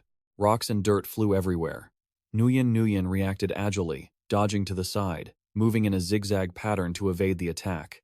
The mother spider continuously fired toxic webs in hot pursuit. Seeing this, Gao Peng lowered his voice. If this keeps up, it won't work. Even though the mother spider can't hurt Nguyen, we can't land any effective attacks on it either. A Xuan beside him also looked worried. Gao Peng looked towards Adai and commanded, Adai, use blood thread heart. Adai pulled back its cloak, revealing its body, then touched the red heart inside. The mother spider, attacked by Adai, opened its mouth wide, looking extremely enraged. Adai seemed a bit terrified watching the mother spider grow in front of it. Gao Peng was equally surprised, thinking, It lost its effect that fast? Fighting above level is still too forced. Well, if we can drag it out for a while, let's just do that. Suddenly, the ground shook violently. Gao Peng watched the debris flying everywhere, his expression worried as he thought, An earthquake? Could it be? Something erupted from the ground, knocking the mother spider away. Then, that creature's mouth, filled with sharp teeth, bit off one of the mother spider's legs. Feng Tu saw this and raised his hand in a victory gesture, happily saying, Upgrade successful. Gao Peng smirked slightly, thinking, This is different from that mother spider. An info board popped up beside it. That monster attacking wildly is called a sand-burrowing man-eater, warlord level 41, elite quality, earth element, weak against fire element. Gao Peng assessed it, a real warlord level creature. The sand-burrowing man-eater looked down from above, its mouth wide open, ready to strike at any moment. Feng Tu was slightly worried, calculating in his heart. Hey, why must you fight this spider to the death? This spider is a pseudo-warlord with zero evolution potential. You should go talk to the desert tyrant instead, so the military can reap the rewards. Suddenly, the sand-burrowing man-eater burrowed into the ground. The mother spider thought to itself, burrowing into the ground? Is it trying to run away? Then, the mother spider frantically dug up the earth to search for the sand-burrowing man-eater. Gao Peng looked at Feng Tu and laughed. This mother spider is angry and actually ended up collapsing the tunnel. It's like it lost the tracks of that big worm entirely. Feng Tu glanced at him and replied, "No mistake. Our operation this time seems to be a success." Li Kan observed from the front. Seeing something, he called out, "Old Feng, look, the behavior of this spider is very strange." Looking at the mother spider spinning around on the ground full of worms, he continued, "It hasn't stopped spinning since it started. It's not running away for food, it's furious, isn't it?" Duong watched and shared her thoughts. This mother spider, during the fight just now, expended quite a lot of energy. It might be a bit hungry. She told everyone to look at the mother spider's legs and said, "Look, it's intentionally forcing the space of the other worms to cluster together." Then, the mother spider suddenly opened its mouth and fired spider silk. The silk accurately wrapped around the pile of worms on the ground. The mother spider used its legs to wrap the silk tightly around the worms in the soil and put them in its mouth. Gao Peng reached out to touch his stomach, which was making growling sounds from hunger, and whispered a comparison. "Huh. Why does it feel like eating pasta?" The expressions of Feng Tu, Li Kan, and Tan Gi were a bit strange looking at Gao Peng. He looked at the three of them, puzzled. "What are you guys looking at me for?" Leaving the group behind, who were whispering, Gao Peng looked at Duong and said, "The mother spider isn't seriously injured. It seems we have no way to capture it." Duong's expression was serious as she said, "Don't be impatient. The best part is yet to come." Nguyen, standing nearby, suddenly raised its head and roared. Then, faster than lightning, one of the mother spider's legs was severed. Phantom Dragon Z, lurking nearby, was also gradually revealing itself. At this moment, it was staring fixedly at the mother spider. Phantom Dragon Z opened its mouth wide and spewed a cloud of white smoke. Then, it lunged forward and bit off another of the mother spider's legs. The mother spider shrieked in pain. Because of the continuous attacks, the mother spider knocked away Nguyen for causing it a minor injury. Then, it kicked away Phantom Dragon Shi for causing the previous injury to it. Seeing this, Gao Peng worriedly said, "This isn't good." Duong. "The mother spider's combat power is still very strong. We should rethink our strategy." Duong pointed her finger toward the sky, calmly replying, "Little Bong, don't worry. This time, it can't run away." A giant bird was flying down from above. The wind generated from those wings caused objects on the ground to scatter in the air. Gao Peng tilted his head up and whispered, "That is a bird." It landed, one claw touching the ground, making dust fly everywhere. Seeing the eyes emitting a golden light, sharp claws, and the pale golden light emanating from its body, Gao Peng exclaimed in surprise, "Warlord's Light, it's a raptor-type warlord." An info board appeared. Monster name, Blood-Eyed Rock Eagle. Limit Breaker Strength, level 42. Normal quality, status, healthy and calm. Abilities, Wind Force level 3. Stomach Enhancement level 2. Weaknesses, 1. Lightning type. 2. Fire type. 3. Metal type. 4. Earth type. Shadow type upgrade, elite quality. 1. Dark evolution. 2. Divine evolution. 3. Blood crystal evolution. Feng Tu looked at everyone and warned, "Watch out, everyone. This Lord-tier monster might have been drawn here by the man-eating worms. As long as we keep the attention of this semi-Lord-tier mother spider, we'll be fine. As long as we don't provoke it, we shouldn't be in any danger." Seeing the blood-tinged hawk bowing its head, someone asked in confusion, why is it bowing to the mother spider instead of attacking? That's not how birds usually act." Duong replied, "It's because these monsters are holding a moment of silence." Feng Tu gasped under his breath. Gao Peng looked at the person in front of him, puzzled, and asked, "Wait a second, Sister Duong, why is it holding a moment of silence?" Duong answered with a sarcastic tone, Because it's watched too many movies. It seems like it's imitating a religious figure or a hitman. Maybe it's watched too much Angry Birds and got confused, Li Qing remarked, pretending to understand. Wait, isn't this Lord-tier monster yours? Duong Duong laughed and said, haha, girls always need a few tricks up their sleeves when they go out. She thought to herself, since when is this a trick up one's sleeve? Gao Peng closed his eyes, thinking, even if she told me her grandfather's beast was a dragon, I wouldn't be surprised at this point. Watching the injured mother spider, the blood-tinged hawk still hadn't made a move to attack. Duong Duong saw the bird shaking its head repeatedly and complained, this guy has this same bad habit again. Gao Peng asked calmly, what kind of habit? The group around Feng Tu perked up their ears, thinking to themselves, this is a rare Lord-tier beast. We need to learn about its behavioral patterns. Duong Duong tilted her head, acting as if she were trying to remember, and said, it thinks it's a monk. It only eats carrion and refuses to kill, so it's currently adjusting its mindset. The group around Feng Tu felt as if they had been struck by lightning, all thinking, adjusting its mindset? Is that even a thing? Duong Duong looked at the blood-tinged hawk and waved her arms, saying, you can't eat this mother spider. After you take it down, we're taking it back with us. The bird looked surprised, questioning her. Then it flapped its wings repeatedly and huffed, looking extremely disappointed. Suddenly, the blood-tinged hawk shot high into the air. The group below, including Gao Peng, watched in awe as it circled the sky. Blinding golden light began to radiate from its body, growing darker and more intense. The mother spider raised its head, trembling as it watched the shadow descending slowly. The blood-tinged hawk landed. The mother spider was hit by the shockwave and thrown back, green blood splattering everywhere. Some of the green blood landed on the bird's face. It flicked its tongue to lick the blood away, its eyes glowing with a heroic light. Feng Tu was shocked. That semi-lord-tier monster just surrendered? That seemed way too easy. Duong Duong's voice rang out. Sever its leg tendons. The blood-tinged hawk stared at its own sharp talons, then began hacking at the mother spider's legs with its wings. Duong Duong laughed. There, now it can't run away. Feng Tu exclaimed, little sister, your beast is incredible. After it was done, Gao Peng waved at the person in front of him and said, President Feng, we'll be taking this mother spider with us. Feng Tu replied, oh, sure. Li Qing and Tan Yi also chimed in. Does this mean we've completed our mission? Feng Tu answered, roughly speaking, yes. Dusk faded into the night, and the stars filled the sky. Back at Gao Peng's villa, the lights were on throughout the house. Gao Peng looked at the two notification boards next to the mother spider. Condition: seriously injured. Name: terror-taming mother spider. Semi-lord tier.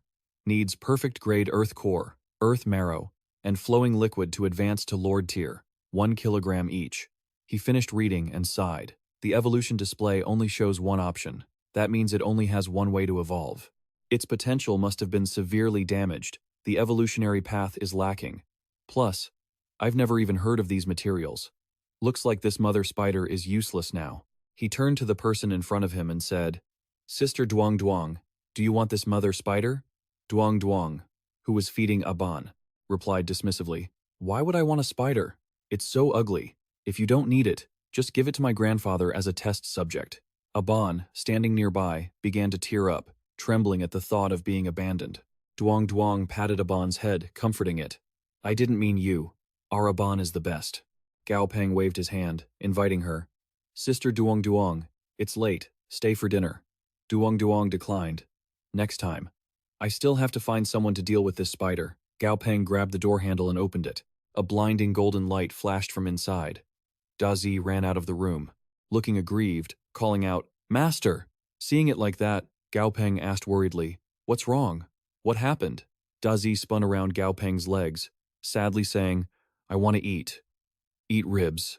Gao Peng looked conflicted. There are no ribs in the house. How can you eat? You want me to turn my bones into ribs for you? Dazi seemed to realize something, looking very happy. Gao Peng looked in the direction Dazi was pointing and whispered, A Dai. A smile appeared on his face, his voice sounding strange and intrigued. Gao Peng pointed at the boiling pot of broth and said to Adai, Come, come, come. Adai, wash up and get over here. Adai hesitated. Is Master making this delicacy for me? Adai's voice was full of emotion. Even though I'm just a skeleton and can't really eat anything, Master still hasn't forgotten about me. Gao Peng took a sip of the soup and remarked, The flavor is top-notch, and this temperature, Probably doesn't matter much to Adai. So, does this mean I don't need to buy ingredients for rib soup anymore? Is this, the master cooking something delicious for me? Adai's voice was filled with emotion. Even though I'm just a skeleton. Even though I can't eat anything. The master hasn't forgotten me. Gao Peng took a sip of the soup and remarked, "The taste is all right, plus, this warmth, too for Adai. It doesn't seem to amount to much. I guess that means, from now on, I won't need to buy ingredients for pork rib soup anymore." Holding the pot of broth toward the beasts, he says happily, "Here, have some rib soup." Across from him, Ah Xuan comforts Adai, who is sitting and hugging a pillow, while Gao Peng stands by the window. Gazing at the perfectly round full moon in the sky, he thinks to himself, I'm about to enter a new map. Suzhou is a massive city with high-rise buildings packed tightly together. Surrounded by dense forests, Gao Peng sits on the plane. A flight attendant approaches and reminds him, "Sir, we are about to arrive in Suzhou." He looks out the plane window and mutters, "Already here, huh?" At the Suzhou airport, Dudu is on the phone, saying, I know, got it. You go ahead and take care of your business." Gao Peng looks around, assessing the place. "So, this is Suzhou Airport? Doesn't feel much different from Chang'an City. Just feels a bit more high-tech," he adds. Dudu looks at the person in front of her and says, "There's an issue at the master's side, so he couldn't come to pick us up. But he has already arranged everything at the company, so we can just head over directly." Hearing this, Gao Peng asks, "Something happened?" Dudu smiles. "Just a small matter, don't worry about it." A large ship is cutting through the waves. 2 people stand at the bow. Suddenly, the water churns violently, revealing a part of a monster's body nearby. Ji Han Dong stands with his arms crossed, his robes fluttering in the wind. He looks at the monster and says, "So this is the thing causing all the trouble. Is this our reunion, grandson?" The monster opens its massive mouth, revealing sharp teeth and vicious, red eyes. Watching the monster draw closer, the person beside him says anxiously, "Director Ji, it's dangerous here. Let's pull back first." But Ji Han Dong shows no fear. He calmly commands, "Bye, pick up the pace. I still have to go meet my grandson." A white dragon darts forward like lightning, biting into the monster's neck. Red blood splatters everywhere. After a brief, fierce battle, the monster draws its last breath. Through the white mist, the dragon stands tall, looking incredibly brave. The water is definitely its domain. The monster is dead. Blood from its body stains a large area of the water red. Looking at the carcass lying there, orders are shouted one after another. "Tell the collection team to be careful. A monster of this level, everything on its body is a treasure. Logistics team, follow them immediately." An alloy net is prepared. Blue monkey squad, prepare to dive. A brown monkey carrying iron hooks prepares to leap into the water. Other monkeys have already jumped in. Underwater, the hooks are quickly latched onto the monster's body. The monkey surfaces. It raises its hand, signaling, "Blue monkey squad task complete. Start pulling." The image of 2 ships towing the monster is shown on the screen. A voice rings out, filled with annoyance. "Again? We can only see this. Every time it's just mysterious fog. We never see the actual fight." Instructor Chen complains, while eating watermelon, "Our old man Ji is way too secretive." At Nantian Group, the security guard looks at the card Dudu is holding out. He smiles and says, "This way, please. Once you enter, turn left to find the rest area for the large beasts." She happily replies, "Got it." Gao Peng looks at the beast, which is even taller than Dudu, and the information board next to it. Monster, Demon Fire White Spider, level 34. He whispers in awe. A leader-class plant-type beast just for guarding the door? So rich, and so heartless. Dudu gestures and says, "Let's go. We'll go in first and wait.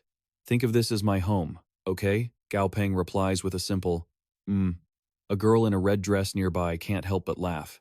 She lets out a snicker and covers her mouth. Dudu asks, confused, "What are you laughing at?" She waves her hand, laughing as she explains, "Haha, sorry, just some little kids from the countryside."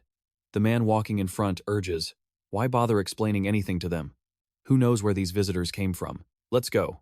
We still have to meet an important person today." Seeing the attitude of those two, Gao Peng smiles encouragingly and says, "Sister Dudu, looks like they don't recognize you. Seems you still need to work on your reputation." Dudu coughs twice. Ahem. I've been in Chang'an for the past 2 years, haven't I?" She suddenly raises her hand and calls out to a man nearby, "Hey, old Han." Secretary Han looks toward Dudu and asks hesitantly, "Is this little Du?" The man who hadn't gone far hears the conversation and wonders to himself, "Secretary Han knows them?" Secretary Han looks at the young man in front of him and smiles warmly. You must be Little Peng, right? Glad you're here. Chairman Ji has returned. He's upstairs waiting for you both. I'll take you there. Gao Peng politely replies, sorry to bother you.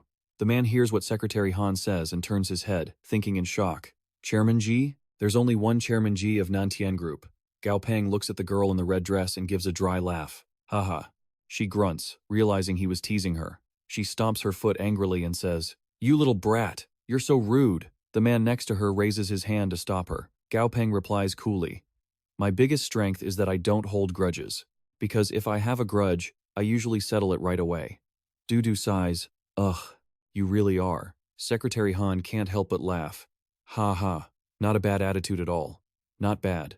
The elevator dings, signaling their arrival. Chairman Ji Handong stands with his hands behind his back, looking at his grandson and saying, Little Peng, you're here. Gao Peng looks happy as he calls out, Grandpa.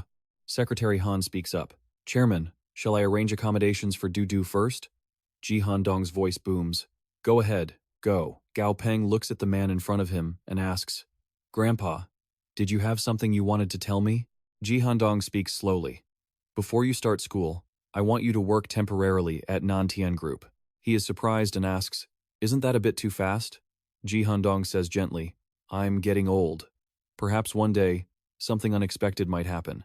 Nantian Group must be handed over to you in the future, so you must learn how to manage it as soon as possible. Gao Peng grips the straps of his bag tightly and says softly, Grandpa. Ji Handong coughs twice and commands, Ahem, ahem. That's settled. You go to the HR department first. He thinks to himself, Was I too strict? After all, Little Peng is still just a high school student. He continues, Even though you are my grandson, you must start from the bottom once you enter the company. Stay in the HR department for 2 days. After that, I'll find an opportunity to move you to the R&D department and build a lab for you. Do we need to keep your identity a secret for now? Gao Peng was surprised and asked why he had to hide his identity. Ji Handong raised a hand to cover his mouth, looking a bit embarrassed, and whispered something. I've heard that young people nowadays like to play the pig to eat the tiger. Gao Peng looked speechless and replied, That's other people. I don't have such weird hobbies. Ji Handong let out a hearty laugh. Ha ha ha! As expected of Ji Hanwoo's grandson, you don't have those bad habits. Gao Peng hung his head low, thinking to himself, Is Grandpa reading too many novels? Secretary Han knocked on the door and said, Chairman Ji, everything is ready. Ji Handong replied, He looked at his grandson and said, Go on, Xiao Peng. Let Secretary Han show you a different kind of battlefield. Secretary Han led Gao Peng to the business department. He gestured toward a man and introduced him, Xiao Peng. This is Director Cao, the head of our business department. Director Cao bowed low and said, Young Master Gao, I was presumptuous this morning. Gao Peng stepped forward to help him up and said, Director Cao, you're joking. There's nothing presumptuous about it.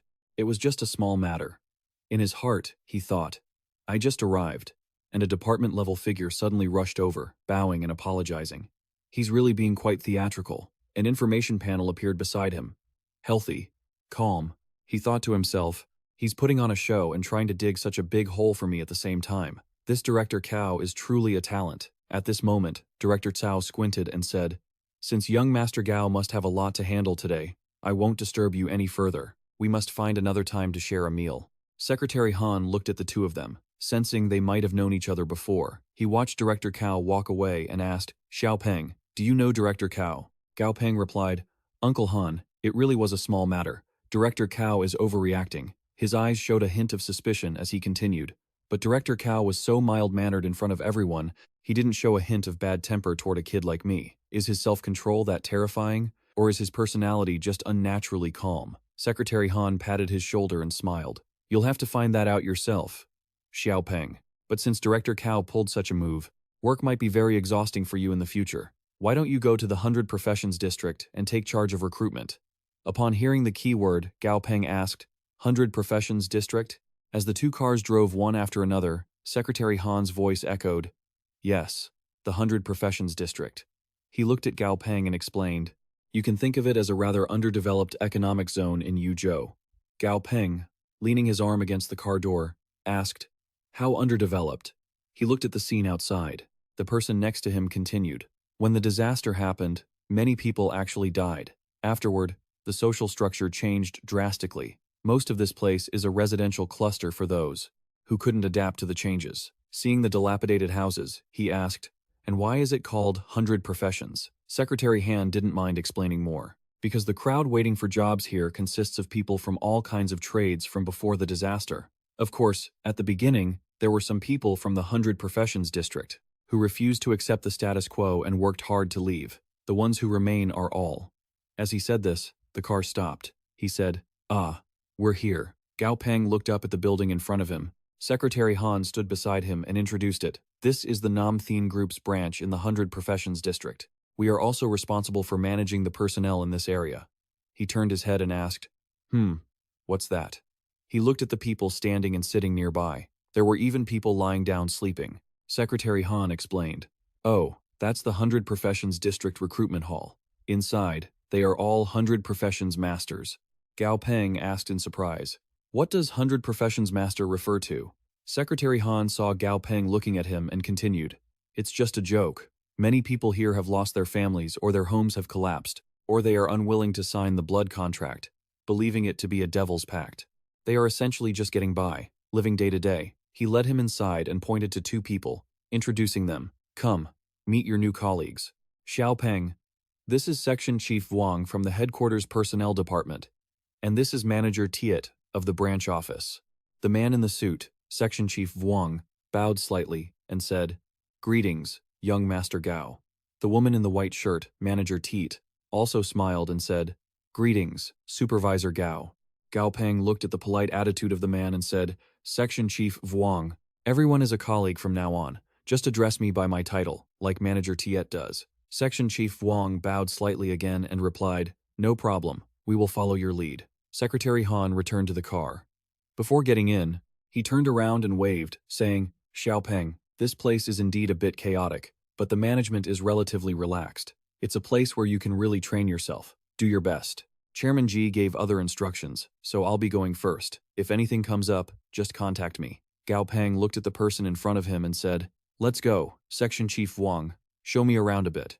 Section Chief Wang pointed in a direction and signaled, "Yes, young Master Gao, this way please."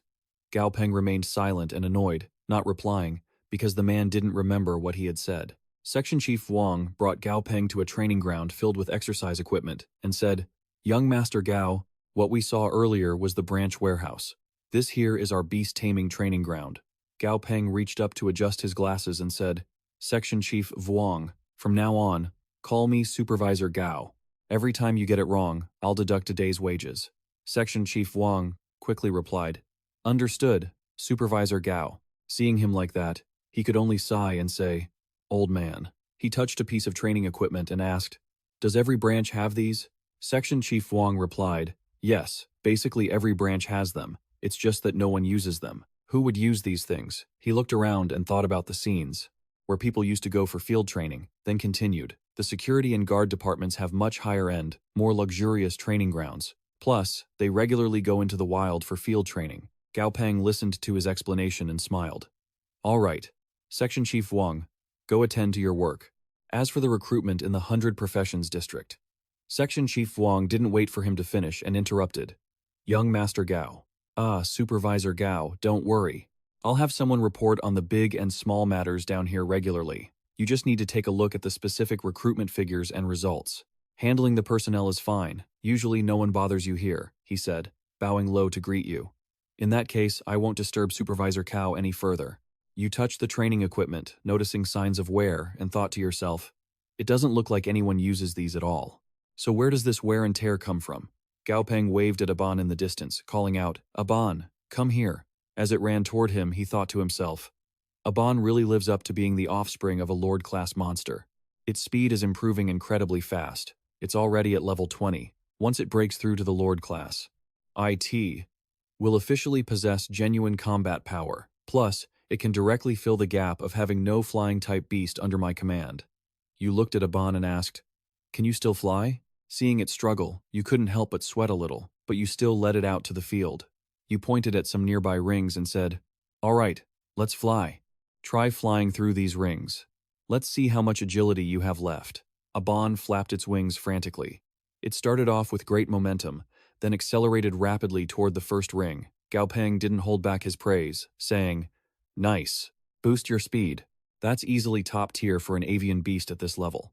But just then, its body slammed into the support pillar below instead of going through the ring. The impact snapped the pillar in two, and Aban tumbled down, rolling on the ground. Gao Peng watched Aban, whose head was spinning like a top, and couldn't help but turn away, his body trembling as he tried to hold back his laughter. But he still let out a muffled pff sound. You patted its head to comfort it. "Let's do something simpler first. It's okay. Don't be discouraged. You have to believe in yourself. You can definitely do it." After that, Aban surely succeeded. It dove through the rings. Gao Peng shouted in encouragement, "You're already controlling your turns. Once more." Aban flew through the rings repeatedly. Your voice echoed, cheering it on. Once more, Aban used its wind-like speed to weave through the rings in a zigzag pattern. Gao Peng praised, "Beautiful. You nailed it, Liu Jiawu. Great job." Aban's entire body suddenly erupted in a red glow as it raised its head and shrieked. Gao Peng was astonished at the sight. A breakthrough? Is this the result of rigorous training combined with pure talent? Surrounding Aban was a blazing fire. It emitted an orange-red light, while feathers scattered everywhere. Beside it, 2 status windows appeared. Level 21. Looking at Aban happily soaring in the air, Gao Peng stood with his arms crossed, muttering, "I didn't expect the phenomenon caused by Aban's breakthrough to be this massive." Aban circled around. 2 information panels appeared. Monster name, Scarlet Flame, Venomous Fire Crane, Growth Stage, Level 21, Quality, Perfect, Current Quality. After advancing to Lord Class, it has upgraded to Elite Quality. Attribute, Fire, Ability, Fire Control. Level 1. Trait, Fire Feathers. Effect 1. Passive Ability. The Firebird has a dragon's lineage and can manipulate fire to move, significantly increasing fire resistance. Effect 2. Active Ability. Feathers. Besides that, they can detach from the body and fly toward the enemy, exploding upon impact. After the explosion, they will ignite the fire element in the air. Gao Peng was confused, thinking, the monsters, abilities and traits have both awakened and unlocked. The first passive effect is easy to understand, but the second active ability is a bit hard to grasp. You rubbed your chin and thought, it's not that the fire element within the feathers causes the explosion, but rather, it seems the fire element in the air ignites, causing a massive explosion of power. That would make more sense. The only downside is that using this ability consumes its feathers. You imagined Aban becoming bald, and couldn't help but sigh. If it's used too frequently in a short period, Gao Peng raised a hand to his mouth and shouted, "Aban, do you know what model you use to advance? This model will be permanent." Aban turned its head to look, its body trembling uncontrollably. You laughed heartily. "Ha ha, I'm just kidding." Then you looked to the side and saw Adai lifting weights. So you called out, "Let's go, Adai." Adai dropped the weights to the ground upon hearing you. Then the group left the area, while in Gao Peng's ear, the sound of Aban's angry squawking continued endlessly. Late at night, in the quiet atmosphere of the training ground, a rustling sound suddenly echoed from beneath the brick wall. Then, a section of the brick wall opened up. A boy, covered in dirt, knelt there, carefully peering around. Beside him was a small monster with glowing eyes. The boy took a tool and handed it to the little monster, saying, "We'll practice this one this time." Suddenly, a shadow loomed over the boy, startling him, his face filled with panic. A voice boomed, "How long have you been coming here?" He looked up to see a young man and a large monster standing before him. The boy stammered, I've been here for half a year. I'm sorry. I know this isn't right, but..." Before he could finish, Gao Peng interrupted. "Let it slide this time, but don't come in through here again." The boy lowered his head and said politely, "I'm sorry for sneaking in to use this equipment. And, thank you." The boy led his little monster away. Gao Peng stood in silence, deep in thought. It seems those who come here aren't all just trying to scrape by. Even when trapped in hell, some still reach for the light. You suddenly shouted, "Wait!" The boy froze in place. Gao Peng, still facing away from him, said, "From now on, use the main entrance. I'll have someone make you an ID card." The boy beamed with joy, his eyes unable to hold back the tears. Gao Peng waved and walked away. As he walked, he instructed, "Come tomorrow morning. If anyone stops you, just tell them Gao Peng told you to come." Although the boy knew the other person couldn't see him, he still bowed deeply, choked with emotion, saying, "Thank you." At the training ground, Gao Peng was sparring with a Ban, its entire body ablaze as it soared into the air. Section Chief Wang brought the boy he met last night to Gao Peng and said, "Supervisor, Cao, the kid is here. His ID card has been made." Gao Peng replied, "Thanks for the trouble." He looked down at the kid and asked, "What's your name?" The boy replied in a small voice, "Li Juntong."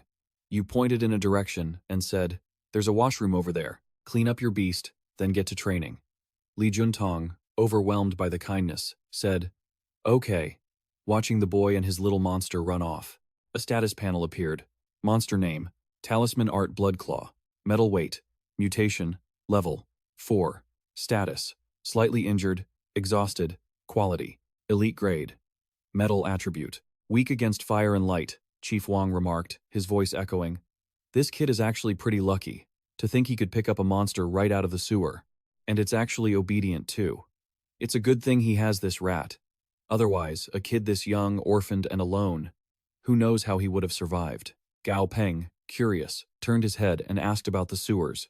Chief Wang began to explain about the glowing eyes lurking beneath the city. He couldn't help but add, "Director Gao, you might not know this, but our Baye district sewers are crawling with monsters.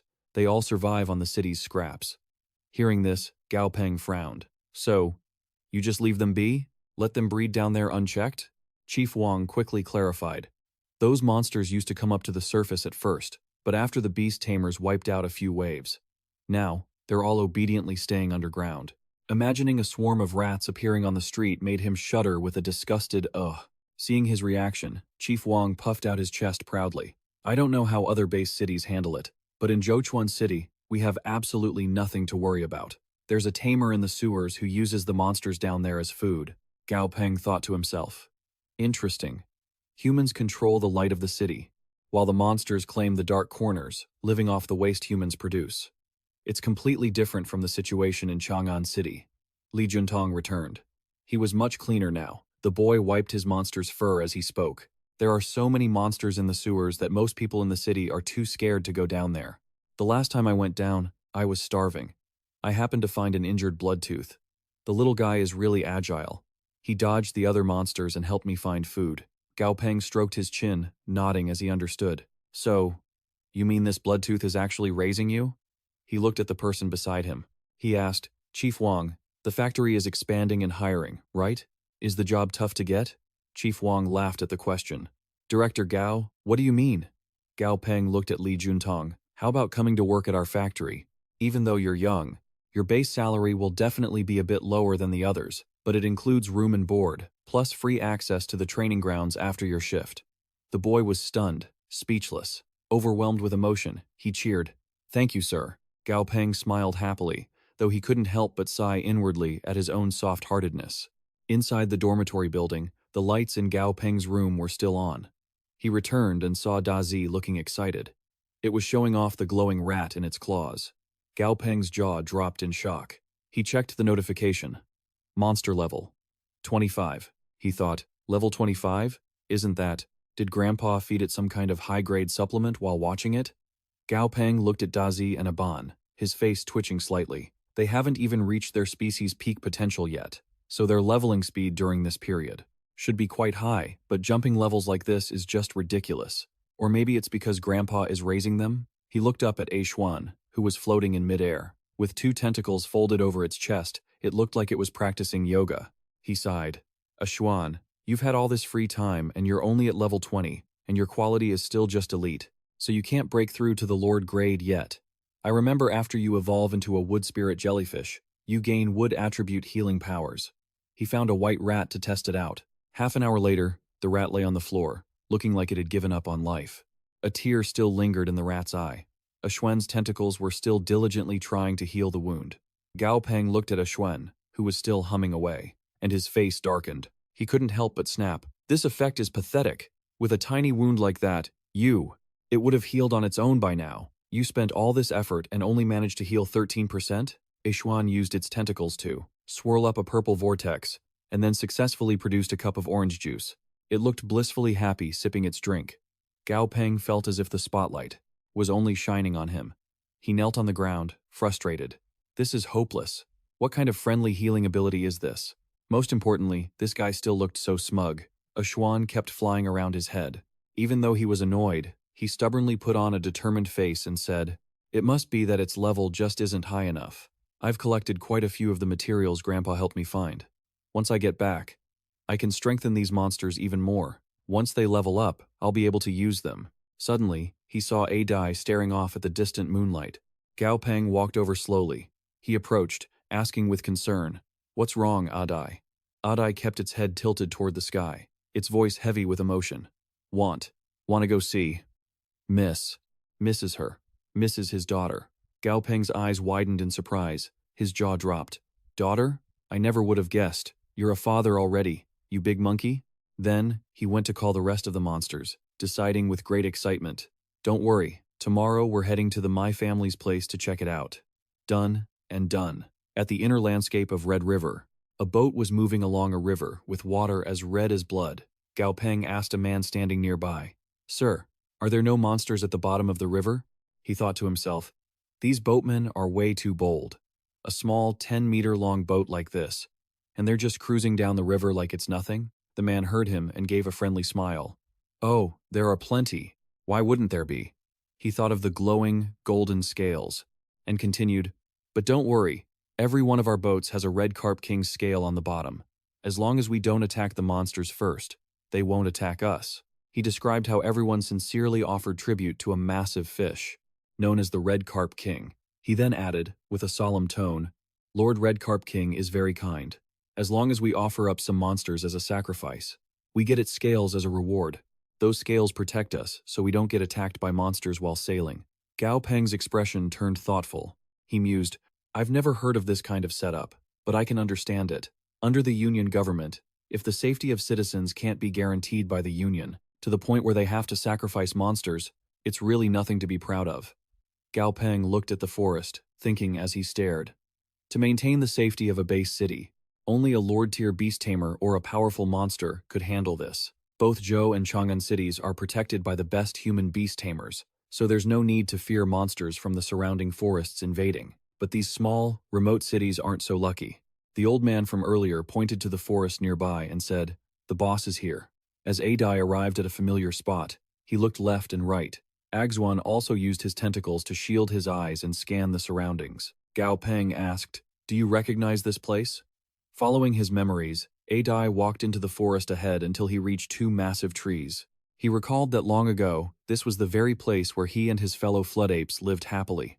Suddenly, from above, a giant net unfolded and swooped down rapidly. The flood ape was trapped in the net, its entire body trembling in terror. Seeing his child about to approach, he hurriedly raised a hand to stop it. Adai knelt on the ground, feeling the soil with his hands as if checking for something. Seeing this, Aban asked curiously, "Are these the traces they left behind?" Adai said sadly, "Yes, but these traces are from several months ago." Gao Peng looked at him comfortingly. "It's okay. Perhaps they just moved." But thinking of something, Adai turned and looked in a certain direction. Gao Peng couldn't help but ask, "What is it?" Seeing Adai dart away, he ordered, "Aban, follow him quickly." Adai and the others stood on the high ground, watching the flood apes playing under the waterfall. Gao Peng looked at Adai, whispering to himself, "This is the first time I've seen Adai so agitated." Outwardly, he pretended to sigh and said, "Why don't we go take a look? After all, these are your kin. Didn't you say you used to be the king of this tribe?" Adai looked at his skeletal hands and said, "No, I can't. I shouldn't." Gao Peng was affected by Adai's melancholy. He realized Adai felt he was no longer a living creature. "You're still alive in spirit, aren't you?" He placed his hand on Adai, encouraging him, "It's okay, Adai. Let's just go take a look. We'll hide in the shadows so we don't disturb them." Afterward, Adai moved behind a tree trunk, watching a young flood ape eating a banana. Adai's eyes suddenly welled up with tears. He thought to himself, "As long as the child is living happily, that's enough. Your father was useless. When the poachers caught me, I couldn't protect you from the wind and rain, but I will always love you." Seeing Adai hanging his head and crying, Gao Peng asked, "Why not take your child with you?" "Don't worry, I'll give it the best life possible." In his heart, he whispered, "So, even skeletons know how to shed tears?" Hearing Gao Peng say that, Adai shook his head, looked at him, and said, "With me, it wouldn't be free. Here, it is free." Then, Adai placed his hand on Gao Peng's shoulder. He smiled and said, But with my master, I am very happy. Gao Peng heard this and emotionally called his name. Suddenly, the trees nearby began making loud noises, startling the flood apes. Gao Peng quickly shouted a warning. This isn't good. It must be the poachers. Hearing him, a flash of fury appeared in Adai's eyes.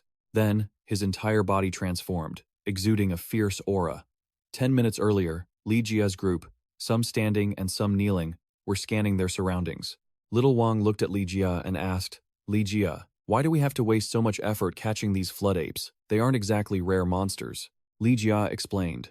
The young miss of the Chu family has recently developed a taste for the hearts of flood apes. That's why they're buying them at a high price. On the market, the price of a flood ape heart has already tripled.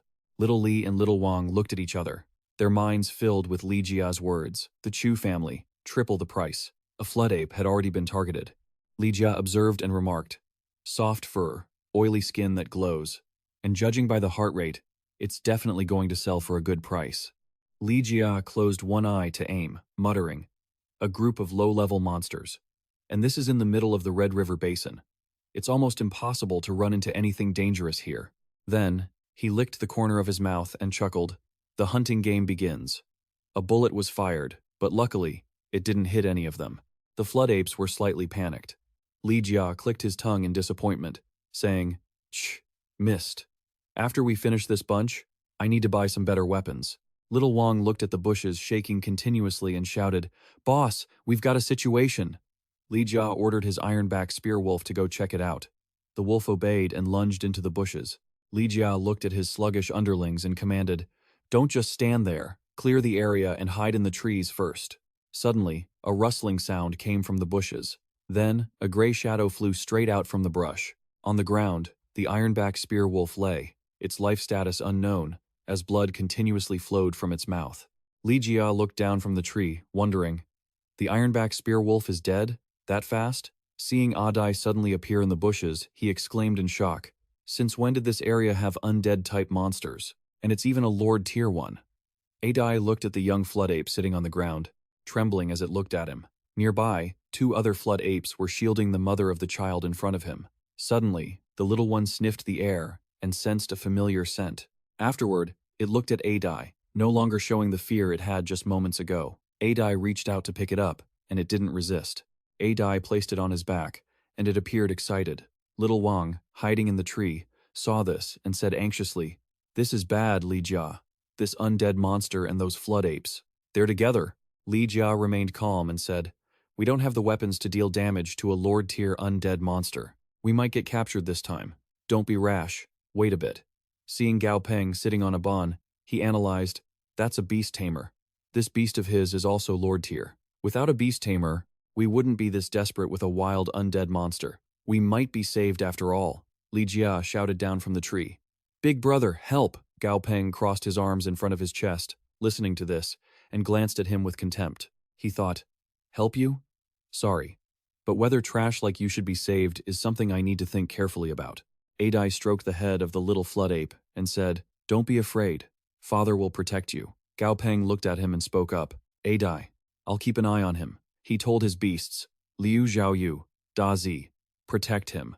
Little Wang saw this and couldn't help but scream, Captain, Captain, that beast tamer and that undead monster are with them. Li Jia glanced over, covering his mouth with one hand, trying to suppress his voice as he cursed.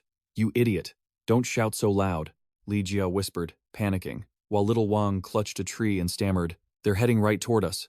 Adai marched over with such intense aura that a single strike snapped the tree. Li Jia and his crew were hiding behind, sending them crashing to the ground. Li Jia was shaking like a leaf. He touched his side, realizing a rib must be broken. Adai walked up, grabbed Little Wang with one hand, and slung Little Li over his shoulder. Seeing this, Li Jia gasped, Little Wang, Little Li, they've been captured.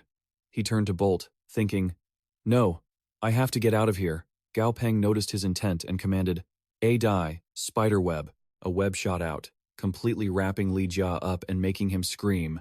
Whoa! Looking at the group before him, Li Jia shamelessly begged, Big boss, please, spare me, I'm begging you. My mom is 70, my dad is 72, my brothers both died in the disaster, now I'm the only one left. If I die, my parents and my 13-year-old child will starve to death. We can give you all the flood spirit monkeys we hunted. We're all human. Don't kill us. We'll be your servants, your beasts of burden. Just, please, spare my life. Gao Peng was surprised, asking, so you catch flood spirit monkeys, not to keep them as pets? Li Jia trembled in fear. Pets? If it wasn't because the two young ladies of the Chu family like to eat the hearts of these monkeys, who would come all the way out here to hunt such worthless things? Gao Peng was seething with rage. He glared at Li Jia and shouted, worthless, huh? So that's why you felt free to just slaughter the flood spirit monkeys? Just to suck up to these so-called young ladies of the Chu family? Li Jia stuttered. Yes, they're a major power, one of the top families in Lushu City. At that moment, little Li started selling out his teammates. He said, these monkeys, these flood spirit monkeys, are actually really gentle. They don't even attack first. Little Wang chimed in too. Big boss, big boss. This was all Captain Li's idea. Can you let us go first? Right. It was definitely Captain Li. If we kill all the monkeys, the other squads won't be able to make their deliveries. We can raise the price. Gao Peng listened coldly and said, so that's how it is, huh? He turned to leave, but before he went, he instructed, Dai, handle this however you see fit. We'll wait for you at the riverbank. Seeing the young man leave, Li Jia shouted, hey, kid, don't walk away. He struggled, trying to threaten him. Listen, you little brat. I'm warning you, if you cross the Chu family, there will be hell to pay. Let me go. I'll put in a good word for you. Are you listening? Meanwhile, Dai walked toward the group of flood spirit monkeys.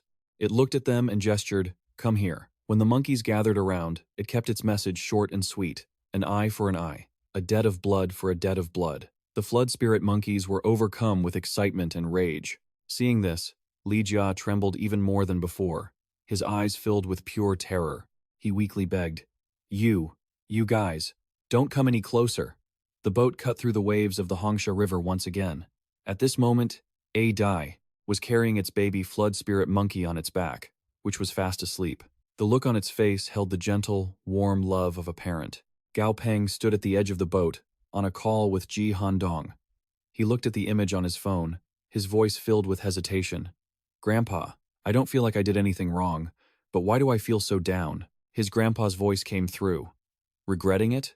Gao Peng replied weakly, I don't know. Ji Handong looked into his eyes and asked seriously, then let me ask you this.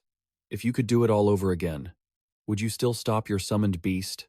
Gao Peng stayed silent, deep in thought. After a long moment, he answered, no. Ji Handong stood up. He spoke gently. Then isn't that enough? My boy, that's just you being yourself. Stick to your convictions and do what you want to do. Just try not to get yourself hurt. I don't want others getting hurt either, but especially not you. As for the remaining flood spirit monkeys, I'll send people to receive them in Yuzhou and designate a mountain area for them to live. After all, as long as the Chu family has those demands, there will be countless more hunters.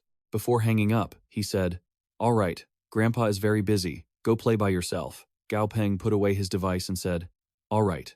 Next, let's go see the Golden King. The old man standing nearby heard this and corrected him.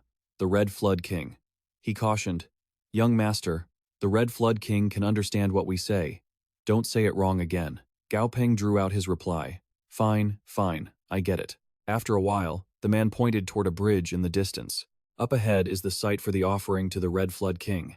Depending on the level and quality of the tribute, the monsters earn different contribution points. Then, based on those points, they distribute the scales. Gao Peng was confused. Then how does the Red Flood King deliver the goods? The old man's face looked a bit awkward. How can you call it delivering the goods? The boat approached a massive whirlpool, and someone shouted, it's here! Before them was a giant red fish. Its entire body emitted a pale golden light. A status window appeared. Monster name, Dragonblood Redshaw River Lord. Level, 44. Rank, Overlord. Quality, perfect. Element, water. Ability, Hydrokinesis level 3. Hardened scales level 2. Gao Peng was shocked, thinking to himself, an overlord rank with perfect quality? Everyone quickly gathered on the bridge. Seeing the giant fish approaching, they urged each other, it's the Red Flood King. Hurry. Everyone, bring out your offerings. One by one, they placed their carefully prepared tributes into the water. The Red Flood King controlled a column of water, gathered all the offerings into one spot, and opened its mouth to swallow them. It closed its eyes in satisfaction, its fins waving constantly. looking extremely happy. Then, it opened its mouth and released a red bubble. A man in the crowd pointed at it, recognized it, and shouted, "It's a 7-colored bubble." The Red Flood King was very satisfied with their offerings. Afterward, a pile of glowing red scales appeared on the ground. Someone called out instructions. "Everyone, take your scales in order. Make sure you present your offerings correctly, or you'll anger the Red Flood King." Watching this scene, Gao Peng muttered, "First time seeing a high-level overlord using abilities. This kind of hydrokinesis really looks like some mythical demon. I really hope I can get up close and take a good look at it one more time." Thinking of something, he excitedly asked, "I wonder what Grandpa's Lord-tier beast is? A wild Lord-tier? You can't just go and observe those up close. Can I go play at our place in the Lusaka region of the southern continent?" On a wall, a colorful, graffiti-style word, "Butterman," appeared. Boom! A massive fissure suddenly ripped open in the middle of the intersection. People panicked and scrambled to get away. Alarms blared with blinding lights and a frantic, high-pitched wail. Everyone in the command room heard it. Hearing the alarms, someone rushed in, shouting, "Where is it? Something big is happening again." An AI voice replied, "High-energy spatial disturbance detected nearby. The void worm is getting agitated. A spatial fissure is highly likely to appear." Someone ordered, "Quick! Send the scarlet-banded raptor with a void worm to the scene to investigate." A man sat on the back of the scarlet-banded raptor. Arriving at the intersection where the incident occurred, he looked down from high above and saw deep blue, eerie, glowing lights in the middle of the street. Black smoke was swirling around it, obscuring his vision. He muttered, "What the hell?" On the ground, something with 4 legs that looked like horse hooves was slowly standing up. Feeling a bad omen, the man told the scarlet-banded raptor, "Fly higher." For some reason, a sense of danger gripped his heart.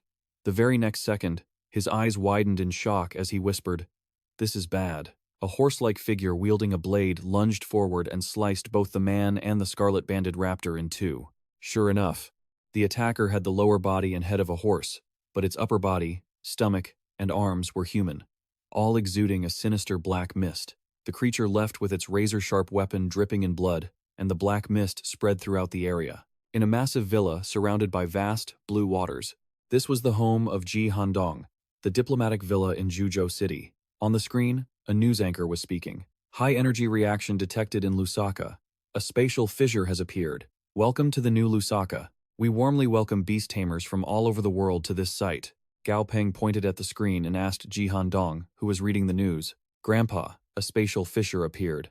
Shouldn't we be cautious? Why does it feel the opposite, like it's a good thing?" Ji Handong replied calmly, "Naturally, there is danger. But where isn't there danger? From the beginning, spatial fissures were eternal. Only 3 have been discovered by humans in history. In these 2 years, it seems we haven't heard of any new ones appearing." He looked at his grandson and continued, "So, many people think their strength is powerful enough. Hearing that a new fissure has appeared, they see it as an opportunity. A spatial fissure represents entirely new beasts, and these are monsters from another world. Strange things are always popular. You should understand this principle. It's the same everywhere." Afterward, he took out a card and said, "Right. This is the access card for the villa's lab. You asked me to collect those 10 materials earlier. I've collected part of them. See if you can use them. But let me tell you, if you want to raise a beast, you can find a high-level beast tamer in the corporation. Consult with them. It's better than fumbling around by yourself." Gao Peng lowered his head shyly and thanked his grandfather. He thought to himself, "Grandpa doesn't know I have a system. That's more reliable than any high-level beast tamer." Ji Handong stood up and said, "All right, enough about this.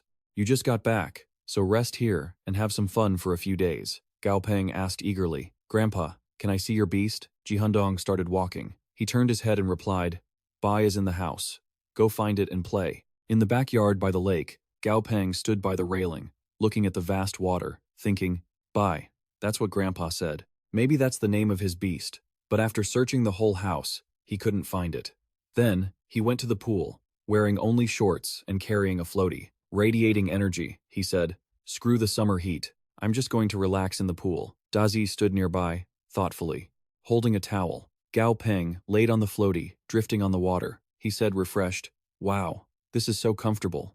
Aban was also relaxing nearby. Suddenly, his body was pushed upward, and his glasses fell off. He was shocked. What's going on? It was like a wave pushing him up. Gao Peng and Aban were hovering in the air. He He was still dazed, wondering, I'm flying? Xiao Yuan looked at the shadow beneath the water, its eyes cold and trembled. Gao Peng was tossed around by the jet of water and cried out, Xiao Yuan, Xiao Yuan, help me. Xiao Yuan flew high, muttering to itself, don't look down, don't look down. Ji Handong stood from above, looking down, and said, bye, this is your little master. Don't play too rough. Gao Peng sat on the column of water, looking around in surprise. Huh? Xiao Yuan flew over and called out to him. Gao Peng responded, Xiao Yuan. He reached out and grabbed Xiao Yuan's feet. Then, Xiao Yuan pulled him to a successful landing. He and Aban turned around, their expressions filled with shock, exclaiming, oh my god. Seeing a massive white dragon majestically looking down at them, Gao Peng wondered, this is a dragon? A real, living dragon? The info panel appeared. Monster name, White Flood Dragon. Level 50. Lord tier. Perfect quality. Attributes, cloud, water. Status, healthy, acting spoiled. Abilities, water control. Level 4. Cloud control level 5. Hard scales, level 3. Special trait, walking on clouds and bringing rain. Effect 1, passive effect. When in a cloud mist environment, the dragon's sensitivity and speed are greatly enhanced. Effect 2, passive effect.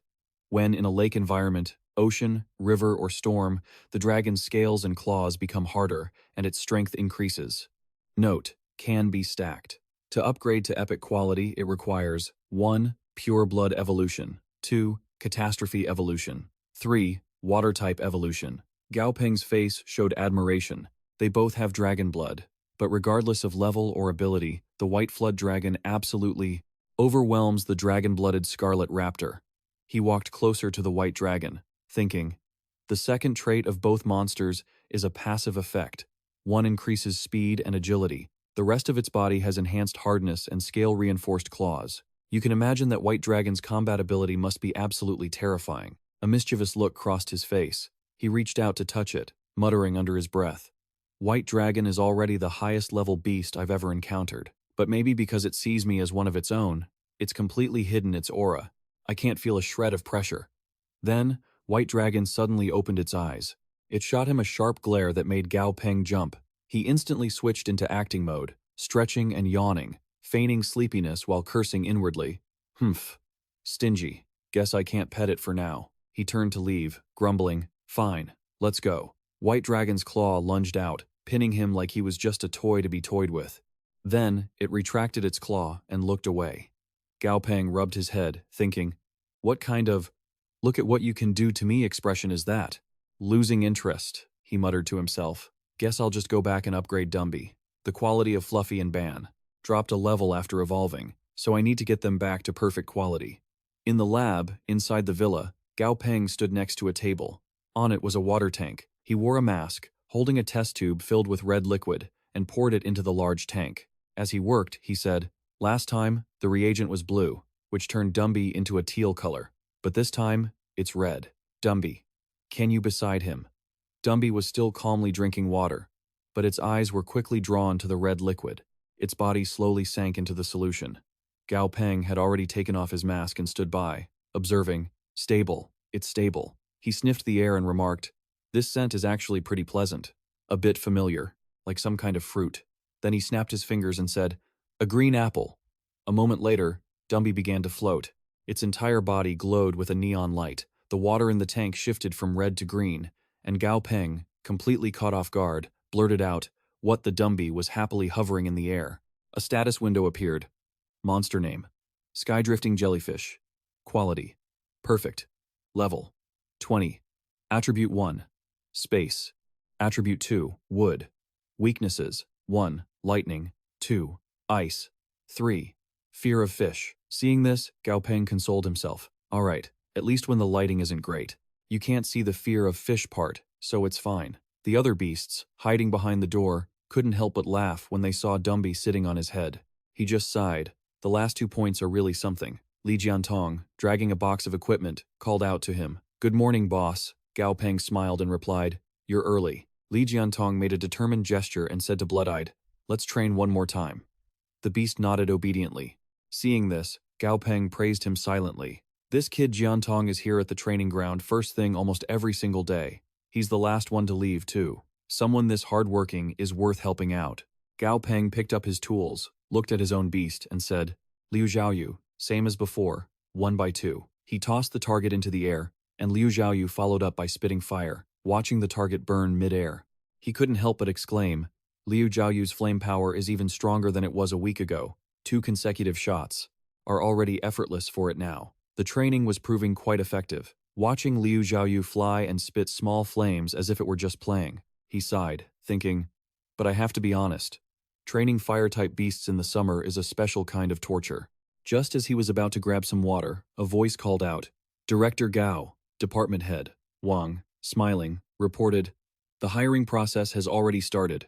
Just as you instructed, we've specifically opened up positions for children without parents or from single-parent families. Whenever you're free, please come check and provide guidance on our work. Gao Peng waved his hand dismissively. No need for that. On paper, we're boss and subordinate. But from now on, most of my time will be spent on training and raising beasts. You can handle the daily operations yourself. Department Head Wang sucked up to him again, continuing, Yes, many of my colleagues in the company are saying Director Gao has the heart of a bodhisattva.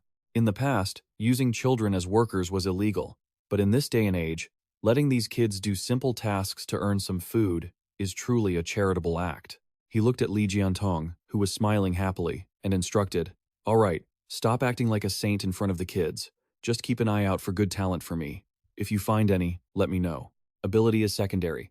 Character is what matters most. The man smirked obsequiously. Heh. Understood. Gao Peng suddenly heard a commotion. He looked over and saw a crowd nearby. He turned to the person next to him. What's going on over there? Seeing Director Jie arguing with a man, Department Head Wang explained, word is a monster appeared in the factory. Some workers went missing, and their families came looking for them. Right now, the director is negotiating a rescue with General Manager Jiang. Gao Peng looked at the situation and muttered, Doesn't look like the negotiation is going very well. He walked toward the group. He looked at the man and asked, General Manager Jiang, what's the situation now? Did you find the monster? Seeing him arrive, Director Jie greeted him. Director Gao, she explained, the workers have all been found and sent to the hospital. They're pretty badly hurt, but they're all alive. But the monster, General Manager Jiang chimed in, those monsters are very cunning. They ran back into the sewer. He thought with contempt, who the hell disturbed it in the first place? Some pampered young master who knows nothing but likes to take credit. Most annoying type. Gao Peng heard this and kept asking, the sewer? How did the monsters get in from there? The underground defense equipment at the site must be damaged. He then ordered, handle this immediately. If more monsters get in through the sewers, we're going to have big problems. Department Head Wang chimed in, Director Gao, there is no defense equipment underground in the factory. There's only a metal sewage gate. Gao Peng was shocked, looking at the man in front of him. No defense equipment? General Manager Jiang? What on earth is going on here? General Manager Jiang's eyes darted away, and he retorted defensively, I didn't think that under such strong water pressure. No monster should be able to get this close. And besides, isn't there an alloy gate? Your voice hardened. Do you guys feel that? Is now really the time to discuss this? All I know is that someone was seriously injured in a supposedly safe work environment, and the factory's progress is being affected. That was the result. Then, you ordered, General Manager Jiang, take me to the scene to check it out. Director Jie, you stay back and handle things here. Director Ji readily agreed.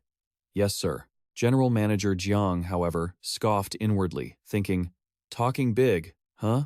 Who doesn't know how to do that? Jiang led them to the factory's sewer. He pointed to a large hole and said, Chief Cao, this is where the monster vanished. Dazi approached the edge of the pit and peered down. Gao Peng also looked in, lost in thought. There definitely shouldn't be a Lord-level monster in the sewer. And if I recall, Grandpa mentioned a beast living down there. Any dangerous monsters should have been cleared out already. You grabbed a flashlight, ready to head down. I'll go check it first. General Manager Jiang hurriedly stopped you. Wait a minute, Chief Cao. We can handle a job like this.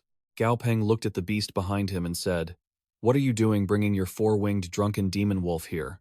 This kind of cramped, humid environment isn't its specialty. It's not suited for combat. General Manager Jiang was at a loss for words and could only mutter, He furrowed his brows. With unspoken frustration, he thought, Damn it, you think I don't know my own beast isn't suited for this? If it weren't for that, I would have gone down there myself long ago. You pampered young masters raised in luxury love playing the hero, but in the end, isn't it always us who have to clean up your mess? He looked at his beast and said, "It's fine. I trust my beast. It can surely adapt to any environment, right?"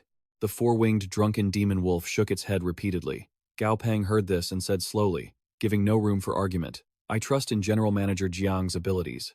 But there's no such thing as an all-purpose beast. A wide-open space is the best place for a four-winged drunken demon wolf to fight. Plus, a major incident just happened at the factory. We still need Captain Jiang here to maintain stability." Hearing that, he stopped resisting and continued, "Manager Cao, you must be careful. That monster might not be a high level, but it's nimble and can climb walls. Watch out for your head. Once you go down, head directly west.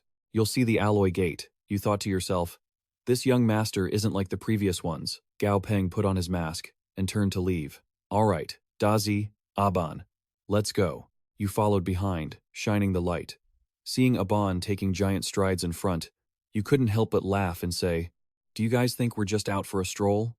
You swept the light around and concluded, "But then again, there doesn't seem to be anything to be nervous about." Seeing how excited Dazi was, Gao Peng looked at it and asked, "What's wrong? Is there something up there?" You shined the light in that direction, and were shocked to see a giant cockroach.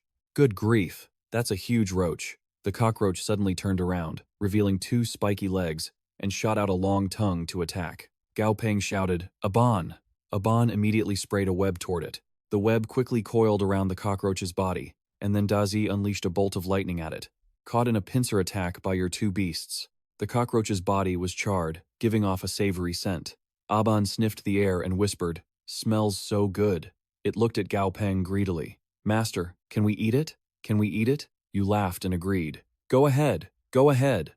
Aban looked at its prize and kept marveling. So yummy, so yummy. But just as it tore through the web, the cockroach suddenly took flight. Aban stared blankly at the cockroach flying high up, its mouth still mumbling. So yummy. It flew away. Aban looked at the cockroach and thought of the training tools you and it practiced with. It said happily, "Flying disc. Big flying disc." It habitually fired a precise blast of flames at it. The charred cockroach corpse fell to the ground. Aban looked incredibly proud. Gao Peng and Dazi kept clapping and cheering. "Wow! Great job! Great job!" After that, the group moved on. You walked to the control panel, operating it as you spoke. Looking at the condition, the large alloy gate is probably only opened when discharging wastewater. Those two monsters, could they have swum against the current when the gate opened? As the gate slowly opened, you pondered, how strange. To be able to withstand such a powerful current, I wonder what made these two cockroaches so persistent. As the gate opened, it revealed countless red eyes staring directly at you. Gao Peng furrowed his brows in shock, thinking, "Oh my god." Gao Peng shined his light ahead, and seeing the dense pack of cockroaches, he cursed under his breath. "Damn it." The swarm of roaches, sensing movement, rushed toward you. You whispered, "What's that noise inside?" Then, several cockroaches bared their fangs and claws to attack. You quickly ordered, "Aban, take the lead. Dazi, provide cover from the back. Aban, fire."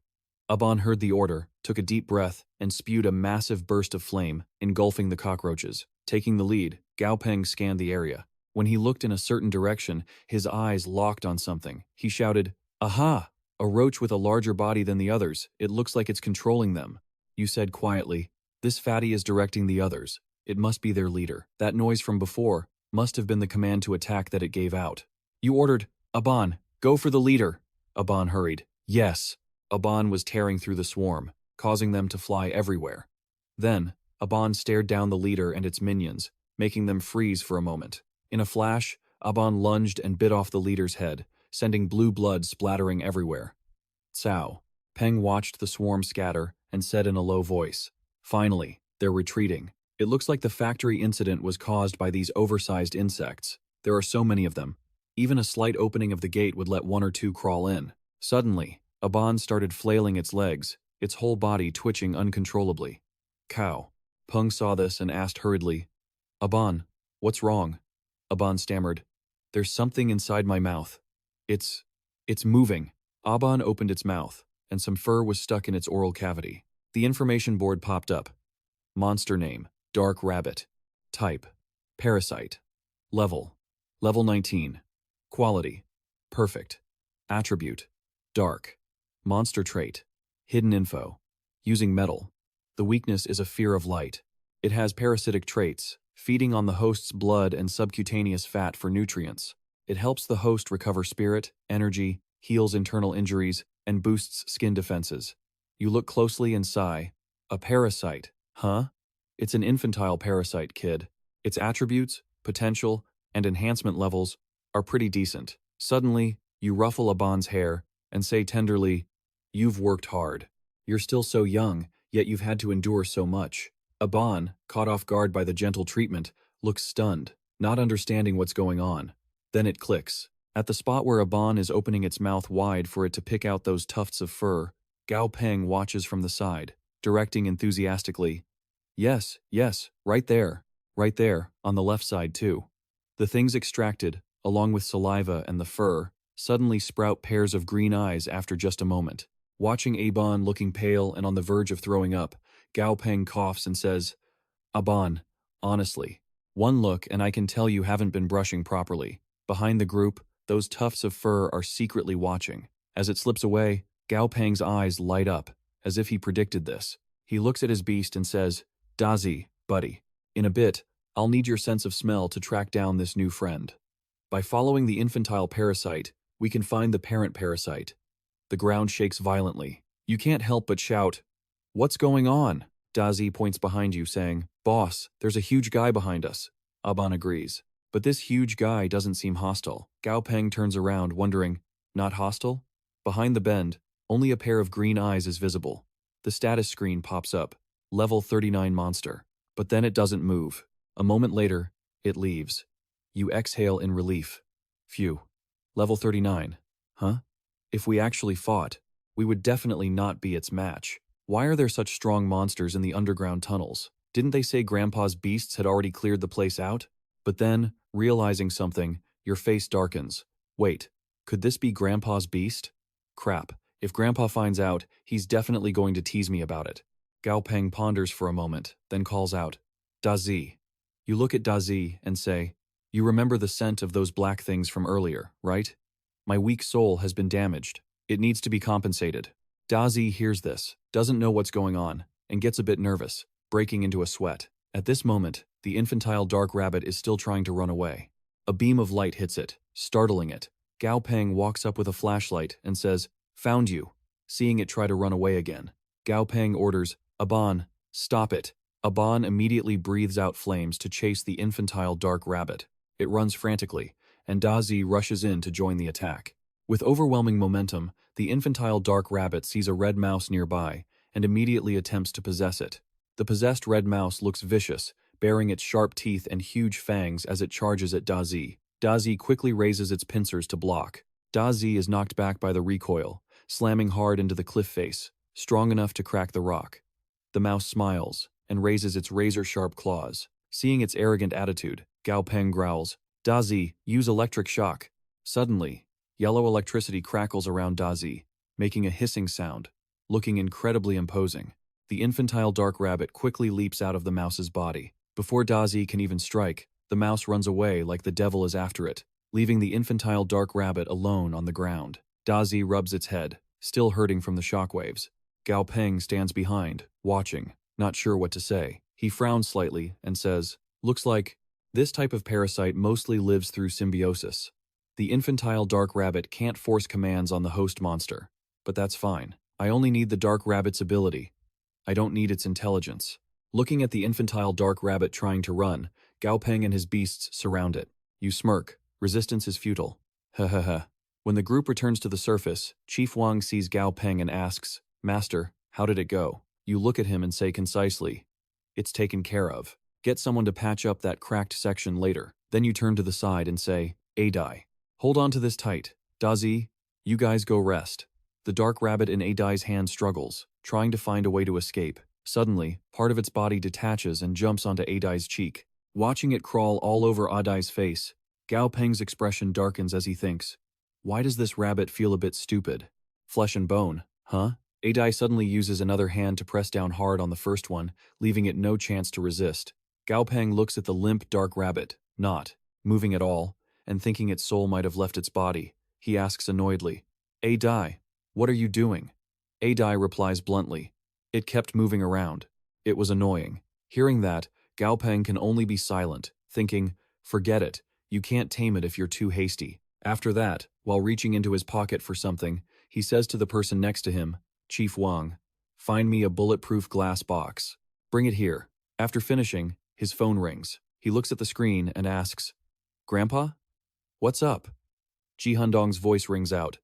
Little Peng, you can come back now. You hear this and ask, surprised, ask me to come back? I just got here not long ago, and I haven't done anything yet. Grandpa laughs out loud. Your personal lab is finished. Come back and inspect it first. Gao Peng hears what Grandpa says and can't help but laugh. The lab is ready? Great. I'm leaving right now. Ji Hundong leads his grandson into a cave behind the villa's lake. Ji Hundong. You look around and find it beyond your expectations, so you can't help but compliment him. Grandpa, this is way too good. Grandpa Ji hears this and says calmly, what's this compared to the real thing? Go touch that beam of light. You walk to a beam of light and gently touch it. When your hand touches the light, it suddenly turns red. A soft sound plays as you see the door slowly opening. Gao Peng is surprised, thinking to himself, the door is open? This is way too high-tech. Seeing the rooms equipped with brand new, modern tools, you can't help but shout, wow. Ji Hundong looks at his grandson, smiling. So, how is it? Are you satisfied with this lab? If you aren't, I'll have it rebuilt. Hearing that, you clench both hands, excitement clear on your face, happily saying, I'm satisfied. Grandpa Ji gestures to the two people in front of him. Now, little Peng, let me introduce these two to you. These are the only two high-level monster tamers in the company, Dang Dichmyo and Tu Ha Min. Upon hearing this, the two men introduced themselves in turn. The middle-aged man wearing glasses said, nice to meet you, I'm Dang Dichmyo. The other man with black hair, Tu Ha Min, looked at Ji Hundong with a slightly annoyed expression and said, I'm already halfway through this experiment. Mr. Kai waved his hand dismissively and said cheerfully, I'll increase the experimental budget by 20%. At this, his attitude of Tu Ha Min changed immediately. He smiled and said, Mr. Kai, you're so generous. Mr. Kai then pointed toward his grandson and said, this is my grandson, Gao Peng, an intermediate monster tamer. Upon hearing this, Dang Dichmyo praised, he's so young yet already reached the intermediate level? Truly talented. Mr. Kai, hearing his grandson being praised, couldn't hide his joy, and laughed. Ha ha ha, it's nothing really. His talent is actually quite average. Everyone, please stop praising him, or this kid will get arrogant. As his smug mood passed, he turned to Gao Peng and said, these two came to help you finish your experiment. If there's anything you want to do, don't hesitate to ask them for advice. Gao Peng looked at Mr. Kai and said, Grandpa, first, I want to make a few types of evolution potions. Gao Peng looked at everyone and stated his thoughts. I previously researched several substances that inhibit monster evolution, which can be used directly as ingredients for medicine. If we can base our research on this to create a formal pharmaceutical product, we can definitely sell much more of it, and it will also boost the reputation of the Namthean Corporation. Everyone listened intently as Gao Peng presented his thoughts. When the department head heard his grandson say this, he laughed excitedly. Is that true? My grandson is so smart. He's truly a great genius. I'm so happy. Ha ha ha ha. Seeing his grandfather acting like this, Gao Peng looked sullen and thought to himself, Grandpa, you really don't know how to act. Your acting skills are even worse than Sister Duong Duong's. Seeing the skeptical expressions on the faces of the two men in front of him, Gao Peng said, I'm sure the two of you are laughing at me for talking nonsense, right? After all, even high-level monster tamers like you might not necessarily be able to think of ways to stabilize monster evolution. He crossed his arms over his chest with a confident look, thinking, all right, it seems I have to let the experimental results do the talking. Gao Peng walked up to the control panel. His hands operated the computer continuously. A red solution from the specialized equipment was slowly poured into a test tube. As time passed, he took out a sealed vial containing the red liquid. Gao Peng held the test tube up in front of everyone and said confidently, Grandpa, and two experts, this is the new potion I developed myself. Then, he calmly explained, I call it the Blood Crystal Butcher. The main ingredients include blood red fruit, gold thread bacteria, and the internal organs of a black demon spider. His finger touched a button on the control panel, and his voice rang out simultaneously. As for the test subject, he looked at an ape with horns longer than a finger joint, currently peeling a banana in the specialized room, and said, "A common, fierce monster, the black ape." Tu Ha Min, hearing that he was using a black ape as a test subject, asked in confusion, "A black ape? Isn't the pharmaceutical process for its two evolution paths already very well established?" Dang Dichmiu sighed and said, "The two ingredients that young man Cao mentioned earlier are even more likely to succeed compared to the standard formula. If this potion can successfully evolve the black ape, then this is a successful improved product." Hearing this, the corner of Gao Peng's mouth couldn't help but twitch. He thought to himself, "Improved, huh? The first experiment will naturally leave a deep impression on you people." He stood outside, holding the control panel, and said while operating it, "Because the experiment is a bit intense, it needs a large amount of anesthesia." Inside, once the anesthesia was sprayed, the ape began to react. A device injected medicine into the black ape's body. Gao Peng continued, "After the black ape falls into a deep sleep, we will use the machinery to inject the potion."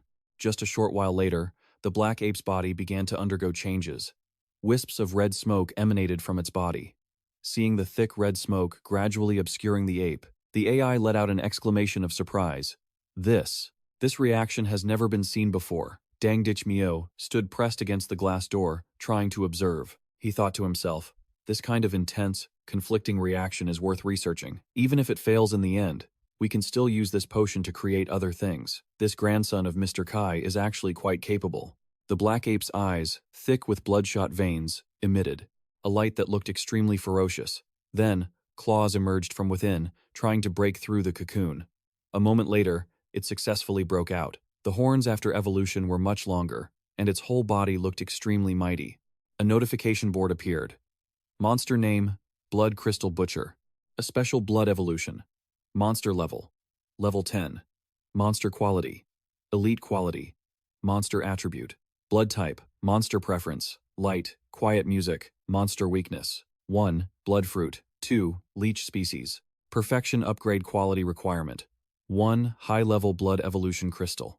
Everyone looked at the appearance of the blood crystal butcher and couldn't believe it. They said, "Evolution. It really evolved." Dang Dichmiu looked at his superior and said, "It's miraculous, Mr. Kai.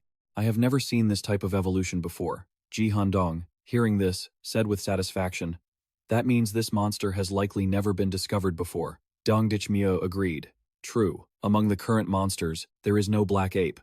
"Mr. Dang then said to Tu Ha Min, "Kid, hurry and use the black obsidian spirit stone to check it." Tu Ha Min replied with a simple, "Understood." Gao Peng, being a young man who wasn't afraid to learn, heard the strange term and looked at Dang Dichmiu. "Please enlighten me, Teacher Dang. What is a black obsidian spirit stone?" Hearing this, he happily explained, "It's a type of naturally occurring mutation of obsidian stone. After a special processing, it can check the quality of various monsters." Seeing the stone change from black to blue, the AI's voice spoke up. "The results are in. Blue signifies elite quality." Ji Handong glanced at the remaining test tubes on the table and fell into deep thought. That red tube has already succeeded. So what about these three? Little Bong really never stops surprising me. But if this talent is known to outsiders, he will face quite a few dangers. He suddenly changed his attitude, his expression becoming extremely serious, exuding the authority of a leader. He ordered, "Today's events are a secret of the corporation. Absolutely do not let this leak outside." The two men replied repeatedly, "Understood, Mr. Kai, I understand." Then Mr. Kai turned to his grandson and asked, "So, have you named this monster yet?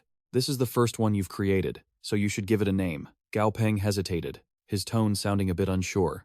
"A name, huh?" He turned to look at the massive monster happily munching on a banana and made his decision. "Let's call it the Blood Crystal Butcher." Gao Peng looked at the 3 test tubes in his hand and continued, "I've named these 3 serums: Earth Elixir Type 1, Petrification Elixir Type 1, and Royal Elixir." His hands moved nimbly over the console as he watched the black ant inside the containment room. He looked at the people around him and said, "This powerful ant has already been injected with the Petrification Elixir. Next, let's look at the results." He noted that a lack of long-range attack capability is almost a common flaw for all early-stage monsters. Watching the ant gradually transform, with its legs slowly turning to stone, he continued, "But trying to increase their agility is too difficult. Here, it's much simpler to just change the body structure directly to boost their defense." By now, the ant's legs and head had turned to stone, and its eyes shone like 2 red gemstones. A stat window popped up. Monster name: Stoneheart Ant. Level. Monster level 7. Quality. Elite. Monster preferences. 1. Sugar water. 2. Tree sap. Status. Healthy. Exuberant. Gao Peng spoke calmly. This is the result of the serum. I call this ant a stoneheart ant. He looked at the obsidian, which had now turned blue. Hamin said in astonishment. This is also elite quality? Gao Peng continued working the console, his expression unchanged. It's not over yet. Let's check the effects of the royal elixir now. Inside the containment room was a bird with razor-sharp teeth. Gao Peng's voice echoed. The mountain sparrow is the most common avian beast in the mountain city, evolved from the mountain warbler after the catastrophe. The sparrow isn't big, but it's extremely fast. Plus, they are fierce by nature, with mouths full of sharp teeth. After using the royal elixir, it evolved into a mountain royal sparrow. Its quality jumped directly from common to elite. He paused slightly, looking at everyone with a hint of regret. However, the royal elixir has a small problem. Even though continuous use can evolve them to perfect quality, the difficulty to reach the Lord tier increases accordingly. The two men, Mr. Dang, looked at the blue stone in front of them, barely able to believe it. They thought, just keep using the serum, and it will reach perfect quality? The only downside is that reaching Lord tier becomes harder? You call that a downside? Gao Peng used another test tube to transform a small yellow dog into a brighter, golden-colored one. Its vitality clearly improved. Gao Peng looked at the test tube in his hand and said, Finally, this earth elixir can turn a golden retriever into an earthly golden retriever. Its quality rises by 1 level, and its strength and toughness improve accordingly. Ji Handong placed a hand on his grandson's shoulder and laughed proudly. Ahaha. If you need any materials in the future, just tell your grandfather. And as for the results from this lab, you can report them directly to me. No need for others in the corporation to know. Gao Peng nodded obediently. Understood. Old Man Kai turned to the two Dangs and decided to say, starting now, you can prepare to put the Blood Crystal Butcher and the Earth Elixir Type 1 into mass production and sell them on a large scale. The Royal Elixir has more strategic value, so we won't sell it externally. Dang Dichmio looked at Ji Handong and said, Understood, CEO. We'll get back to work then. The two bowed and turned to leave. On the way out, Hamin's expression was disgruntled. That kid is truly terrifying. It feels like he's already on par with me. Dang Dichmio calmly replied, Exactly. Probably in less than 2 years, he'll surpass us both. Gao Peng, after the demonstration, stood lost in thought. A lab was convenient for him, but giving all these drugs to his grandfather was one thing. But with the system in his hands, he didn't need to experiment slowly on beast evolution anymore. Sitting in a lab with air conditioning was just a waste of time. He looked at his grandfather and asked, Grandpa, does the corporation have any missions outside lately? Ji Handong heard this and shot him a look. Why? Are you interested? Want to be a world hunter? Gao Peng smiled in response. Grandpa, don't you think world hunters are incredibly cool? He thought about how badass they looked and continued. Among Beastmasters, there is a very special group, called World Hunters. Every single one of them is famous. They are the celebrities of the Beastmaster world and the most powerful special collective. He was lost in his own world, imagining himself standing on a high mountain peak, looking out at the horizon, rambling excitedly. Unlike other Beastmasters, they venture into deep mountains and vast rivers, seeking areas no one has ever known. They are the world's explorers, the heroes of the wilderness. The military needs to guard the central cities to protect the people. Today, nearly half of the places humans have explored are thanks to those world hunters. Gao Peng's eyes sparkled with stars. He looked at his grandfather and said, Just thinking about it gets me pumped. Ji Handong watched him and couldn't help but laugh. This brat, he's had this personality since he was a kid. Old Man Kai didn't reject his grandson's wish, but continued, Going out isn't impossible, but your beasts need proper training. Their combat style is too sloppy right now. The wild is not like the small forest near the central city. Danger is everywhere. Suddenly, one of his eyes flashed red. His leadership aura flared up as he warned, Therefore, until you have my permission, you are absolutely forbidden from entering the wild. Otherwise, I'll break your legs and you can just lie in bed to recover. Gao Peng didn't dare to oppose his grandfather, though he whispered to himself, I have the power to turn the world upside down. So if you want to break my legs, you'd have to take out the legs of all my beasts. Big A, Ban A, Xuan, Little DM. Or, forget about Little DM for now, Grandpa Kai said, turning to walk away, but called back over his shoulder, Be here at 6 sharp tomorrow morning, with your beasts for training. Gao Peng, being the obedient grandson, replied, "Yes, sir." The next morning, the alarm on Grandpa Kai's watch beeped at 5:57. Grandpa Kai didn't even look back at his grandson, just gestured with his back turned. "I told you to be here at 6, and you're here early. That's good punctuality. Since you're so mindful of time, I'll reward you with 30 push-ups to loosen up those muscles." Gao Peng had assumed that just getting there before the deadline was enough. Now, hearing that, he couldn't help but blurt out, "What?" He scratched his head, struggling to voice his confusion. "But human physical strength can't possibly compare to our beasts. Plus, with our beasts protecting us, we don't need to." Grandpa Kai cut him off mid-sentence, turning back with a smirk. "Don't need to?" He turned around, his entire demeanor suddenly razor-sharp. He kicked a tree, snapping it clean in half. Gao Peng stared at the massive stump left on the ground, one that would take at least 2 people to wrap their arms around. He thought in shock, that's way too insane. Even an average-level black ape couldn't necessarily snap a tree like that with just one kick. Grandpa Kai turned and barked, "Just because you have beasts to protect you, you don't need to train? How naive. And don't give me that if you have to run away. Don't you need stamina for that?" He continued, "We are beast tamers. Protecting our own lives is the most important thing of all. Because as long as you're alive, there's always a chance to make a comeback." Gao Peng looked at his grandfather, silent and offering no rebuttal, agreeing in his heart that his grandfather wasn't wrong. Grandpa Kai's tone softened slightly. He cast a side-eye and said, "The feedback power we get from our beasts is small, sure, but as long as the beast's level is high enough, the feedback strength will gradually increase. That's why, as the number and levels of your beasts rise, a tamer's own strength will slowly surpass that of an average person." Grandpa Kai stood tall as a pine, looking at his grandson. "By the way, I only used 30% of my power just now." Gao Peng was stunned, thinking to himself, 30%? Wow. In the distance, people were chatting happily, and Grandpa Kai chuckled to himself. Heh, little Bong must be worshipping me right now.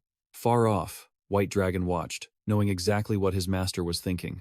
He just wants to show off in front of his grandson, doesn't he? Grandpa Kai looked at the centipede in front of him. "The little one's ability is lightning-based," he noted. "I happen to have a beast that might be able to help it out a bit."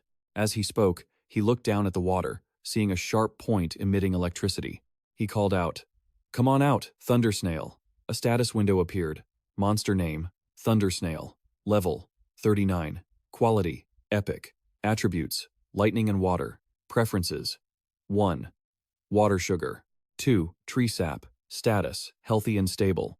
Abilities, Lightning Control Level 3. Water Control Level 2. Hard Shell Level 3. Special Trait, Lightning Shell. Effect 1. Passive Effect, Lightning Control Ability +1. Effect 2. Active Effect, storing lightning energy within the shell. Full power release within a specific range, summoning a lightning storm zone.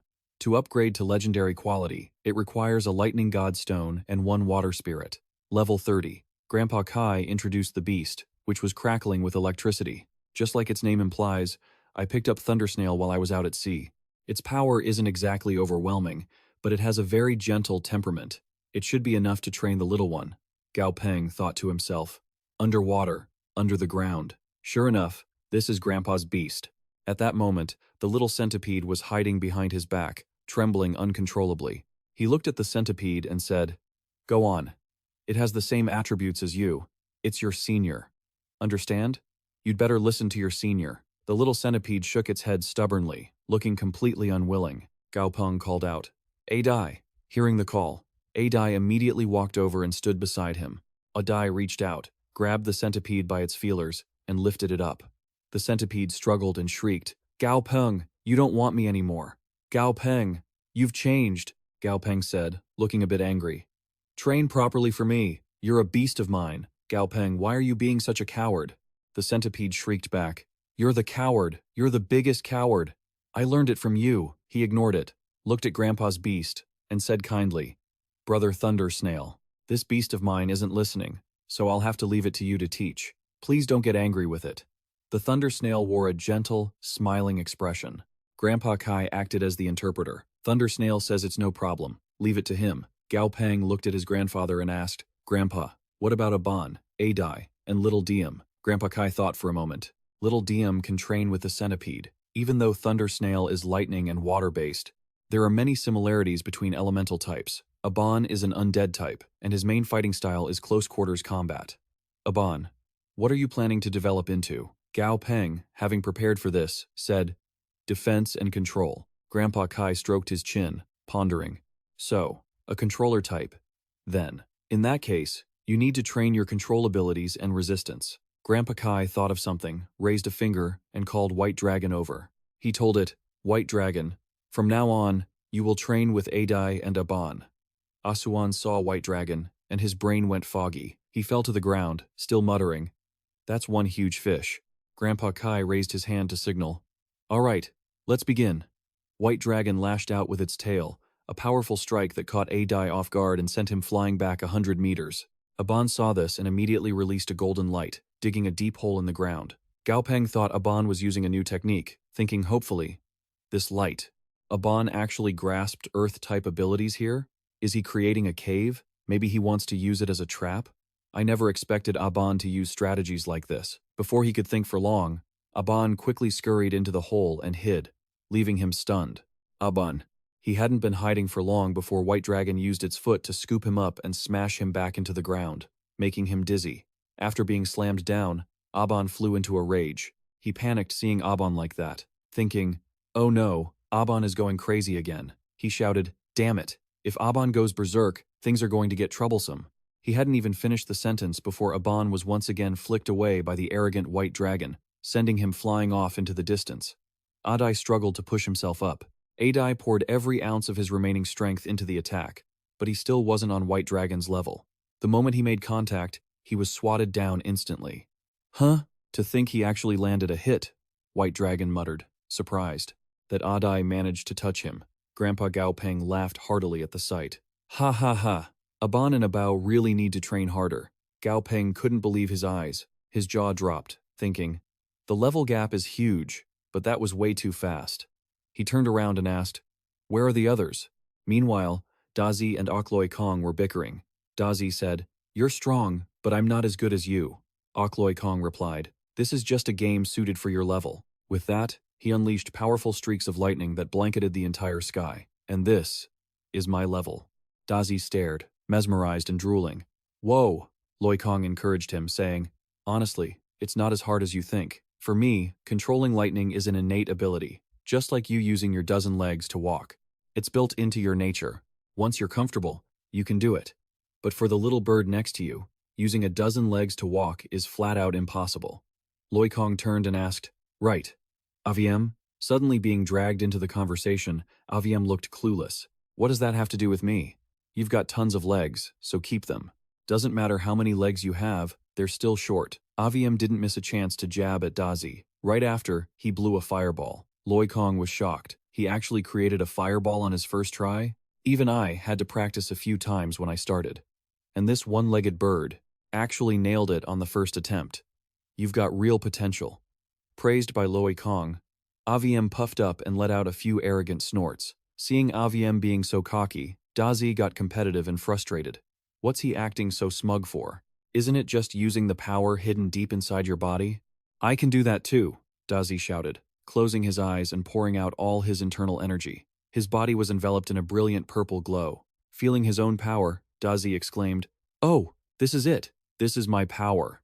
Seeing this, Gao Peng thought he was finally going to see something impressive and beamed with joy. So, the next step is to release that internal power steadily. Huh? Come on, Dazi. Do it, he shouted. Trying not to let his master down, Dazi released a gas bomb. But it smelled pretty rank. Gao Peng, face planted into the dirt, defeated. Forget it. I'm exhausted, he sighed. Meanwhile, Aksuan was still in a deep stupor, mumbling nonsense. Big fish, don't eat me. Flash forward half a month, back in that vast training ground. Adai was sparring with White Dragon. Adai zipped around like lightning, dodging attacks, snatched White Dragon's tail, and used the momentum to launch himself forward. His fist clenched, he channeled all his power, and landed a heavy blow on White Dragon. Gao Peng stood on the sidelines, cheering. Great job, Adai. He bounced back, landing hard enough to leave a hole in the ground, throwing his hands up in triumph like he'd achieved a major victory. Aban looked regretful. Oh man, the battle's already over. White Dragon spoke up, addressing Adai. Not bad. Your reflexes and speed are up to standard. Just now, my water control ability was at the full strength of most leader-tier water monsters. To get that close to an enemy with that kind of pressure, the battle is already halfway won. White Dragon then shot a side-eye at Aban.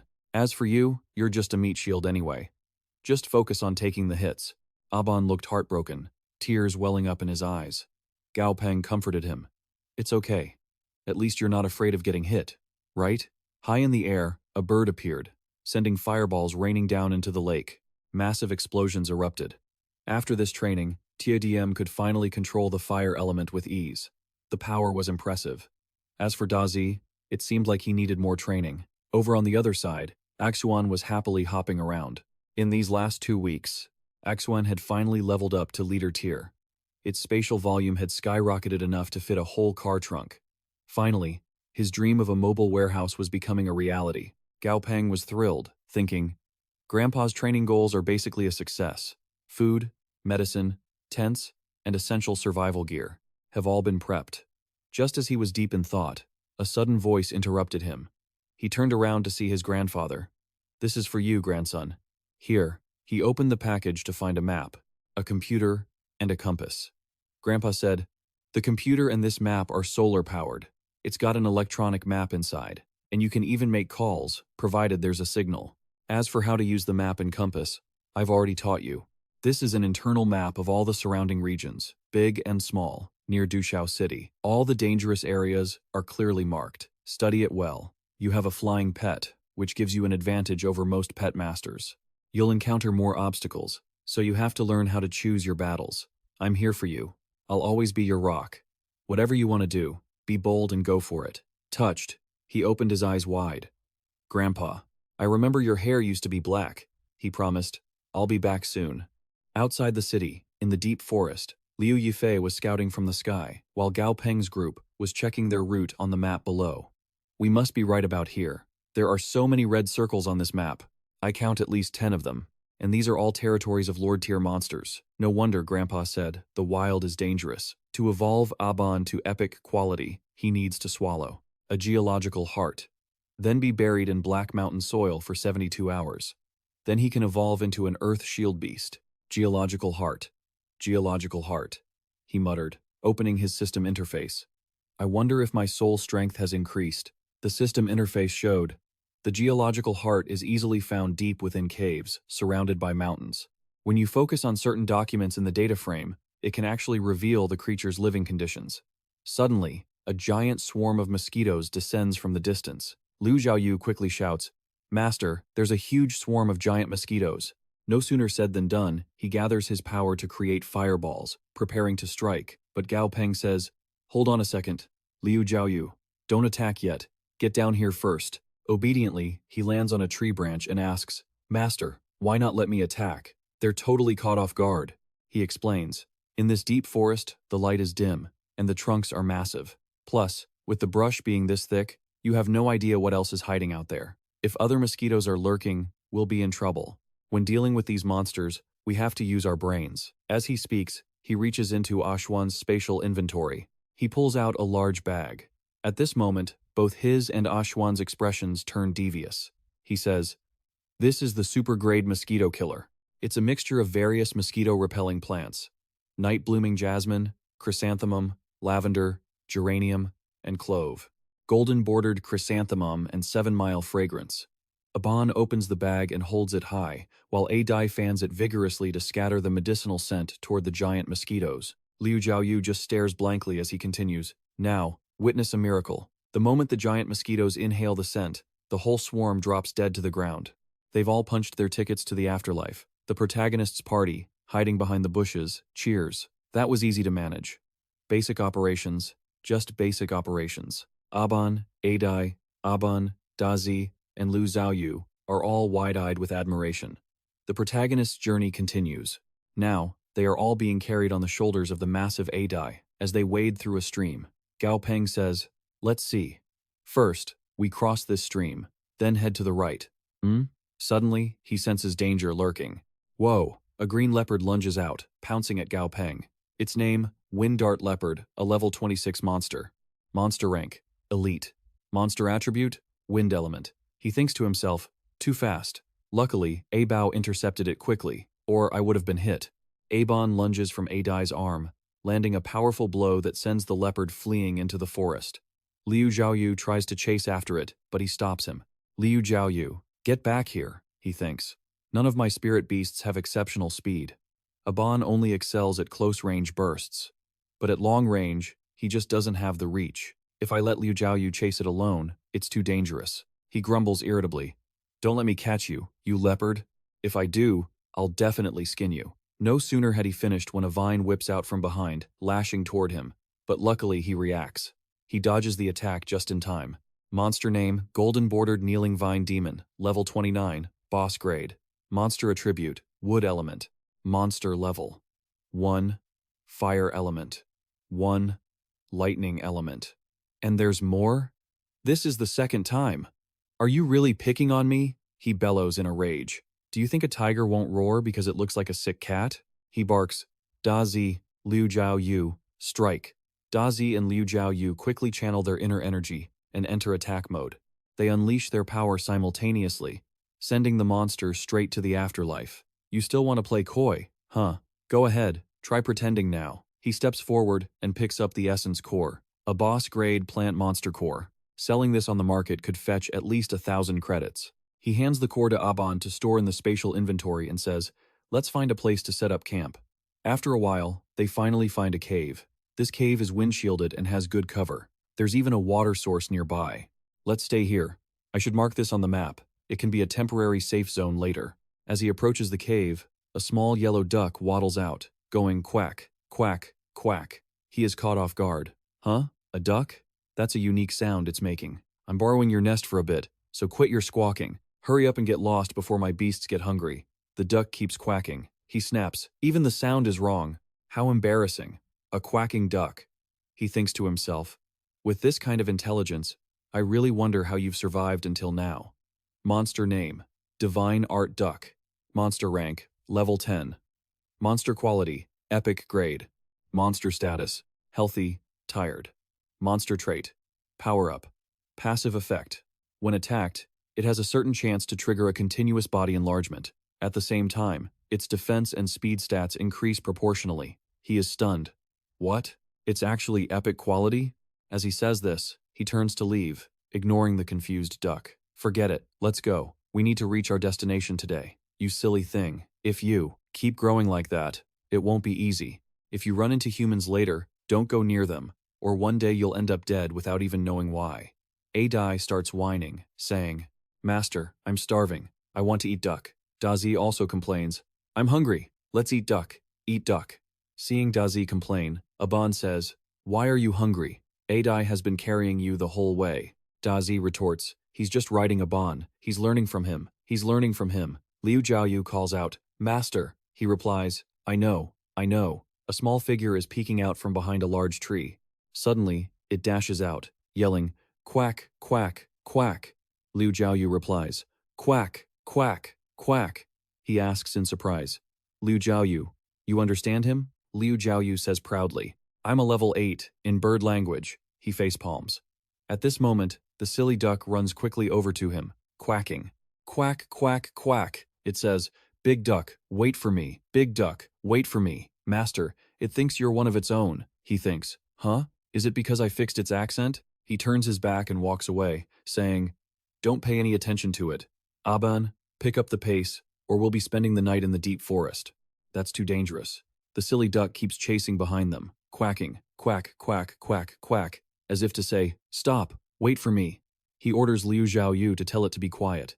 Because it was running too fast, the silly duck trips over its own feet and takes a painful tumble. It lies on the ground, whimpering. Liu Zhaoyu drifts over.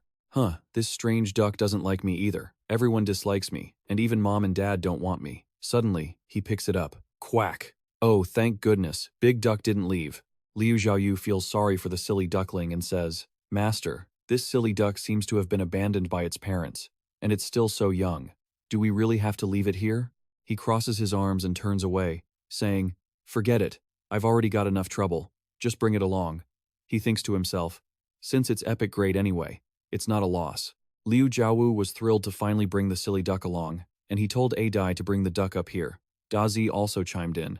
From now on, we'll protect you. We're near the chaotic rock forest outside Zhou City, where there's a high chance of finding an earth spirit heart. Seeing that neither Aban nor Adai could fit into the hole, he turned to Dazi, who was lazily hanging off Adai's shoulder, and said, Dazi, you go in and try. He stood there with his hands in his pockets and said, go inside and look for something with a strong earth elemental aura. Be careful and stay safe. If there's a monster inside, get out immediately. Don't push it.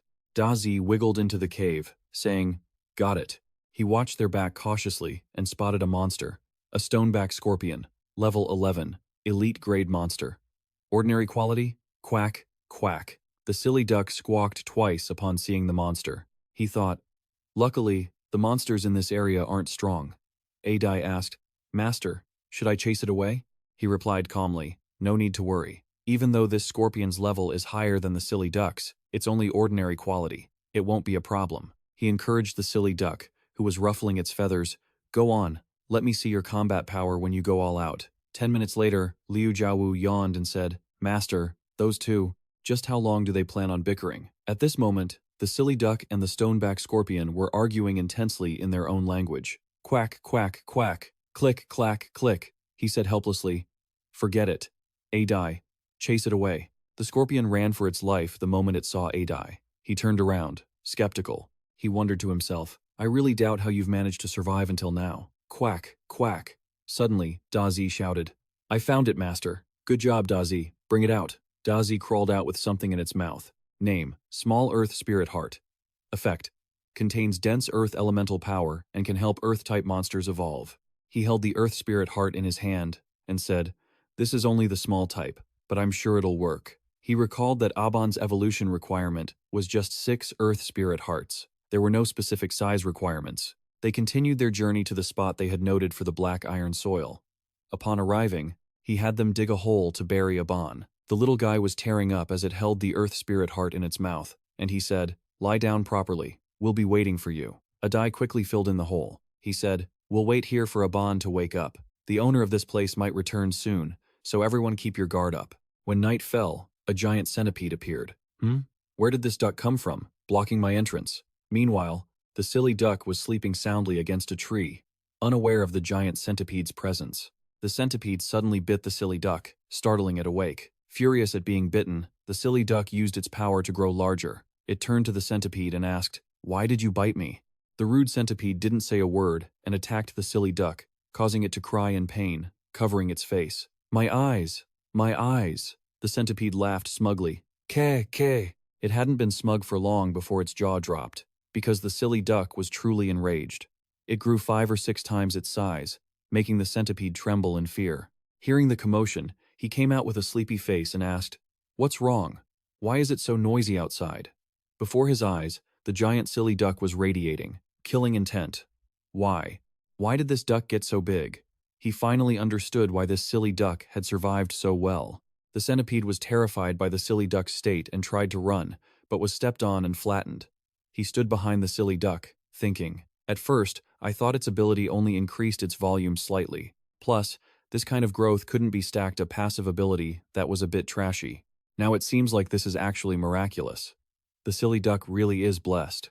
As the silly duck slowly returned to its normal size, he continued thinking, it looks like I can try to form a blood pact with this silly duck. With that in mind, he told the silly duck to come over, and he projected his power into the duck's consciousness. The outer layer of its consciousness was brightly colored.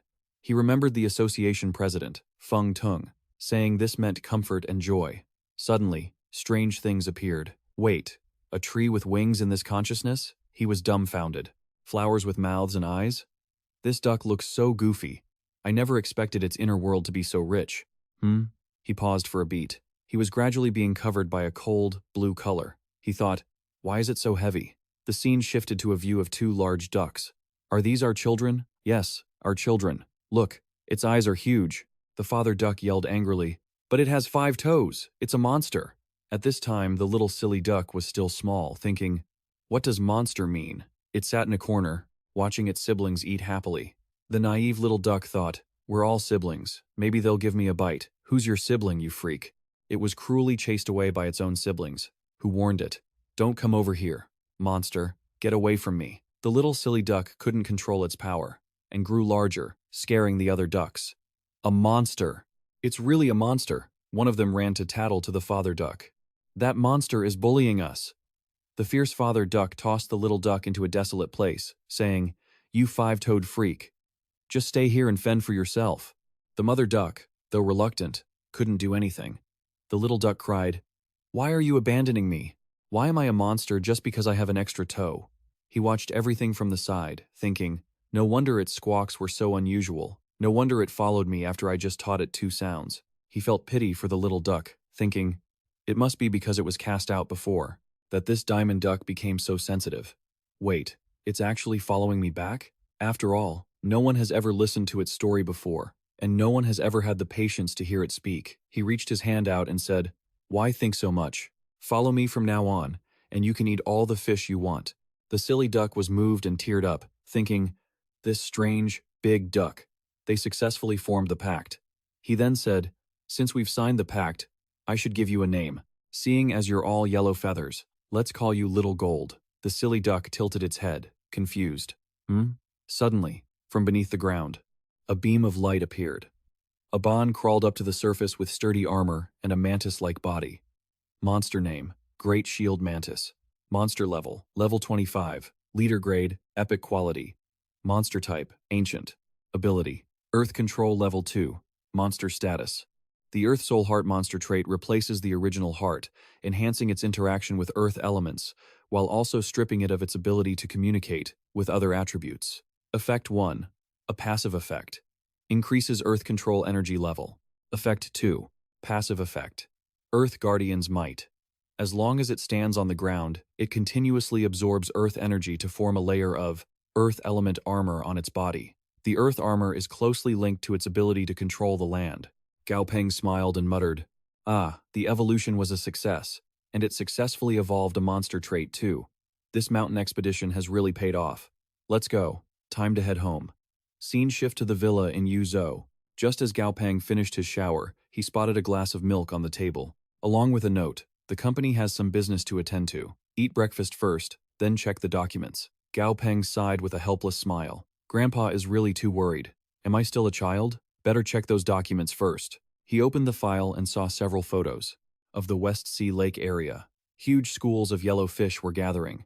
The corporation's senior scouts reported spotting a glowing spiritual object at the bottom of the lake. The Forbidden Magic Stone. I was just telling Grandpa yesterday about the materials needed to upgrade the Diamond Duck's grade, and now I've found it already. The Forbidden Magic Stone is a mandatory requirement for the final evolution path of the Diamond Duck. I absolutely have to get this. Once I upgrade that silly duck, it can awaken its second monster trait. Suddenly, the projector on the table beamed an image of his grandpa asking, "Have you seen the documents? It's the material you needed, right?" He replied, Yes. Sorry to trouble you, Grandpa." Grandpa spoke boldly. "Just do your job well. I'll send people to retrieve it. You just stay home and don't worry. I have a meeting now." Hanging up. He hung up. "It's already done?" Gao Peng hadn't even reacted yet. He thought, shouldn't this be a situation where I fight bravely alongside my wild monsters, go through all sorts of hardships to obtain the treasure, and maybe even run into the young master of another faction and accidentally spark a grudge? Why is this so different from what I imagined? He wore a devious smirk. But why does this feel so good? By the West Sea Lake, ships were surrounding the area where the Forbidden Magic Stone was supposedly located. Men in black stood on the decks, whispering to each other. My God. Just how many yellow fish are there in here? The yellow fish in West Sea Lake are about to become a plague. We knew there were many, but not this many. The one-eyed man in black spoke up.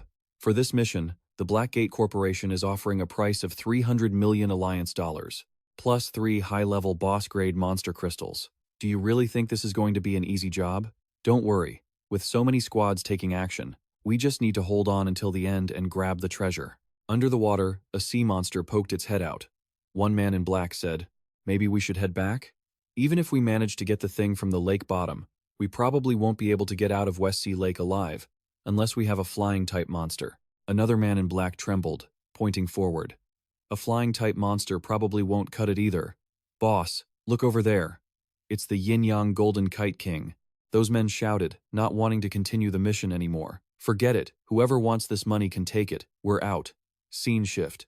Deep inside, West Sea Lake, a small, big-headed fish was swimming near the forbidden magic stone, murmuring, "This forbidden magic stone feels so magical. This must be the destiny Mama talked about, right? I heard Mama ate one and became so strong." It smiled with excitement, admiringly saying, "The powerful purple-backed yellow fish in our clan were all born by Mama. I want to give birth to lots, and lots of strong yellow fish like Mama too." Just then, another huge yellow fish appeared and asked, "Who are you?" A voice replied, "What kind of thing are you to speak to me like that? Do you believe I'll eat you?" The purple-backed yellow fish said. "Giant yellow fish, stay back. This is the territory of us purple-backed yellow fish." The giant yellow fish's eyes glowed red as it bared its sharp, ferocious teeth. The purple-backed yellow fish panicked, thinking, "Oh no. Is this the leader of the giant yellow fish? How did it attract the leader here?" The purple-backed yellow fish immediately blocked, in front of the little fish, warning, "Giant yellow fish leader, don't you dare come any closer. Behind me is the daughter that the purple-backed yellow fish queen dotes on the most. If you dare to hurt her, our queen will be furious." The giant yellow fish leader laughed creepily. He. Would a bear be afraid of the revenge? Of eating a tiger's cub?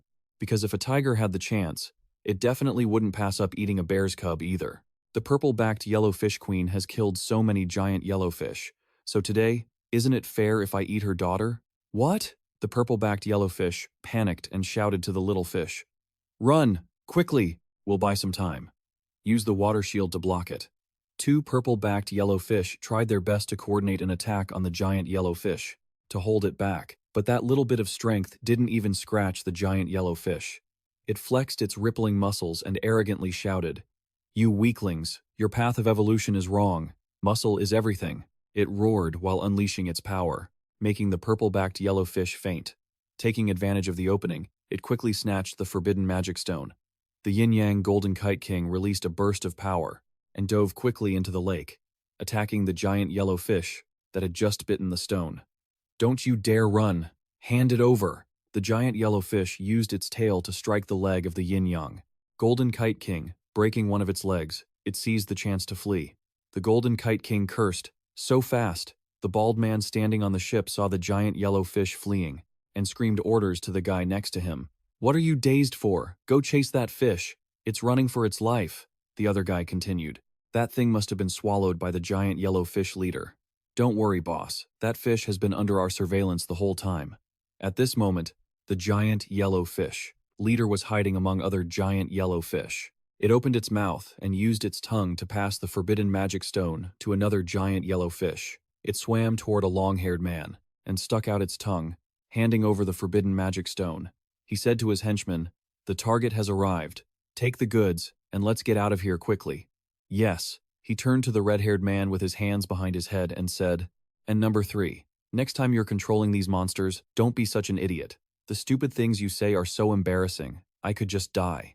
The redhead didn't seem to care, while the group nearby was busy shouting that they'd found the great Emperor Carp leader. "Damn it, there are too many fish. We can't get past them. Don't overthink it. Just take out the leader first. Watch out for the King Condor." The mercenary squad from Yut wouldn't back down. The long-haired guy walked up to the middle-aged man and reported, "Mission accomplished, sir. We've secured the item." The middle-aged man said, "Let's go. Leave them to keep searching." Outside the lab, Grandpa and Gao Peng were standing by. Observing the silly duck, Little Hoang, Grandpa Gao Peng remarked, "I never expected it to be epic quality." He looked at Gao Peng, who was diligently researching on the side, thinking, "It's epic quality now. Does Little Bang want to try and push it to legendary? Right now, all public experiments are done without AI. And manual leveling to legendary? I've never even heard of it." He patted Gao Peng on the shoulder encouragingly. "Keep going. Grandpa believes you can definitely do it." Gao Peng replied, "Don't worry, Grandpa." He looked at the anti-magic stone. "Other materials are fine, but I only have one piece of anti-magic stone. I can't fail." He submerged the stone into the green solution. The reaction speed is a bit slow. A moment later, he took the stone out, happily shouting, "Sky blue!" It worked. He held a yellow toy duck in front of Little Hoang. "Little Hoang, look what this is." Little Hoang's eyes lit up, excitedly chirping, "A yellow duck! I want it! I want the yellow duck!" Gao Peng pointed at the vial and said, "Drink this, and I'll give it to you." The silly duck quickly chewed up the entire vial. Gao Peng groaned, "Wait, I only told you to drink the liquid, not swallow the glass too. Suddenly, the duck rolled over and passed out. Then, its feathers started falling off. Gao Peng wondered, why is it shedding so much? Suddenly, it frowned and jumped up. The silly duck thought, this is me bald. But now I've become a legendary powerhouse. Blue markings appeared on its body along with bulging muscles. Monster. Forbidden magic. Vajra duck. Level. 10. Quality. Legendary. Attribute. Metal. Gao Peng pondered. So, the next step after legendary is mythical quality? The materials needed refined iron, mana core, spirit core. Just figuring out where to find those is a headache. Whether I can collect them all on Earth is another issue. He sighed while working. Let's show Grandpa the results first. Seeing it, Grandpa shouted, Red light! Legendary quality! It really worked! Something no one else on Earth has done, and my grandson actually pulled it off. Grandpa cautioned Gao Peng. Make sure only you know about this. I know. When announcing it to outsiders, just say it was already legendary when you found it, remember? I understand, Grandpa. Good. I know you have your own secrets. You don't need to tell me. I don't want to hear them. He turned his back and calmly added, But the job of upgrading my spirit beasts is now in your hands. Gao Peng was moved to tears. Only his grandpa trusted him unconditionally. So, you're awake?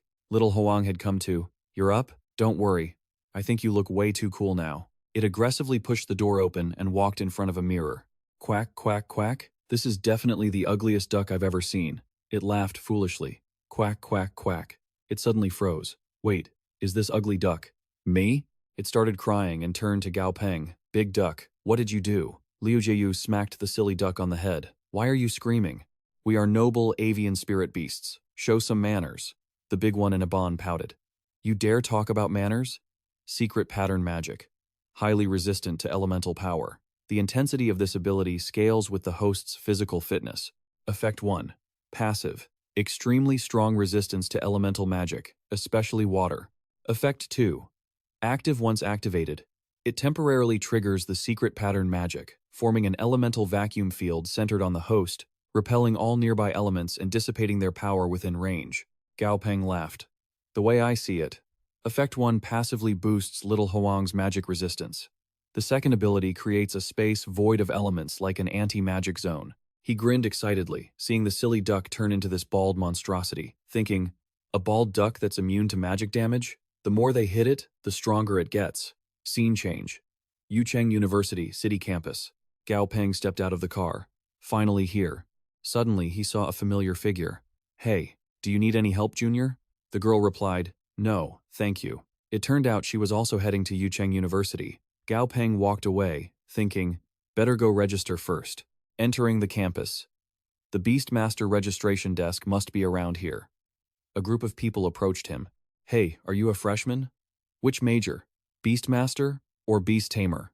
Beastmaster, he replied. The guy with black hair whispered to the girl beside him. He looks so refined, I thought he was a beast tamer. The girl said, These days, there are Beastmasters everywhere. Unless you join a combat squad and go out eating sand, it's hard to find a job. Gao Peng thought. The change in attitude is pretty quick, huh? So beast tamers are more welcomed, right? A white-haired guy said, Okay, register here. Do you have your ID? Huh? You? What's wrong with you? The white-haired guy's face turned pale, his jaw dropping when he saw Gao Peng's info. He thought, a big shot has arrived. Name, Gao Peng. Age, 18. Achievements. First place in the first round of the city competition, Chang. An District. 11th in the entire Huaxia region. And the top scorer in the first round of the major city competition. The white-haired guy smiled warmly. Junior, I'll take you to the dorms. As he led the way, he said, Speaking of the legends in our major, there are all kinds of cool-sounding titles for Beastmasters in universities, but those are just for fun in our inner circles.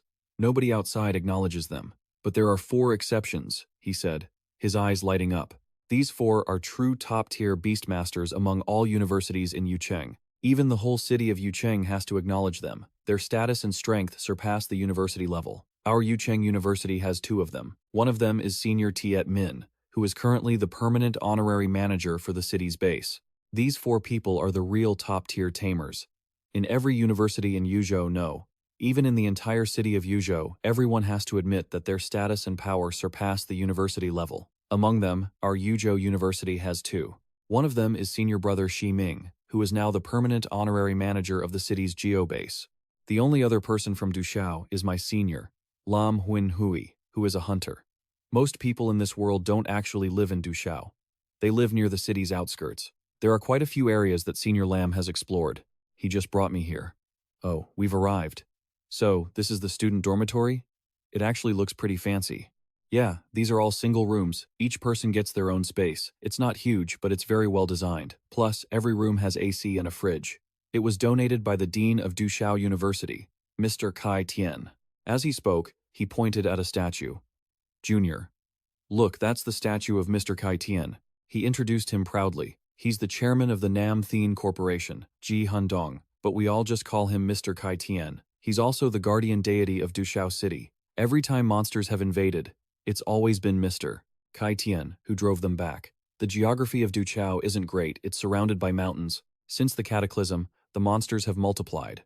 If it weren't for Mr. Kai Tian, we definitely wouldn't be living this peacefully. Hearing that, I thought to myself, Grandpa has been doing so much behind the scenes. On the outskirts of Dushao, a group of people suddenly appeared at the edge of the forest. The girl leading them suddenly said, "Wait." The bald guy asked, "Captain, what's wrong?" The three-tailed cat, which seemed to be the girl's pet beast, was shivering in fear. Boy's reaction, "It's not right." This reaction only happened once before. That time, a Lord-level monster flew right over our heads. Just as the thought finished, the area around them shook violently. The group panicked. "What's going on? What is that?"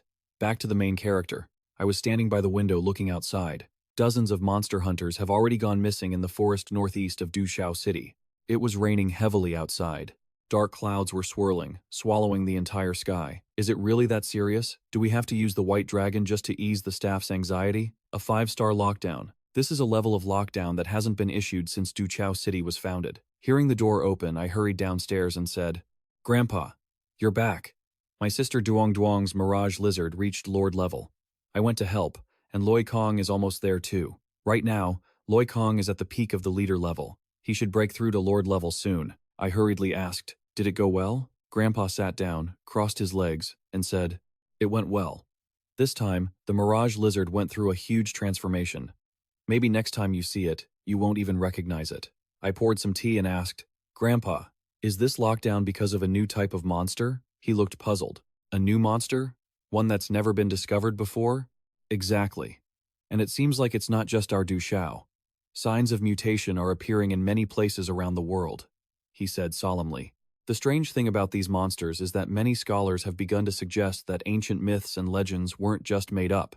They've started researching fairy tales and legends. He handed me a photo and said, "This is the top-tier monster of Dushao, taken from high up." The monster's true form was a mountain. A living mountain. I was confused. "A living mountain?" He patted my shoulder and said, Luckily, the size of these mountain spirits isn't huge yet. The biggest one is only about 300 meters high, spanning a few miles. Calling them mountains is more like calling them high hills. Perhaps because of their massive size, the mountain spirits move very slowly. An image flashed of a man being pierced by a stone spike. But the surface of the mountain has extremely strong lethality. We suspect that all the hunters who went missing were careless and walked into the hills the mountain spirits were disguising themselves as, only to be killed. He walked up the stairs, saying, "Don't worry about it.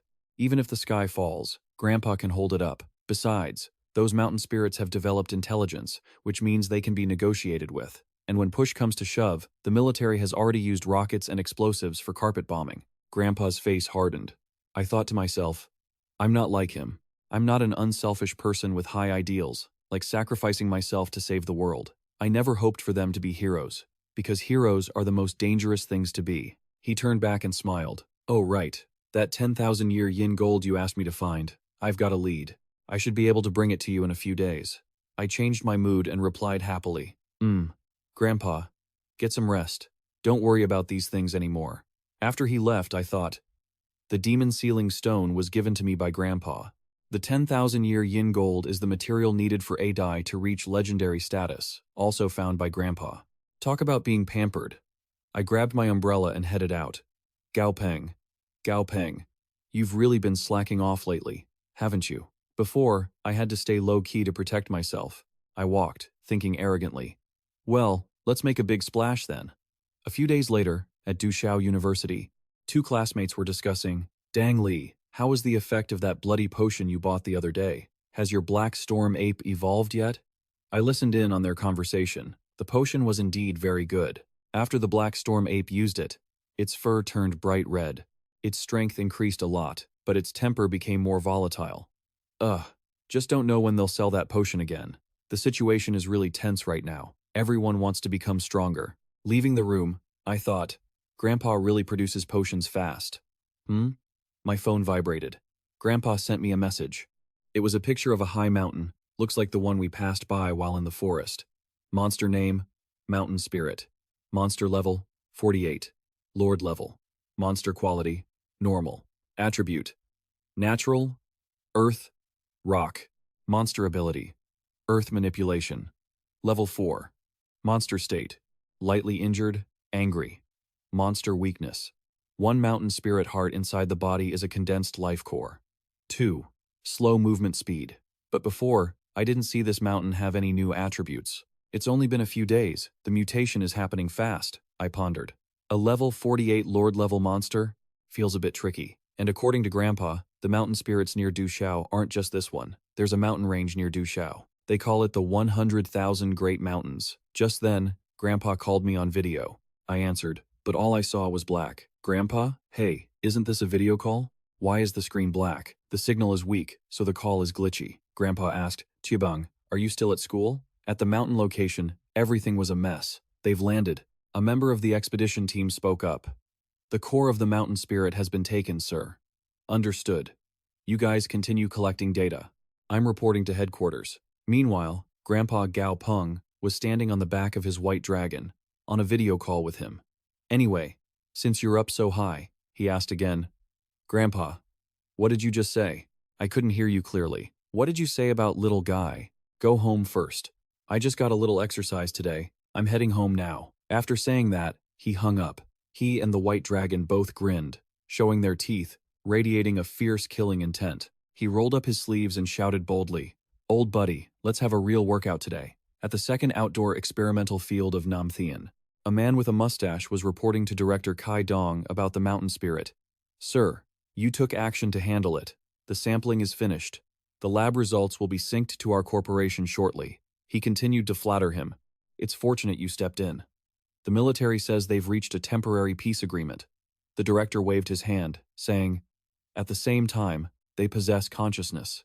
It is, specifically, the possession of immense power that can easily wipe out all life within its sensory range. That's why it's not surprising that it feels invincible, like a master of the wild.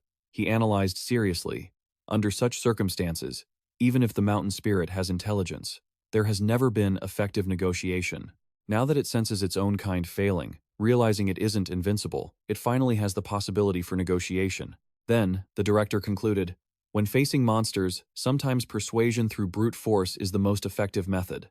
The man with the mustache listened with great admiration. As expected of Director Kai Dong, he pointed toward a flock of birds and said, Director, please look. This is the Royal Mountain Sparrow Legion we've cultivated. They meet all the expected standards. With that, the man gave a light whistle as a signal. He pointed to the largest one and introduced it. This is the leader of the Royal Mountain Sparrows. Its total strength is much higher compared to the others. Furthermore, it can buff the entire Royal Mountain Sparrow Legion.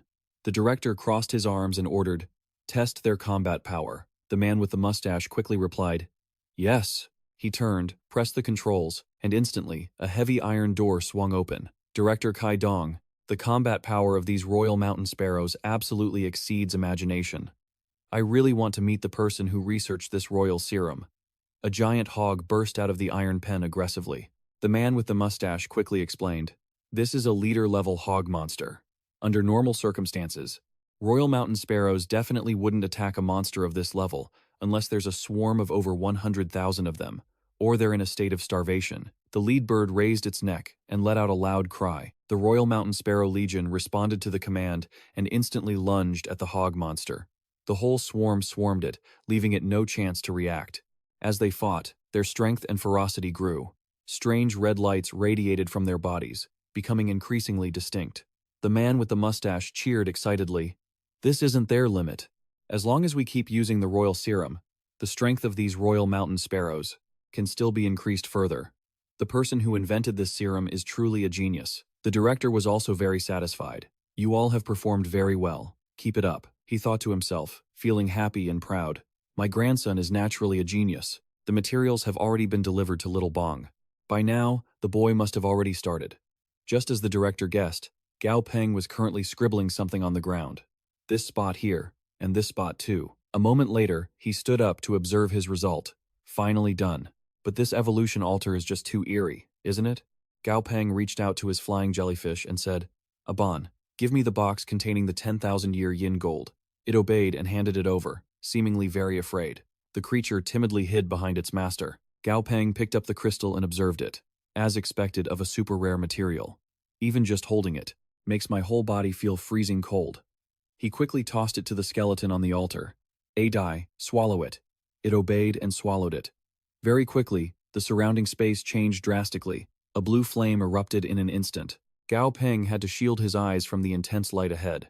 He looked at Adai in surprise. Where Adai was standing, a white bone monument had appeared. Suddenly, Gao Peng saw a golden shadow flitting by. He looked back in confusion. Shadows were appearing more and more, leaving Gao Peng bewildered. There are more here? And not just one? The scene before him left him speechless. Furthermore, they seemed to be bowing to a king. A dark purple hand rose from the ground. Adai had successfully evolved into the Bone Sea Tyrant. Its information instantly appeared. Monster name, Bone Sea Tyrant. Level 30 monster. Monster quality, legendary quality. Monster abilities, hard bones. Level 2, undead control, level 1. Gao Peng sighed in amazement. The level jump for Adai this time is huge. Besides the quality upgrade, it jumped up 4 full levels. Information continued to update. Monster trait, Blood Silk Heart. Effect 1, passive effect. Consumes a certain amount of blood essence and energy to condense. A Blood Silk Heart. While the Blood Silk Heart exists, it will raise all bodily attributes of the Bone Sea Tyrant. When the Blood Silk Heart is shattered, the passive effect disappears. Effect 2. Actively activating the Blood Silk Heart can cause resonance. The heart can use this to control its own heartbeat. Undead Flame. Effect 1. Active effect. Infusing the undead flame into a corpse. A complete corpse can bring it back to life. Strength depends on how powerful it was while alive, but the resurrected undead cannot exceed the level of the Bone Sea Tyrant. Effect 2. Undead, resurrected from the undead flame, can continue to grow, but cannot exceed the level of the Bone Sea Tyrant. The Bone Sea Tyrant can absorb resurrected undead to develop itself, similar to Light System monster points. He finished reading and thought happily. Furthermore, this evolution line also generated a new ability, Undead Flame. It looks like a summoning type ability, though it does have its limitations. It absolutely must have a corpse. Without one, it's useless. But the second effect allows it to absorb necrotic energy to resurrect others back. It's no wonder he's called the Tyrant, Gao Peng. Seeing how confused and dazed Dazi was, asking Adai why it had become like this, he couldn't help but laugh before the evolution. Dazi tried its absolute hardest and barely managed to leave a tiny mark on Adai's bones after this evolution. Since he wasn't sure if Adai's defense had increased, he figured the best way to test it was he smiled deviously and told it, Dazi, bite down on Adai's leg bone. Dazi immediately shook its legs. No, that's not necessary, Gao Peng sneered. Even though you guys are so close now, the aura Adai has after its evolution still makes you feel threatened, right? Dazi bluffed. I'm not scared. Dazi crawled over and took a bite of Adai's leg, just like he said. Yet, it didn't seem effective at all. All it saw was one of its own teeth fly out. Dazi ran off, crying sadly. Everyone is getting stronger. Only me. I can't protect Gao Peng. Adai turned to ask Gao Peng. Should I go chase after it? Gao Peng pondered. Aban. Epic grade. Liu Jiaoyu. Epic grade. Adai. Legendary grade. Little Huang. Legendary grade. They are just like Dazi. The only difference is that they are all carefree and don't worry about anything like Aban. But unlike Aban, Dazi isn't the type who doesn't pursue strength. As long as it has fruit juice every day, that's enough. Gao Peng felt a bit helpless. It was a shame that he lacked the materials to level up, so he could only wait. He spoke gently to coax Dazi, feeling uneasy because the newcomers were all so strong. Why, Dazi, no matter how strong you are, you will always be my most important and indispensable friend. But suddenly, Gao Peng noticed something. It turned out Dazi wasn't listening to him at all, but was fixated on the grilled chicken Adai offered. Want some food? It nodded frantically. Want it, give it here quickly. A while later, Gao Peng gave the corpse of the Gale wolf to Adai and told it, Adai, try out your summoning skill. Adai obeyed, reaching out its hand to draw out the soul of the Gale wolf. When he saw the result, his smile died instantly. Didn't Grandpa say this was a Gale wolf corpse? Why does it look like a husky? The chairman read the newspaper and asked, You want to go out and find materials to level up the little centipede? He quickly explained, Dazi was the first monster to join me, but because I couldn't find the right materials, its strength is currently the weakest. So, I want to take advantage of this free time to upgrade it. The old man heard this and agreed right away. Don't linger outside for too long. The mountain spirits are only temporarily quiet. Monsters are as unpredictable as the weather. The chairman stood up, grabbed his phone, and said, Forget it. Your Duong Duong has been free lately anyway. I'll tell her to go with you on this trip. Gao Peng immediately refused. No, it's okay, Grandpa. Before he could finish his sentence, he saw his grandfather holding the phone to his ear. Hello? Duong Duong? It's teacher. Gao Peng was speechless. Grandpa, why do you keep treating me like a helpless little child? Afterwards, the chairman led him to a lake. We're here. Waiting there were two monsters. The monster's name, Abyssal Dragon Lizard. Monster level, level 41, Lord tier. Monster grade, elite grade. Monster ability, hardened scales level 3. Enhanced sensory state level 1. Monster trait, fantasy race. The first effect is a passive effect. When the monster stands still, or moves slowly, it hides itself within the surrounding space. At that point, its body temperature also blends with the ambient temperature. The second effect is a passive effect. The special skin of its body can help it absorb sound. Furthermore, it can absorb sound waves, making the noise it emits while moving extremely quiet. Almost impossible to detect. Gao Peng exclaimed with excitement. This is the dragon from Western mythology, isn't it? Little Huang looked at the snow-eyed beast in front of it, with immense admiration. So cool, I can feel a similar aura coming from you. The snow-eyed beast looked down from above, with an extremely disdainful gaze. Seeing little Huang so scared, Gao Peng felt a bit embarrassed. Duong Duong said, The snow-eyed fox needs to constantly challenge its limits to break through to the Lord tier. It can get stronger because it challenges its limits, while you only get stronger from getting beaten up.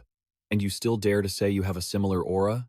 It didn't look down on you just out of pity. Just then, Duong Duong arrived and greeted him gently. Little Peng, long time no see. Seeing Duong Duong, Gao Peng blushed shyly. Duong Duong, you seem even more beautiful. She grabbed Gao Peng by his shirt and said, What are you daydreaming about? Teacher already told me the situation. Let's head out immediately. Duong Duong threw him onto the snow-eyed beast with one hand.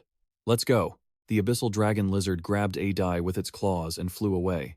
Gao Peng was still shouting, Wait, I haven't brought my other monsters yet. She said casually, We aren't playing house. Why bring so many monsters? Let's go and come back early. The chairman saw this and laughed out loud. Travel safely. Duong Duong raised her phone and asked him, Little Peng, the first location is here, right? Seeing Gao Peng didn't answer, she turned back and called, Little Peng? He hugged himself, shivering, and squeezed out the words, Yes, that's right. It's here, Duong Duong. Before, I struggled through the jungle, and it took me several days to get here. Who would have thought that in your hands, it only took half an hour? Duong Duong led Gao Peng toward the lake and asked, Didn't someone find a snow-pattern moth at this exact lake before? He explained. Snow-pattern moths love humid environments, and they also like to land in sunny spots to rest. Most importantly, in places where they gather in large numbers. There will be snow elemental energy. Gao Peng scratched his head. But how do we find them? If I had known, I would have brought Dazi. It has the snow attribute, and would be very sensitive to this element. Suddenly, Adai stepped forward, startling him.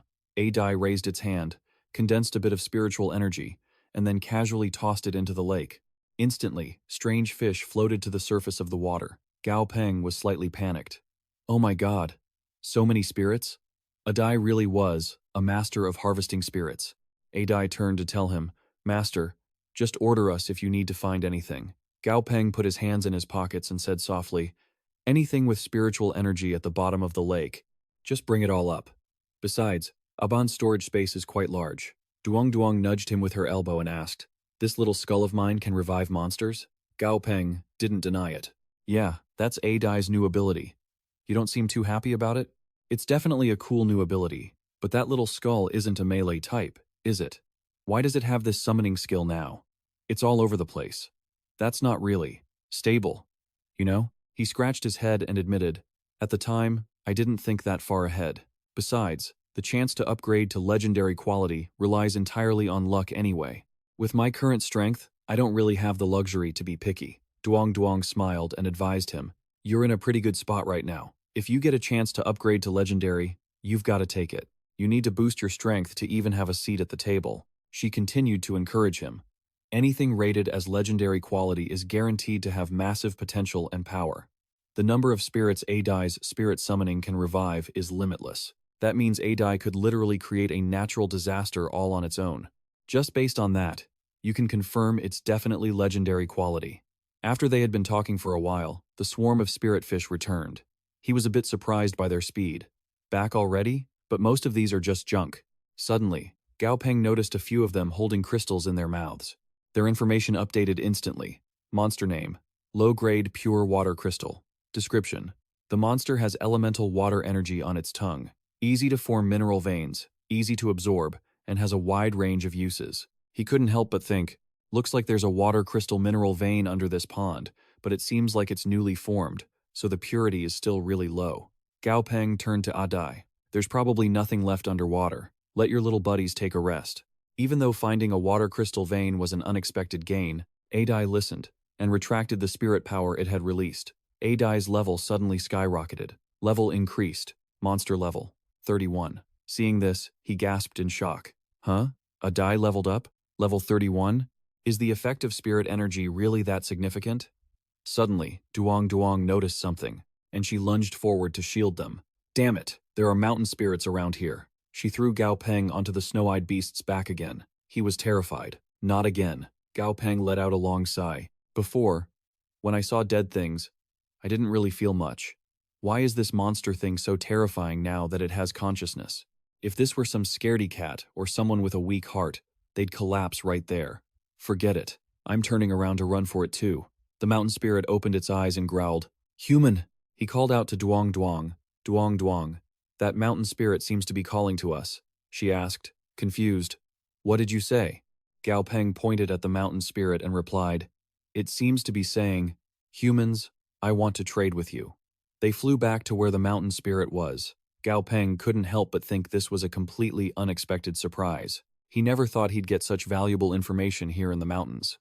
Thunder Spirit Golden Pine. The evolution path for this treasure is 6-leaf thundercorn. After evolving, the user will gain the ability to fly. Maybe it'll be more agile in terms of mobility. The mountain spirit slowly offered its terms. Humans, smear your flesh and blood on me, and I will tell you the location of the treasure. He heard that and felt a bit confused. There didn't seem to be any monsters in this valley worth a mountain spirit's fear, right? Suddenly, Gao Peng saw a small hole in the ground. Wait, that's that little thing. Out of the hole popped a monster. Earth-piercing armadillo. Monster level, level 32. Leader rank. Monster quality, normal. Attribute, earth and metal. Monster ability, earth tunneling level 2.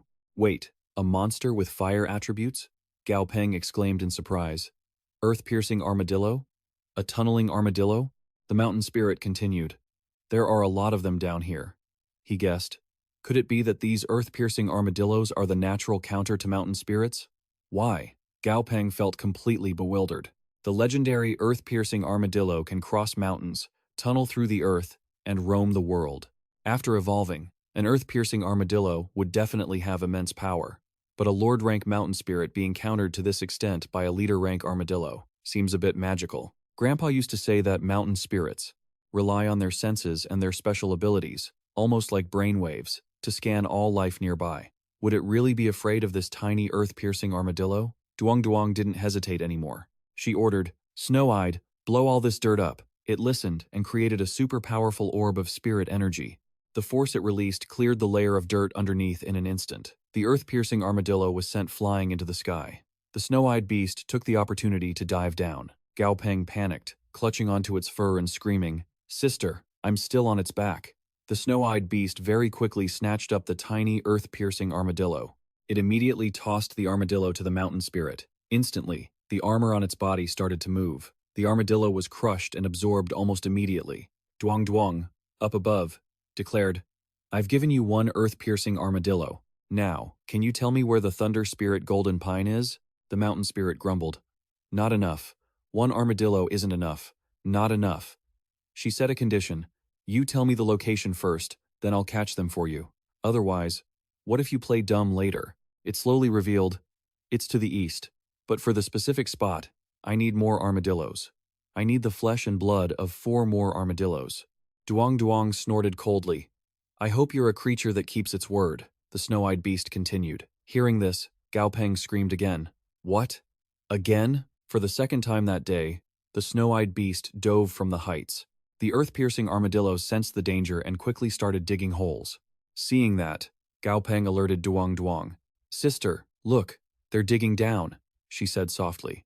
"Little Bong, move aside." As she finished speaking, Duang Duang jumped down from the back of the profound dragon lizard. He was startled and yelled, "Mama, Duang Duang!" She landed right next to Gao Peng. Adai was also confused when it saw the snow-eyed beast shouting at it.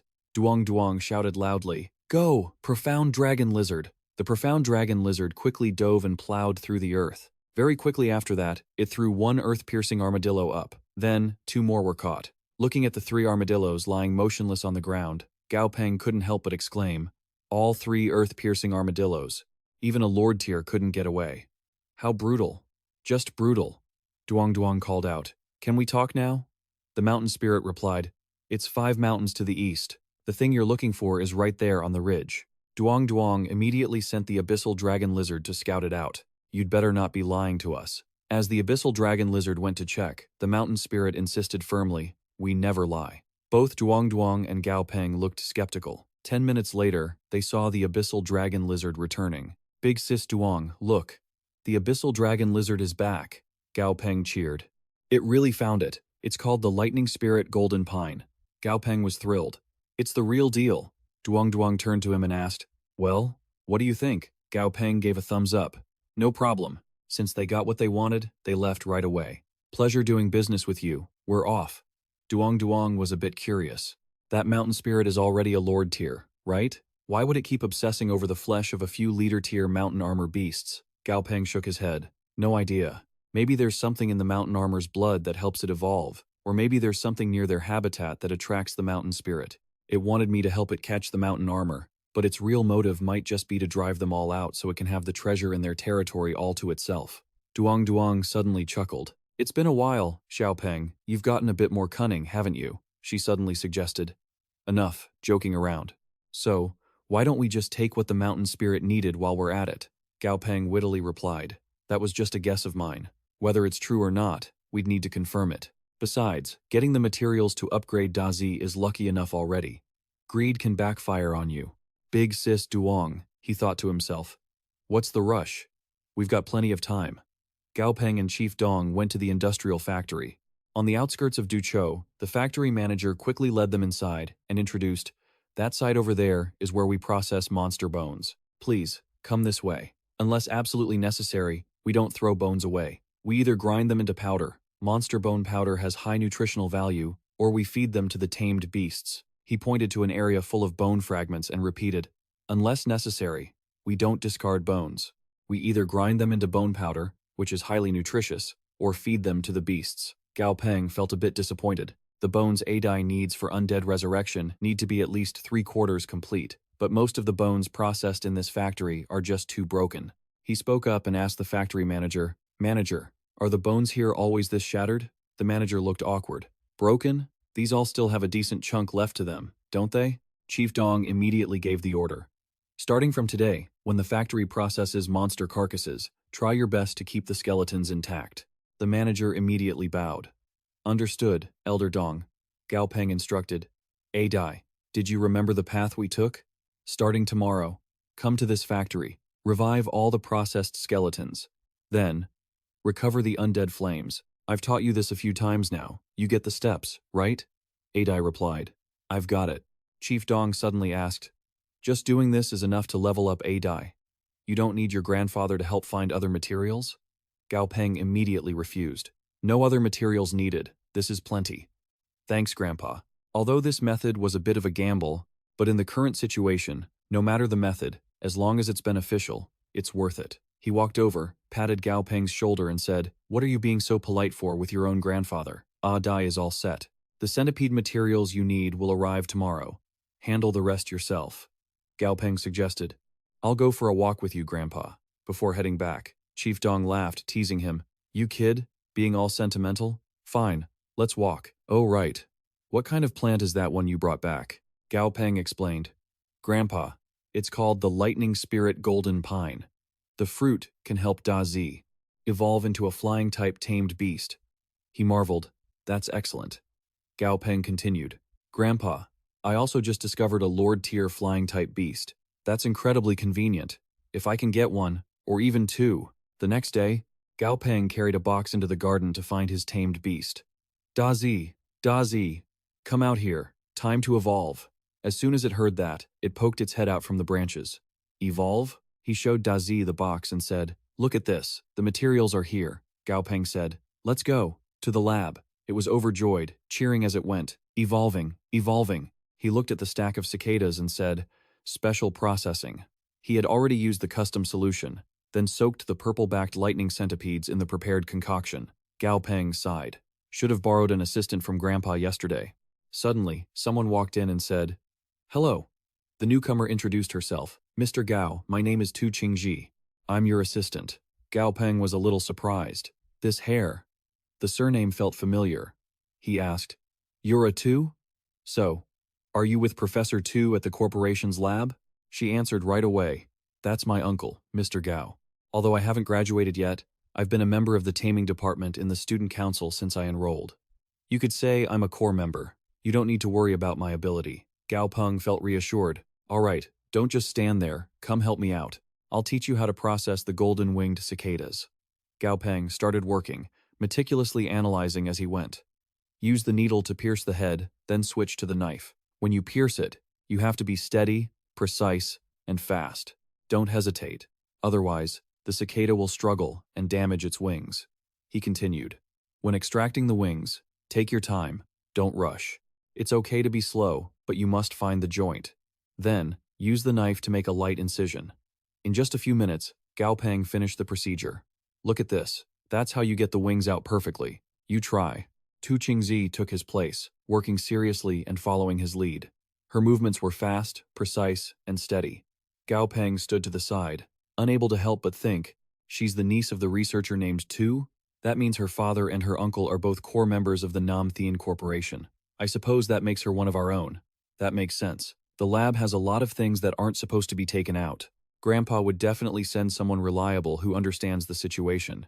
A moment later, she cheered. "Mr. Gao, I did it." Gao Peng suddenly had a thought. But wait, how is it that the more I look at her, the more she seems like a naive person with an intelligent face? Tu Qingzi just reported that Mr. Cao has finished everything. She felt a bit nervous seeing Gao Peng deep in thought. What's wrong? He responded quickly, saying everything was on track. Then Gao Peng told her that since it was done, she could step out first. Tu Qingji was stunned. Gao Peng didn't show a shred of mercy, pushing her out into the bewildering uncertainty. He stretched his arms and told himself, "All right, let's get started."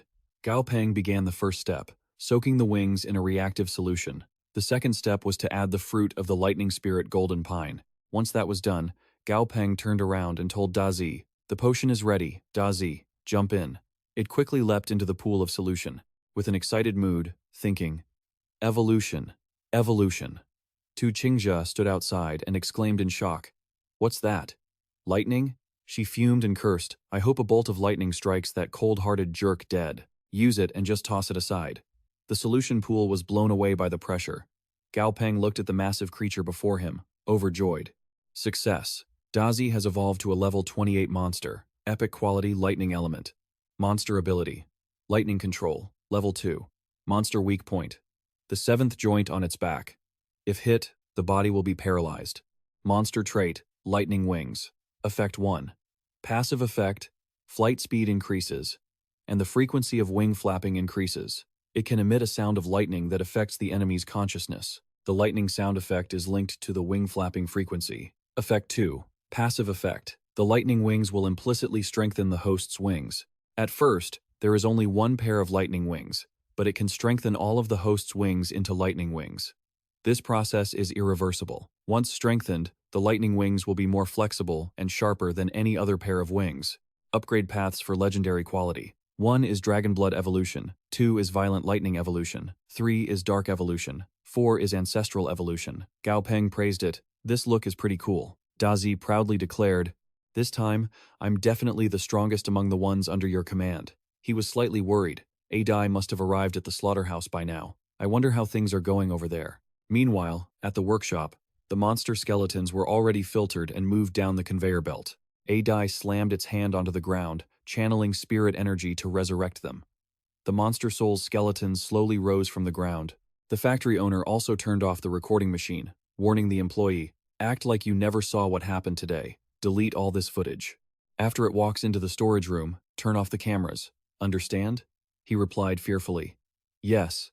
Adai raised its hand once again, quickly withdrawing the undead fire from the monsters. Adai's power was growing more and more. Once finished, it turned around and pressed the button behind it. The team leader understood, transporting the old bones away, and urged the employee, "Quick, bring the next batch of skeletons." The guy hesitated. "But, team leader," he immediately barked. "But what? Don't ask so many questions. Move it." The next day, Gao Peng returned to Zhou University.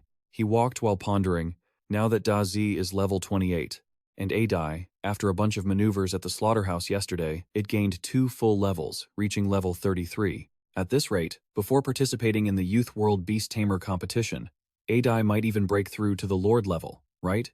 Suddenly, someone approached him, making Gao Peng jump. "Hey Gao Peng, are you free for a bit?" He looked at the person and was slightly surprised. "Quan Moyi, when did you get here? You scared the hell out of me." She pointed behind her, trying to rope him in. The student union just discovered a new type of monster that has never been documented before. "Want to go see it?" Gao Peng hesitated slightly and asked, "A new type of monster? That's kind of interesting. But, is this a student union matter? Can an outsider join in?" Quan Moyi replied, "It's not really a student union matter. We're just acting as agents.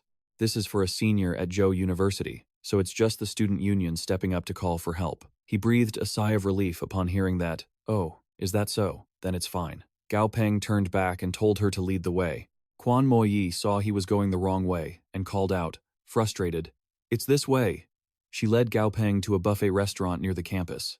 When they arrived, they saw a few people surrounding a skinny, sickly guy, comforting him. "It's okay, we'll help you." Gao Peng started to doubt his own eyes. Is this the person who discovered it? Why does he look so haggard? Quan Moyi didn't know anything either. "I was just dragged into this too.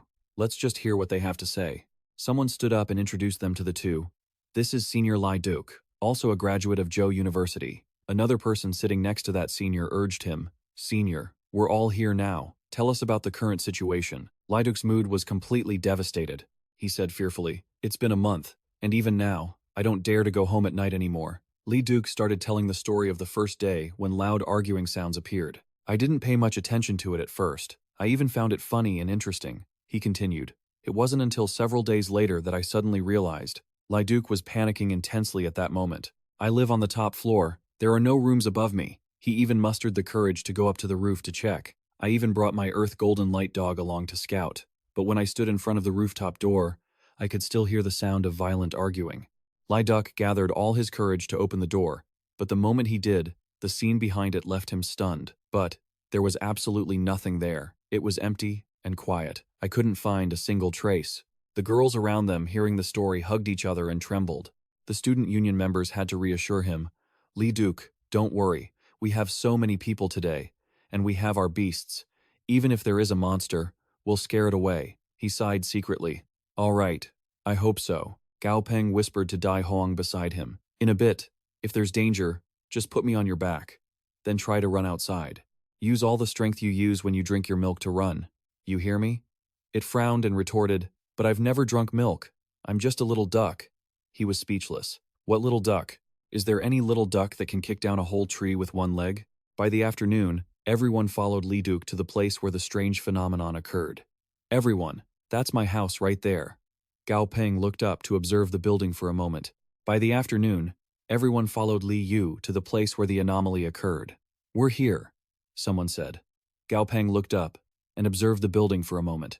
After taking a look, I concluded that there was nothing strange to be seen, no fog, no darkness, and no creepy ghostly wails, as I had imagined. I turned to ask Jun Moyi, who was petting her two-headed black-water python. "Where's your pet?" She replied, "It's gotten too big. It's not convenient to bring it out on the streets. The roads in Zhou City are way too narrow, much tighter than in Chang'an." Just then, someone up ahead called back to the group. "Move faster," Gao Peng told Jun Moyi. "Let's go." Li Yu kicked the door open and shouted, On, I'm home." Suddenly, a foul stench wafted out, scaring the living daylights out of everyone. "This smell. It's not right. It smells like a rotting corpse." Gao Peng gasped in shock. "What is it?" They heard Li Yu screaming inside. Anan, it's all my fault. I shouldn't have left you here to watch the house by yourself." A blonde guy hurriedly urged everyone, "It's not safe. Let's go help." But they were so scared and hesitant that they started arguing. Can we even kill a monster? This shows the creature is aggressive, and it's not weak. Should we call the police? We're already here, though. Just finish it off already. The monster's level probably isn't that high, or it wouldn't be sneaking around like this. Are you scared of dying? I've faced much bigger things than this. What's there to be afraid of? It's just a small issue. Gao Peng frowned in annoyance at the ragtag group. Suddenly, the lights went out. The space turned pitch black and terrifying. Someone inside suddenly bolted out, screaming at the top of their lungs, "Save me! Help!" I immediately asked, "What's going on in there?" Gao Peng suddenly caught sight of something reaching out from inside and was startled, a withered, pale hand with sharp, crimson claws. As everyone chased after the person who ran out, they were in a state of sheer panic at the horrific sight. Gao Peng had just reached the door. "What kind of monster is this?" I immediately received information from the system. Monster name, Phantom Ghost. Rank, Level 20. Attribute, Ghost and Undead. Special ability, Level 1 Illusion. Weaknesses, Light attribute or holy attribute attacks. Lightning attribute. State, healthy. Stressed. Characteristic, absorbs the fear of other living creatures to grow stronger. It can convert the fear state of other creatures into necrotic damage, bonding it to the host. I was slightly surprised. An illusion? Really? The red-haired department head relied on his experience to make a judgment. This fog is bad news. A monster that can alter its environment must at least be a leader rank. This is absolutely not something we can handle just by being brave. Determined to sacrifice himself to protect the group, the department head shouted, "I'll hold the rear. Everyone else, get out of here. And remember to call the police. If you can't do anything, just stand aside." "Why are you guys blubbering like that?" The blonde guy was whimpering as if he were saying goodbye to his girlfriend before heading off to war. I stood to the side, speechless at this bunch. Through the hazy white mist, the department head saw a pair of black eyes with turquoise specks. "Let's see just how much courage you have left now." As the monster ballooned into a giant size with eyes growing randomly all over its body, its sharp, blood-red claws reached toward the department head. The man was trembling, not daring to make a sound. Because of his pride, he was actually scared out of his wits. "Oh my god, what is this thing? Why did it get so huge? How are we supposed to fight this? It looks like today is the day The blonde guy bolted for his life. "Run! Don't let the department head's sacrifice go to waste." A girl in a hat noticed that Gao Peng had his own path, so she asked, "Classmate Cao, aren't you afraid?" He kept his usual cool, with his hands tucked into his pockets. He and Xiao Huang were like models in a competition, treating the floor like a runway, walking with swagger. Afraid? Why should I be? If this phantom ghost lived in the era of the Great Hua dynasty, it would just be a tiny little bug. The girl peeked from the door, confidently stating her opinion right in front of the department head. With that kind of attitude, you couldn't tell who was the high-ranking official. But in reality, it's just a monster. And if it's a monster, it has a weakness. If it has a weakness, it can be defeated. Why bother doing it yourself and getting tired? To me, killing this pest just takes one kick. Xiao Huang was even more eager than its owner. Receiving the signal, it lunged forward like a bird of prey. But seeing the monster was dozens of times its size, the department head yelled, "Stop!" Xiao Huang was reckless and never knew how to quit. Even when the monster opened its gaping maw, it just dove right in. "Don't go! At least that thing is a leader rank monster." With an incredibly stylish move, it kicked the many-eyed monster, which was now twisted into a shape I couldn't even recognize. That light attack was like swatting a fly, yet it was enough to shatter the monster in an instant. It seemed to dissolve into the air like smoke. The department head finally realized its strength. He couldn't help but be shocked. "Huh? Where's the monster? Where's the fog? How did it all disappear?" Who would have thought this thing ran fast, too? In a flash, another one walked right into the trap. A small figure with a bulging belly was startled when it was discovered. Everyone, look! Another monster appeared by the window. I couldn't tell if it was really the department head or not, but he acted like he was seeing everything for the first time. What's going on? I said, seriously. Nothing strange here. It's just an illusion. It's a very good illusion. He was stunned. An illusion? Every time something needed doing, Xiao Huang had to handle it. It was already short-tempered and was intentionally being provoked. So, it put its hands on its hips, stood on the windowsill, and was so furious that it gave it a light kick. Roar! Roar again and see what happens. Who would have thought that a single move would finish it? While angry, it had been scolded by me. Wait, why did you kick it down? Xiao Huang had a bunch of question marks floating over its head. Well, that's that. Gao Peng, intending to fully utilize all the monsters he encountered, dragged Xiao Huang inside. He planned to take it back and train it well. But who would have expected Xiao Huang to kick it away? Falling from such a height, there's no way it survived. The girl, who had rushed in from somewhere, looked down at the ground. She was startled by the sight of the monster vanishing and covered her mouth with her hand. Xiao Huang chirped, and I was so startled my jaw dropped to the floor. Does this person really move around without making a single sound? The girl in the hat directed the two-headed dog to go down and investigate the situation. I didn't understand why she did that. What's wrong? She pointed at the broken window and explained, look down there.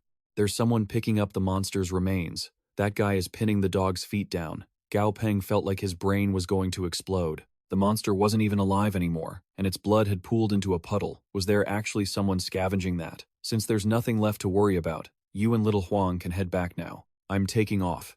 I already handled that monster that stung my hand. Senior Li, why don't you have the student council go comfort them? The girl in the hat hadn't even finished her sentence when he cut her off. Aren't you interested in the monster's carcass? He waved her off. Obviously not. I never bother with things that don't benefit me. Besides, someone already called the police. They should be here any minute. The police will just end up taking the carcass for their investigation anyway, and there's nothing left to see by staying here. It's better to just get home early. But he still had to go down and see who was trying to scavenge the monster's corpse. The guy was being held by the police, shouting like a loudspeaker. It's got nothing to do with me.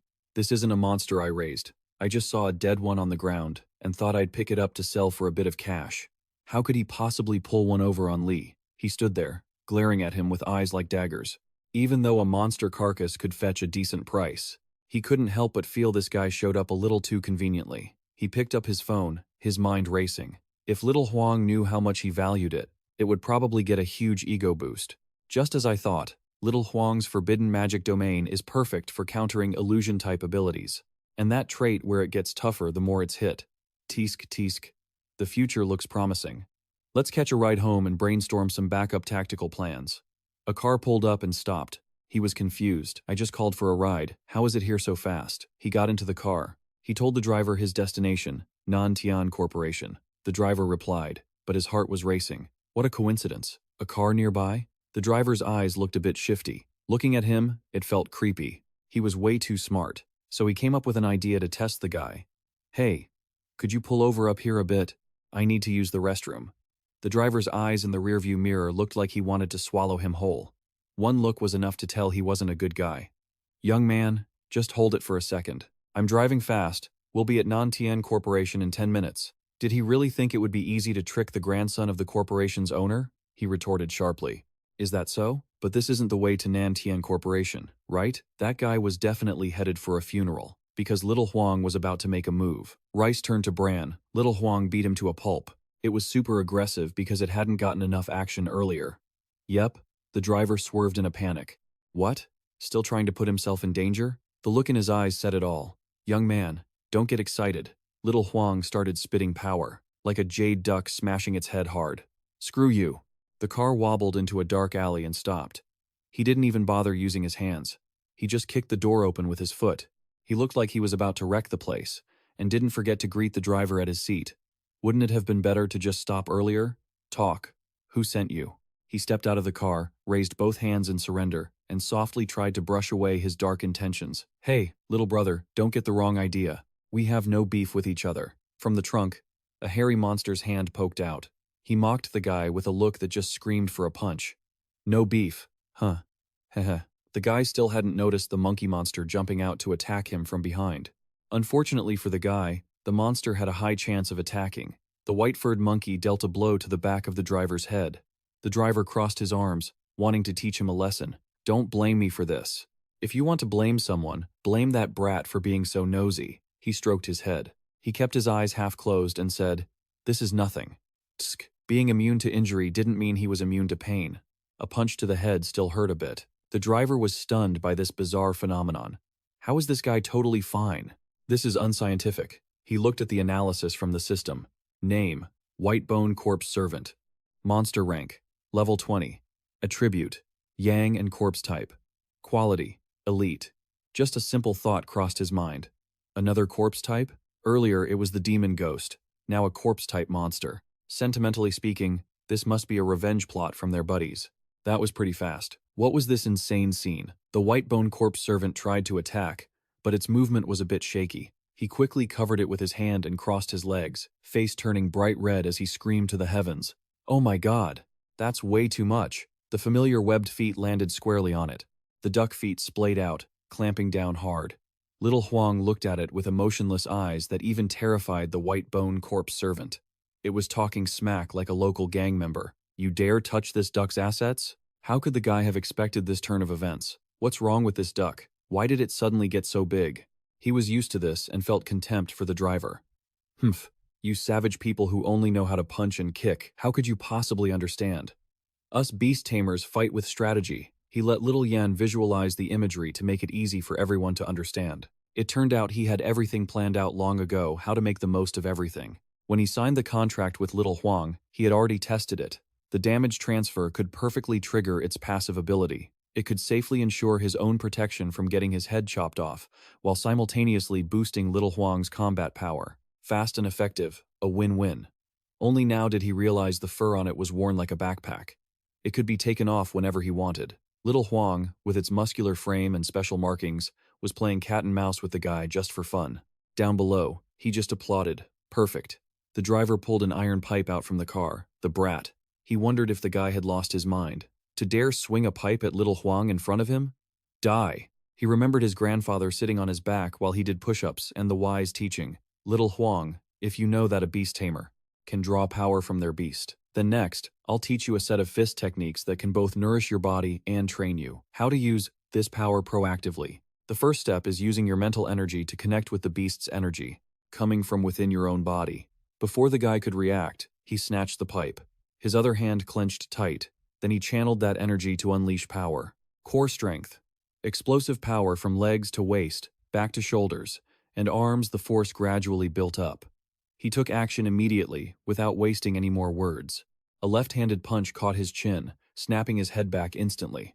Syrup sprayed straight onto the kid's fist, so he wanted to mess with my beast? One shot, and he was powered down on the ground. Talk about biting off more than you can chew, it's actually terrifying. As soon as I turned around, I saw it was 2 heads taller than me, pouting, its mouth wide open, trying to shove the bone-eating ghoul in Little Huang. Don't eat that! It looked dissatisfied, but it had to listen. It stomped on the monster. I was panicking because I was lost, and I had no idea where that driver had taken me. I remembered my grandfather once said, "If you need help, contact this person." Someone picked up. "Young Master Cow, do you have any instructions?" Gao Peng spoke up, asking for backup. "I've run into a little trouble. Right now, I have no clue where I am. I'm definitely near the old district. Can you track my location and send some capable people over?" The person on the other end seemed to take him very seriously. "Young Master Cow, as soon as you called this number, your coordinates were already sent through. Shall we arrive at your location right now?" I was surprised by their speed. Whoa, that's top tier. "Come on over, I'll be waiting." A helicopter arrived in an instant. I waved from below, signaling them. "Over here." Huang A arrived with his team. "Young Master Cow, any orders?" I started overthinking. Why does everyone act like this? They were even wearing uniforms, looking like some sort of villains. The vibe was unmistakable. Hands in his pockets, I asked. "You guys went through a lot of trouble. What should I call you?" He replied, "Huang A. We've all received favors from President Xi. Now, we're exclusively in charge of handling his affairs in the shadows. If young Master Cow has anything difficult to resolve, handing it to us is the most logical choice." I glanced at them. I knew there was something off about him. Tonight, While a friend and I were dealing with something, we got caught up in some trouble. The other party surely isn't a legitimate force. This must be one of the members of that group. Huang A was ready to work before I even finished. I understand. Please leave the rest to us. The updates were incredibly fast. Young Master Cao, the ringleader of this group, is definitely an underground gang. They came all the way from the Westbone district. There are 7 key members and 2 leader-level beasts. Specifically, 1 mid-level leader rank White Spectre and 1 entry-level leader rank Ghost Infant. Gao Peng walked away, thinking that with their skills, dealing with these guys would be a piece of cake. 2 leader rank monsters? That's weak? I thought they were some hardcore dark organization with hundreds or thousands of members. I was so cautious. Turns out it was just this type. Alright, I'll leave the rest to you guys. Huang A received the mission and started assigning tasks. Just a bunch of mobs. Young Master Cao. Rest easy. Everyone, listen up. Target is the Old City building in Zhoucheng Province. The team replied in unison. Understood. Not sure what he was up to, but as they were about to leave, I called out. If you can, try to capture the 2 beasts alive and bring them back. Of course, safety first. In a village in Zhoucheng Province, a girl asked, "Why aren't you sleeping yet?" The man with the scar over his eye was anxious. Something's wrong. Little C still hasn't sent word, and I can't reach him by phone. He pushed his feet under the bed. This time, we probably messed with someone way out of our league. You pack up first. We'll leave and figure it out later. Turns out, they were hiding a monster in a jar. My little precious, as long as I have you here, I can rest easy. He kept looking around, only daring to peek through the door, not yet heading out. Together with his woman, carrying bags and gear, looks like they're trying to escape through the back door. No one goes out in the dead of night with their heads covered like that. Suddenly, a light shone straight into their eyes, making them jump and freeze. It's so late. Where are you 2 trying to go? He realized someone was there. It was Huang A, holding a flashlight. Everyone, into position. Unit. Focus. Fire the tranquilizer darts at the targets. Task is simple. Understood. After they fell, the team stepped forward to check. The blue jar was shaking like a roly-poly toy. The monster had escaped and went on a rampage. The White Spectre is out of control. Huang A stood at the front. Don't panic. Why are you panicking? Watch out. Don't get hit by its illusionary voice.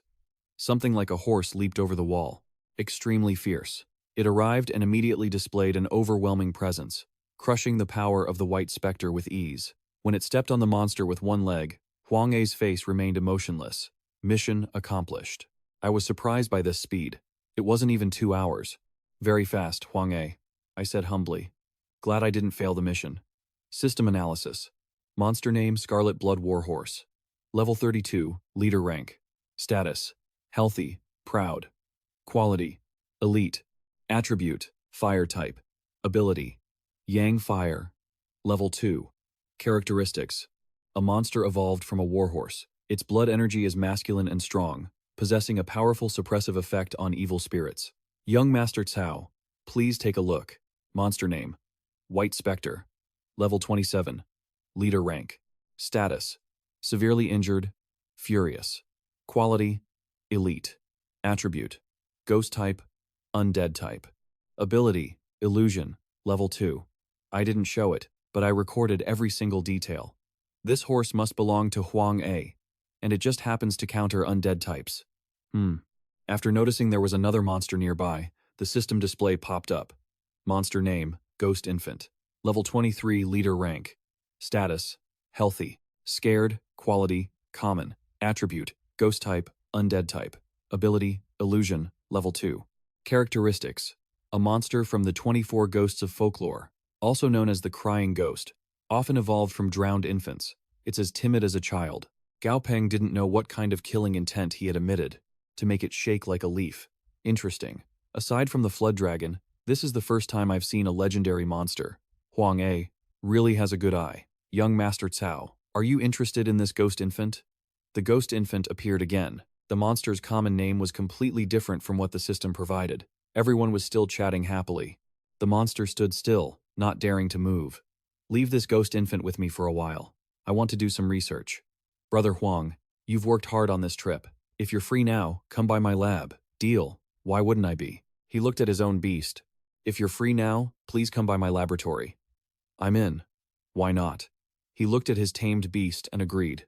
I couldn't help but wonder lately, The corporation has released over a dozen types of high-potency potions, yet every single one was produced in this very lab. Gao Peng, the only researcher in this lab. And, also, I just really can't stand the way this guy talks. My little ancestor, please. This person can help you evolve, so stop making a fuss. Just looking at his face, you know he's a red-blooded warhorse. It's been so spoiled lately that it's coming up with all sorts of ridiculous ideas. I won't be swayed by riches. I won't bow to injustice. I will not be tamed. What a tough guy it thinks it is. I just realized, this is all my fault. If I had known, I wouldn't have let it watch the story of Lu Bu. It's been acting so erratic from morning till night. It actually thinks it's a purebred red hare. The harder they are to tame, the more exciting they are. I held out some food and invited it. Hey, tough guy, want a bite? It arrogantly held its head high, as if to say, I won't be bought by that. Let's see how long you can hold out. I gently popped the lid open, and the aroma wafted out. There's nothing I can't handle. Any stubborn beast, please sign up for my training course. So, how about it? Is it fragrant enough? Its eyes filled with stars. This is the point where even the master is left speechless, having to slap his own forehead to pretend he forgot everything. There's just no face left to save when its tail is pointing straight up, split right in two. Because it was so excited, I want to see them get slapped in the face, so I could only give a wry laugh. Huh, huh, this beast is getting more and more arrogant. Who dares to challenge me to 300 rounds? Ji Handong quickly stopped it. All right. I know you're excited about your evolution, but that's enough. I'll prepare even more herbs for you. I watched them walk away, sighing at how close they are. Ji Handong let out a cough to get my attention. Cough, cough. I turned to greet my grandfather. Grandpa, you're home early today? I thought you'd be in meetings until midnight. He showed his concern the moment he saw me. Cough, cough. Where are your beasts? Have they shown any progress lately? I pointed ahead. They're practicing right now. It's perfect timing for you to take a look. Both were training intensely, as if a real battle had just begun. Adai and Aban are both epic quality, around level 30. They were evenly matched. One specialized in offense with flying abilities, while the other focused on defense. Even though it couldn't fly, it had a suppression field. As for the other one, wait, where are Xiao Huang's duck feet trying to poke? And where did it hide its fur? I put my hands on my hips and gave Adai a light kick, making it stop just in time. Still very peaceful, friendly, and cooperative. That's pretty good.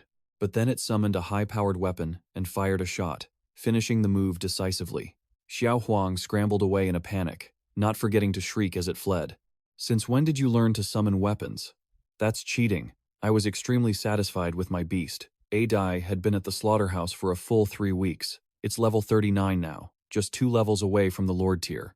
2 weeks ago, Xiao Huang broke through to the Chieftain tier, finally regaining the legendary quality it had lost before. So, having them train together is perfect. How could Grandpa not worry? There's only 1 week left until the World Youth Beast Tamer competition. With my current strength, I'm only just good enough to be a judge. Being just good isn't enough, because meeting the conditions to earn peace is harder than reaching the heavens. But to convince everyone and silence the negative comments, I absolutely must possess a Lord tier beast before the competition. I felt completely helpless. At this rate, by the time the competition arrives, Adai might reach level 40, but reaching the Lord tier will still take a bit more time. How could Grandpa not know about my efforts? Keep training hard. Besides, the White Dragon is preparing to break through tonight. Hearing that, my eyes lit up. Suddenly, but if the White Flood Dragon continues to evolve, it will become a legendary King tier beast, which is the highest rank of beast known to mankind. My energy levels spiked again. Awesome. I'll come to guard the breakthrough tonight. Grandpa just laughed and walked away. Haha, with your level of power, you're going to guard it? Just get some rest. The moonlight illuminated the lake by the suburbs. Suddenly, water sprayed high into the air. I couldn't help but go out to watch and broaden my horizons. White mist rose over the lake. It seemed the evolution had started. How could I possibly sleep? This is a king tier evolution. I opened my eyes wide in shock, wondering what was happening. In the misty fog, a dragon's body coiled. Not being shocked by this would be the strange part. Monster rank, level 51. Level 51? It's already level 51? Wasn't it supposed to break through tonight? It's already done? Why is everyone shouting like that? Gao Peng was dumbfounded on the spot. Did something go wrong, or did Grandpa have a plan? No wonder he told me not to worry. Unexpectedly, the military network was buzzing. There was urgent news. Jihandong's Flood Dragon beast is breaking through its rank. The Flood Dragon is breaking through. It was already at the pinnacle of the Lord tier. Another breakthrough means it's hitting King tier. What are they so worried about? Heh. Elder G is known as Half City G. All because of that pinnacle Lord tier beast. The Nam Thien Corporation can maintain its independence and special status because of it.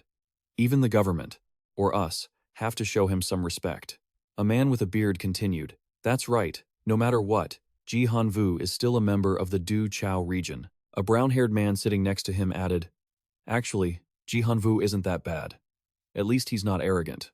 And he treats our military with quite a bit of respect. Don't be so stubborn, someone snapped, dismissing others without restraint. You just don't understand Ji Handong. He doesn't respect our military, he just knows how to read the room. If you looked into his past, you'd know he's not someone who plays nice. Someone else chimed in, comparing and putting others down. That's right, you guys want to go be guard dogs for those merchants. Go right ahead. An argument inevitably broke out. People were still fired up, pointing fingers and gesturing in front of their superiors. What do you mean by that? Watch your mouth. Is there something wrong with what I said? Do you know how the other garrisons laugh at our Dushao military zone? A man in a cap asked sharply. So, what's the conclusion? Are we taking action or not? The man in the cap shouted, finally ending the tension. What on earth are you all thinking? With the monsters outside still not dealt with, why are you fighting amongst yourselves now? If you want to argue, go ahead, but I'm not listening. I'm locking the doors. That's final. The vibrations from the impact made the two guys in caps tremble. Long Hung was ahead again. Seriously, this guy is always so tense. It's just because he has a good beast, right? The chief gave a final word. That's enough. Leave this matter be. Everyone, listen up. Do not interfere, or you will be punished according to military law. Once he left, someone ran after him. Chief, wait. Let me hear what this is about. What kind of thing could make them even think of this? I wonder if they're even part of the military. Report, Chief. I have an idea. I realize it's not convenient for us to intervene, but couldn't someone else do it? We could sell the information to the outside. There will surely be people who don't want Ji Handong's beast to break through. Just looking at him, even his eyes have a hint of malice. It's unlikely this will pass. Fine, that's enough. Go back. Forget about selling information. In all of Zhu City, no one dares to make a move against Ji Handong. Zhu City can't function without him. He smirked as if he had already prepared for this. That's not necessarily true. A tiger standing on a cliff looked incredibly excited at the rare prey. That human wasn't lying to me. Sure enough, there's a dragon breaking through. A monster with dragon blood is a real supplement for me. I wonder if it's a trap. Maybe I should take a gamble. The rainbow-horned beast was determined to jump down to see the situation. It was howling so miserably. It must still be in the process of breaking through. Never mind, I can't let this opportunity slip by. He was surprised by a piece of land devoid of dragons. With a gentle move, 2 streams of blood sprayed upward. The tiger didn't know if it was still okay. A white dragon appeared in a massive form and lifted it up with just a few claws. He didn't know what was happening because he was busy happily holding a cake with the number 100 on it, enjoying the moment with his beast. His grandfather was on a call with his people. Kid, things are done on my end. How are things on your side? The uncle on the projector screen analyzed the situation seriously. And talking in riddles? Did the security team find anything? Shortly before, the corporation had purged the internal staff, but some rats still remained. Just take advantage of this opportunity to wipe them out again. As expected, once the time comes, if you show even a hint of exhaustion, those little devils won't be able to wait and will jump out. Having subordinates who get the job done made his grandfather much more at ease. Take action. He accepted the mission. Yes, the high-tech department of the building had staff whose physique was as impressive as their style. Exactly like someone with blue hair, he called out to Minister 2. Let him see who dares to stop the boss. The door was locked. What's the difficulty? The beast will handle it.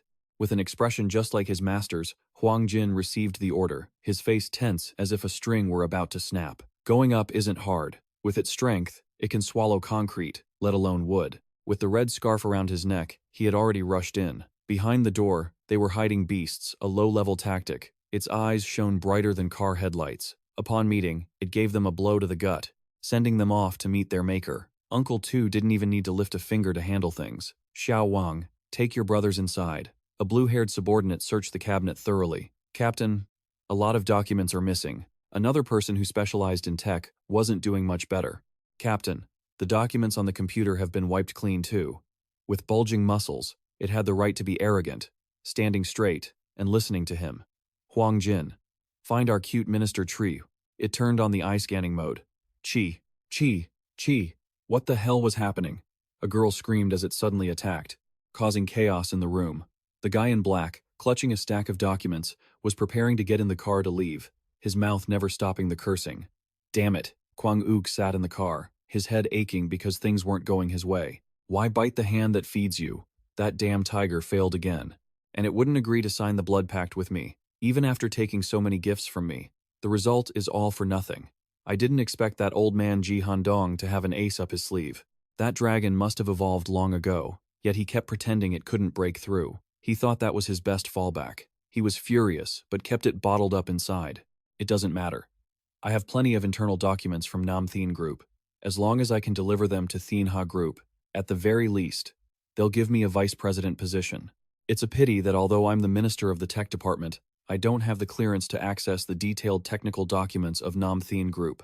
That G-Dog is truly not trusting anyone, keeping everyone on guard, truly hateful. The car sped away, crossing the gate just as it was being raised. It seemed the car owner was in a bad mood, but how could he have expected that the speed of this car was nothing compared to Huang Jin? Full of killing intent, it shot past him, rushing to intercept him at light speed, leaving him in a panic. Who could have expected this? The scene was shocking to the core. When it used its two hands to lift the car high into the air, as if it were a toy model, it didn't waste a single movement.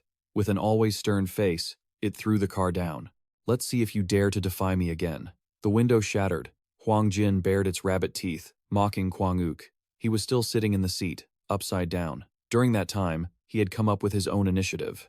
Grandfather, while I was helping Captain Huang upgrade his beast, I got a new inspiration. This is a new type of medicine that can increase the stamina and explosive power of beasts. These are the specific data points. Ji Handong was happy to see that. Oh, not bad, not bad. Uncle Tu quickly arrived at CEO Ji's office. His daughter was surprised because she had just been assigned a task. Why are you here, Dad? The grandfather stood up and patted Uncle Tu on the shoulder. Haha, I called him here. Xiao Bong, this is the son of Elder Tu, Tu Ha Day, a capable subordinate under me. Quick, greet Uncle Tu. When she politely greeted him, Uncle Tu laughed, feeling a bit unaccustomed to it. Greetings, Uncle Tu. Although he had the body of a mobster, he was a loyal and humble person worth learning from. CEO Ji, you're joking. Cao Tio is a genius whom my father always praises. How could I deserve to be called uncle? In his mind, he didn't know what words to use to describe him, projecting an image as if the family's genius genes had disappeared. Tu Ha Day, the security minister of Nam Thien Group. He had heard of his reputation for a long time but hadn't met him in person yet. However, Elder Tu and Tu Qingzi Di both looked very gentle and polite, completely different from this minister too. He turned his attention to Huang Jin when he saw it had more than enough strength, throwing Kwang Ook to the ground with ease. But compared to a human, it was still a beast. It's actually more interesting than a kangaroo's usual look. It looks pretty cute. I wonder how long you'd have to hit the gym to get a physique this ripped. The system displays everything it detects. Gold-ranked kangaroo boxing champion, a level 40 monster. Flawless quality. Ability. Superhuman. Sixth sense. Level 2. Attribute. Light. Status. Healthy, hyperactive. Description. A monster kangaroo with a passion for boxing and muscle training. Intensive training combined with a high-protein diet has made it incredibly muscular. Meanwhile, thanks to that grueling training and its natural talent, it developed a sixth sense far beyond that of a normal monster. He is thoroughly impressed. With these rare attributes, his mind starts racing, analyzing every detail like a scientist. Superhuman sixth sense. This is the first time I've seen an ability like this. A massively enhanced sixth sense. Sight, hearing, smell, touch, taste, and that sixth sense. It can even detect danger in the dead of night. For an average monster, this would be pathetic, but for a monster that relies on pure boxing and fighting, like this golden boxing kangaroo, it's truly like adding wings to a tiger. I don't know why, but it's like it's programmed. When it sees him looking, it grins ear to ear, showing off those two rabbit teeth. If it knew it was being praised, it would probably get cocky and think it's the king of the world. The longer a monster's name, the more badass it is, right? Grandfather, if you don't want to talk, fine, but don't hold back. When it comes to the point, it's like turning rice into porridge. He puts his hands in his pockets and turns to Kwang Ook. Back then, your father gambled and owed 3 million. I helped you pay it off. Over these years, I've treated you like a trusted right-hand man. How have I treated you? He kneels on the ground, stuttering as he listens to his grandfather's reasoning. Terrified. Kai Dong, you have never mistreated me. That unmistakable aura of a true leader. If you don't want people to know, don't do it in the first place. All his dirty laundry is already in the old man's hands. People always climb higher, and water always flows lower. You have your own ambitions, and leaving isn't the problem. But you stole internal company documents to sell to the Galaxy Group, our competitor. He frantically bows, begging, Kai Dong, please, give me one more chance. He doesn't even care about solving the problem. What do you think, Bong? This question was a sudden test, catching him completely off guard. He was speechless. If it were you, how would you handle it? A second later, he decisively answered with a philosophy of killing the chicken to scare the monkey. Grandfather was quite satisfied with the response. In truth, he already had his own answer. If it were peacetime, of course, we'd use the law. But now, this is a new world. That coolness and decisiveness in his actions are how he achieved today's success. Clean it up. Tell everyone it was a technical malfunction in the lab, an unfortunate accident. Support the family. Promote your uncle 2 ranks. The old man signals someone to drag him out. Yes, Kwang-uk. Regretting it now is already too late. Kai Dong, please forgive me. I was wrong. Cao, please. For the sake of the many years I've worked for the Nam Tien Group, if not for my merits, think of my hardships. White Dragon is swimming back and forth in the pool, flicking its tail, relaxing against the backdrop of majestic mountains. Grandfather sees he is still deep in thought. Still thinking about what happened earlier? Gao Peng has his own thoughts. He is more mature than his actual age. I just feel that if a high-level executive gives internal documents to our competitors, and we don't handle it firmly and quickly, what will others think? He gazes at White Dragon, looking at the issue from all angles. Can one really try it? Since if you get caught, all you have to do is beg for mercy? We can't set that precedent. Grandfather is the person who went through a not-so-happy childhood with him. Who wouldn't want the best for their loved ones? In his heart, of course, he hopes his grandson never has to touch these dark matters. But his grandson can't be like a flower in a greenhouse. He looks at his grandfather affectionately. Grandfather, don't worry. I understand. As they are talking, suddenly, both grandfather and grandson stare in confusion as the beast uses its tail to swat something flying to the side. The result? The beast he tamed just caught it. Watching White Dragon, grandfather is also at a loss for words. Cough, cough. White Dragon has been playing way too wild these last few days. It's gotten so playful it won't listen. It's perfect that you're letting it out. Go catch some high-level monsters and bring them back to level up your little skeleton. It chirps and holds its head high. He doesn't forget to affirm, then I'll trouble you, White Dragon. Just a little more, and Adai can level up. A plane soars through the sky. A few days later, at the airport, the competing teams meet up, each one full of confidence and shouting about winning. Junior Quan, you have to perform well in this youth competition. You have to show the spirit of Dushao University. Good performance, my foot. Junior Quan will definitely get into the top 3. Go Junior Quan. A girl with shoulder-length hair sees he is already there. Wait, isn't that Gao Peng? They start whispering. A friend with pink hair sighs. Is it really Gao Peng? He's at the airport too? The girl with shoulder-length hair is full of questions.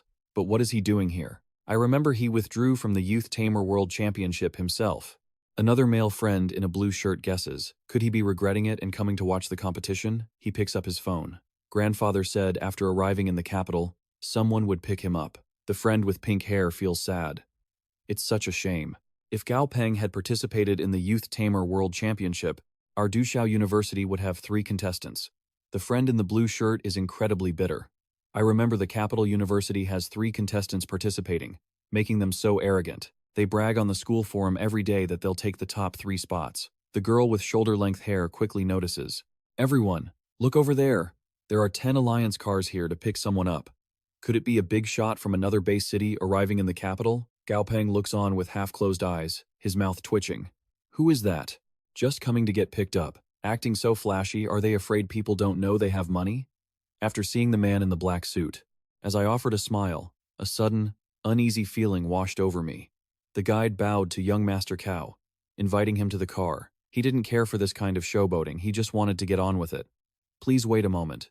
I need to go get my beast, I said. They were incredibly thoughtful, having already handled everything. Don't worry, Young Master Cow. We've already sent someone to arrange it. Your beast will be taken in a separate vehicle. If you're okay with that, we can head out. I was lost in thought. Didn't grandfather say to stay humble? My friend, with the 7-3 parted hair, couldn't believe his eyes. Gao Peng has that kind of backing? The girl with pink hair just stood there, stunned. The person they were here to pick up was Gao Peng. The guy in the blue shirt, looking dapper with his hair styled, muttered, "Didn't his parents pass away years ago?" I just walked right in and greeted them warmly. "Hello, Mr. Chu." The middle-aged man sat in his chair. Chu Thien Dan, one of the 12 elders of the Beastmaster Alliance, and the chairman of Kusan Group. I hold you in high regard. Truly, a hero emerges from his youth. You're so young, not much different in age from the competitors, are you? Gao Peng didn't know how to respond. It's more than not much different. I'm actually a contestant who dropped out of the tournament. Mr. Chu didn't look pleased at all, both of us making our stances clear. Honestly, your grandfather and I both fully support you becoming a referee. But that old man Bin Tuong from the Angge Hong Nation side, he isn't exactly thrilled. He doesn't believe a young guy like you has the skill for it. He wants a more composed referee. I was still in a daze. Bin Tuong. Bin Tuong is one of the 12 elders. He trusts me unconditionally, but the problem is that everyone has their own agenda, messing up the original plan and wasting time. Exactly. There shouldn't have been any need for a test. Your grandfather and I, if I can't trust him, who can I trust? But there are people looking for trouble. So, I have to apologize for putting you through this. I'll go with you to the test now. We'll show them who's boss, and make those critics shut their mouths for good. I've never been afraid of anything. I went with Mr. Chu, bringing my strongest beast along. We arrived at the training hall. A girl who had been practicing stopped in her tracks. "Grandfather? Why are you here?" Mr. Chu introduced us. "This is my granddaughter, Chu Man. She's a junior at Imperial University, 2 years ahead of you. And for the record, you should call her younger sister. She's Grandfather Kai's grandson." I spoke too fast for anyone to keep up. "Hello, Sister Man." She recognized the name Kai immediately. "The Grandfather Kai from Dushao? Mr. Chu thinks so highly of you? Don't let the fact that your little brother is 2 years behind you fool you. This time he's here in the capital to compete in the World Youth Beast Master Tournament, and he's even taking on a referee position." Man looked puzzled. "A referee? This young?" Mr. Chu stepped inside. He didn't want to waste a second before proving those who looked down on others wrong. It wasn't just because I was young that some of those old men had issues. Why is there any need for a sidebar test of Little Bong's beast's strength? Little Bong, the testing room is inside. He was already trying to help me speed up the process and shut everyone else up if they dared to say a word. I remember Elder Kai saying, "You have 6 beasts, right? At your age, just having 3 leader-class monsters is considered a rare talent. If you have 2 leader-class ones, I'll put a little extra pressure on them." He adjusted his glasses like a famous detective, looking even more confident than before. "Mr. Chu, if that's the case, there's no need for a test." A Dai stood behind me, wearing a black cloak. "Show Mr. Chu what you've got." It was all about the style. Why wear a cloak? Just to look cool. He grabbed it, laughed, and Mr. Chu gasped at the sight. "Wait, this is..." I didn't expect A Dai to have reached this level. The system updated rapidly. Title: Bone Monster Tyrant. Level: 41, Lord Class Monster. Monster Quality: Epic. Monster Abilities: Bone Hardening Level 3. Undead Control Level 2. Monster Characteristics: Heart of the Blood Demon, Flame of the Undead. With such distinct markers: Holy Type, Undead Type. This beast of yours is actually Lord Class? I scratched my head, staying humble. Just luck. Just luck. It's all thanks to my grandfather's guidance. Man compared me to herself. She had been training beasts for over 3 years, but her strongest one was only in the late leader class. A Lord Class beast could already defend small base cities. Mr. Chu was beaming with pride. "You rascal, you were hiding such strength. Ha ha ha. I really want to see the looks on their faces now. This time, there's going to be a good show to watch." The vast space and the stage lights of the World Youth Beast Master Tournament arena. As soon as the host spoke, the fans were already excited. "Hello everyone. Reporter Han Van from Southwest Satellite Television here. Reporting to you from the World Youth Beast Master Tournament arena. The tournament starts in an hour, but the atmosphere here is already electric." The stadium was incredibly lively. A blonde reporter followed the athletes from the shuttle bus. "I'm a reporter from Mado Satellite Television. The arena is currently in the final stages of maintenance. In half an hour, the participants will enter the field." The display clock read 8 o'clock. The purple-haired host was professional, confident, and articulate. Welcome everyone. Welcome to the first ever World Youth Beastmaster Tournament. This is the very first time all the new Beastmasters from across the globe have gathered to exchange skills. I'm sure everyone has been waiting for this moment. Let me introduce the rules of this tournament. A total of 64 contestants will compete. The PA system announced the rules. The first round would narrow 64 down to 32. The second round would pick 16, and so on, until we find the strongest. The tournament is about to start. Han Loi sat in the room, anxious. Are you guys nervous? Contrasting with his excitement, the other three were focused on their phones, ignoring him. Out of insecurity, he turned his anxiety into anger. Isn't it just because I relied on my dad to get in? Being able to fill a spot is a skill in itself. Just wait. I haven't wasted these past 3 months. This time, I'll make sure everyone who looked down on me has to open their eyes. I, Han Loi, am not inferior to anyone. I am not just Gao Peng's replacement. The first match is starting now. All right. Ladies and gentlemen, the draw results are on the screen. The first match of the first round is Han Loi. The Hua District faces off against Britain District. The announcer calls for the Korean competitor, Han Lei, to enter the arena first.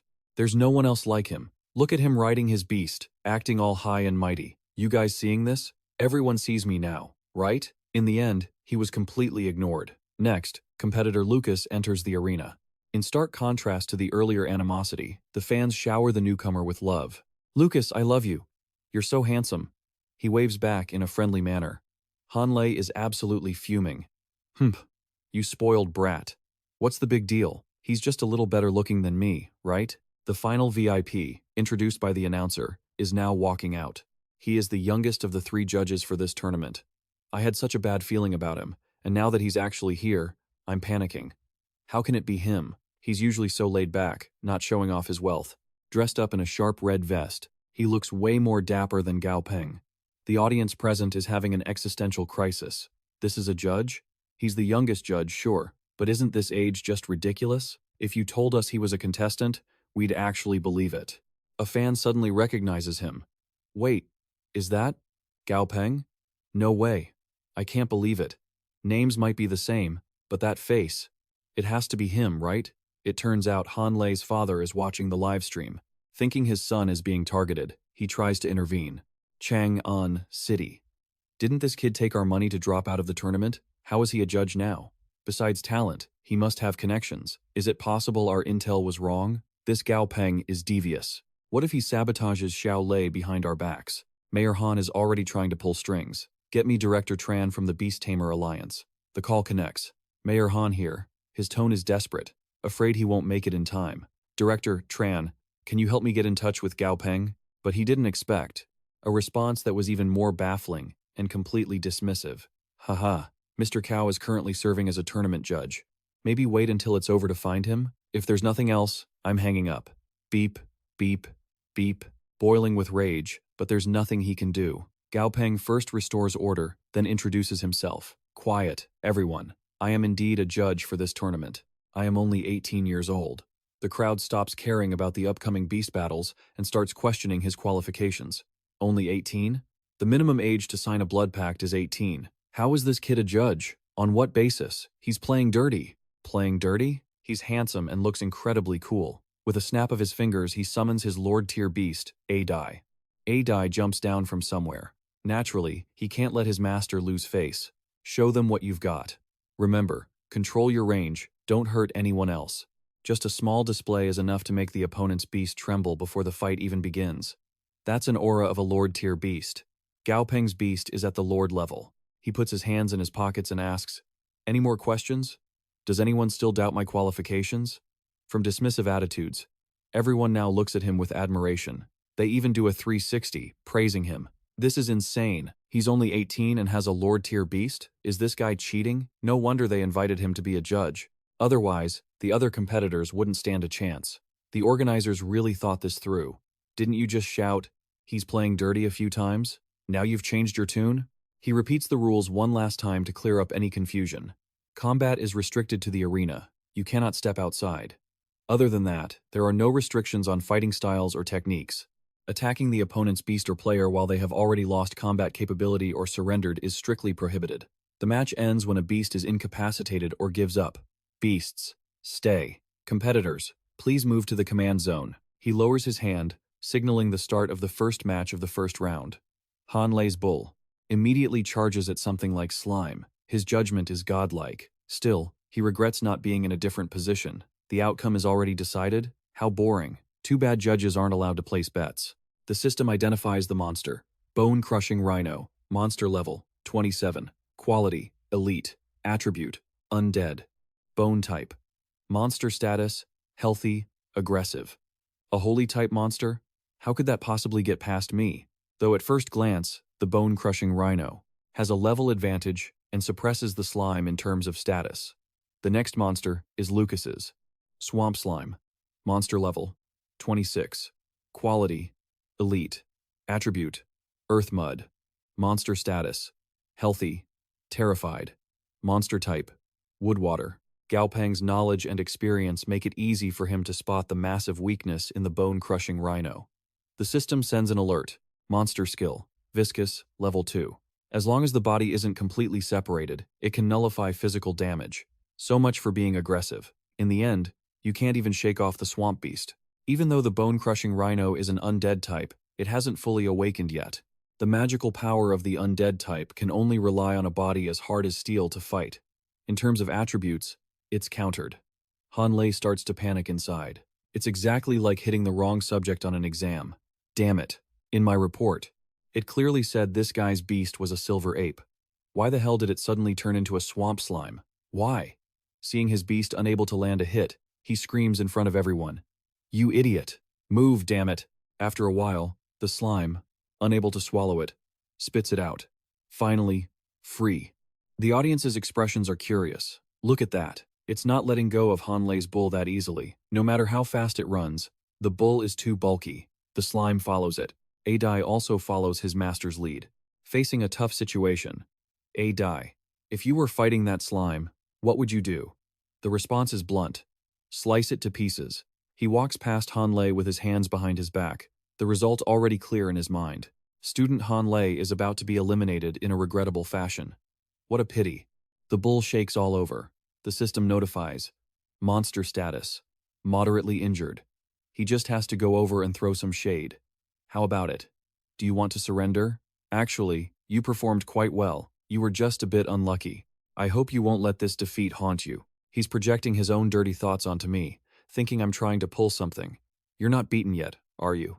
You think you can outsmart me? I wouldn't let his mouth run wild like that. I immediately retorted, please, give me a break.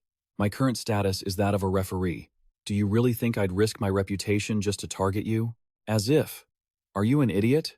You're looking right at the situation and you still can't see the truth. I was only trying to be helpful and warn you keep some green wood for the fire. Otherwise, you won't have any wood left to burn. The swamp slime hasn't stopped corroding your beast. Failure is just a matter of time. If you forfeit now, the beast can still be saved and raised again. If he kept trying to hold on, the beast would just collapse, being eaten away bit by bit. The beast was heavily injured, but Han Lei stubbornly shoved me aside, screaming in desperation, "Get lost!" The bone-armored rhino stood up. "Get up for me, damn it!" I just shook my head at this point. Still not giving up? The rhino suddenly opened its eyes and used every ounce of strength to rise, trembling uncontrollably. It replied, "Master, I've stood up." He went completely insane. He treated his beast like a disposable servant. "What are you just standing there for? Hurry up and kill it. I must win at all costs." Even though its entire body was infected with corrosive fluid, it still begged for its master's favor, but he didn't listen. He was obsessed with his pride and ignored everything else. "Don't stall. Attack now." I stood behind them and sighed. This beast truly had an incredible, indomitable spirit. Meeting a master like you really made the wrong choice. It tried one last time. Unleashing its power, the scene was so chaotic you couldn't tell what was happening. It lunged so fast the earth shattered. I was stunned right on the spot. No way. I couldn't believe it had pinned the swamp beast down with its head. Then it slammed straight into the arena wall. The result? Its snout cracked open, and it punched a huge hole through the wall. The white jade Xuanwu rock, which could withstand attacks from leader-class beasts, had been smashed through. The system issued a warning. Beast is in critical condition. Emergency healing required. I still couldn't believe it. Was that last move really the beast's final burst of energy? Gao Peng contacted the people outside to report the situation. The result: contestant Han's beast has been down for over 30 seconds. I now declare, the winner of this match is contestant Lucas. The rhino was shaking all over. As for its master, all it got in return was his back turned and a verbal lashing. You piece of trash. If you're going to die, just die. At least I can get the association to replace you with a stronger beast. I walked over to shake the winner's hand. It's true that people with heart achieve great things, Lucas asked. Thanks, but is that beast okay? Contestant Han was truly heartless, just abandoning his own beast like that. Since I'm here, what are you worried about? Don't worry, we'll take care of the rest. Before it faded away, I sat down and placed my hand on it. I comforted it. You were a good beast. It's just a shame your master didn't deserve you. Watching it lose its life force, I realized I'd only been on the job for half a day and was already making headlines. A referee becoming the hottest topic of the tournament. Gao Peng, the 11th seed from the Huaxia region, had withdrawn from the competition, 18 years old and serving as a referee. It seems like whenever I act as a ref, I keep running into my fellow countrymen. Meet Du Lei, the #1 seed from the Huaxia region. The system revealed his beast's name: Black Scale Fierce Tiger. Tier: Perfect. Level: 32. Attribute: Dark. Beast status: Iron Hard Scales. Mastered Dark Element. Beast trait: Dark Vision. Passive effect 1.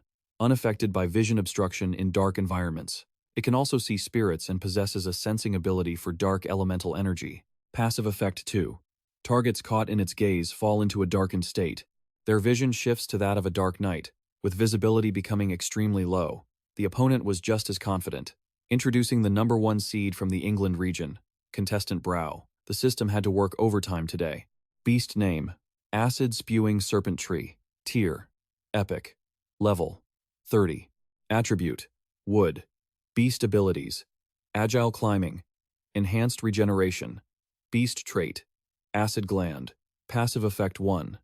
The acid gland automatically produces highly corrosive acid, which can be channeled through mutated airways to spray acid outward, causing severe corrosive damage to the enemy.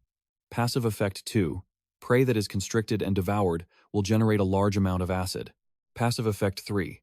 If the acid isn't used for a long time, it is stored in the gland and gains special enhancements, either increasing corrosiveness or adding a numbing effect. Numbing? Compared to the fire attribute beasts, the audience couldn't stop debating, ultimately putting their faith in one person, the #1 from Huaxia, facing off against the #1 from England.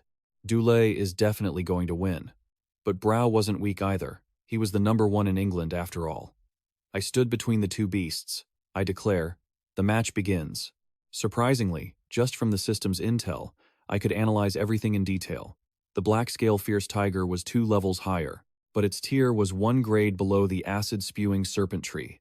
So, the 2-level gap was perfectly offset by the tier difference. They were evenly matched, or perhaps the serpent tree had a slight edge. Neither beast had an elemental advantage over the other. The fierce tiger's traits didn't have much effect on the serpent tree. It was clear it wouldn't be much help. However, the serpent tree's corrosive attacks had a huge range of application.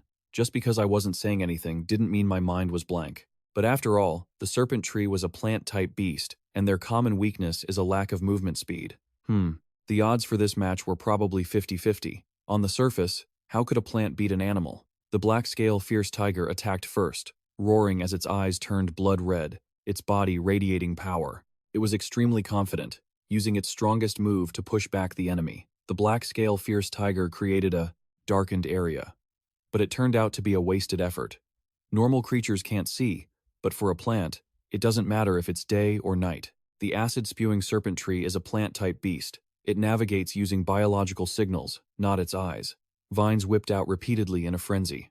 The Black Scale Fierce Tiger never expected a tree to be able to escape its Shadow Shroud move. Now, it had nowhere to hide. The beast took a whip to its rump and totally lost it. It lunged at the tree, but Du Lei still didn't see the real problem. Too busy celebrating early. Nice. Even its defense can't handle that vine whip attack. This one's in the bag. Gao Peng stood to the side, just watching, but his brain kept telling him, it's not in the bag yet. The vines of a serpent vine tree don't actually have that much raw, destructive power. But the acidic slime on those vines? That's the real killer. Plus, the system says the monster is only slightly injured. The corrosion kept piling up. For some reason, it got tangled tight and dragged inside. The black-scaled tiger struggled to break free, only to get squeezed even harder. This serpent vine tree is incredibly patient. The stats are secondary that patience is the most terrifying part. It's like a seasoned hunter, step by step, luring the black-scaled tiger into overextending itself, then using the acid to eat away at it bit by bit. It's over. Its feet are already infected by the plant monster's corrosive touch. Even though it still had some fight left, the owner felt the pain and raised a hand. Stop. Give it up. I concede. Ah ho, stop fighting. Let's go home. The first thing he did was head over to Brown. Congratulations, Brown. You won this match. He'd heard of Brown for a long time. You're strong, but I hope we can face each other again in the future. Gao Peng had pride and a reckless streak. Of course, no one can compare to me. I'll make sure you lose with some dignity. Brown was determined. I'll give it my all. The guy walked off happily, leaving him there standing like a statue. You're going to give it your all, huh? Dula returned with his beast. I knew it. Ah ho, you're not satisfied with that, are you? But fighting more is too dangerous. The vine tree can regenerate. You can't heal on your own. He called out from afar. Hey, wait! The contestant, Du, thought he was coming over to console him, so he was a bit annoyed. I lost. My skills weren't up to par, nothing else to say. If you're here to pity me, save it. Gao Peng only did things that had a benefit. I don't have time to coddle people. I remember your mother is the leader of the Blood Shadow hunting squad, right? He steered the conversation smoothly. I have a business deal I want to discuss with her. Also, do you know where you fell short compared to Brown? Dule scratched his head awkwardly. In this fight, my experience wasn't enough. The black-scaled tiger was too impulsive. Maybe if you'd waited a bit longer and figured out the serpent vine tree's special traits. He analyzed it for him to understand.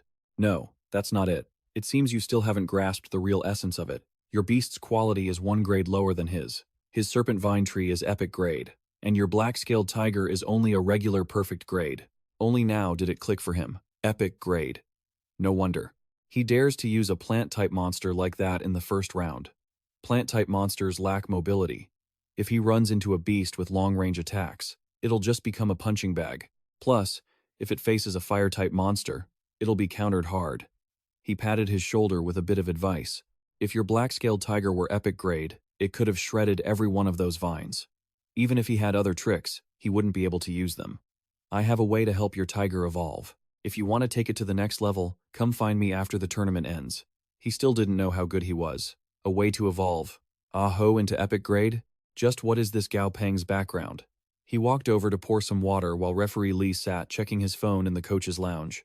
Young Beast Master World. Referee Lai browsed the net a lot, so he stayed up to date. Everyone's talking about you from yesterday's news. You're hot right now. I don't have time to worry about useless stuff. Stop joking. Referee Lee sighed. It's just momentary fame. Soon there will be new headlines that make them forget me. The referee glanced up at the bracket. There are 32 contestants left in the second round. The Huaxia region only holds 14. Referee Lee grasped the situation in the stands and, based on reality, came to a conclusion. This ratio is indeed much lower than what some people expected, but it's no surprise. The Southeast Asian and African regions, despite their economic downfall after the catastrophe, have natural environments that are very suitable for monsters to survive, so their beast combat power is going to be very strong. No need to look so surprised and frown. Or, rather, it was quite brutal. Referee Lai explained the reason. I've heard about this. I'm from the Kun Prefecture, and we border Southeast Asia. The way they train beasts is like raising venomous insects in a jar. That made him think. Raising insects? Referee Lee, tell me more. He recounted the inhumane acts against children. In the Southeast Asian countries, after the World Alliance government was established, it was collectively called the Southeast Asian region. In the early days of the catastrophe, countless people died, leaving behind many orphans. These orphans were taken in by the Southeast Asian government. They built training camps and ran them with brutal militarization. Once they turned 18, the government provided them with beasts. Then they put them through the cruelest jar-raising system. Imagine mountains of injured people, just so one winner could stand above the rest, all of them covered in wounds. Every round would select the strongest. The other orphans barely had a chance to survive. Just hearing that made him shudder. It's that cruel?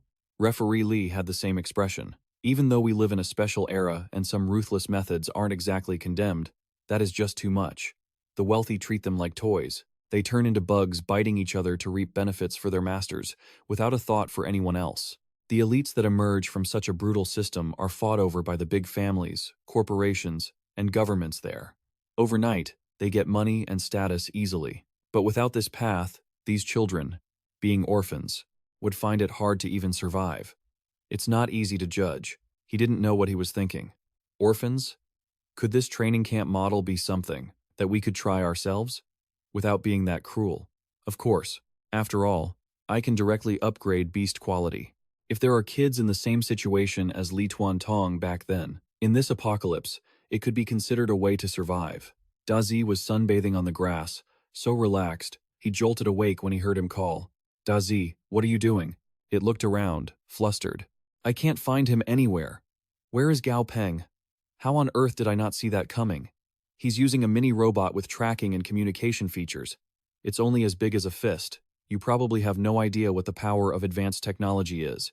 I have to hand it to you, man. It's just like remote training with a shock penalty system. I knew the moment you started slacking off. I was just trying to give you a chance to repent.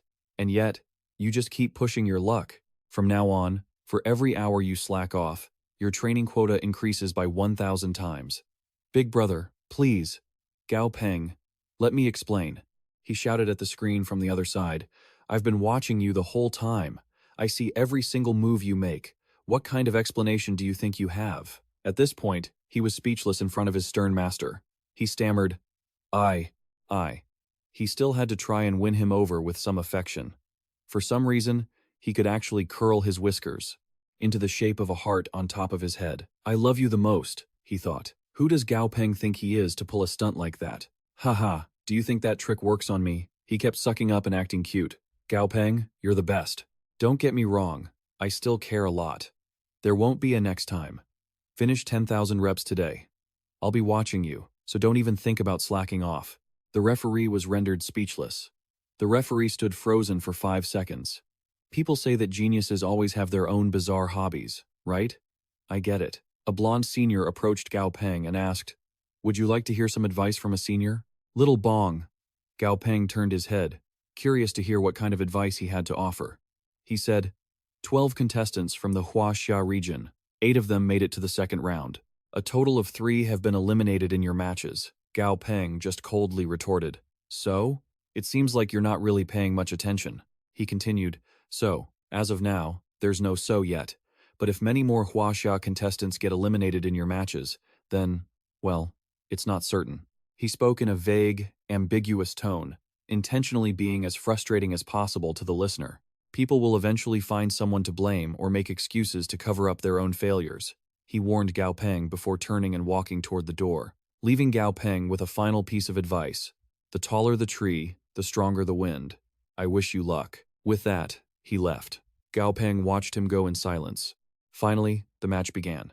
The MC announced, next, we will begin the third match of the second round of the beast taming team battle. This match will be between Kang Mok from the Africa region and Kim Mok An from the Korea region. The images of the two competitors appeared on the LED screen. In the stands, many of Kim Mok An's fans were cheering him on loudly. They chanted, Oppa Kim Mok An, go! Oppa, you're our hero! The fans were screaming so loud that the commentator, observing Kim Mok An's situation, looked a bit bored and disappointed. It's the silverback ape and the swamp slime again. Their appearance rate is just too high. Especially the swamp slime, almost every team has one. They were hoping for something more refreshing. The commentator looked toward the African team's beast, hoping for more excitement. On the other hand, the African contestant's beast had never been seen before. The information panel appeared. Beast name, ancient spectacled monkey. Beast level, level 33. Beast quality, perfect quality. Beast attribute, wood. Beast trait, great spiritual insight. Passive effect 1. Great spiritual insight. It makes its mental strength incredibly powerful, capable of even distorting reality. Active effect 2. Powerful mental strength. It can control beasts of a lower level and weaker mental strength than itself. The great spiritual insight ability grants the ancient spectacled monkey powerful mental strength, but it also makes its physical body quite fragile. So, its direct combat ability isn't very high, but it's still a worthy opponent. Everyone was surprised by the African contestant's beast. They marveled. A spectacled monkey? That's really rare. Beast name, Rainforest, Demon Kernel. Beast Level. Level 29. Beast Quality. Elite Quality. Beast Attribute. Wood. Beast Ability. Hardened Armor. Like most wood-type beasts, that's about the extent of its capabilities. The African team's spectacled monkey is a species native to Southeast Asia, known for being incredibly shy. They feed on crickets and other insects. The most interesting thing is that they are said to be extremely homesick. If they are taken away from their homeland, no matter the method, they can't be raised. So, how on earth did he form a blood contract to make it his beast? That was the big question on everyone's mind. Everyone was incredibly curious. The African contestant turned and whispered something to his beast. It wasn't very clear. Damn it. He finished the blood contract, then just gave a gentle, sweet smile and softly patted the African contestant's head. Gao Peng was stunned when he heard this. He thought to himself. He had heard of a special cultivation method before, giving primate beasts that had lost their young to youths, who had been trained to live with them. By using certain methods, these youths would carry the scent of the offspring. Because of this, to a certain extent, they would gain the favor of the primate beasts. Forming a blood contract with these beasts would then become much easier, so that's how they managed to get such a unique beast. But the most interesting part is that this tamer calls their beast Mom. In other words, they consider themselves the adopted child of the beast, not its master. It seems, this African contestant really is using these kinds of tactics. No wonder he could make an ancient spectacled monkey go against its natural instincts. Being able to be so ruthless to oneself is what truly makes him a dangerous person. The African contestant's methods are truly vicious. The commentator's voice echoed, signaling the start of the match. The fight began. The two beasts stared each other down, preparing to clash. Kim Mok-an stood up high, secretly observing the situation. I haven't encountered this beast before, so I should be careful and test it bit by bit, he thought, proposing a strategy. Kim Mok-an ordered, Swamp Slime, pin down that rainforest demon kernel. The two beasts prepared for a fierce fight under Kim Mok-an's direction. The Swamp Slime attacked the rainforest demon kernel quite smoothly. The Swamp Slime used its hands to strike directly the physical strength of the slime. The Swamp Slime's attack on that spirit-eating demon seed went pretty smoothly. The Swamp Slime used its hand to land a direct punch. The raw strength behind that strike was something else. The swamp monster is truly terrifying. A single blow from its gun-like fist was enough to create a crater, and that specter monkey is shaking like a leaf after being hit. It looks absolutely pitiful. Kim Mok-an sees his chance. He orders his beast to go all out and press the attack on the specter monkey. Silverback, strike now, he yells urgently. Kim Mok-an's beast is fully primed, limbering up its limbs, ready for the final blow. The silverback's massive fist is already locked onto the specter monkey. With a fist that huge, can the African team's beast even survive? If not, their beast is going to be pulverized. Just then, the African team's specter monkey activates its special ability. Its eyes begin to glaze over, falling into a hypnotic trance. Anyone who meets that gaze ends up feeling dizzy and disoriented. And just like that, Kim Mok-an's silverback falls under the hypnosis. Its eyes lose focus, its head is spinning, and its mental state is becoming dangerously unstable. That's a mind control monster for you. Gao Peng has been watching the entire fight from the sidelines, calmly assessing the situation. He takes note of the mind control tactics being used by the African player. The silverback was controlled way too easily. The skill gap is massive. Even with such a hulking frame, it couldn't shake off that hypnosis. The African player realizes the silverback is completely dazed. He whispers to his specter monkey, "Damn it, it tried to hurt us. Finish it." The specter monkey, having almost completely lost its own consciousness, instinctively raises its arm to follow the African player's command. With one hand, the tiny specter monkey slams the silverback down, even though the silverback is 10 times its size. Despite being much heavier and taller, the silverback is sent sprawling across the dirt. Kim Mok-an can't believe his eyes as he watches his beast get dismantled so easily. "Silverback," he screams in agony. The African player sees the tide turning in his favor, but he doesn't think that's enough. He starts using expert psychological manipulation on his own beast. "There's still another bad guy," he urges. "All bad guys must die." His eyes gleam with a dark, sinister malice. The specter monkey follows its master's orders.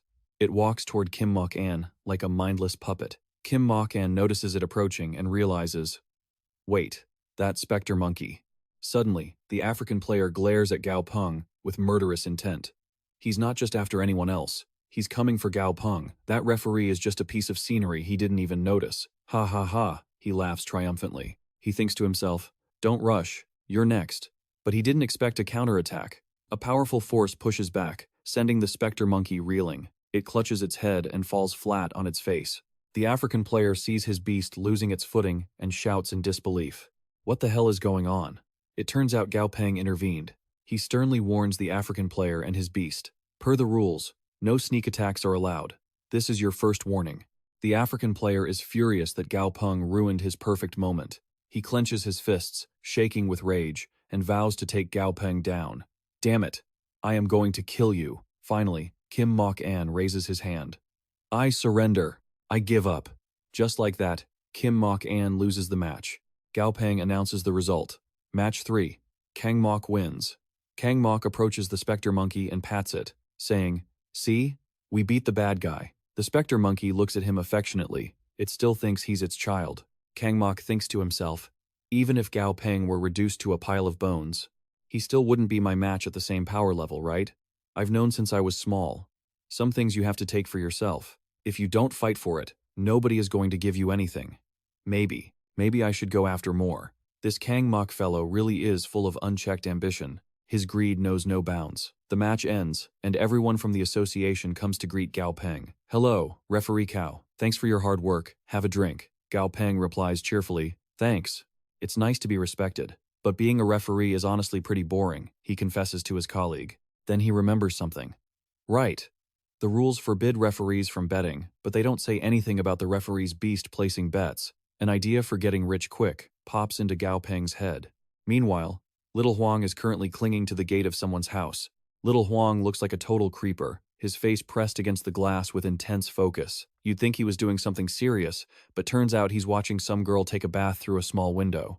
Unbelievable. Inside, the girl is oblivious, humming a happy tune. Can a beast really be a pervert too? While Little Huang is staring intently, a sound suddenly comes from his pocket, a rhythmic noise. Under the bridge, there's a flock of ducks. Hurry up, let's count the ducks. 4, 5, 6, 7, 8. The girl hears the noise, screams and yells. What kind of pervert is peeping at me while I bathe? The shout startles Little Huang so much that he falls down. He lands painfully and makes a quick exit. If he stays, he's definitely going to get beaten up.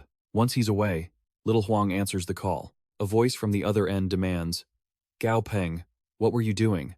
Why didn't you answer the phone? Little Huang stammers, I was busy. The voice continues. The blood pact allows two-way communication with your beast, but there's a distance limit. If you're too far away, it won't work. But once the pact is signed, the Beastmaster can understand the beast's voice. Anyway, I have a mission for you. Help me place some bets on the upcoming matches. Don't worry, the income will be steady. You can use your monthly allowance to place more bets. In the future, you can have 2 extra portions of dried fish every meal. Little Huang's eyes light up at the offer, and he obediently says, yes.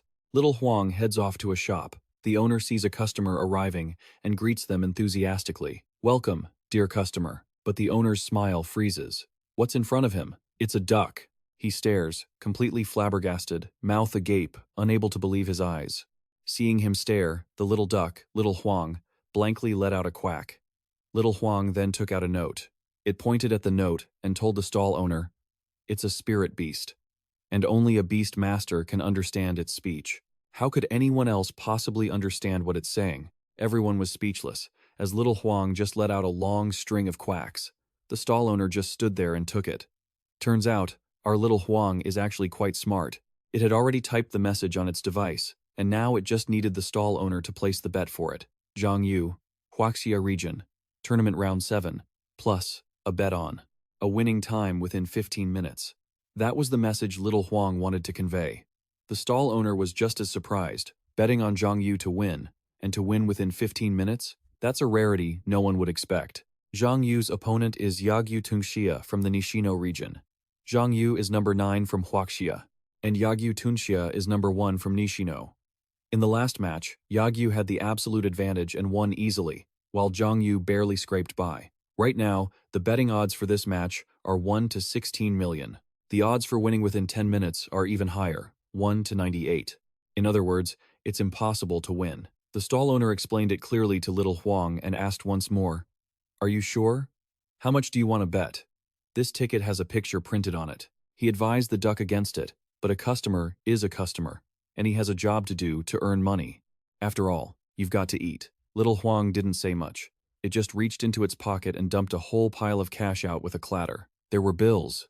And there were coins too. That's a lot of money. Once it finished dumping it out, Little Huang neatly stacked the money. It handed the money to the stall owner with an expression of infinite pain, crying, "Hoo-hoo."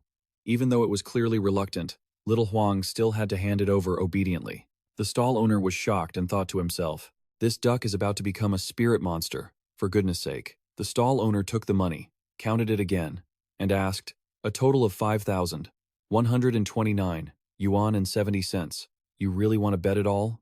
Little Huang let out a quack, signaling its absolute agreement. After taking the money, the stall owner took out a ticket, gave it to the little duck, Little Huang, and added a few reminders. "All right, take this ticket and don't lose it."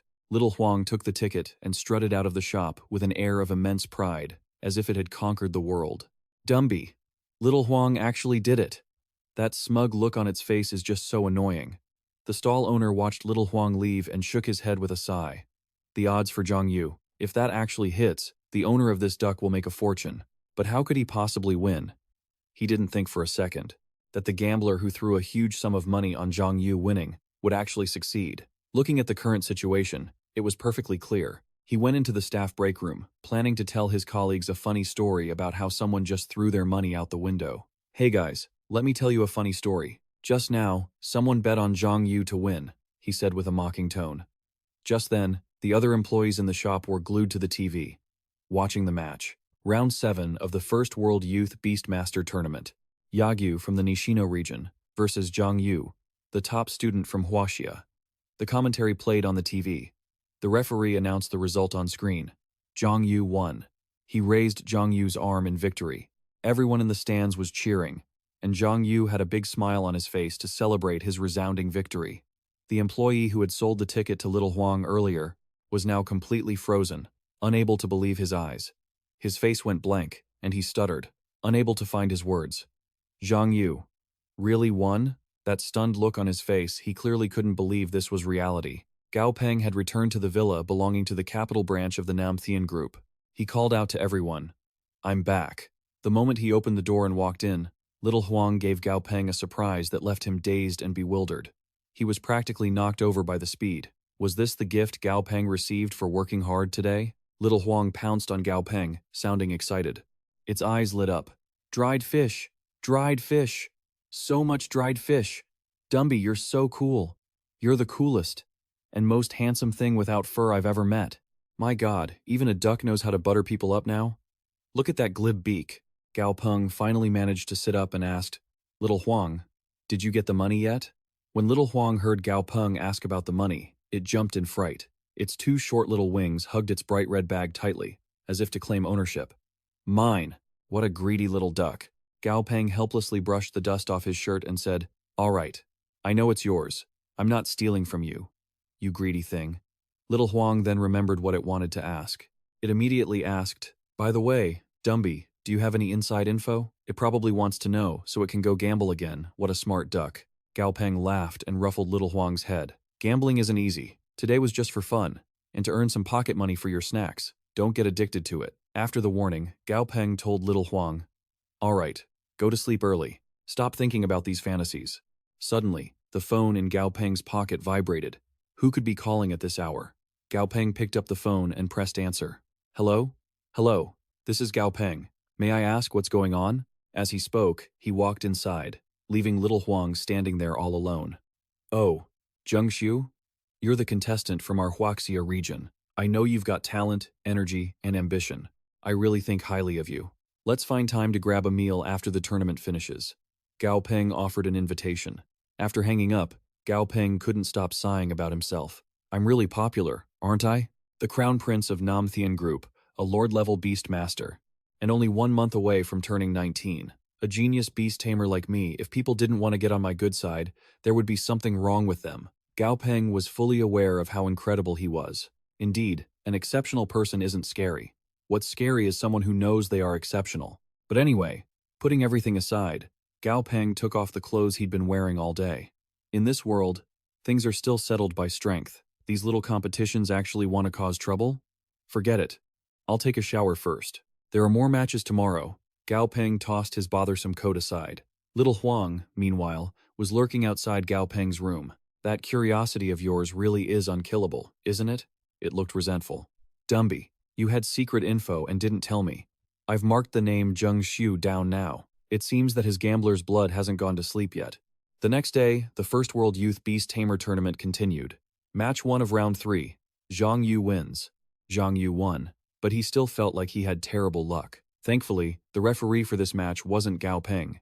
The 6 contestants who were eliminated weren't necessarily untalented, but out of the 8 contestants from the Huaxiao region who were knocked out, 6 of them were eliminated, while Gao Peng was refereeing. This ratio isn't just about superstition anymore. It really feels like Gao Peng is the nemesis of the Huaxia region. But honestly, Zhang Yu is incredibly unlucky. He just thanked the gods for avoiding any matches refereed by Gao Peng, and now he's stuck with him. It's a disaster. Referee Lai needed a break, so he handed everything over to Gao Peng. Referee Gao, I'm leaving the rest to you. Walking to the resting area to wait, Gao Peng happily accepted the request from referee Li. There is only one person hurting in this situation, and that's Zhang Yu. He stared at Gao Peng with his jaw dropped. Gao Peng? But what can he do? He just has to take it. Zhang Yu stood up to greet Gao Peng reluctantly. Hello, referee Gao. Gao Peng looked at Zhang Yu and judged him silently. This guy. All his thoughts are written right on his face. I'm from the Huaxia region too. Would I really help an outsider? Does he even have a brain? Gao Peng complained internally. Looking at the information board, he thought, if the contestant can't win, are they expecting me, the referee, to roll up my sleeves and jump into the ring myself? He only thought that to himself. Gao Peng didn't show his attitude. He remained very professional. Anyway, I should check the stats for the next contestant. Hold on. He stopped overthinking. The next contestant's info. Name: Daisy. Region: Britain. Ranking: 2nd place in Britain. Her beast is the blue sea dragon. The blue sea dragon is a monster similar to a plesiosaur from the dinosaur era. It only reaches its full combat potential in shallow water. Since the arena is a land-based environment, its mobility will likely be severely hampered. Gao Peng predicted that based on the current tournament progress, the chance of the Skyfire dog meeting this blue sea dragon is very high, even with the terrain advantage. The blue sea dragon's size and elemental advantages might spell trouble if it encounters the Skyfire dog. The matches continued. Clover, 11th place from China. Long Bing Wu, 7th place from China. He just gave up 2. I surrender. Quan Moyi, 5th place from China. Every contestant from the Huaxia team has been eliminated. Only Zhang Yu remains. The championship final of this Youth Beast Tamer tournament will be between 2 contestants. One is Zhang Yu from the Huaxia region, and the other is Daisy from the Britain region. Fighting through the ranks, Gao Peng stood watching the screen. He started congratulating himself. My prediction is truly spot on. It really is the Skyfire dog versus the blue sea dragon? Gao Peng was curious. Wondering if those big guys had been training well today, he called home to check on Dumby. Dumby. Back home, Dumby was sprawled out, soaking up the sun, reading a magazine. Hearing Gao Peng's voice, Dumby replied, Quack. Dumby called for Dracula, its voice dragging out long and drawn out. Seeing Dumby acting so lazy, Gao Peng scolded, You're copying the big ones again. Get to training. 1 month from now, if you can reach level 7, I'll give you 300,000 in prize money so you can eat whatever you want. Gao Peng is truly a wealthy young master. He's loaded. Upon hearing that, Dumby confidently waved its wing. No need to train. I'm about to have a lot of money. I'm very smart. I placed a bet on Zheng Xiu. Gao Peng was surprised to hear that. Zheng Xiu, you went to buy a lottery ticket again? How did you even manage to buy it? The owner wouldn't understand what you were saying, right? He asked curiously. Dumby boldly showed off. Aban wrote it for me. Aban is a spider with culture. His handwriting is beautiful. Hearing Dumby sell him out like that, Aban was furious. I told you not to sell me out, you rotten duck. Dumby had bet all its money on Zheng Xiu. Gao Peng sighed, showing his helplessness. Why on earth would you bet on Zheng Xiu to win? Are you stupid? Your hard-earned money is as good as gone. Oh, my duck, you've lost it all. Each word from Gao Peng echoed like thunder in a clear sky. Hearing those words, Dumby turned to stone, and the sign dropped from its hand. What? Aban glanced over and just sneered. Only Dumby was left in shock. By this time, Dumby had run into the training room, tears streaming down its face. It looked so pathetic. It stubbornly asked Gao Peng, I don't need the money. I just want to know who is going to win against Zheng Xiu, Dumby asked while lifting weights. Gao Peng guardedly asked, Dumby, what are you trying to do? Gao Peng watched Dumby training and advised, this is a fair arena match. The contestant who beat Zheng Xiu is genuinely stronger than Zheng Xiu. Unless he wasn't fighting seriously, he didn't do anything wrong. Dumby kept lifting weights, tears still streaming down. Gao Peng reminded it, all right. Being a duck, you should be a bit more broad-minded. As long as you train well, I guarantee you'll be able to eat the most expensive duck food in the world. Referee Lai opened the door to the lounge and walked in, asking Gao Peng, are you really not considering being the referee for the final? He was curious. Gao Peng refused very decisively. I'm not going. There are already so many people on the internet saying, I'm a bad luck charm. If Zhang Yu loses the championship match, they'll definitely blame it all on me. Better for Gao Peng to stay away and keep the water clear. Finally, the most anticipated final had arrived. The commentator introduced, hello, ladies and gentlemen. Today is the final of the First World Youth Beast Tamer tournament that you have all been waiting for. At this moment, Zhang Yu and Daisy and their beasts were ready to fight. The organizers began to introduce the beasts of both sides. First, Zhang Yu. Contestant Zhang Yu sent out 3 beasts this time. They are the golden-backed pig, the skyfire dog, and the dark poppy. The information board for each beast appeared. First, the golden-backed pig, monster quality, normal quality, monster level, level tree dive, monster attribute, metal element. Next, the dark poppy, monster quality, elite quality, monster level, level 27, monster attribute, wood element, illusion element, monster ability, critical paralysis, level 1. Looks like Zhang Yu is pretty well prepared. Gao Peng sat and observed. He gave a word of praise. The ability of the dark poppy is quite interesting. It releases hallucinogenic spores. It forces the beast into a short burst of extreme euphoria while numbing all pain. And then, it uses vines to crush the opponent. Basically, it's like a guy high on drugs after a fix true to its name. Gao Peng praised Zhang Yu for this.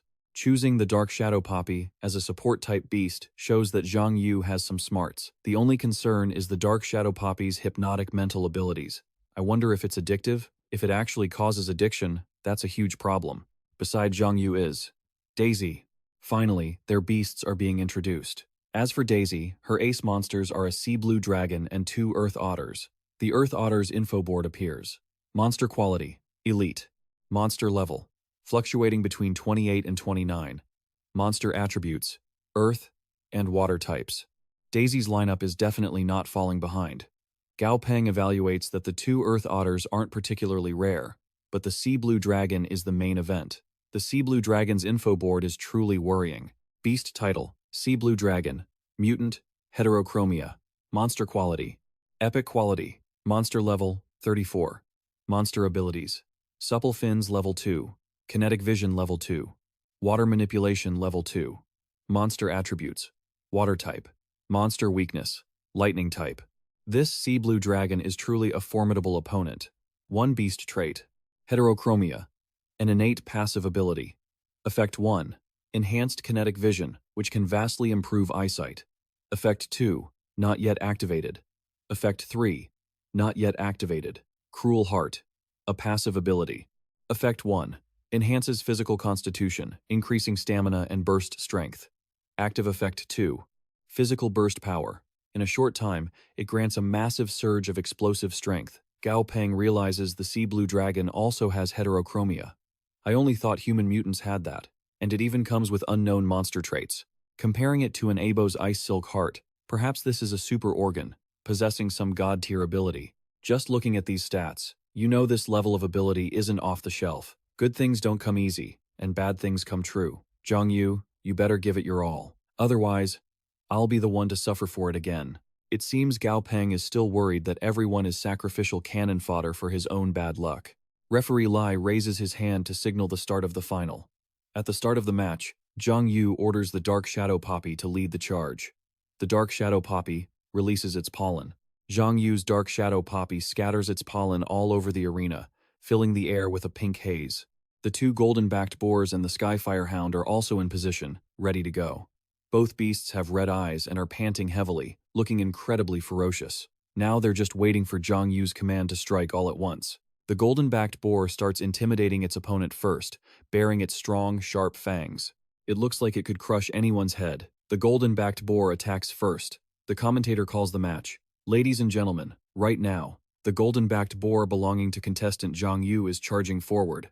How will contestant Daisy respond? The golden-backed boar heads toward the earth otter to attack. Daisy orders her beasts to get ready to retaliate. Earth otter, use shield wall now. The earth otter obeys. Daisy is ready, following the shield wall raised by the earth otter to counter the attack of the golden-backed boar from Zhang Yu's side. Daisy stares intently at the battlefield, thinking to herself, it's a good thing the white jade tortoise's shell is extremely tough and imbued with dense earth elements, so the earth element wall formed by the earth otters is also incredibly solid. Otherwise, it would have been pierced by that golden-backed boar already. Now, the Skyfire Hound jumps out from behind the golden-backed boar. Its body is surging with overwhelming killing intent. The Skyfire Hound sprints forward, preparing for a surprise attack. The Skyfire Hound lunges directly at the Sea Blue Dragon. The Sea Blue Dragon also senses the team's intent, so it has some defensive measures in place. The match is unfolding with incredible tension. With this evenly matched situation, it's hard to tell who will win and who will lose. The Sea Blue Dragon slides behind the golden-backed boar to deliver a surprise blow. With just one punch, the Sea Blue Dragon directly knocks the golden-backed boar down, as well as shattering that seemingly solid earth wall. The strength of contestant Daisy's Sea Blue Dragon is truly shocking. Even the earth wall was smashed to pieces in one hit. Watching the entire match, Gao Peng couldn't help but sigh. Just as he predicted, the combat power of contestant Daisy's Sea Blue Dragon is truly extraordinary. However, Gao Peng still has some concerns. It's just that right now, the golden-backed boar of Zhang Yu's team has been wounded quite badly. The monster's status is at a level of light damage and euphoria.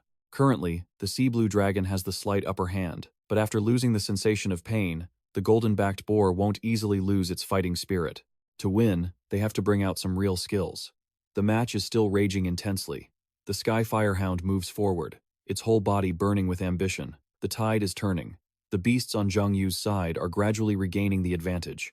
The situation has flipped. Contestant Daisy's Sea Blue Dragon is caught in a pincer attack from front and back. The Skyfire Hound, which had been forced back earlier, strikes again with even more ferocity than before. The Sea Blue Dragon is in a tough spot, strongly suppressed on both sides, with little chance to recover. However, nothing is impossible. The Sea Blue Dragon glares, preparing a new move. Unexpectedly, the Sea Blue Dragon has changed the terrain from soil to water. This is even the Sea Blue Dragon's specialty terrain, and it's a disadvantage for the golden-backed boar and the Skyfire Hound. Seeing this, the commentator shouts in surprise, "This is a terrain-altering skill." Contestant Daisy's Sea Blue Dragon has a terrain-altering skill. It has turned the surrounding environment into a water realm. Although the golden-backed boar can still move forward, it's very slow. It can no longer form a pincer attack with the Skyfire Hound. Zhang Yu's team must change their strategy. The Skyfire Hound looks at what's happening with a look of helplessness. In contrast, the Sea Blue Dragon looks back with a gleeful gaze. The Sea Blue Dragon stirs the water once more, but the Skyfire Hound suddenly makes an unexpected counter. The Sea Blue Dragon's water pillar cannot stop the Skyfire Hound's charge. Looks like the Skyfire dog has the edge in raw power, the commentator praised. But Gao Peng sensed something was off. He realized the water pillar was just a feint. The Sea Blue Dragon had already dived underwater. Its true target was the golden-backed boar. The golden-backed boar didn't notice a thing, splashing around in the water, preparing to coordinate with the Skyfire dog. Zhang Yu quickly realized what was happening and shouted, "This is bad! Golden-backed boar, get back here!" But it was too late. The Sea Blue Dragon seized the perfect moment to surface and sank its teeth into the golden-backed boar, causing a sharp, painful cry. Gao Peng frowned and thought to himself, "Damn it, that hit might be lethal." That's what happens when you rely on performance-enhancing drugs. The Skyfire dog is naturally gifted with incredible combat intuition, so its performance was commendable. But this golden-backed boar, after taking those poppy seeds, has truly turned into a blockhead. It's fighting purely on instinct, totally useless now. Zhang Yu was determined to avenge the Sea Blue Dragon for taking down the golden-backed boar and the Skyfire dog. "You killed my Earth Otter, so I'll kill your beast." He commanded the Skyfire dog, "Attack her Earth Otter." It lunged toward Daisy's Earth Otter, but luck wasn't on their side. The Sea Blue Dragon spotted the move, its eyes glowing fiercely. Its tail swung from behind to intercept the Skyfire dog. "That footwork is too fast." This sea blue dragon hasn't even shown its full strength yet. Seriously? One tail swipe from the sea blue dragon sent the Skyfire dog flying into the air, critically injured. Critically wounded and curled up in a corner, the Skyfire dog whimpered. Zhang Yu cried out in agony. Daisy then calmly asked Zhang Yu how he wanted to proceed. Zhang Yu tried to keep his composure, his whole body trembling. Finally, he hung his head and bitterly conceded, I forfeit. After Zhang Yu's words, the referee announced the end of the match. The winner was Daisy. The crowd erupted in cheers. The two Huaxia reporters, seeing their team lose, whispered to each other in panic. We're done for. The boss is going to kill us. This is going to be a nightmare to report. The other reporter scolded. You idiot. Think of a way to shift the focus. After a moment, he got an idea. That's it. Let's put the blame on that guy, Gao Peng. I hear you, let's do it. And just like that, Gao Peng was all over the headlines, trending on every major site in Huaxia for the tragic loss of the championship. Who exactly is this guy? Why is a referee acting like a player? Is personal honor more important than national interest? This is why we need educational reform. Gao Peng, the traitor who sabotaged the 13 players. With sensationalist headlines plastered everywhere, Gao Peng's face was all over the news. This was going to be a mess. Gao Peng was truly the scapegoat of the century, catching heat while doing nothing. He scrolled through his phone, seeing his name everywhere. He thought to himself, I knew this would happen. It's a real shame. If I had participated, the outcome would have been different. Just then, Dumby appeared before him, squawking. Gao Peng looked up in surprise and asked, Why are you here? Seeing Dumby, a bold idea sparked in Gao Peng's mind. Wait, if Dumby is here, haha, I've got a plan. Let's see how Gao Peng turns the tables. At the award ceremony, the organizers solemnly announced, Hello everyone. After a series of intense matches, we have our winner. The referee pointed toward Daisy and the Sea Blue Dragon, who stepped forward with pride. I hereby declare the champion of the first World Youth Beast Master Tournament is. Before the announcer could finish, footsteps echoed on the stage. Daisy looked up, startled to see Gao Peng standing before her. He even brought Dumby with him. Daisy looked at the pair curiously, wondering, Is that his beast? What is he doing here? Gao Peng's sudden appearance caught everyone by surprise. The chief referee looked a bit flustered. Earlier, the Nantian team had submitted a request, and Gao Peng wanted to. Whatever Nantian had said, the ref felt it wasn't right, stuttering, Chairman, this doesn't seem right. The chairman smiled and said, Young people get emotional. It's normal. Tell the staff to cooperate. Who would dare to disobey a direct order from the top? Meanwhile, Dumby was causing a scene below the stage, pointing at Daisy and squawking, accusing her of losing all his pocket money. The little duck was still holding a grudge. Talk about being petty. Daisy was shocked that Gao Peng's beast was criticizing her. She probably didn't expect a duck to be a gambling addict. Gao Peng spoke up to calm everyone down. Testing. Can everyone hear me? He confirmed the signal was stable. They weren't cutting him off. He began his plan. First off, I want to congratulate Miss Daisy on her championship. However, my little friend here isn't exactly convinced. Gao Peng didn't beat around the bush. My friend here just turned 1 year old, only at the basic level. Yet, the players and their beasts are all chosen from the elite. How can a country duck like this compete? So, Miss Daisy, could you please let the Sea Blue Dragon teach my disobedient duck a lesson? Or not? Gao Peng asked with feigned humility. Daisy didn't answer immediately, forced to manage an awkward, stiff smile. She thought, if I win this match, that's one thing, but if I lose, my reputation will be ruined. A world-class leader failing to beat a basic-level beast? Gao Peng had played a brilliant hand. If Daisy refused, she'd look cowardly. If she agreed, she'd look arrogant. And if she lost, she'd be the laughingstock. She looked up at the chairman and the higher-ups on the podium. They weren't reacting, meaning they had implicitly agreed perhaps this was their intention all along. This was a public challenge, impossible to decline. Daisy reluctantly accepted. I accept your challenge. But teaching is a strong word. After all, it is a Lord-tier beast, Daisy said pointedly, trying to be clever. Gao Peng thought to himself, hints, huh? Fine by me. Gao Peng, I'm not going to stoop to your level and hold a grudge. Besides, you're about to be on the chopping block anyway, so I'll let you vent for a second. Enjoy it while you can, because you won't be looking so tough for much longer. Gao Peng pointed right at Little Duck, gesturing for the little guy to get ready. Little Duck started stretching out its limbs, looking incredibly fired up and ready for a fight. After warming up, Little Duck didn't hesitate and launched itself forward. The crowd went absolutely wild. Ladies and gentlemen, you won't believe what's happening next. We're looking at a match between our current champion and a basic level duck. The power gap is massive. Anyone with eyes can see that Sea Blue Dragon is a guaranteed winner. Little Duck charged straight at Sea Blue Dragon, but the dragon activated its signature skill, turning the entire area into its own personal domain. The announcer kept calling the play-by-play. Little Duck puckered its beak and zoomed in, shocking everyone when it suddenly vanished into a whirlwind. No one could guess what Little Duck would do next. It shot forward and pecked Sea Blue Dragon right in the face. No one expected that a mere duck easily attacking a champion-level beast. Daisy watched, panicked, and shouted for Lou, but right after that surprise attack, it seemed like it barely left a scratch.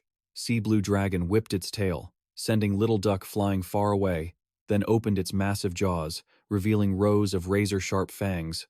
It looked like the dragon was about to swallow Little Duck whole and end the match in a heartbeat. But luckily, Little Duck was quick on its feet and dodged the attack. That was a death-defying bite. Sea Blue Dragon missed, and Little Duck zipped away to another spot. That was way too close. It almost ended up as raw duck sashimi for the dragon. But just when it dodged the fangs, it ran right into Sea Blue Dragon's claws. The impact sent Little Duck reeling, and it took another hit. It's been tagged. Even though Little Duck managed to escape the dragon's bloodthirsty maw, it couldn't evade the follow-up strike from those razor-sharp claws. Sea Blue Dragon is still holding a massive advantage over Little Duck, but Daisy started to notice something strange. Something's just not right. She felt the glow coming from the duck was getting stronger. Plus, it looked like the duck was actually getting bigger. She only just noticed that the more it gets attacked, the larger Little Duck seems to grow.